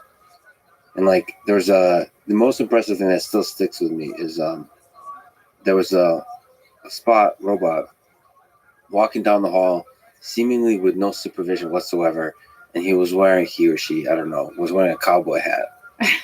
It was just walking down the hall and nobody paying attention, and it's just like walking down this long hall. I'm like looking around, is anyone, like, what's happening here? So presumably some kind of automation was doing the map. I mean, the whole environment is probably really well mapped, but it gave me a picture of a world where a robot is doing its thing, wearing a cowboy hat, just going down the hall, like getting some coffee or whatever. Like, I don't know what it's doing, what's the mission, but I don't know. For some reason, that really stuck with me. You don't often see robots that aren't part of a demo, or that aren't, like with a semi-autonomous or autonomous vehicle, like directly doing a task. This was just chilling. Yeah. Walking around. I don't know. Well, yeah, I mean, we're at MIT. Like when I first got to MIT, I was like, okay, where's all the robots? And they were all like broken or like not demoing. So, yeah, and what really excites me is that we're about to have that. We're about to have so many moving well, it's coming. It's coming in our lifetime that we will just have robots moving around. We're already seeing the beginnings of it. There's delivery robots in some cities on the sidewalks. And I just love seeing like the TikToks of people reacting to that. Because yeah, you see a robot walking down the hall with a cowboy hat. You're like, what the fuck? What is this? Yeah. This is awesome and scary and kind of awesome. Yeah. And people either love or hate it. That's one of the things that I think companies are underestimating, that people will either love a robot or hate a robot and nothing in between. So it's just, again, an exciting time to be alive. Yeah, I think kids almost universally, at least in my experience, love them. Love legged robots. If they're not loud, my son hates the Roomba because ours is loud. Oh, that, yeah. No, the legs. Oh, yeah. Because I don't, your son, do they understand? Oh yeah, my kids, that's one of the first words they learn. They know how to say beep boop. And yes, they think the Roomba's a robot. Do they project intelligence out of the thing? But we don't really use it around them anymore for the reason that my son is scared of it. Yeah, that's right. I think they would. Like even a Roomba, because it's moving around on its own, I think kids and animals view it as an agent. So what do you think, if we just look at the state of the art of robotics, what do you think robots are actually good at today? So if we look at today. You mean physical robots? Yeah, physical robots. Well, like, what are you impressed by? So I think a lot of people, I mean, that's what your book is about, is have maybe not a perfectly calibrated understanding of where we are in terms of robotics, what's difficult in robotics, what's easy in robotics. Yeah, we're way behind where people think we are. So what's impressive to me, let's see. Oh, one thing that came out recently was Amazon has this new warehouse robot, and it's the first autonomous warehouse robot that is safe for people to be around. And so like it's kind of most people I think envision that our warehouses are already fully automated and that there's just like robots doing things. It's actually still really difficult to have robots and people in the same space because it's dangerous for the most part. Robots, because especially robots that have to be strong enough to move something heavy, for example, they can really hurt somebody. And so until now, a lot of the warehouse robots had to just move along like pre-existing lines, which really restricts what you can do. And so I think that's one of the big challenges, and one of the big like exciting things that's happening is that we're starting to see more cobotics in industrial spaces like that, where people and robots can work side by side and not get harmed. Yeah, that's what people don't realize, sort of the physical manipulation task with humans. It's not that the robots want to hurt you. I think that's what people are worried about, like this malevolent robot gets out of its own and wants to destroy all humans. No, it's actually very difficult to know where the human is. Yeah. And to respond to the human and dynamically and collaborate with them on a task, especially if you're something like an industrial robotic arm, which is extremely powerful. So, yeah, right. Some of those arms are pretty impressive now, that you can grab it, you can move it. So the collaboration between human and robot in the factory setting is really fascinating. Yeah. Do you think they'll take our jobs? I don't think it's that simple. I think that there's a ton of disruption that's happening and will continue to happen. I think speaking specifically of the Amazon warehouses, that might be an area where it would be good for robots to take some of the jobs that are, where people are put in a position where it's unsafe and they're treated horribly. And, probably it would be better if a robot did that. And Amazon's clearly trying to automate that job away. So I think there's going to be a lot of disruption. I do think that robots and humans have very different skill sets. So while a robot might take over a task, it's not going to take over most jobs. I think just things will change a lot. Like, I don't know, one of the examples I have in the book is mining.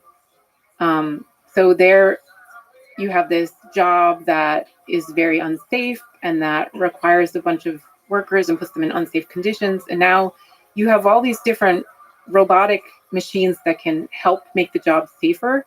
And as a result, now people can sit in these like air conditioned remote control stations and like control these autonomous mining trucks. And so that's a much better job, but also they're employing less people now. So it's just a lot of, I think from a bird's eye perspective, you're not going to see job loss. You're going to see more jobs created because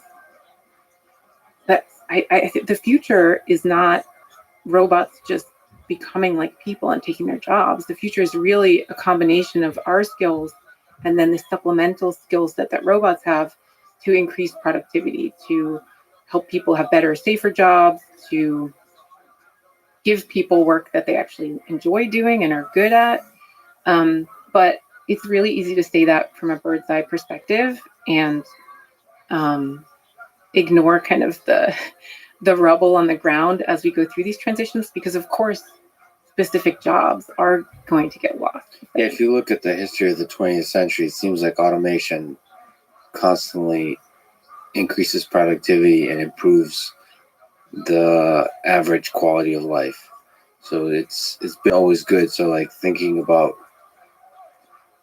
this time being different is that it would need to go against the lessons of history. It's true. And the other thing is, I think people think that the automation of the physical tasks is easy. I was just in Ukraine, and the interesting thing is, I mean, there's a lot of difficult and dark lessons just about a war zone. But one of the things that happens in war is there's a lot of mines that are placed. This one of the big problems for years after a war is even over is the entire landscape is covered in mines. And so there's a demining effort. And you would think robots would be good at this kind of thing. Or like your intuition would be like, well, let's say you have unlimited money and you want to do a good job of it, unlimited money. You would get a lot of really nice robots. But no, humans are still far superior. Or animals. Animals. But humans with animals together. Yeah. Like you can't just have That's true. a dog with a hat. That's fair. But yes, but figuring out also how to disable the mine. Obviously, the thing a robot can help with is to find the mine and blow it up. Mm-hmm. But that kind of destroy the landscape. That really does a lot of damage to the land. You want to disable the mine, and to do that, because of all the different edge cases of the problem, it requires a huge amount of human-like experience. It seems like, so it's mostly done by humans. They have no use for robots. They don't want robots. Yeah, I think we overestimate what we can automate. Especially in the physical realm. Yeah. It's weird. I mean, it's continuous that the story of humans.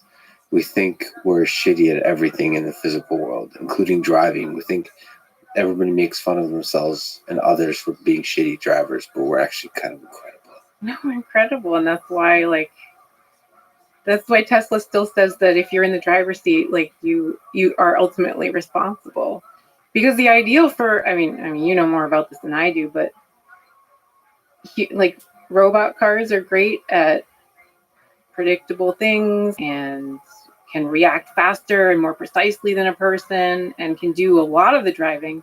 And then the reason that we still don't have autonomous vehicles on all the roads yet is because of this long tail of just unexpected occurrences where a human immediately understands that's a sunset and not a traffic light.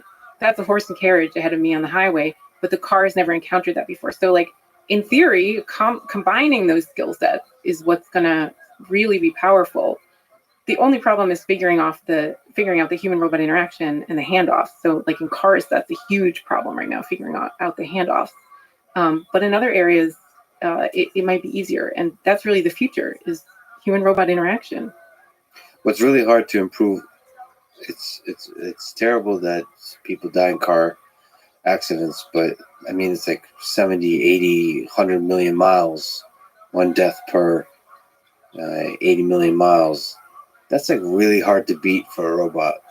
That's like incredible. Like think about it. Like how many people? Like just the number of people throughout the world that are driving every single day. All this, sleep deprived, drunk, distracted, all of that, and still very few die relative to what I would imagine. If I were to guess, back in the horse, when I was like in the beginning of the 20th century, riding my horse, I would talk so much shit about these cars. I'd be like, this is extremely dangerous. These machines traveling at 30 miles an hour or whatever the hell they're going at. This is irresponsible. It's unnatural. And it's going to be destructive to all of human society. But then it's extremely surprising how humans adapt to the thing. They know how to not kill each other. I mean, that ability to adapt is incredible. And to mimic that in the machine is really tricky. Now, that said, what Tesla is doing, I mean, I wouldn't have guessed how far machine learning can go on vision alone. It's really, really incredible. And people that are, at least from my perspective, people that are kind of, critical of Elon and those efforts, I think don't give enough credit of how much progress we made, how much incredible progress has been made in that direction. I think most of the robotics community wouldn't have guessed how much you can do on vision alone. It's kind of incredible. Because I think it's that approach, which is relatively unique, has challenged the other competitors to step up their game. So if you're using LiDAR, if you're using mapping, that challenges them to do better, to scale faster, and to use machine learning and computer vision as well to integrate both LiDAR and vision. So it's kind of incredible. And I don't know if I even have a good intuition of how hard driving is anymore. Maybe it is possible to solve. So all the sunset, all the edge cases you mentioned. Yeah, the question is when. Yeah, I think it's not happening as quickly as people thought it would, because it is more complicated. But I wouldn't have.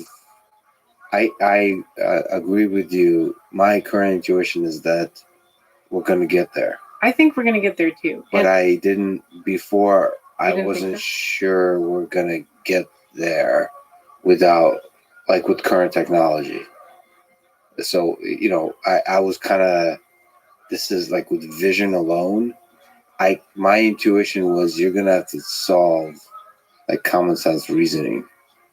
You're going to have to solve some of the big problems in artificial intelligence, not just perception. Yeah. Like you have to have a deep understanding of the world, is always my sense. But now I'm starting to I'm continuously surprised how well the thing works. Yeah. Obviously, Elon and others have stopped, but Elon continues, saying we're going to solve it in a year. That's the thing. bold predictions. So. Yeah. Well, everyone else used to be doing that, but they kind of like. Yeah, maybe we'll. Maybe let's not promise we're going to solve level 4 driving by 2020. Let's chill on that. But people are still trying silently. I mean, the UK just committed £100 million to research and development to speed up the process of getting autonomous vehicles on the road. Like everyone can see that it is solvable and it's going to happen and it's going to change everything, and they're still investing in it. And like Waymo low-key has driverless cars in Arizona. Like you can get, there's like robots. It's weird. Have you ever been in one? No. It's so weird. It's so awesome because the most awesome experience is the wheel turning, and you're sitting in the back. It's like, I don't know. It's it feels like you're a passenger with that friend who's a little crazy of a driver. It feels like shit, I don't know. Are you all right to drive, bro? You know, that kind of feeling. But then you kind of, that experience, that nervousness, and the excitement of trusting another being, and in this case it's a machine, is really interesting. Just even introspecting your own feelings about the thing. Yeah. They're not doing anything in terms of making you feel better about, like, at least Waymo. I think they went with the approach of like, let's not try to put eyes on the thing. It's a wheel. We know what that looks like. It's just a car. It's a car. Get in the back. Let's not like discuss this at all. Let's not discuss the fact that this is a robot driving you, and you're in the back. And if the robot wants to start driving 80 miles an hour and run off of a bridge, you have no recourse. Let's not discuss this. You're just getting in the back. There's no discussion about like how shit can go wrong. There's no eyes. There's nothing. There's like a map showing what the car can see. Like, you know, what happens if it's like a HAL 9000 situation? Like, I'm sorry, I can't. You have a button you can like call customer service. Oh God. Then you get put on hold for 2 hours. Yeah, probably. But you know, currently what they're doing, which I think is understandable, but you know, the car just can pull over and stop and wait for help to arrive, and then a driver will come and then they'll actually drive the car for you. But that's like, you know, what if you're late for a meeting or all that kind of stuff? Or like the more dystopian, isn't it The Fifth Element where Will Smith in that movie? Who's in that movie? No, Bruce Willis. Bruce Willis. Oh yeah, and he gets into like a robotic cab or car or Yeah. something, and then because he's violated a traffic rule, it locks him in. Yeah. And he has to wait for the cops to come, and he can't get out. So like, Yeah. we're gonna see stuff like that maybe. Well, that's. I believe that the companies that have robots, the only ones that will succeed are the ones that don't do that, meaning they respect privacy. You think so? Yeah, because they're gonna have to earn people's trust. Yeah, but like Amazon works with law enforcement and gives them the data from the Ring cameras. So Really? why should it? Yeah, yeah. Do you have a Ring camera? No, Okay. no. But basically any security camera, right? I have Google's, whatever they have. We have one that's not the data. We store the data on a local server because we don't want it to go to law enforcement. Because all the companies are doing it. They're doing it. I bet Apple wouldn't. Apple's the only company I trust, and I don't know how much longer. I don't know. Maybe that's true for cameras, but with robots, people are just not going to let a robot inside their home. Where, like, one time where somebody gets arrested because of something a robot sees, that's going to destroy a company. You don't think people are going to be like, well, that wouldn't happen to me. That happened to a bad person. And I think they would, Yeah. because in the modern world, people have you seen Twitter? They get extremely paranoid about any kind of surveillance. But the thing that I've had to learn is that Twitter is not the modern world. Like when I go, inland to visit my relatives, like they don't, that's a different discourse that's happening. I think like the whole tech criticism world, Yeah. it's loud in our ears because we're in those circles. You think you can be a company that does social robotics and not win over Twitter? That's a good question. I feel like the early adopters are all on Twitter, and it feels like you have to win them over. Feels like nowadays you have to win over TikTok. I don't. TikTok, is that a website? I need to check it out. Yeah, that's an interesting one because China is behind that one. Exactly. So if it's compelling enough, maybe people would be able to give up privacy and that kind of stuff. That's really scary. I'm worried about it. And there have been some developments recently that are like super exciting, like the large language learning models. Like, wow, I did not anticipate those improving so quickly. And those are going to change everything. And one of the things that I'm trying to be cynical about is that I think they're going to have a big impact on privacy and data security and like manipulating consumers and manipulating people, because suddenly you'll have these agents that people will talk to and they won't care or won't know, at least on a conscious level, that it's recording the conversations. So kind of like we were talking about before. And at the same time, the technology is so freaking exciting that it's going to get adopted. It's not even just a collection of data, but the ability to manipulate at scale. So, what do you think about the AI, the engineer from Google that thought Lambda is sentient? You had actually a really good post from somebody else. I forgot her name. It's brilliant. I can't believe I didn't know about her. Thanks Janelle to you. Shane? Yeah, from Weird AI. Oh, yeah, I love her book. Oh, she's great. I left a note for myself to reach out to her. She's amazing. She's hilarious and brilliant and just a great summarizer of the state of AI. But she has, I think that was from her, where I was looking at AI explaining that it's a squirrel. Oh, yeah, because the transcript that the engineer released, Lambda kind of talks about the experience of human like feelings and I think even consciousness.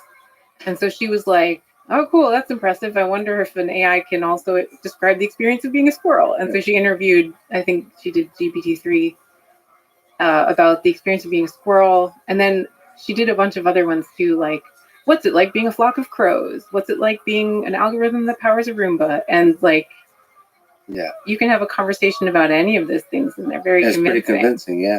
Yeah. Even GPT-3, which is not like state of the art. Right. It's convincing of being a squirrel. It's like what it's like. I mean, you should check it out because it really is. It's like, yeah, that probably is what a squirrel would say. Like, are you excited? Like, what's it like being a squirrel? It's fun. Okay, I get to eat nuts and run around all day. Like, how do you think people will feel like when you tell them that you're a squirrel? Or like, I forget what it was. Like, a lot of people might be scared to find out that you're a squirrel or something like this. And then the system answers pretty well. Like, yeah, I hope like, what do you think when they find out you're a squirrel? I hope they'll see how fun it is to be a squirrel. Or something like that. What do you say to people who don't believe you're a squirrel? Yeah, right? I say, come see for yourself. Right. I am a squirrel. That's great. Well, I think it's really great because it like, the two things to note about it are, first of all, just because the machine is describing an experience doesn't mean it actually has that experience. But then secondly, these things are getting so advanced and so convincing at describing these things and talking to people. Just the implications for health, education, communication, entertainment, gaming. Like, I like all of the applications. It is mind-boggling what we're going to be able to do with this. And that my kids are not going to remember a time before they could have conversations with artificial agents. Do you think they would? Because to me, this is the focus in the AI community has been, well, this engineer surely is hallucinating. The thing is not sentient. But to me, first of all, it doesn't matter if he is or not. This is coming. Yeah. Where a large number of people would believe a system is sentient, including engineers within companies. Yeah. So in that sense, you start to think about a world where like your kids aren't just used to having a conversation with a bot, but used to believing, kind of having an implied belief that the thing is sentient. Yeah, I think that's true. And I think that one of the things that bothered me about all of the coverage in the tech press about this incident, like, obviously I don't believe the system is sentient. Like, I think that it can convincingly describe that it is. I don't think it's doing what he thought it was doing and actually experiencing feelings. But a lot of the tech press was about how he was wrong and depicting him as kind of naive.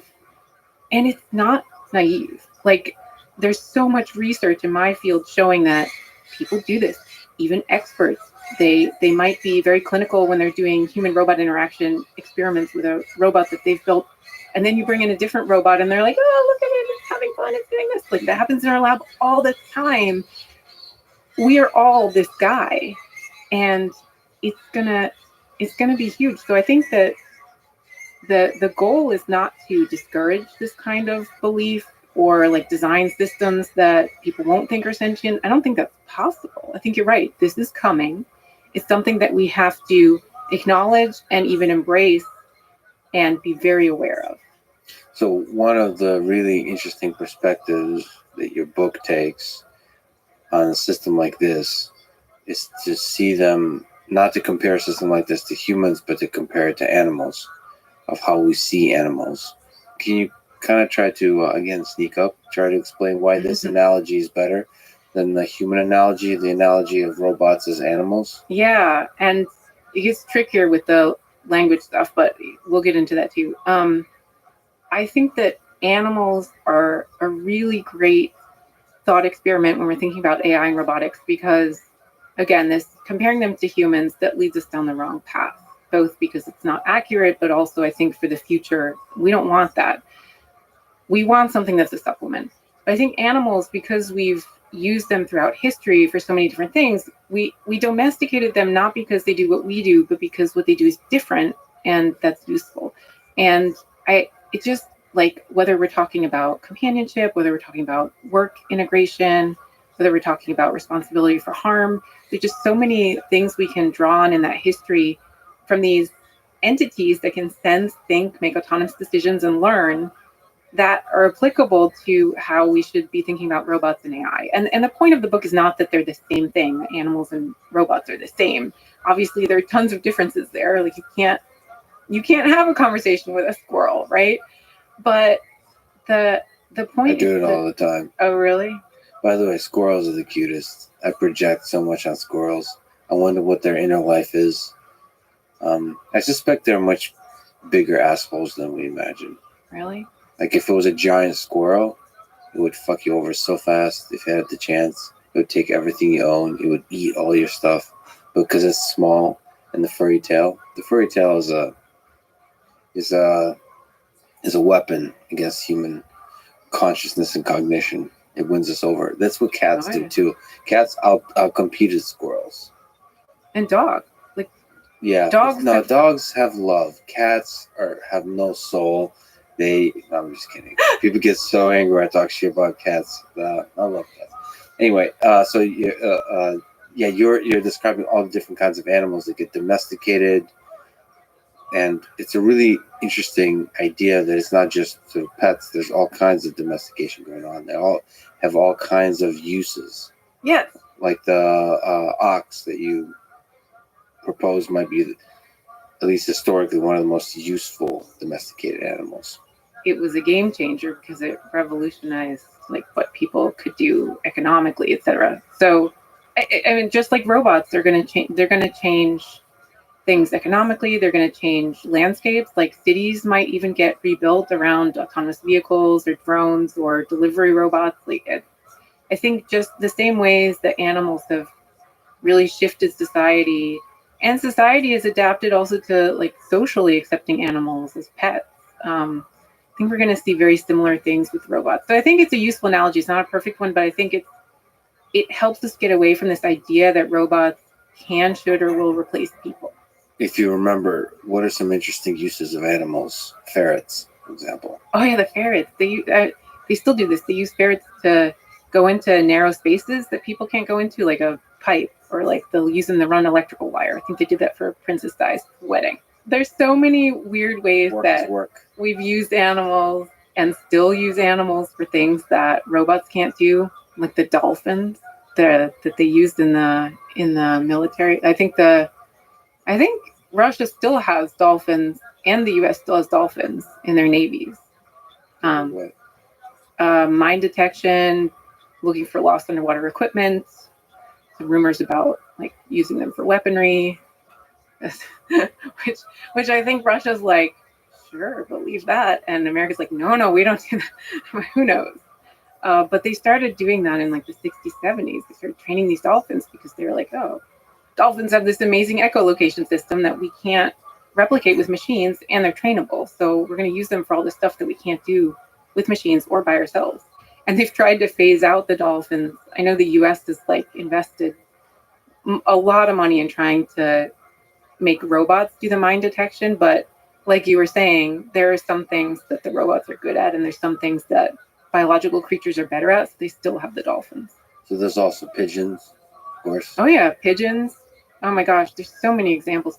The pigeons were the original hobby photography drone. They also carried mail for thousands of years, letting people communicate with each other in new ways. So the thing that I like about the animal analogy is they have all these physical abilities, but also sensing abilities that we don't have. And like that's just so useful. And that's robots, right? Robots have physical abilities. They can help us lift things or do things that we're not physically capable of. They can also sense things. It's just like, I still feel like it's a really good analogy, Yeah, it's and really strong. and it works because people are familiar with it. What about companionship? And when we start to think about like cats and dogs like pets that seem to serve no purpose whatsoever except the social connection. Yeah, I mean, it's kind of a newer thing.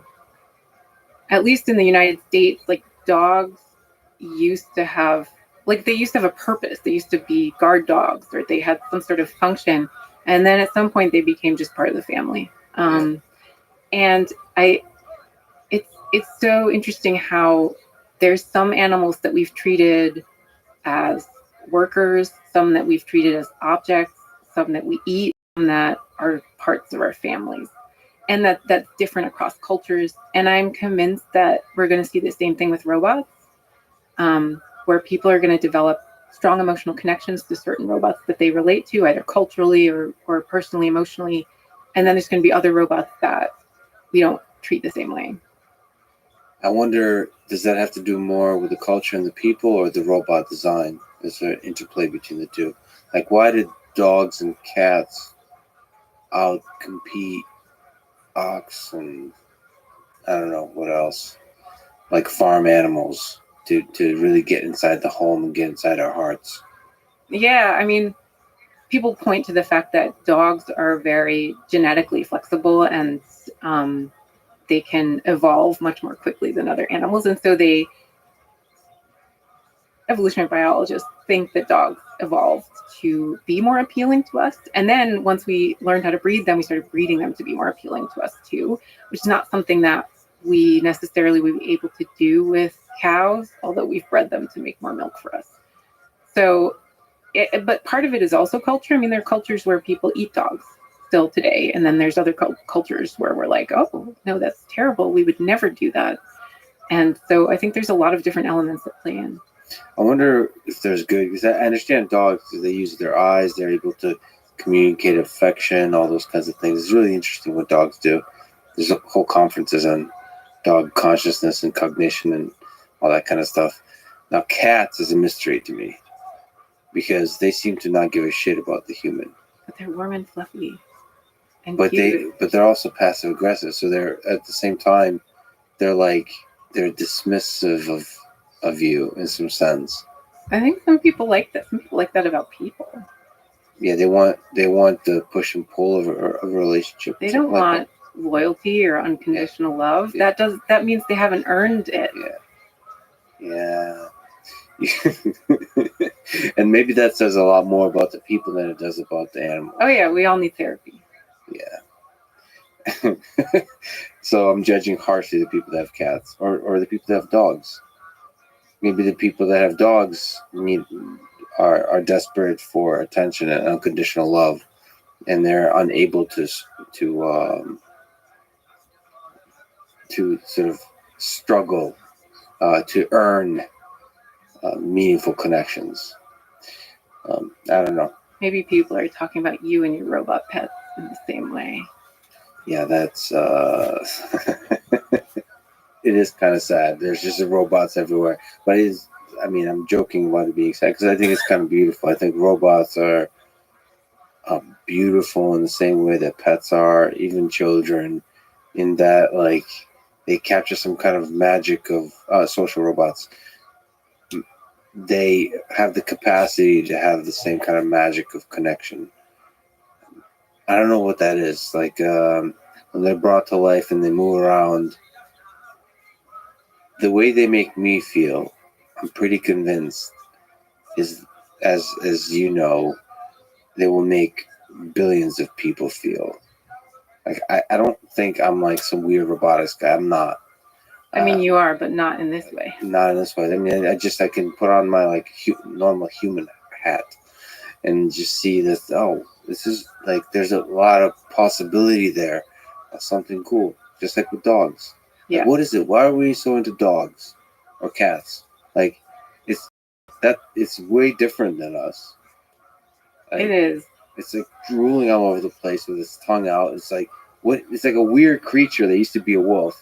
Why are we into this thing? Well, dogs can either express or mimic a lot of emotions that we recognize. And I think that's a big thing. Like a lot of the magic of animals and robots is our own self-projection.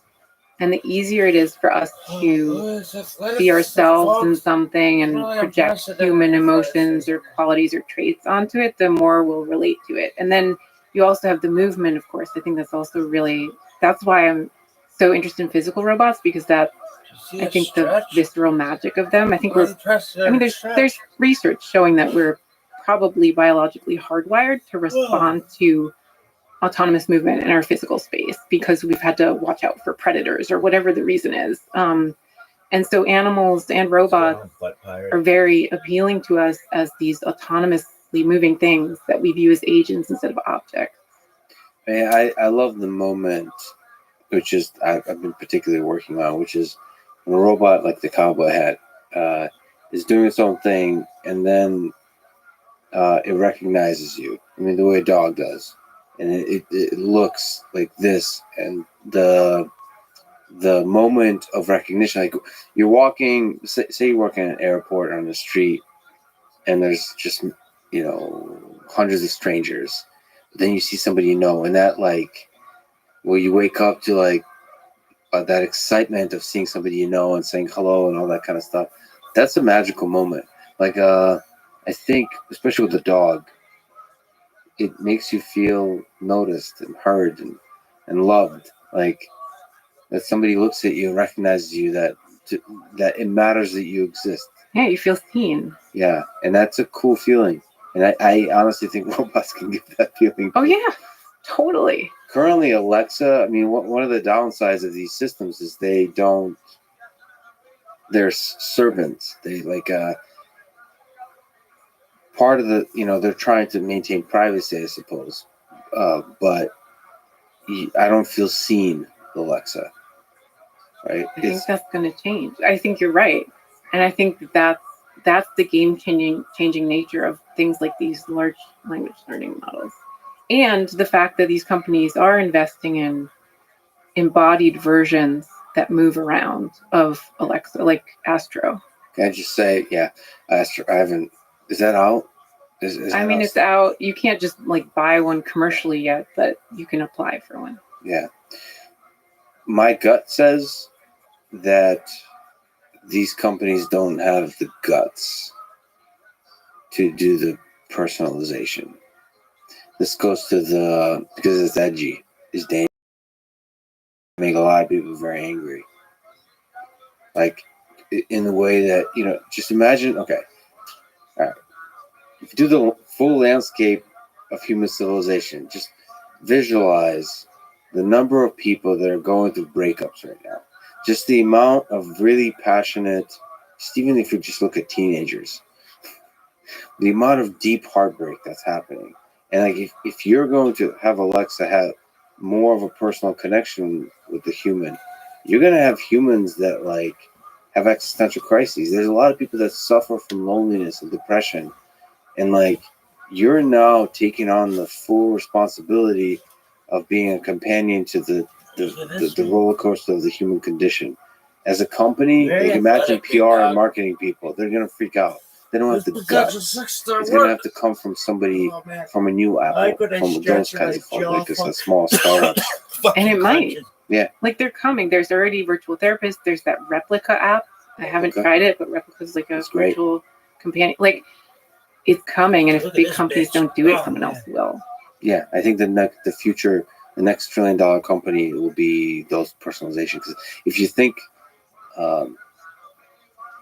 about all the AI we have around us, all the smartphones and so on, there's very minimal personalization. You don't think that's just because they weren't able? Really? I don't think they have the guts. I mean, it might be true, but I have to wonder. I mean, Google is clearly gonna do something with the language. I mean, They don't have the guts.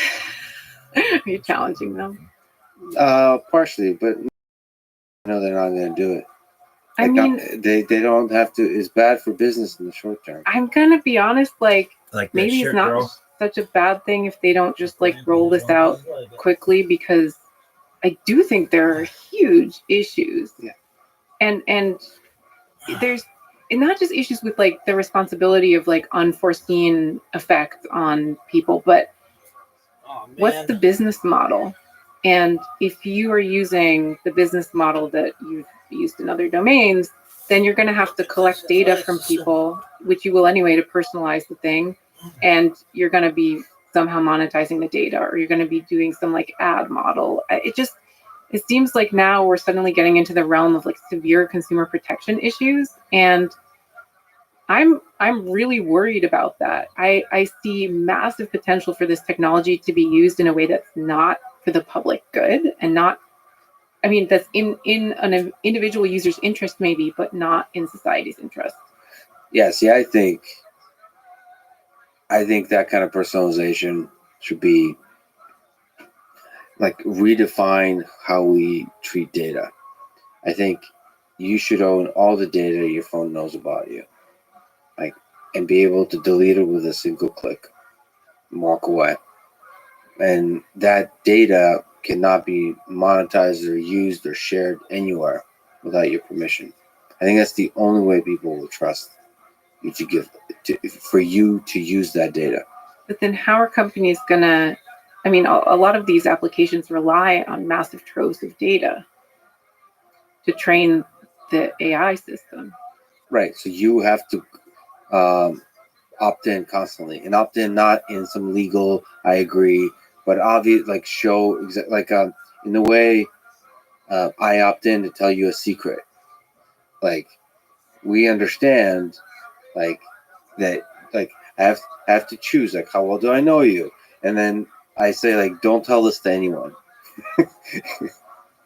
And then I have to judge how leaky that, like, how good you are at keeping secrets. In that same way, like, it's very transparent in which data you're allowed to use for which purposes. That's what people are saying is the solution. And I think that works to some extent, having transparency, having people consent. I think it breaks down at the point at which we've seen this happen on social media too. Like, people are willingly giving up their data because they're getting a functionality from that. And then the harm that causes is on a, like, maybe just someone else and not to them personally. So I don't think people are giving their data. They're not being asked. Like, but if you were it's not asked, consensual. if you were like, tell me a secret about yourself and I'll give you $100, I'd tell you a secret. No, not $100. First of all, you wouldn't. You wouldn't trust. Like, why are you giving me $100? It's a bad example. But yeah. like, I need. I would ask for your specific, like, fashion interest in order to give recommendations to you for shopping, and I'd be very clear for that. You could disable that. You can delete that. But then you can have a deep, meaningful, rich connection with the system about what you think you look fat in, what you look great in, what, like, the full history of all the things you've worn, whether you regret the Justin Bieber or enjoy the Justin Bieber shirt, all of that information that's mostly private to even you, not even your loved ones. That a system should have that, because then a system, if you trust it to keep control of that data that you own, you can walk away with. That system could tell you a damn good thing to wear. It could. And the harm that I'm concerned about is not that the system is going to then suggest a dress for me that is based on my preferences. So I went to this conference once where I was talking to the people who do the analytics in like the big ad companies. And like literally a woman there was like, I can ask you 3 totally unrelated questions and tell you what menstrual product you use. And so what they do is they aggregate the data and they map out different personalities and different people and demographics. And then they have a lot of power and control to market to people. So like, I might not be sharing my data with any of the systems because I'm like, I'm on Twitter, I know that this is bad. Other people might be sharing data that can be used against me. Like I think it's way more complex than just I share a piece of personal information and it gets used against me. I think that at a more systemic level, and then it's always, vulnerable populations that are targeted by this. Low income people being targeted for scamming loans, or I don't know, like I could get targeted, like someone, not me, because I have someone who doesn't have kids yet and is my age could get targeted for like freezing their eggs. And there's all these ways that you can manipulate people where it's not really clear that that came from that person's data. It came from all of us, opting into this. But there's a bunch of sneaky decisions along the way that could be avoided if there's transparency. So one of the ways that goes wrong if you share that data with too many ad networks. Don't run your own ad network. Don't share with anybody. Okay, and that's this something data you could regulate. That belongs to just you, and all of the ways you allow the company to use it, the default is in no way at all. And you are constantly saying exactly how to use it. And also it has to do with the recommender system itself from the company, which is freezing your eggs. If that doesn't make you happy, if that idea doesn't make you happy, then the system shouldn't recommend it. It should be very good at learning. So not the kind of things that the category of people it thinks you belong to will do, but more you specifically, what makes you happy, what is helping you grow. But you're assuming that people's preferences and like what makes them happy is static. Whereas when we were talking before about how a company like Apple can tell people what they want, they will start to want it. That's the thing that I'm more concerned about. Yeah, that is a huge problem. It's not just listening to people, but manipulating them into wanting something. And that's like, we have a long history of using technology for that purpose, like the persuasive design in casinos to get people to gamble more, or like, it's just, the other thing that I'm worried about is as we have more social technology, suddenly you have this on a new level. Like if you look at the influencer marketing that happens online now. What's the influencer marketing? So like on Instagram, there will be some like person who has a bunch of followers. Yeah. And then a brand will like hire them to promote some product. And it's above board. They disclose like this is an ad that I'm promoting, but they have so many young followers who like deeply admire and trust them. This must work for you too. Don't you have like ads on the podcast? Like people trust you. Magic Spoon cereal, low carb. Yes. If you say that, like I guarantee you some people will buy that just because even though they know that you're being paid, they trust you. Yeah. It's different with podcasts because, my particular situation, but it's true for a lot of podcasts, especially big ones, is, I have 10 times more sponsors that want to be sponsors than I have. So you get to select the ones that you actually want to support. And so like you end up using it and then you're able to actually, like there's no incentive to like shill for anybody. Sure. And that's why it's fine when it's still human influencers. Right. Now, if you're a bot, you're not going to discriminate. You're not going to be like, this product is good for people. You think there'll be like bots essentially with millions of followers? There already are. There are virtual influencers in South Korea who shill products. And like that's just the tip of the iceberg because that's still very primitive. Now with the new image generation and the language learning models, and like so we're starting to do some research around kids and like young adults because a lot of the research on like what's okay to advertise to kids and what is too manipulative has to do with television ads. back in the day where like a kid who's 12 understands, oh, that's an advertisement. I can distinguish that from entertainment. I know it's trying to sell me something. Now it's getting really, really murky with influencers. And then if you have like a bot that a kid has developed a relationship with, is it okay to market products through that or not? Like you're getting into all these consumer protection issues because you're developing a trusted relationship with a social entity, but it's and so now it's like personalized, it's scalable, it's automated, and it can. So some of the research showing that kids are already very confused about like the incentives of the company versus what the robot is doing. Meaning they're not deeply understanding the incentives of the system. Well, yeah. So like kids who are old enough to understand this is a television advertisement, it's trying to advertise to me. I might still decide I want this product, but they understand what's going on, so there's some transparency there. That age child, so Daniela Di Paola, Anastasia Ostrovsky, and I advised on this project. They did this. They asked kids who had interacted with social robots whether they would like a policy that allows robots to market to people through casual conversation, or whether they would prefer that it has to be transparent, that it's like an ad coming from a company. And the majority said they preferred the casual conversation. And when asked why, there was a lot of confusion about, they were like, well, the robot knows me better than the company does. So the robot's only going to market things that I like. And so they're not connecting the fact that the robot is an agent of the company. They're viewing it as something separate. And I think that even happens subconsciously with grown-ups when it comes to robots and artificial agents. And it will. Like this Blake guy at Google, sorry, I'm going on and on, but like his main concern was that Google owned this sentient agent and that it was being mistreated. His concern was not that the agent was going to mistreat people. So I think we're going to see a lot of this. Yeah, but shitty companies will do that. I think ultimately that confusion should be alleviated by the robot should actually know you better and should not have any control from the company.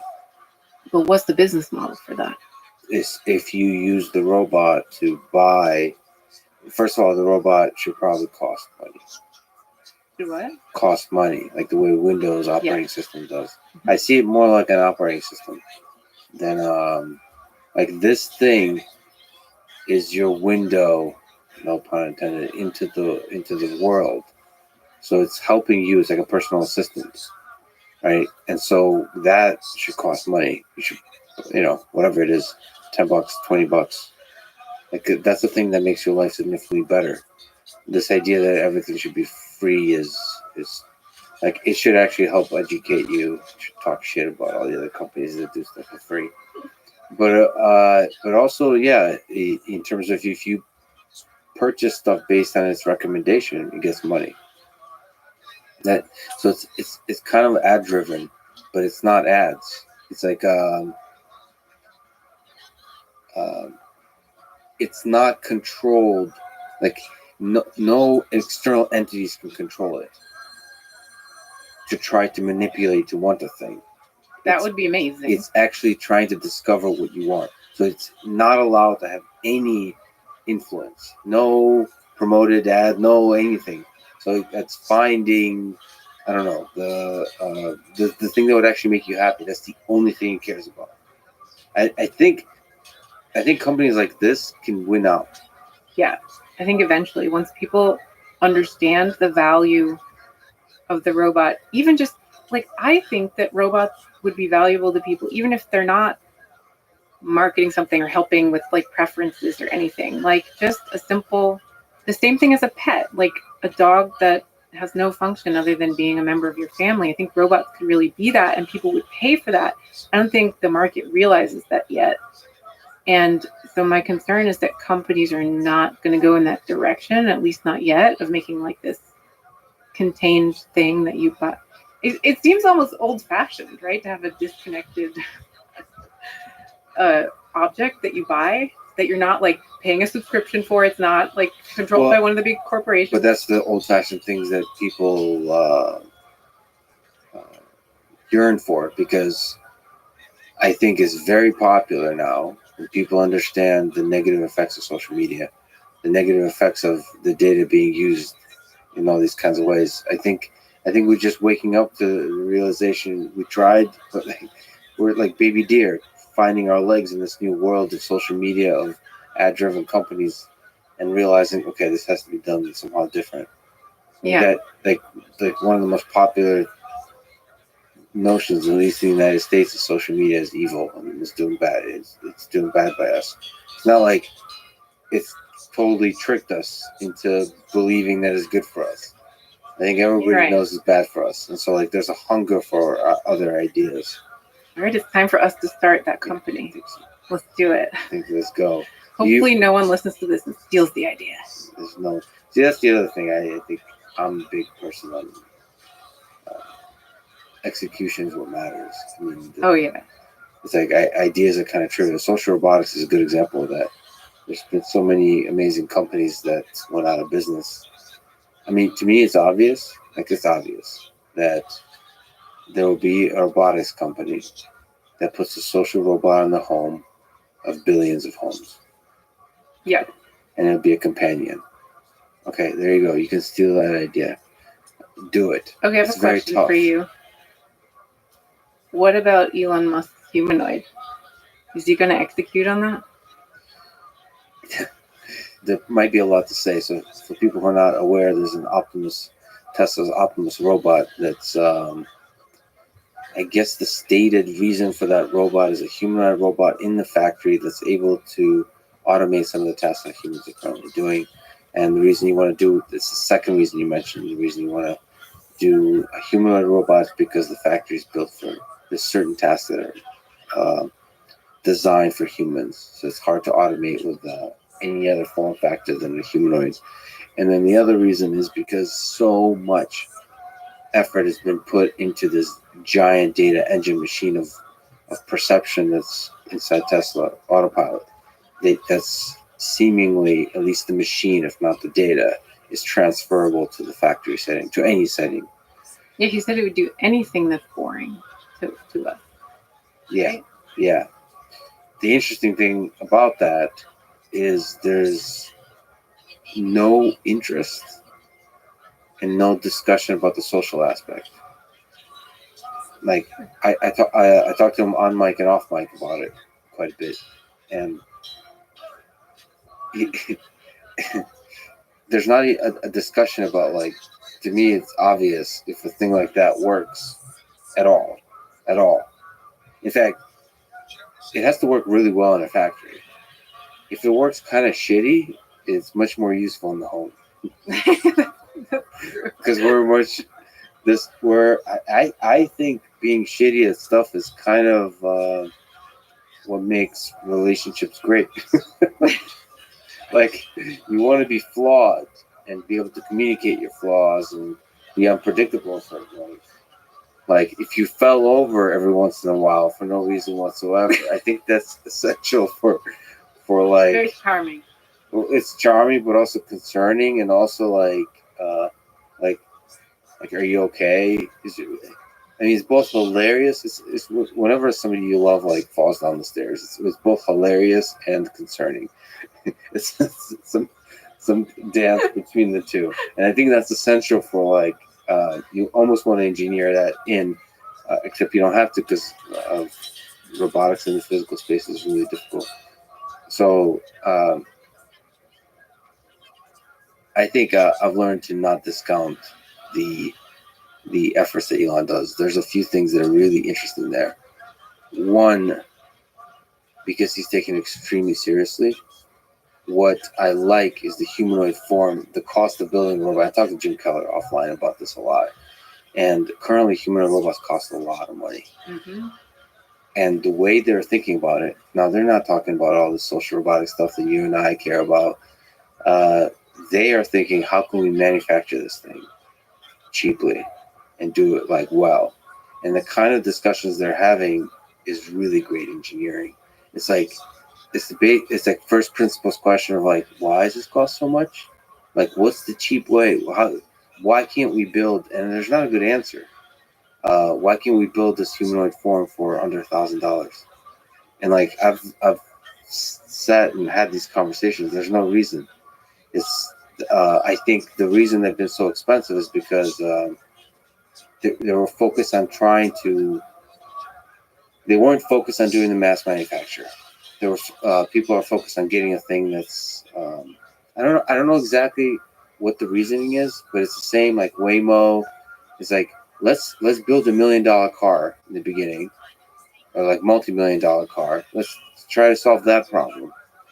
The way Elon, the way Jim Keller, the way some of those folks are thinking is let's like at the same time try to actually build a system that's cheap, not crappy, but cheap. And let's first principles. What is the minimum amount of degrees of freedom we need? What are the joints? Where's the control sit? Like how many? How do we act? Like where are the activators?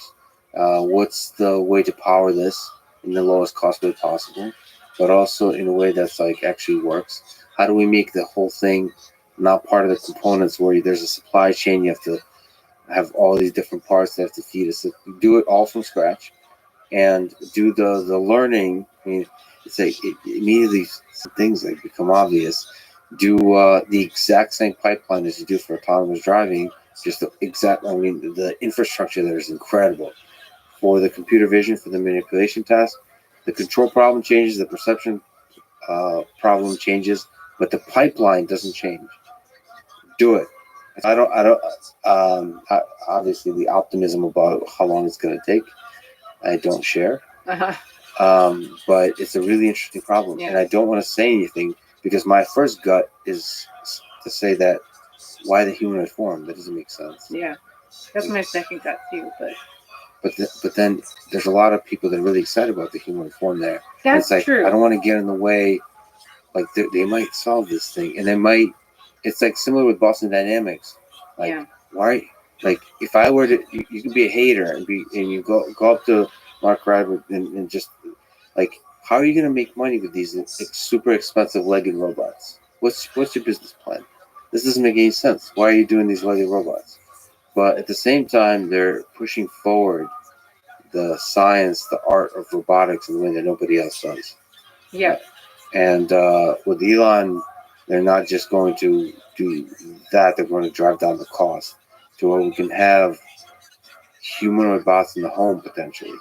So the part I agree with is a lot of people find it fascinating and it probably also attracts talent who want to work on humanoid robots. I think it's a fascinating scientific problem and engineering problem, and it can teach us more about human body and locomotion and all of that. I think there's a lot to learn from it. Where I get tripped up is why we need them for anything other than art and entertainment in the real world. I get that there are some areas where you can't just rebuild like a spaceship. You can't just they've worked for so many years. And these spaceships, you can't just re-engineer it. You have some things that are just built for human bodies, a submarine, a spaceship. But a factory, maybe I'm naive, but it seems like we've already rebuilt factories to accommodate other types of robots. Why would we want to just make a humanoid robot to go in there? I just get really tripped up on, I think that people want humanoids. I think people are fascinated by them. They're just a little overhyped. Well, most of our world is still built for humanoids. I know, but it shouldn't be. It should be built so that it's wheelchair accessible. Right. So the question is, do you build a world that's the general form of wheelchair accessible? All robot form factor accessible?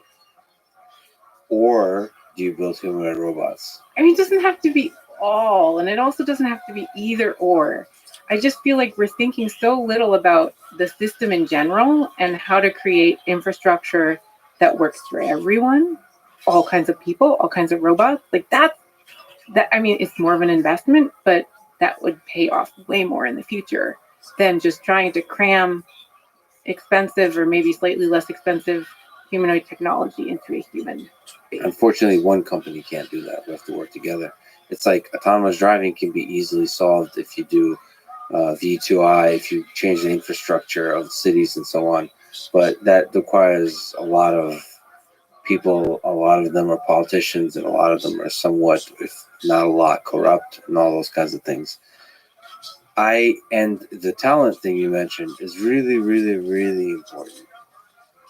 I've gotten a chance to meet a lot of folks at SpaceX and Tesla, other companies too, but there specifically, the openness makes it easier to like meet everybody.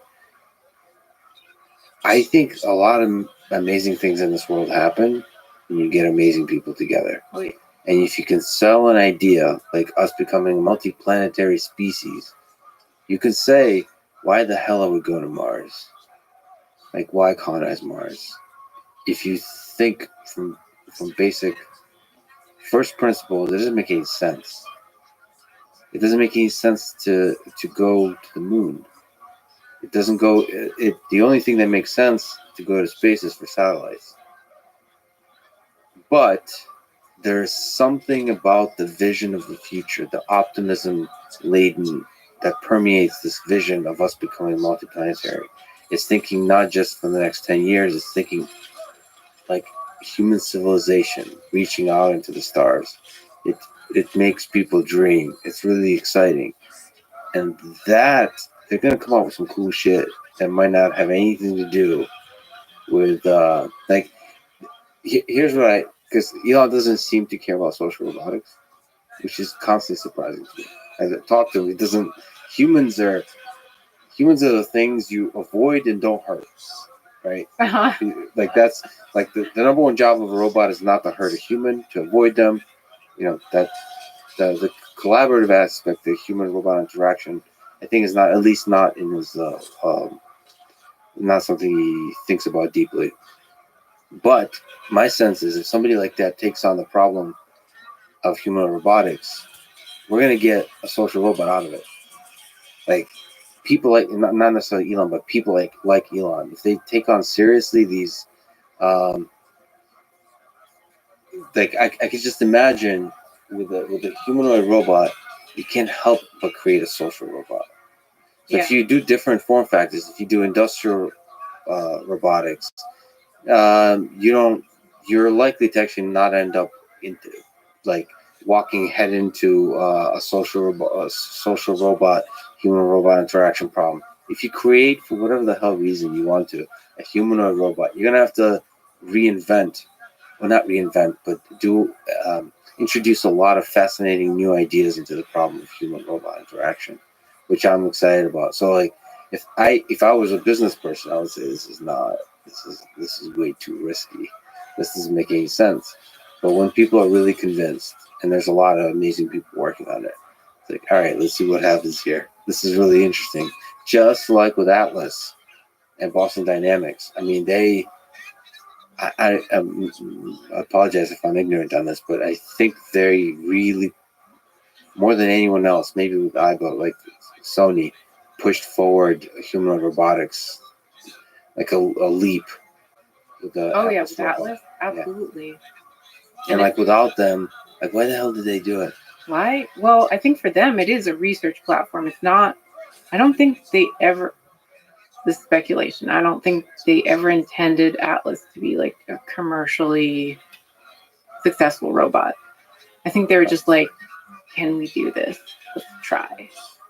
Yeah, I wonder if maybe the answer they landed on is because they eventually went to Spot, the earlier versions of Spot. So quadrupeds, like four-legged robot.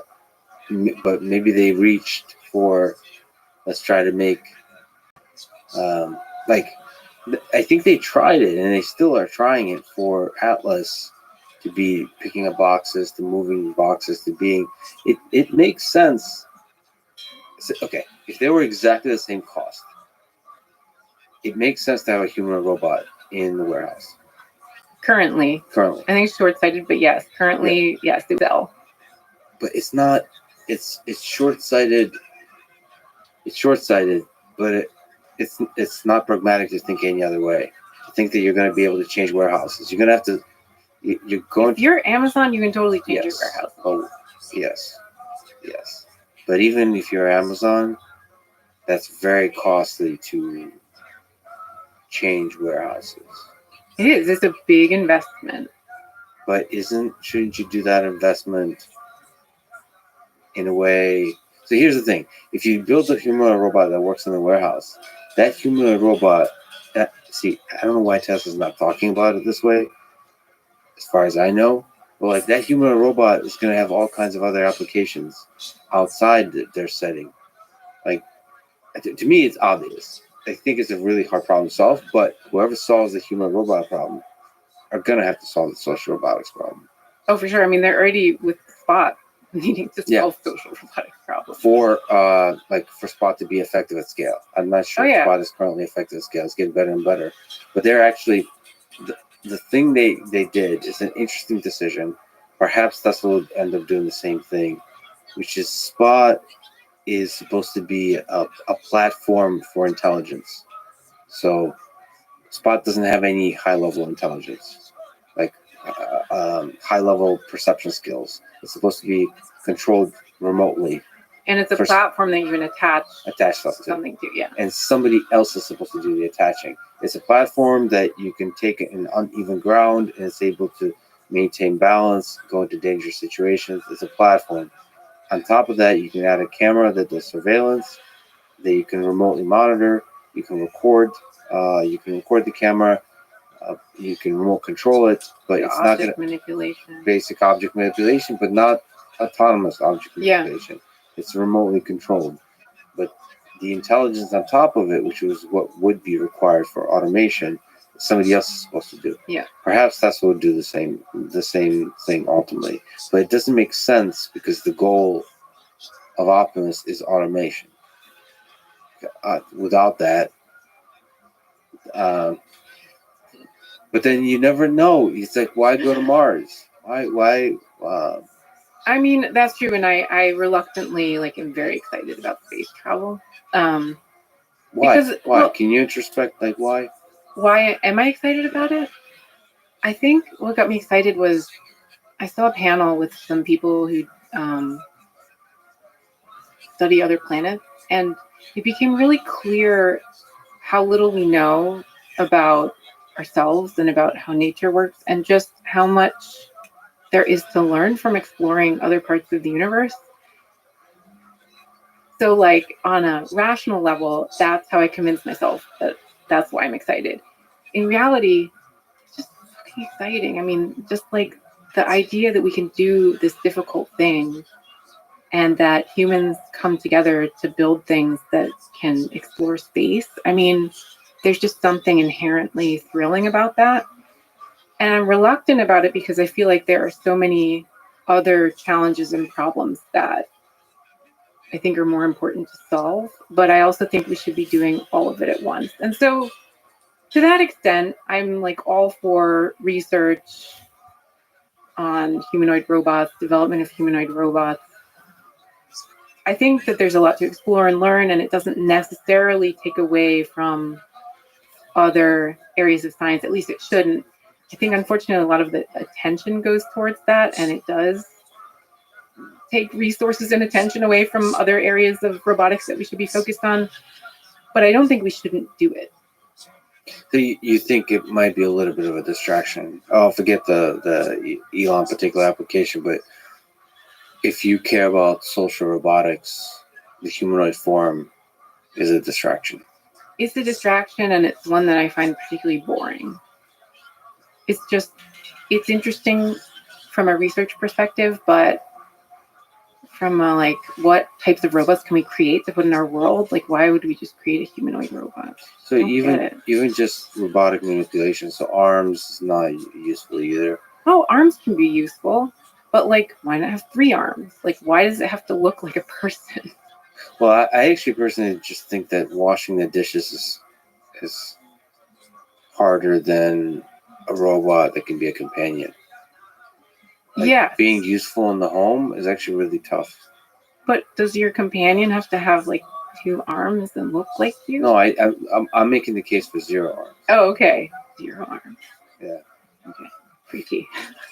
That didn't come out the way I meant it. Because it almost sounds like I don't want a robot to defend itself. That's immediately you project. You know what I mean? No, I think I just think that the social component doesn't require arms or legs or so on, right? As we've talked about, and I think that's probably where a lot of the meaningful impact that's going to be happening. Yeah, I think just we could get so creative with the design. Like, why not have a robot on roller skates? Or like, whatever. Like, why does it have to look like us? Yeah. Still, it is a compelling and interesting form from a research perspective, like you said. Yeah. You co-authored a paper, as you were talking about that for We Robot 2022. Lula Robot Consumer Protection in the Face of Automated Social Marketing. I think you were talking about some of the ideas in that. Yes. Oh, you got it from Twitter. I was like, that's not published yet. Yeah. This is how I do my research. You just go through people's Twitter feeds. Yeah. Go. Thank you. It's not stalking if it's public. So there's you looked at me like you're offended. Like, how did you know? No, it's just like worried that like some early. I mean, Yeah, there's a PDF. there is There's a PDF. like now. Yeah. Maybe like as of a few days ago. Yeah. Okay. Yeah. Okay. You look violated. Like, how did you get that PDF? It's just a draft. It's online. Nobody read it yet until we've written the final paper. Well, it's really good, so I enjoyed it. Oh, thank you. By the time this comes out, I'm sure it'll be out. Or no, when's We Robot? So basically, We Robot, that's the workshop where you have an hour where people give you constructive feedback on the paper, and then you write the good version. I take it back. There's no PDF. I It don't know. doesn't exist. I imagine it, but there is a table in there in a virtual imagined PDF that I like, that I wanted to mention, which is like this kind of strategy used across various marketing platforms, and it's basically looking at traditional media, person-to-person interaction, targeted ads, influencers, and social robots. This is the kind of idea that you've been speaking to. And it's just a nice breakdown of that social robots have personalized recommendations, social persuasion, automated scalable, data collection, and embodiment. So person-to-person interaction is really nice, but it doesn't have the automated and the data collection aspect. The social robots have those two elements. Yeah, we're talking about the potential for social robots to just combine all of these different marketing methods to be this really potent cocktail. And that table, which was Daniela's idea and a really fantastic one, we put it in at the last second. So Yeah, I really like that. I'm glad you like it. In a PDF that doesn't exist. Yes. That nobody can find if they look. Yeah. So when you say social robots, what does that mean? Does that include virtual ones or no? I think a lot of this applies to virtual ones too, although the embodiment thing, which I personally find very fascinating, is definitely a factor that research shows can enhance people's engagement with a device. But can embodiment be a virtual thing also? Meaning like it has a body in the virtual world. Like Maybe. makes you feel like, because what makes a body? A body is a thing that can disappear, like has a permanence. I mean, there's certain characteristics that you kind of associate to a physical object. So I think what I'm referring to, and I think this gets messy because now we have all these new virtual worlds and AR and stuff, and I think it gets messy. But there's research showing that something on a screen, on a traditional screen, and something that is moving in your physical space, that has a very different effect on how your brain perceives it even. So, I mean, I have a sense that we can do that in a virtual world. Probably. Like when I've used VR, I jump around like an idiot because I think something's going to hit me. And even if a video game on a 2D screen is compelling enough, like the thing that's immersive about it is I kind of put myself into that world. You kind of, the objects you're interacting with, Call of Duty, things you're shooting, they're kind of, your imagination fills the gaps and it becomes real. Like it pulls your mind in when it's well done. So it really depends what's shown on the 2D screen. Yeah. Yeah, I think there's a ton of different factors and there's different types of embodiment. Like you can have embodiment in a virtual world. You can have an agent that's simply text-based, which has no embodiment. So I think there's a whole spectrum of factors that can influence how much you engage with them. Yeah, I always wondered if you can have like an entity living in a computer.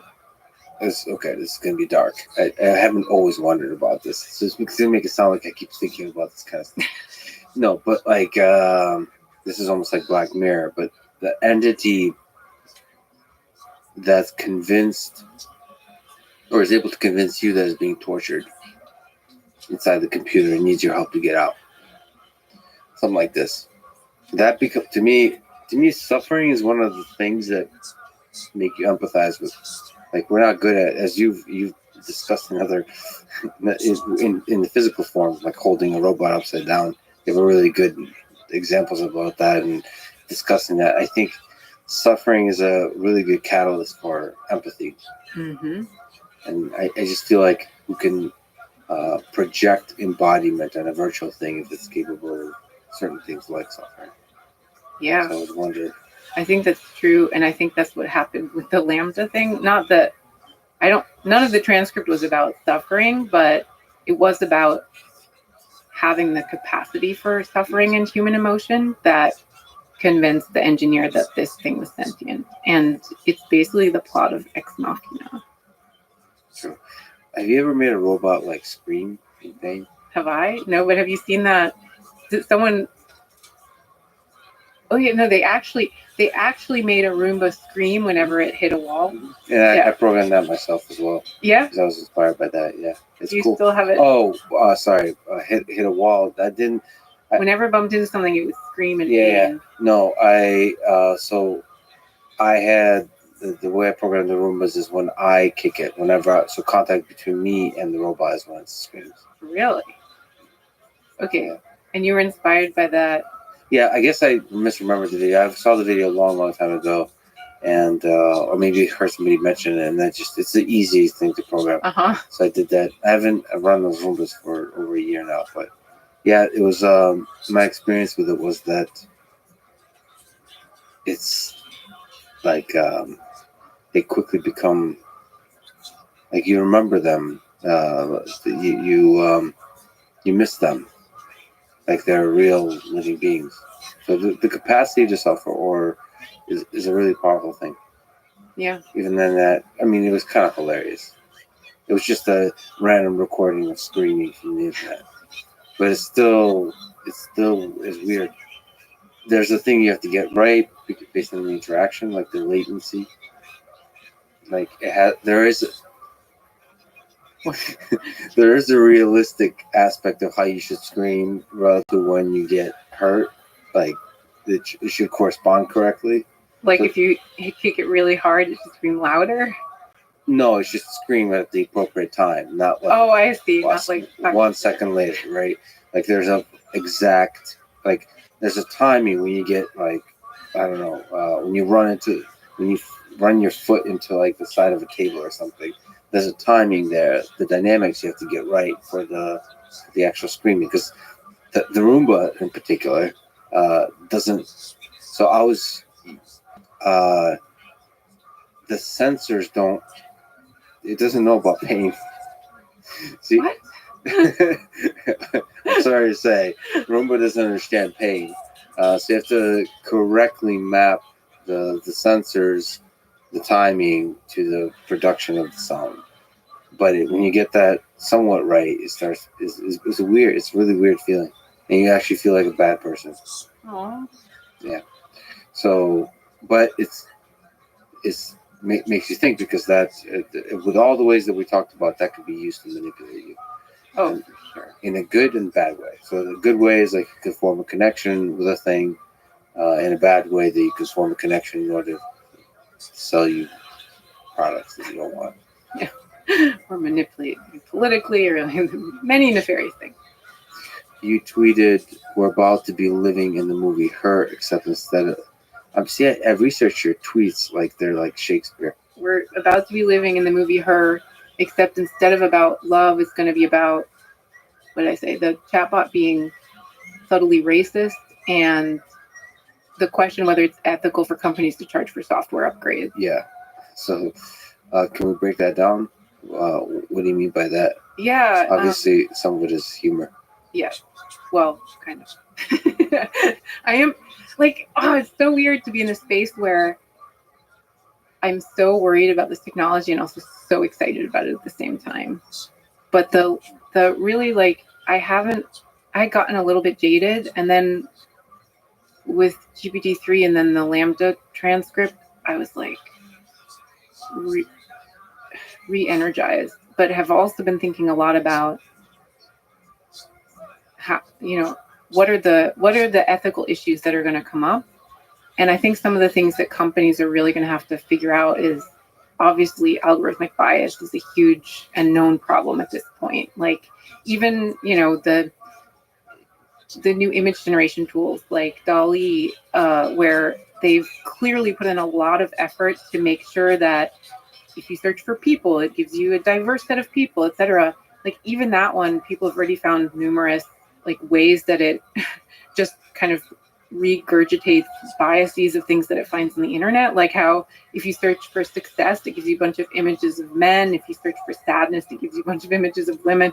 So I think that this is like the really tricky one with these voice agents that companies are going to have to figure out. And that's why it's subtly racist and not overtly, because I think they're going to be able to solve the overt thing. And then with the subtle stuff, it's going to be really difficult.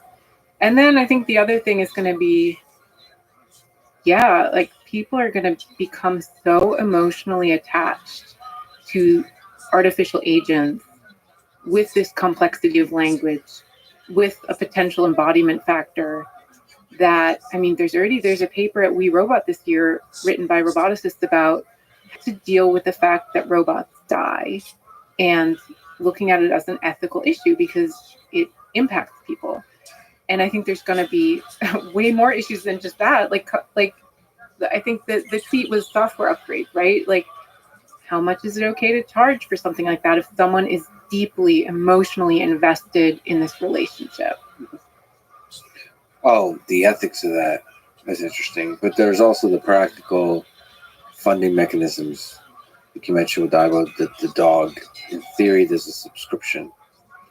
Yeah, the new Aibo. So the old Aibo from the 90s, people got really attached to. And in Japan, they're still having like funerals in Buddhist temples for the Aibos that can't be repaired because people really viewed them as part of their families. So we're talking about robot dogs. Robot dogs, the Aibo, yeah, the original like famous robot dog that Sony made, came out in the 90s, got discontinued, having funerals for them in Japan. Now they have a new one. The new one is great. I have one at home. It's like it's $3,000. I think it's $3,000, and then after a few years, you have to start paying. I think it's like $300 a year for a subscription service for cloud services, and the cloud services. It's a lot. The dog is more complex than the original, and it has a lot of cool features, and it can remember stuff and experiences, and it can learn, and a lot of that is outsourced to the cloud, and so you have to pay to keep that running, which makes sense. People, should pay, and people who aren't using it shouldn't have to pay. But it does raise the interesting question: could you set that price to reflect a consumer's willingness to pay for the emotional connection? So if like that people are really, really attached to these things, just like they would be to a real dog, could you just start charging more because there's like more demand? Yeah, and you have to be, but there, but that's true for anything that people love, right? It is, and it's also true for real dogs. Like there's all these new medical services nowadays where people will shell out thousands and thousands of dollars to keep their pets alive. And is that taking advantage of people, or is that just giving them what they want? Yeah. That's the question. Well, back to marriage. What about all the money that it costs to get married, and then all the money that it costs to get a divorce? That feels like a very that's like a scam. I think the society is full of scams that are like, oh, it's such a scam. And then we've created like the whole wedding industrial complex has created all these quote unquote traditions that people buy into that aren't even traditions. Like they're just fabricated by marketing. Like it's awful. Let me ask you about racist robots. Sure. Is it up to a company that creates that so we talk about removing bias and so on? Yeah. And that's a really popular field in AI currently. Yes. And a lot of people agree that it's an important field. But the question is for like social robotics, should it be up to the company to remove the bias of society? Well, who else can? Oh, to remove the bias of society. Like, I guess because there's a lot of people that are subtly racist in modern society, like, why shouldn't our robots also be subtly racist? I mean, that's like, why do we put so much responsibility on the robots? Because the I'm robot. imagining like a Hitler Roomba. I mean, that would be funny, but I guess I'm asking a serious You're question. Jewish, right? You're allowed. Yes, to make exactly. that I'm allowed to make that joke. Yes. And I've been nonstop reading about World War II and Hitler. I think I'm glad we exist in a world where we can just make those jokes. That helps deal with it. Anyway, it is Yeah. a serious question of sort of like it's such a difficult problem to solve. Now, of course, like bias and so on, like there's low hanging fruit, which I think a lot of people are focused on.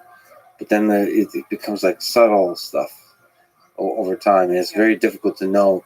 Now, if you can also completely remove the personality, you can completely remove the personalization. You can remove the language aspect, which is what Yeah. I had been arguing because I was like, the language is a disappointing aspect of social robots anyway. But now we're reintroducing that because it's now no longer disappointing. So I do think, well, let's just start with the premise, which I think is very true, which is that racism is not a neutral thing, but it is the thing that we don't want in our society. Like it does not conform to my values. So if we agree that racism is bad, I do think that it has to be the company because I mean, it might not be possible. And companies might have to put out products where they're taking risks and they might get slammed by consumers and they might have to adjust. I don't know like how this is going to work in the market. I have opinions about how it should work, but it is on the company. And the danger with robots is that they can entrench this stuff. It's not like your racist uncle who you can have a conversation with and Put things into context, maybe with that. yeah, or who might change over time with more experience. A robot really just like regurgitates things, entrenches them, could influence other people, and I mean, I think that's terrible. Well, I think there's a difficult challenge here, is because even the premise you started with, that essentially racism is bad.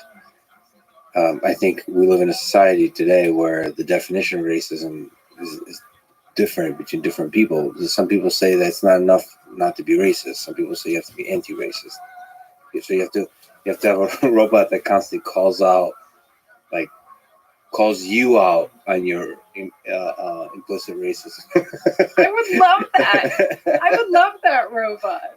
But like maybe it sees well, I don't know if you'd love it, because maybe you'll see racism in things that aren't racist, and then you're arguing with the robot. Your robot starts going racist. I'm not exactly sure that. I mean, it's a tricky thing. I guess I'm saying that the line is not obvious, especially in this heated discussion where we have a lot of identity politics of what is harmful to different groups and so on. Yeah. It feels like the broader question here is, should a social robotics company be solving or being part of solving the issues of society? I think it's the same question as, should I as an individual be responsible for knowing everything in advance and saying all the right things? And the answer to that is yes, I am responsible, but I'm not going to get it perfect. Right. And then the question is, how do we deal with that? And so as a person, how I aspire to deal with that is, when I do inevitably make a mistake because I have blind spots and people get angry, I don't take that lightly and I listen to what's behind the anger. And it can even happen that like maybe I'll tweet something that's well-intentioned and one group of people starts yelling at me, and then I change it the way that they said, and then another group of people starts yelling at me, which has happened. This happened to me actually around. In my talks, I talk about robots that are used in autism therapy. And so whether to say a child with autism or an autistic child is super controversial. And a lot of autistic people prefer to be referred to as autistic people. And a lot of parents of autistic children prefer child with autism. And then they disagree. So I've gotten yelled at from both sides. And I think I'm still I'm responsible even if I can't get it right. I don't know if that makes sense. Like, it's a responsibility thing, and I can be as well-intentioned as I want, and I'm still going to make mistakes, and that is part of the existing power structures that exist, and that's something that I accept. And you accept being attacked from both sides and grow from it and learn from it. Yeah. But the danger is that after being attacked, assuming you don't get canceled, aka completely removed from your ability to tweet, you might become jaded and not want to talk about autism anymore. I don't, and I didn't. I mean, it's happened to me. But and that's what I did was I listened to both sides, and I tried to get information. And then I decided that I was going to use autistic children. And now moving forward with that, like, I don't know. For now, right. For now, yeah, until I get updated information, and I'm never going to get anything perfect, but I'm making choices and I'm moving forward, because being a coward and like just retreating from that, I think. But see, here's the problem. You're a very smart person and an individual, a researcher, thinker, an intellectual. So that's the right thing for you to do. The hard thing is as a company, imagine you had a PR team. Say, Kate, like this, you should. We hate. Yeah, I mean, if you hired PR people, like, obviously they would see that and they'd be like, well, maybe don't bring up autism, maybe don't bring up these topics. You're getting attacked is bad for your brand. They'll say the brand word. There'll be, if you look at different demographics that are inspired by your work, I think it's insensitive to them. It's not mentioned anymore. Like, there's this kind of pressure that all of a sudden you or you do suboptimal decisions. You take a kind of poll. Again, it's looking at the past versus the future, all those kinds of things, and it becomes difficult. In the same way that it's difficult for social media companies to figure out like who to censor, who to recommend. This is ultimately a question about leadership, honestly, like the way that I see leadership, because right now, the thing that bothers me about institutions and a lot of people who run current institutions is that their main focus is protecting the institution or protecting themselves personally. That is bad leadership, because it means you cannot have integrity. You cannot lead with integrity. And it makes sense because, like, obviously, if you're the type of leader who immediately blows up the institution you're leading, then that doesn't exist anymore. And maybe that's why we don't have any good leaders anymore, because they had integrity and they didn't put, the survival of the institution first.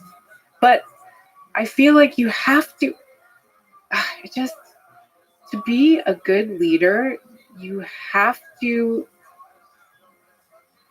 be responsible and understand that with great power comes great responsibility. You have to be humble and you have to listen and you have to learn. You can't get defensive, and you cannot put your own protection before other things. You gotta take risks where you might lose your job.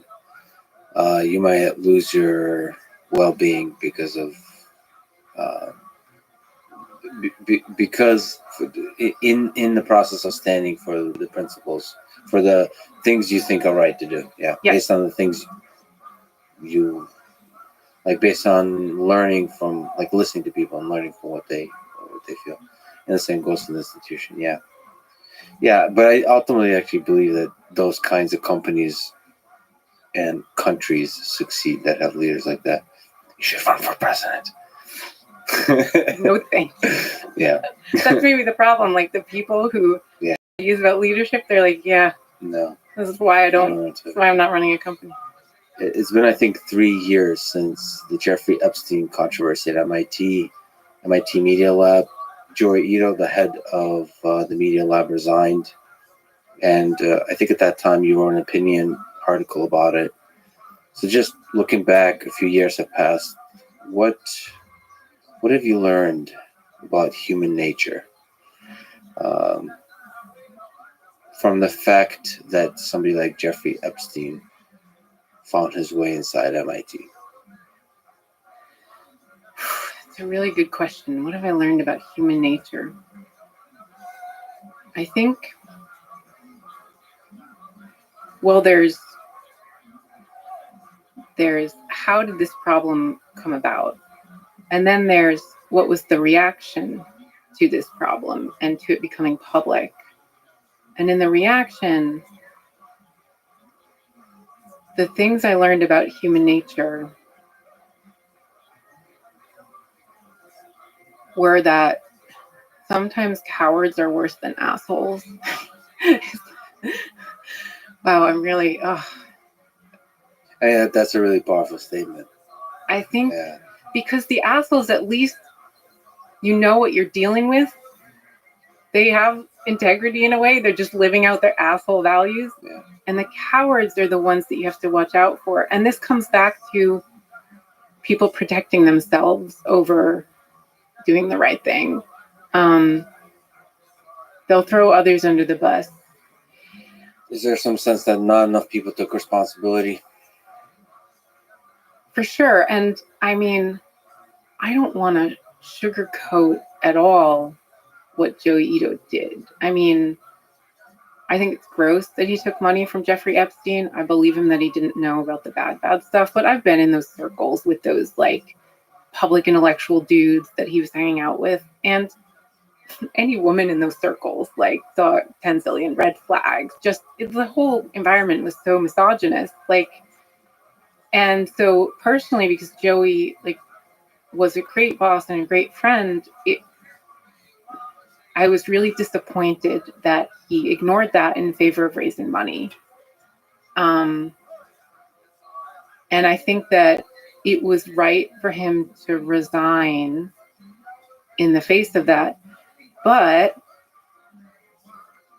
one of the things that he did that many others didn't was he came forward about it and he took responsibility. And all of the people who didn't, I think it's just interesting. The other thing I learned about human nature, okay, I'm going to go on a tangent, but I'll come back, I promise. So I once saw this tweet from someone, or it was a Twitter thread from someone who worked at a homeless shelter. And he said that when he started working there, he noticed that people would often come in and use the bathroom and they would just trash the entire bathroom, like rip out the walls, like toilet paper on the ground. And he asked someone who had been there longer, like, why do they do this? Why do the homeless people come in and trash the bathroom? And he was told it's because it's the only thing in their lives that they have control over. And I feel like sometimes when it comes to the response, the mobbing response that happens in the wake of some harm that was caused, if you can't target the person who actually caused the harm, who was Epstein, you will go as many circles out as you can until you find the person that you have power over and you have control over, and then you will trash that. And it makes sense that people do this. It's a human nature thing. Of course, you're going to focus all your energy because you feel helpless and enraged and it's unfair and you have no other power. You're going to focus all of your energy on someone who's so far removed from the problem that that's not even an efficient solution. And the problem is often the first person you find is the one that has integrity, sufficient integrity to take responsibility. Yeah, and it's why my husband always says, he's a liberal, but he's always like, when liberals form a firing squad, they stand in a circle. Because you know that your friends are going to listen to you, so you criticize them. You're not going to be able to convince someone across the aisle. See, in that situation, what I had hoped is the people in that situation, any situation of that sort, the people that are farther out in the circles, stay up. and like to also take some responsibility for the broader picture of human nature versus like specific situation, but also take some responsibility and but also defend the people involved as flawed, not in a like no nothing like this. People fucked up, like you said. There's a lot of red flags that people just ignored for the sake of money in this particular case. But also like be transparent and public about it and spread the responsibility across a larger number of people such that you learn a lesson from it institutionally. Yeah, it was a systems problem. It wasn't a one individual problem. And I feel like currently, because Joey took like resigned because of it, or essentially fired, pressured out because of it. MIT can pretend like, oh, we didn't know anything. Yeah. It wasn't part. Bad leadership again, because when you are at the top of an institution with that much power and you are complicit in what happened, which they were, like, come on, there's no way that they didn't know that this was happening. So I like to not stand up and take responsibility. I think it's bad leadership. Do you understand why Epstein was able to, outside of MIT, he was able to make a lot of friends with a lot of powerful people? Does that make sense to you?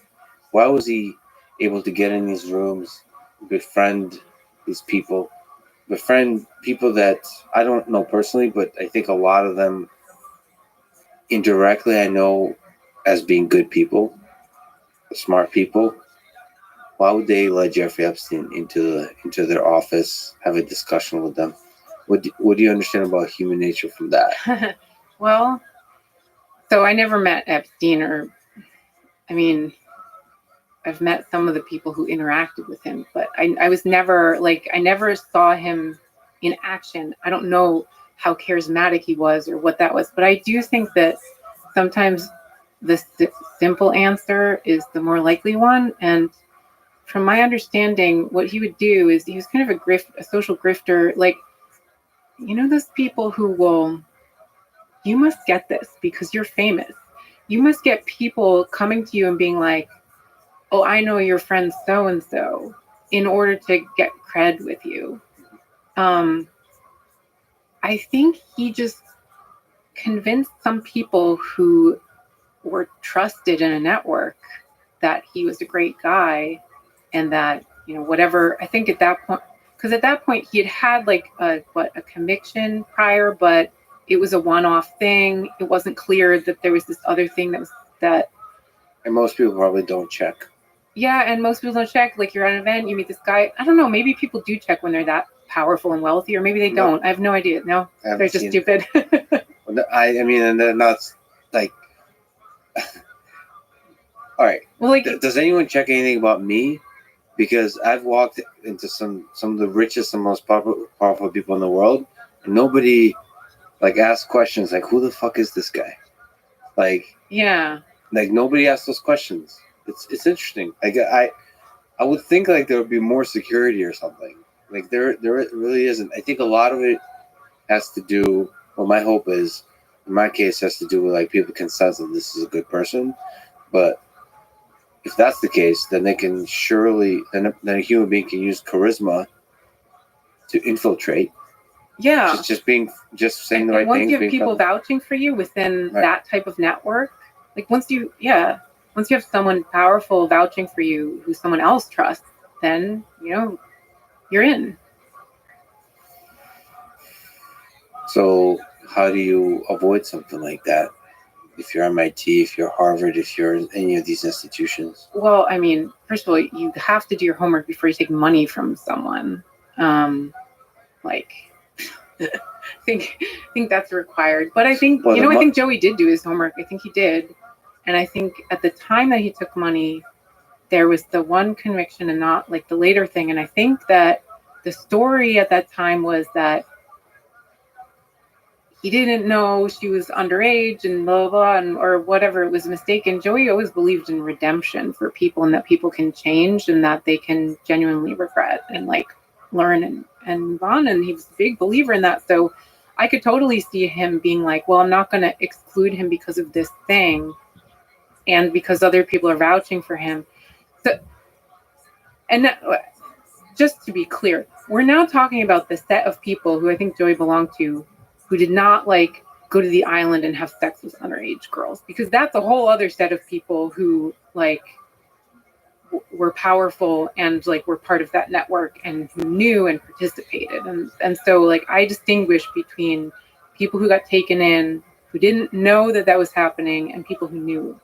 I wonder what the different circles look like. So like people that went to the island and didn't do anything, didn't see anything, didn't know about anything, versus the people that did something. And then there's people who heard rumors, maybe. Yeah. And what do you do with rumors? Like, isn't there people that heard rumors about Bill Cosby for the longest time?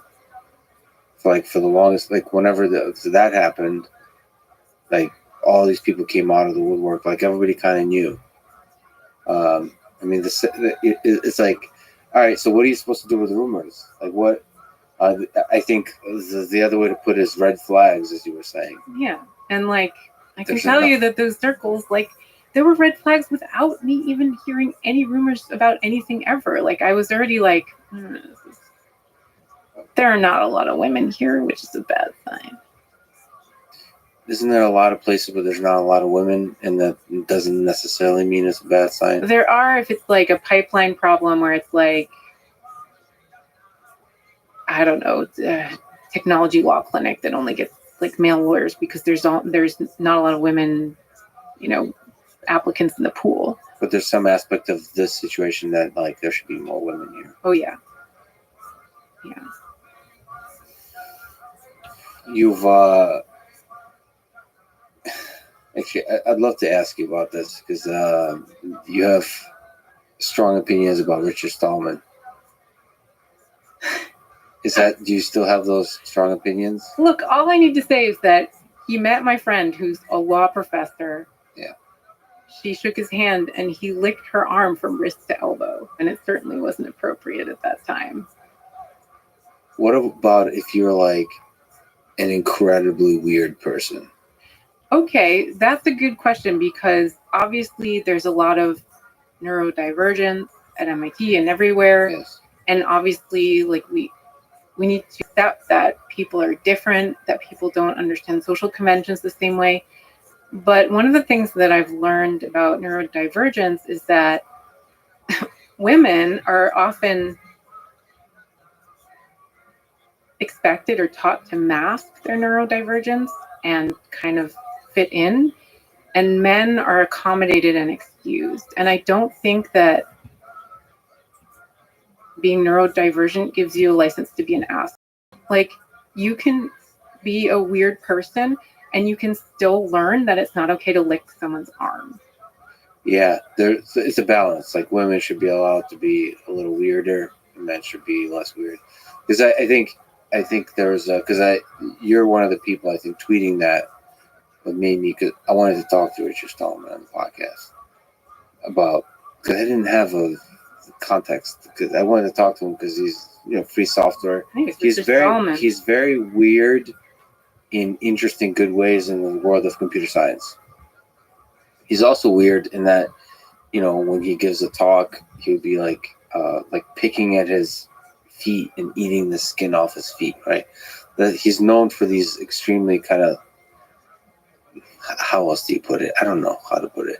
But then there was something that happened to him in conversations on this thread related to Epstein. Yeah. Which I was torn about because I felt it's similar to Joy. It's like I felt he was maligned. Like people were looking for somebody to get angry at. So he was inappropriate, but I didn't like the cowardice more. Like I set aside his situation, we could discuss it, but the cowardice on MIT's part, and this is me saying it, about the way they treated that whole situation. Oh, they're always cowards about how they treat anything. They just try to make the problem go away. Yeah. So that it was about But yeah, exactly, making the that said, I conversation. think he should have left them in. He shouldn't have been part of the mailing list. Well, that's probably true also. But I think what bothered me, what always bothers me in these mailing list situations or Twitter situations, like if you say something that's hurtful to people or makes people angry, and then people start yelling at you, maybe they shouldn't be yelling. Maybe they are yelling because, again, you're the only point of power they have. Maybe it's okay that they're yelling. Whatever it is, like, it's your response to that matters. And I think that I just have a lot of respect for people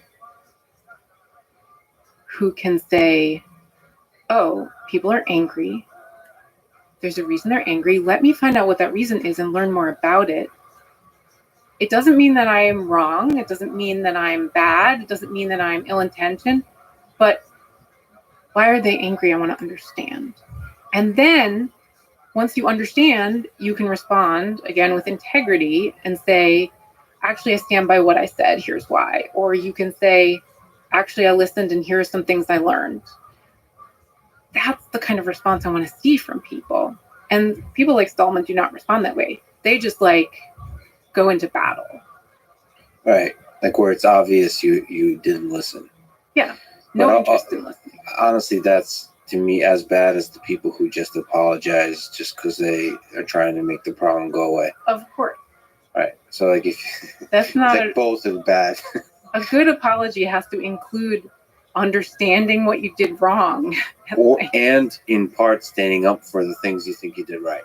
So like yeah, if there are those things, yeah. Finding and then but you have to acknowledge, you have to give that hard hit to the ego that says I did something wrong. Yeah, definitely Richard Stallman is not somebody who's capable of that kind of thing or hasn't given evidence of that kind of thing.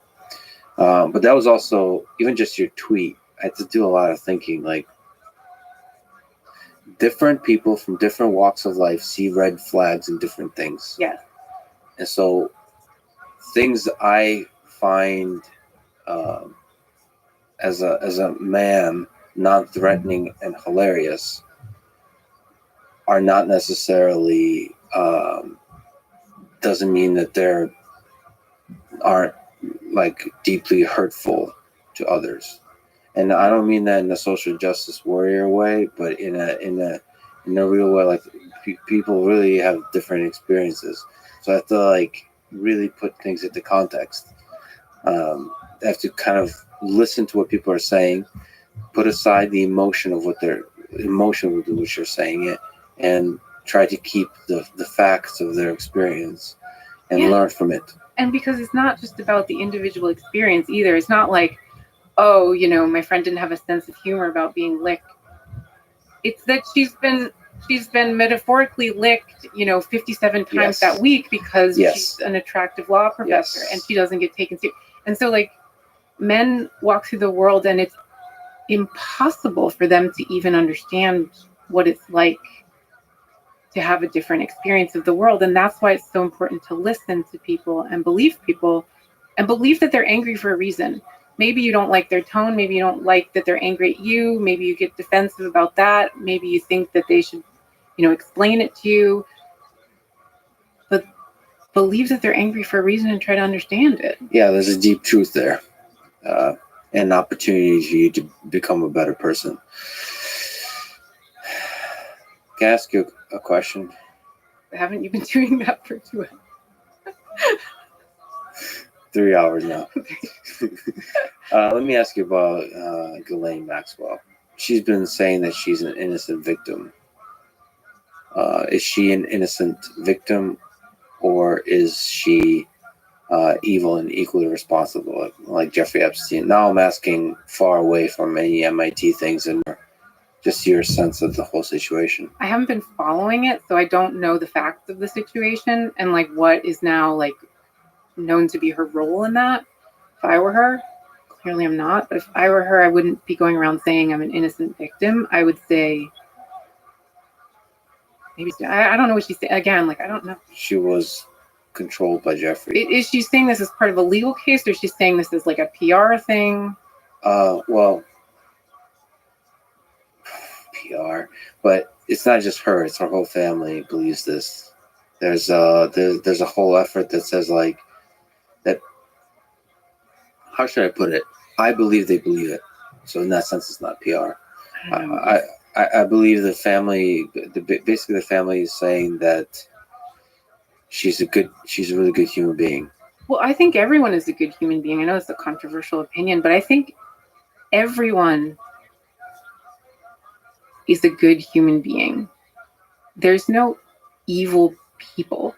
There's people who do bad things and who behave in ways that harm others. And I think we should always hold people accountable for that. But holding someone accountable doesn't mean saying that they're evil. Yeah, it actually those people usually think they're doing good. Yeah, I mean, aside from, I don't know, maybe sociopaths like are specifically trying to like harm people, but I think most people are trying to do their best. And if they're not doing their best, it's because there's some impediment or something in their past.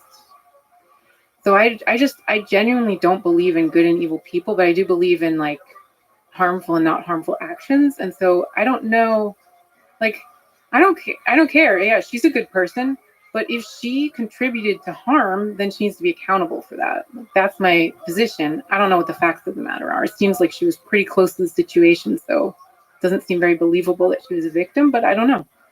I wish I have met Epstein, because something tells me he would just be a regular person, charismatic person, like anybody else. And that's a very dark reality that we don't know which among us, what each of us are hiding in the closet. It's a really tough thing to like deal with, because then you can put your trust into some people and they can completely betray that trust and in the process destroy you. Yeah. Which there's a lot of people that interacted with Epstein that now have to, I mean, if they're not destroyed by it, then their whole, like, the ground on which they stand ethically has crumbled, at least in part. And I'm sure you and I have interacted with people that, without knowing it, who are bad people. As I always tell my 4-year-old, people who have done bad things. People who have done bad things. He's always talking about bad guys, and I'm trying to move him towards, they're just people who make bad choices. Yeah, that's really powerful, actually. That's really important to remember, because that means you have compassion towards all human beings. Do you have hope for the future of MIT, the future of Media Lab in this context? So David Newman is now at the helm. I talked to her previously, I'll talk to her again. She's great. Love her. Yeah, she's great.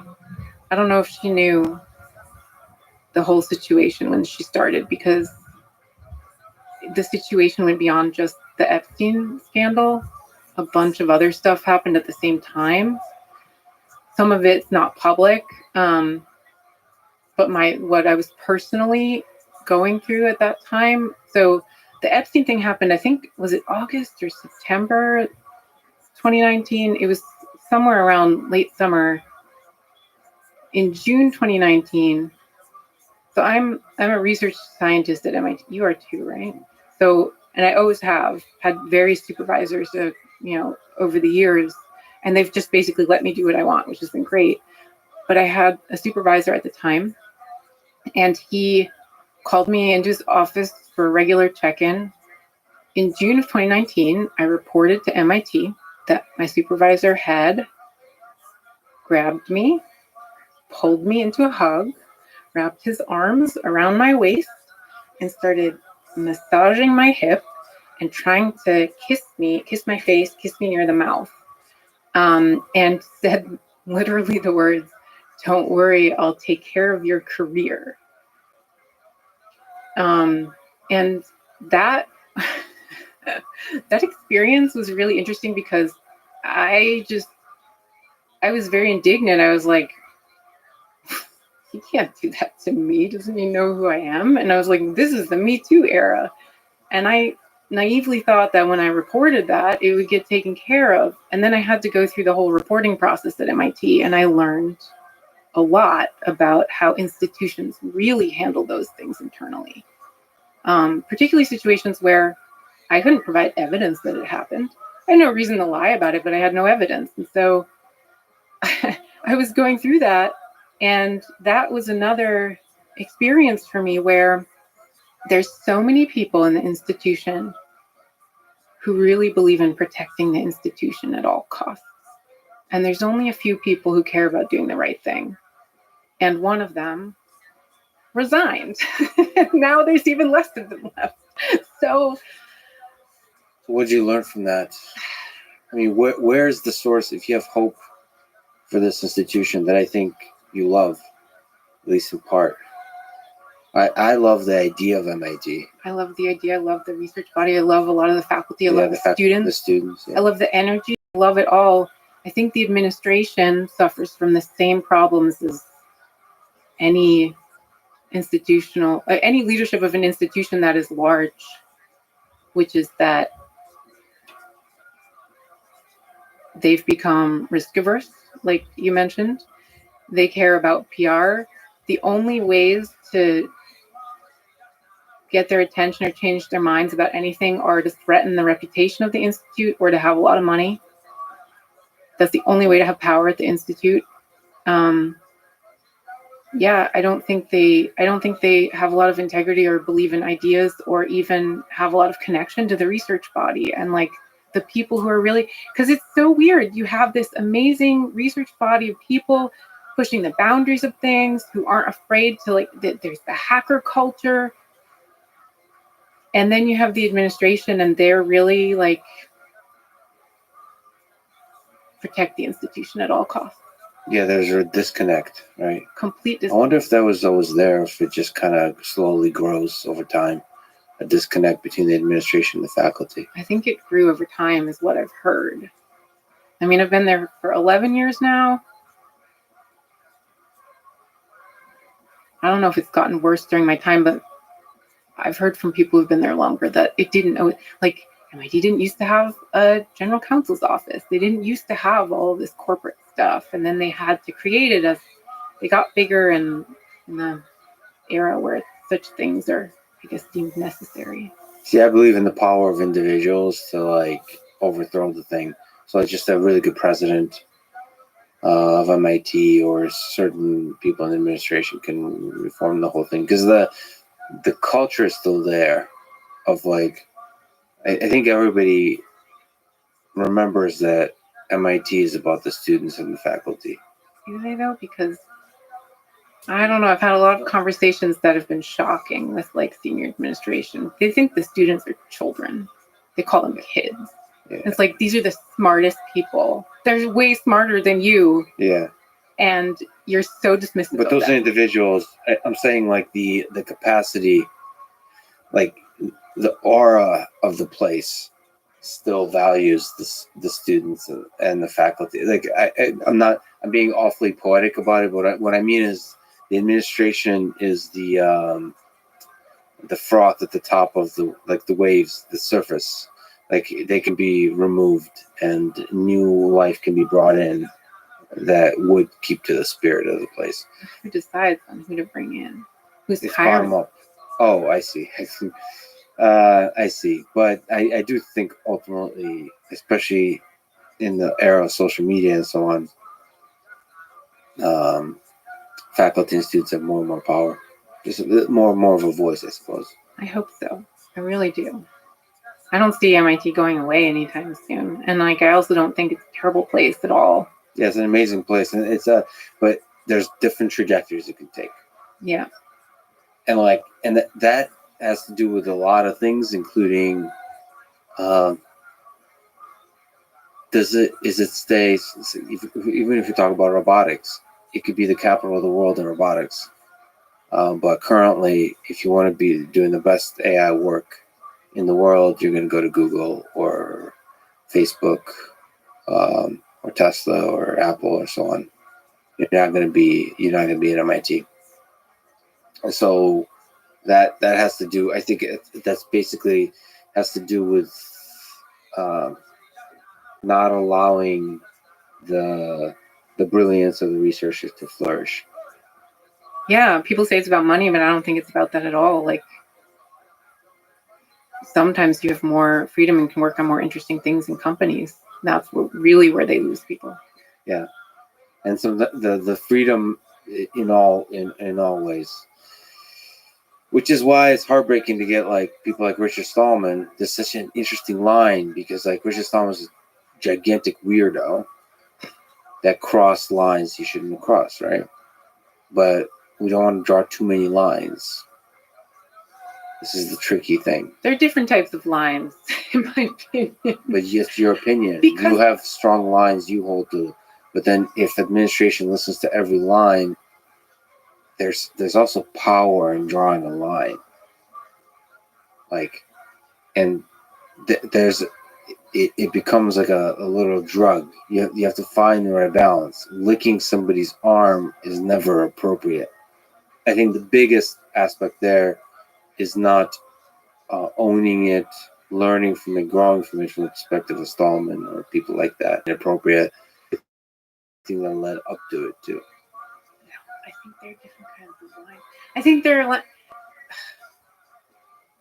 so Stallman crossed lines that essentially excluded a bunch of people and created an environment where there are brilliant minds that we never got the benefit of because he made things feel gross or even unsafe for people. There are lines that you can cross where you're challenging an institution to, like, I don't think he was intentionally trying to cross a line, or maybe he didn't care. There are lines that you can cross intentionally to move something forward or to do the right thing. Like when MIT was like, you can't put an all-gender restroom in the media lab because like something permits whatever, and Joey did it anyway. That's a line you can cross to make things actually better for people. And the line you're crossing is some arbitrary, stupid rule that people who don't want to take the risk or like, yeah, for sure. You know what I mean? No, ultimately, I think the thing you said is like cross lines in a way that doesn't alienate others. So, like for example, me I started for a while wearing a suit often at MIT, which sounds counterintuitive, but that's actually people always looked at me weird for that. MIT created this culture, specifically the people I was working with. Like nobody wears suits. Maybe the we business don't school trust does. the suit. People don't trust the suits. So I was like, "Fuck you! I'm wearing the suit." Nice. See, But that's not really like, hurting anybody, right? Exactly. It's challenging people's perceptions. Right. It's doing something that you want to do, Yeah, but it's not hurting people. Yeah, and that particular thing was, it was hurting people. It's a good line. It's a good line to, like, hurting ultimately the people that you want to flourish. Yeah. You tweeted a picture of pumpkin spice Greek yogurt and asked grounds for divorce, yes, no. So let me ask you, what's the key to a successful relationship? Oh my God, a good couples therapist. What went wrong with the pumpkin spice Greek yogurt? What's exactly wrong? Is it the pumpkin? Is it the Greek yogurt? I didn't understand. I stared at that tweet for a while. I grew up in Europe, so I don't understand the pumpkin spice in everything craze that they do every autumn here. Like, I understand that it might be good in some foods, but they just put it in everything. And it doesn't belong in Greek yogurt. I mean, I was just being humorous. I ate one of those yogurts and it actually tasted pretty good. Yeah, so exactly.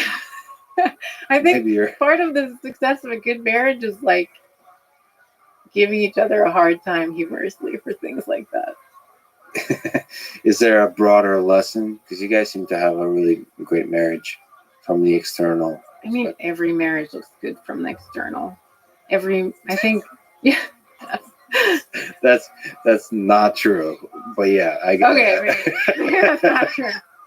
No, but like relationships are hard. Relationships with anyone are hard, and especially because people evolve and change, and you have to make sure there's space for both people to evolve and change together. And I think one of the things that I really liked about our marriage vows was, I remember before we got married, Greg at some point like got kind of nervous, and he was like, it's just such a big commitment to commit like to something for life. And I was like, we're not committing to this for life. And he was like, we're not.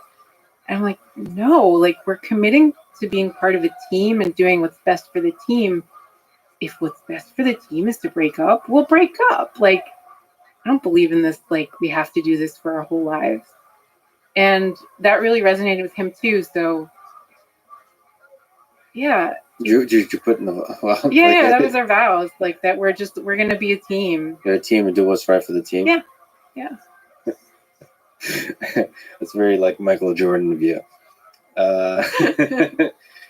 Did you guys get like married in the desert, like November Rain style, with Slash playing? Or you don't have to answer that. I'm not good at these questions. Okay. You brought up marriage like 8 times. Are you trying to hint something on the podcast? I don't. Yeah, I have an announcement to make.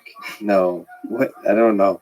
It just seems like a good metaphor for why? It felt like a good metaphor for, in a bunch of cases, for the marriage industrial complex. I remember that. Mm-hmm. And people complaining. It just seemed like marriage is one of the things that always surprises me, because I want to get married.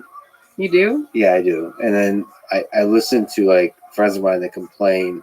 Not all. I like guys. I really like guys that don't complain about their marriage. It's such a cheap, if it's such a cheap release valve. Like that's bitching about anything. Honestly, that's just it's too easy.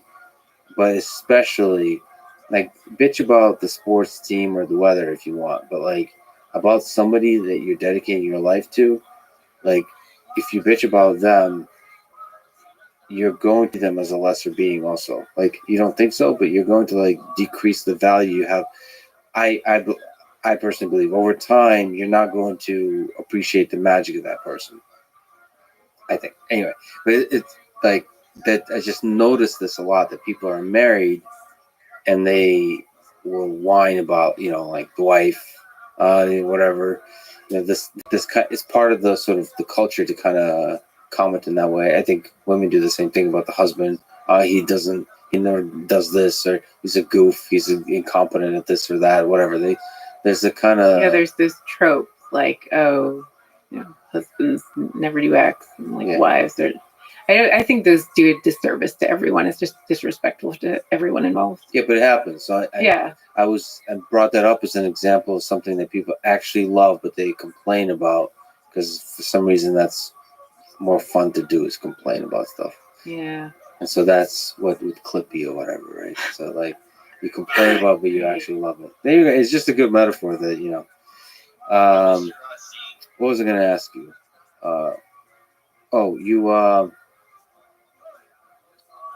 Your hamster died when I was like 8. You miss her? Beige? What's the closest relationship you've had with a pet? What we pet didn't have or a lot of robot pets. have you loved the most in your life? I think my first pet was a goldfish named Bob, and he died immediately, and that was really sad. And I think I was really attached to Bob and Nancy, my goldfish. We got new Bobs, and then Bob kept dying, and we got new Bobs. Nancy just kept living. So it was very replaceable. Yeah, I was young. It was easy to. Do you think there will be a time when the robot, like in the movie Her, be something we fall in love with romantically? Oh yeah. Oh, for sure. Yeah. At scale, like we're a lot of people.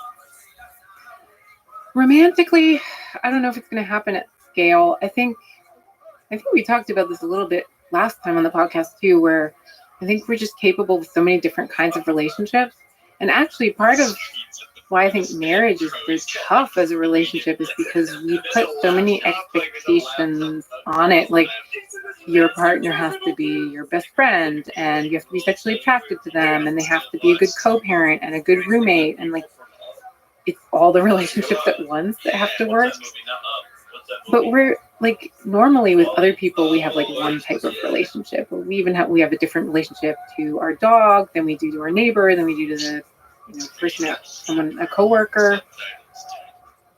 I think that some people are gonna find romantic relationships with robots interesting. It might even be a widespread thing, but I don't think it's gonna replace like human romantic relationships. I think it's just gonna be a separate type of thing. It's gonna be more narrow. More narrow, or even like just something new that we haven't really experienced before. Maybe like having a crush on an artificial agent is a different type of fascination. I don't Do you think know. people would see that as cheating? I think people would, well, I mean, the things that people feel threatened by in relationships are very manifold. So Yeah, that's just an interesting one. Because How you living, pimps? maybe it'll be good. A little jealousy for the relationship. Maybe that'll be like part of the couples therapy, kind of thing or whatever. I don't think jealousy. That's what I'm I mean, talking I think about, big dog. What's new in your neck of it's the hard to woods? avoid jealousy, but I think the objective is probably to avoid. I mean, some people don't even get jealous when their partner You sleeps with swinging someone dick else, like like it's with going out of polyamory, style? and Yeah, I think there's just such a diversity of different ways that we can structure relationships or view. Okay, that's great. And what server? And this content is awful. Like this is like a waste of Ethernet. You're actually wasting your life. Your whole life is for the thoughts and nutrients. Excellent. I appreciate that. And what server did you use to ban me? Your mother's active man's. Oh, Action Man. Oh, great. Yeah, did his server get nuked Yeah, or something? everyone thinks that you're wasting your time. Okay, well, that's their opinion. They're entitled to it.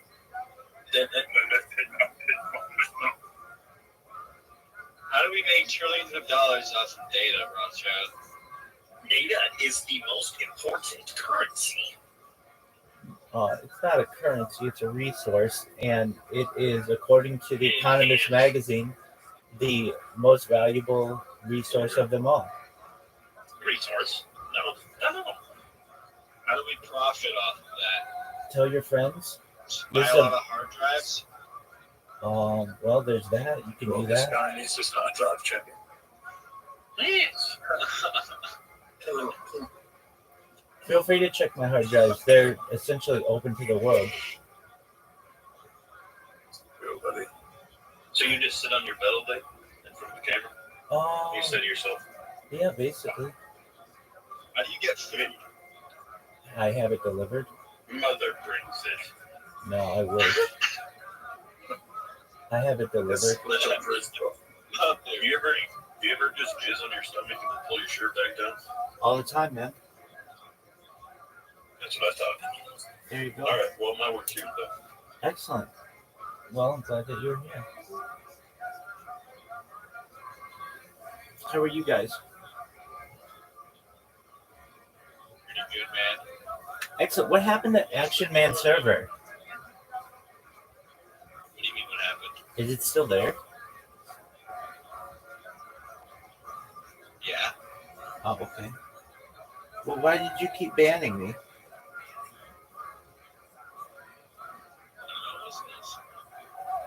Oh, did you get some kind of message that you needed to ban me? Yeah, Action Man told us. All right. Well, I understand. Shit happens. So, did you guys find out about me from Kick? Yeah, I mean, I think everybody knows about you because you spam everything streamers chat. That's right, dog. Excellent. That's amazing. Yeah, I built robots to do it. Thanks. And they just create new accounts and you ban them. 100%. Oh, yeah. So do you do this every day? All day, every day, 24/7, 365. I've been doing it for more than 3 years. This goes back to the pandemic. We've seen the death of a queen, the birth of AI, the coronation of a king, and everything in between. We talk about some things that aren't normally discussed in society. Things like anti-gravity, antimatter, alien disclosure. We talk about invisibility cloaks. We talk about things like dark matter, dark energy. We talk about things like life extension technology, de-extinction. We talk about things. There you go. Thankfully, I didn't know fucking talk anymore. Oh, that was awful. Yeah, that shit happened. Oh man, how are you doing, Caspiancy? I'm doing all right. How are you, Rabbi? Oh, I'm living the dream. What have we done? I'm picking up steam. I don't know how, I don't know why, but I'm picking up steam little by little. More and more motherfuckers are finding out about me, and they come in here and just want to be haters, and that's cool. Stop hating, start participating is what I say. Um, Yeah. I what did we do recently, dude? Believe it or not, that Affirmatia, she raised a question to me, and it kind of blew my mind. Um, so I have this theory that everything in the world is subjective except that sentence. Meaning like everything is someone's everything is someone's opinion. And it was kind of this paradoxical statement that I had that I really liked, and I was just trying to solve it. And like there's like a huge translation gap, and she understood it, and she brought up an excellent point. Like, okay, what about the speed of light? How is that subjective? And we did some research, and like not everybody thinks the speed of light is actually 300,000 kilometers per second. And there are some people who think like at the start of the Big Bang, that the speed of light was actually could have been faster than it currently is. But nevertheless, it raised an excellent point, and so I had to edit my statement to be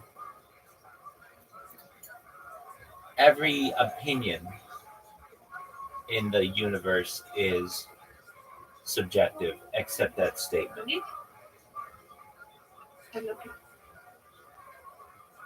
There you go. Is that? I guess. Yeah, I guess there are the world is filled with subjective and objective realities overlapping. But that's just your opinion. Exactly. Now, is that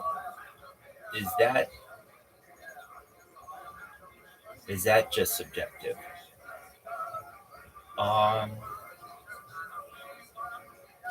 mean, every opinion.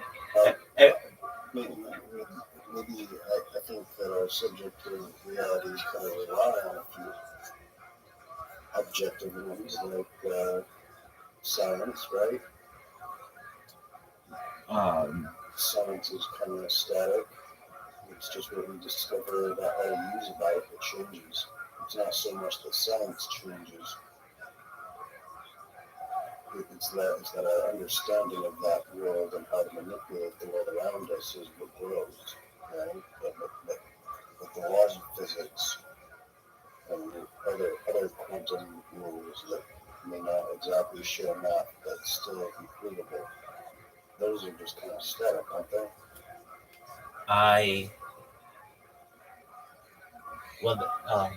Our understanding of them changes. Perhaps they don't change, but our understanding of them does. For instance, like let's use the example of the speed of light. Not everybody thinks it necessarily is 300,000 kilometers per second. Not everybody does. I mean, most people do. Most scientists do, but not everybody does. So basically, it is objective, meaning like it doesn't change. But for someone to say that's exactly how fast it is, it's just like their opinion. It's just basically like, okay, you're entitled to your opinion, but that doesn't mean your opinion is necessarily provable.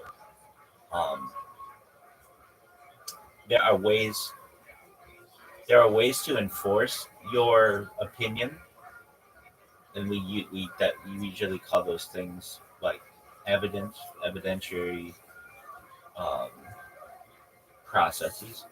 But even still, that that doesn't mean that it must convince someone else. It's just like your opinion, man. Um, there will be people. I guess my question is if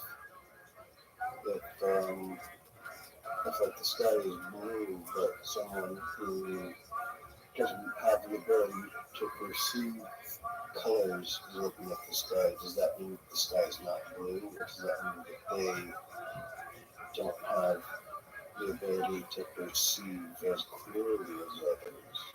Like, is the sky objectively blue, or is that just because of the way our eyes subjectively, respond to light? I guess is the question. Um, But I guess we know that the sky exists. We know that the sky is basically like a reflective layer of atmosphere. yes, So that's objective. Like, there is an atmosphere. There is a visible sky because of it. I agree with But I that. guess it's the color that really becomes the argument. Like light has a speed for sure. If people want to argue whether what the exact speed of it is, or some people think that the speed limit, the quote unquote speed limit of the universe, nothing can ever go faster than light. That sounds more like an opinion than just the statement that light has a speed. That sounds like an objective reality. Everything is in motion.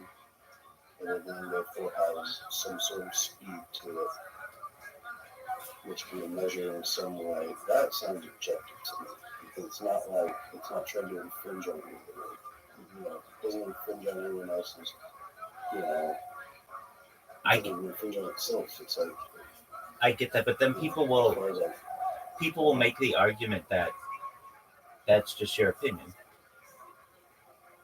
yeah, but you can always just throw that in. Yeah, that's like Socratic. That's what I'm saying. That's what it is. You can't really know anything. Exactly.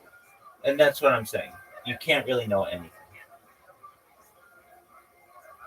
Anyway, she caused me to change my statement that I used to say everything in the world is subjective except that sentence, but now it's every opinion in the universe is subjective except that statement, which is kind of like a self-fulfilling thing, which I get. Like the fact that it's an opinion means it's subjective. I get that, but there has to be one objective opinion to make all of them work, which is, and it's paradoxical. Um, basically, like there has to be one opinion that's objective to be able to prove the fact that every opinion in the universe is subjective. If you don't have that, then you can't have anything be consistent. Yeah, no, there must be at least one out there. Every thinking creature has its own opinions. Exactly. There you go. Yeah, exactly. But well, yeah, okay, so all that works. Um,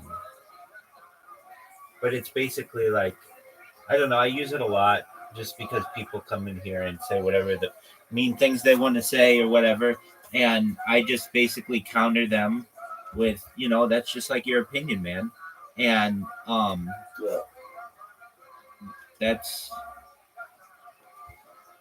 that to me is basically it. Just it allows me to diffuse them a little bit. Like you can come in here and be like, you're fat. Okay, well, in comparison to like a 900-pound person, I'm pretty thin. Some person can be like, you're I don't know, tall. Okay, well, in comparison to Yao Ming, I'm not. but in comparison to a child, I am. Everything is just your opinion. I mean, you're basically just like telling me something. You're sharing something with me. That's fine, but that doesn't mean it's necessarily correct. Anyway, um, that was, I don't want to say mind blowing to me, but it was interesting. Okay, so what else have I done recently? I did a concert last night, an interesting concert where I changed all of the like classic non-Jewish holiday songs to have some kind of Jewish spin on them, almost like Weird Al. Um, and then I recorded that. What else have we done? I ordered my groceries from Walmart, which I generally do, and because I believe the holiday rush or whatever, they keep getting delayed. So that means Yeah. that I keep having to wait on them, and it's it's just, I don't know. I wish they would just tell me when they would be delivered. What else is there? We had, Yeah, that guy shows up soon. yeah. I mean, I ordered them. They were supposed to be here yesterday, and I keep looking and it just keeps saying delayed. And I have a feeling like the people at Walmart are just like they've given up. They're just like they're we're not gonna be fulfilling these things until after the holiday or whatever. And it's like, okay, well, I understand. But then why am I paying for like premium delivery services is my question.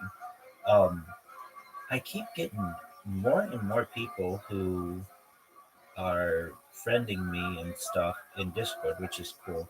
I um I had somebody come in here yesterday, this girl, or this morning, or something like that, and she's very nice. Her name is like Braylon or something like that.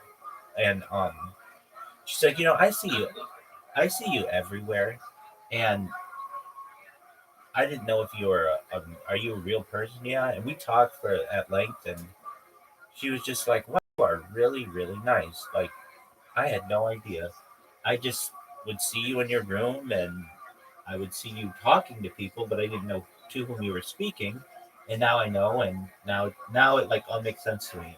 To me, it's very interesting that like more people just don't do what I do. I, I mean, it makes me feel like I'm connected to people, and I think that people love the um, anonymity of the internet. In fact, do you remember Sophia? Sophia, like she was a girl who was in Yeah, I here. Like, remember her. yeah. So she was here yesterday, and with Aframachi, I had two girls here at the same time. It was like a fucking record. I really think it was. At least two girls who were talking like politely. Yeah, I normally don't get girls who come in here and rip on me, just like adolescent boys. But they were, so Afromachia is becoming like kind of a, I don't want to say a serious streamer because there's, but like I will say serious streamer. She's streaming like 7 hour intervals, 9 hour intervals. That's a lot of time to put in to streaming. And she wanted some advice on how I handle haters. Basically, what do you do when people are being mean to you? And I explained that my theory is to kill them with kindness. Basically, if you want to be like, hey, you ugly mother, blah, blah, blah, blah, blah, okay, well, thank you for the information. How are you? How's your day going? And it's just it's like off putting to people because they expect you to just want to blow up and throw curse words at them or whatever. And I just don't bend to that level. And so Sophie was giving her advice as well, just basically like what you do when you get like somebody who sends something to you in a mean way. I don't know. I have basically the same um, defense mechanisms or statements that I say. So when somebody comes in and they're like, "I think you're ugly," okay, well that's just like your opinion, man. When Yeah. and it's off, it's diffusing. Okay, I guess it is. Um, then somebody could be, it's just like it's like a perfect statement that I've taken from the dude in the Big Lebowski, but or they can be like whatever. I think you're ugly. Okay, well, I appreciate the information. How are you today? I mean, I just put it right back on them, and they can do with that what they wish. If it makes them feel good to bring me down or try to bring me down, that's their own prerogative. They're entitled to do that. Um, a big one happens when people are writing to me or typing to me.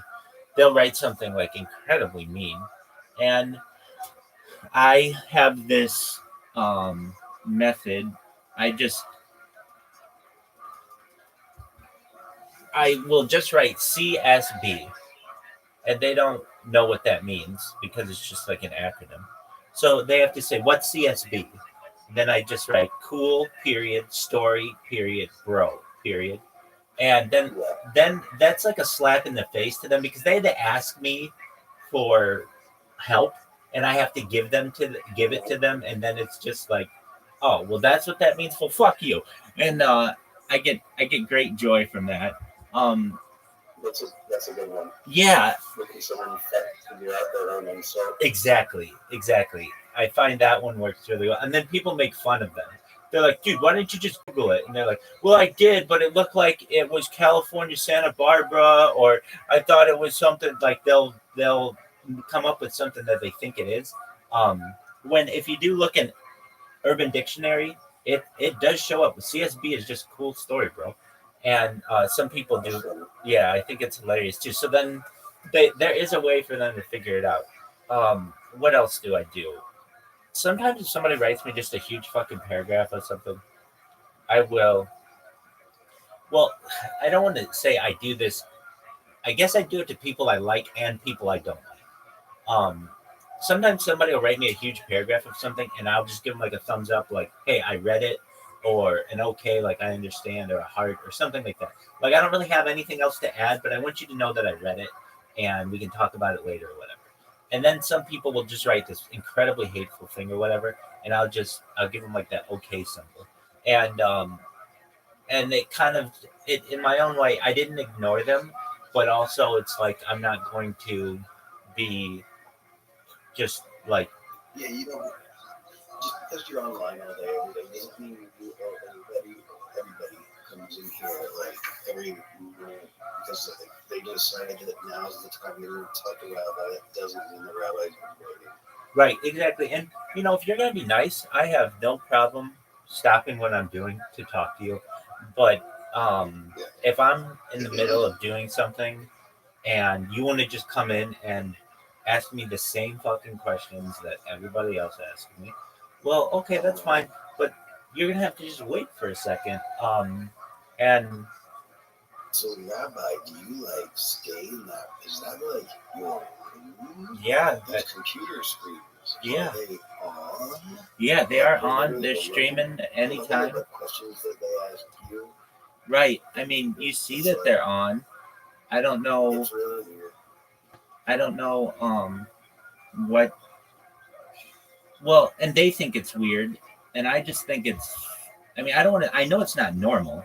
I know it's different, but it's like, how else can you record your whole life if Normal is normal's a subjective opinion. But I mean, how else? If somebody knows an easier way to be able to upload your entire life without having computers, please tell me what it is, and I will do everything I can to buy it and to be able to utilize it. But at this point, the best way that I have found to do it is through the use of laptops and Chromebooks and phones and I mean, as this happens, and I recognize that, hey, that's more and more people who know about me, more and more people who are talking about me, and that's exactly what I want. I mean, you're falling right into my trap, and if they don't realize that, then that's their prerogative. They're certainly entitled to like I. This is great. Um, I noticed. Okay, so my big thing is see like, are people following me more? Are the amount of shit that I get in Discord and the amount of people who are watching me on YouTube, and every day my YouTube numbers grow, which is good. I mean, and they grow in the amount of people who are watching me and the amount of time they're watching me, and that's definitely beneficial to me. I really still think at like the way that I will go viral. I really mean this. Absolutely, in my heart of hearts, believe this is one of the people who are in a Discord that I'm in will notice, like, man, this motherfucker is always in here. I'm gonna try to find some shit on him to make fun of him, and they'll see how much content I have, and they'll tell me, wow, this guy is fucking bonkers. Look at all his fucking accounts. There's so much fucking content here. There's so much to make fun of. Let's go tell another friend. And then they come in here and they'll be like, yo, you know, you have 100 different YouTube accounts and 200 different Instagram. Yeah, I know all that. I'm the one who created all that shit. Yeah, I know that. Finally, you fucking saw it. And they're basically like, all right, well, they'll just be influential enough that they will have told the right people, and then it grows from there. I do not think I'm almost sure I will grow from a negative perspective than a positive perspective, because it's very rare. I don't want to say it's very rare. It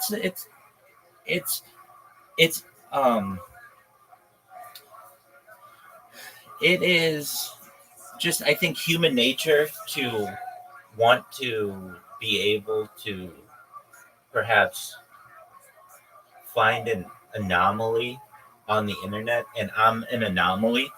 I'm different. I recognize that, and I embrace it. And not everybody does. So if there are people out there who don't, they want to bring you down to whatever level they feel is appropriate. And I just need one of them to be influential enough to tell the right people. And it's getting to the point, like, normally when people would come in here, I'd like hop up and go, hey, let me tell you about all that. And I still do that to some extent, but it's getting to the point too where it's like, if our paths align, that's great, but I'm going to continue doing what I'm doing. And if not, I know you'll be back. I mean, you've already joined my fucking server. You will get bored. You'll look through all your servers and realize that nothing's going on in most of them at any given time. And you'll hop in here in the future and just see what's going on. And so I'll get you if I don't get you the first time. And so I'm enthused about that. I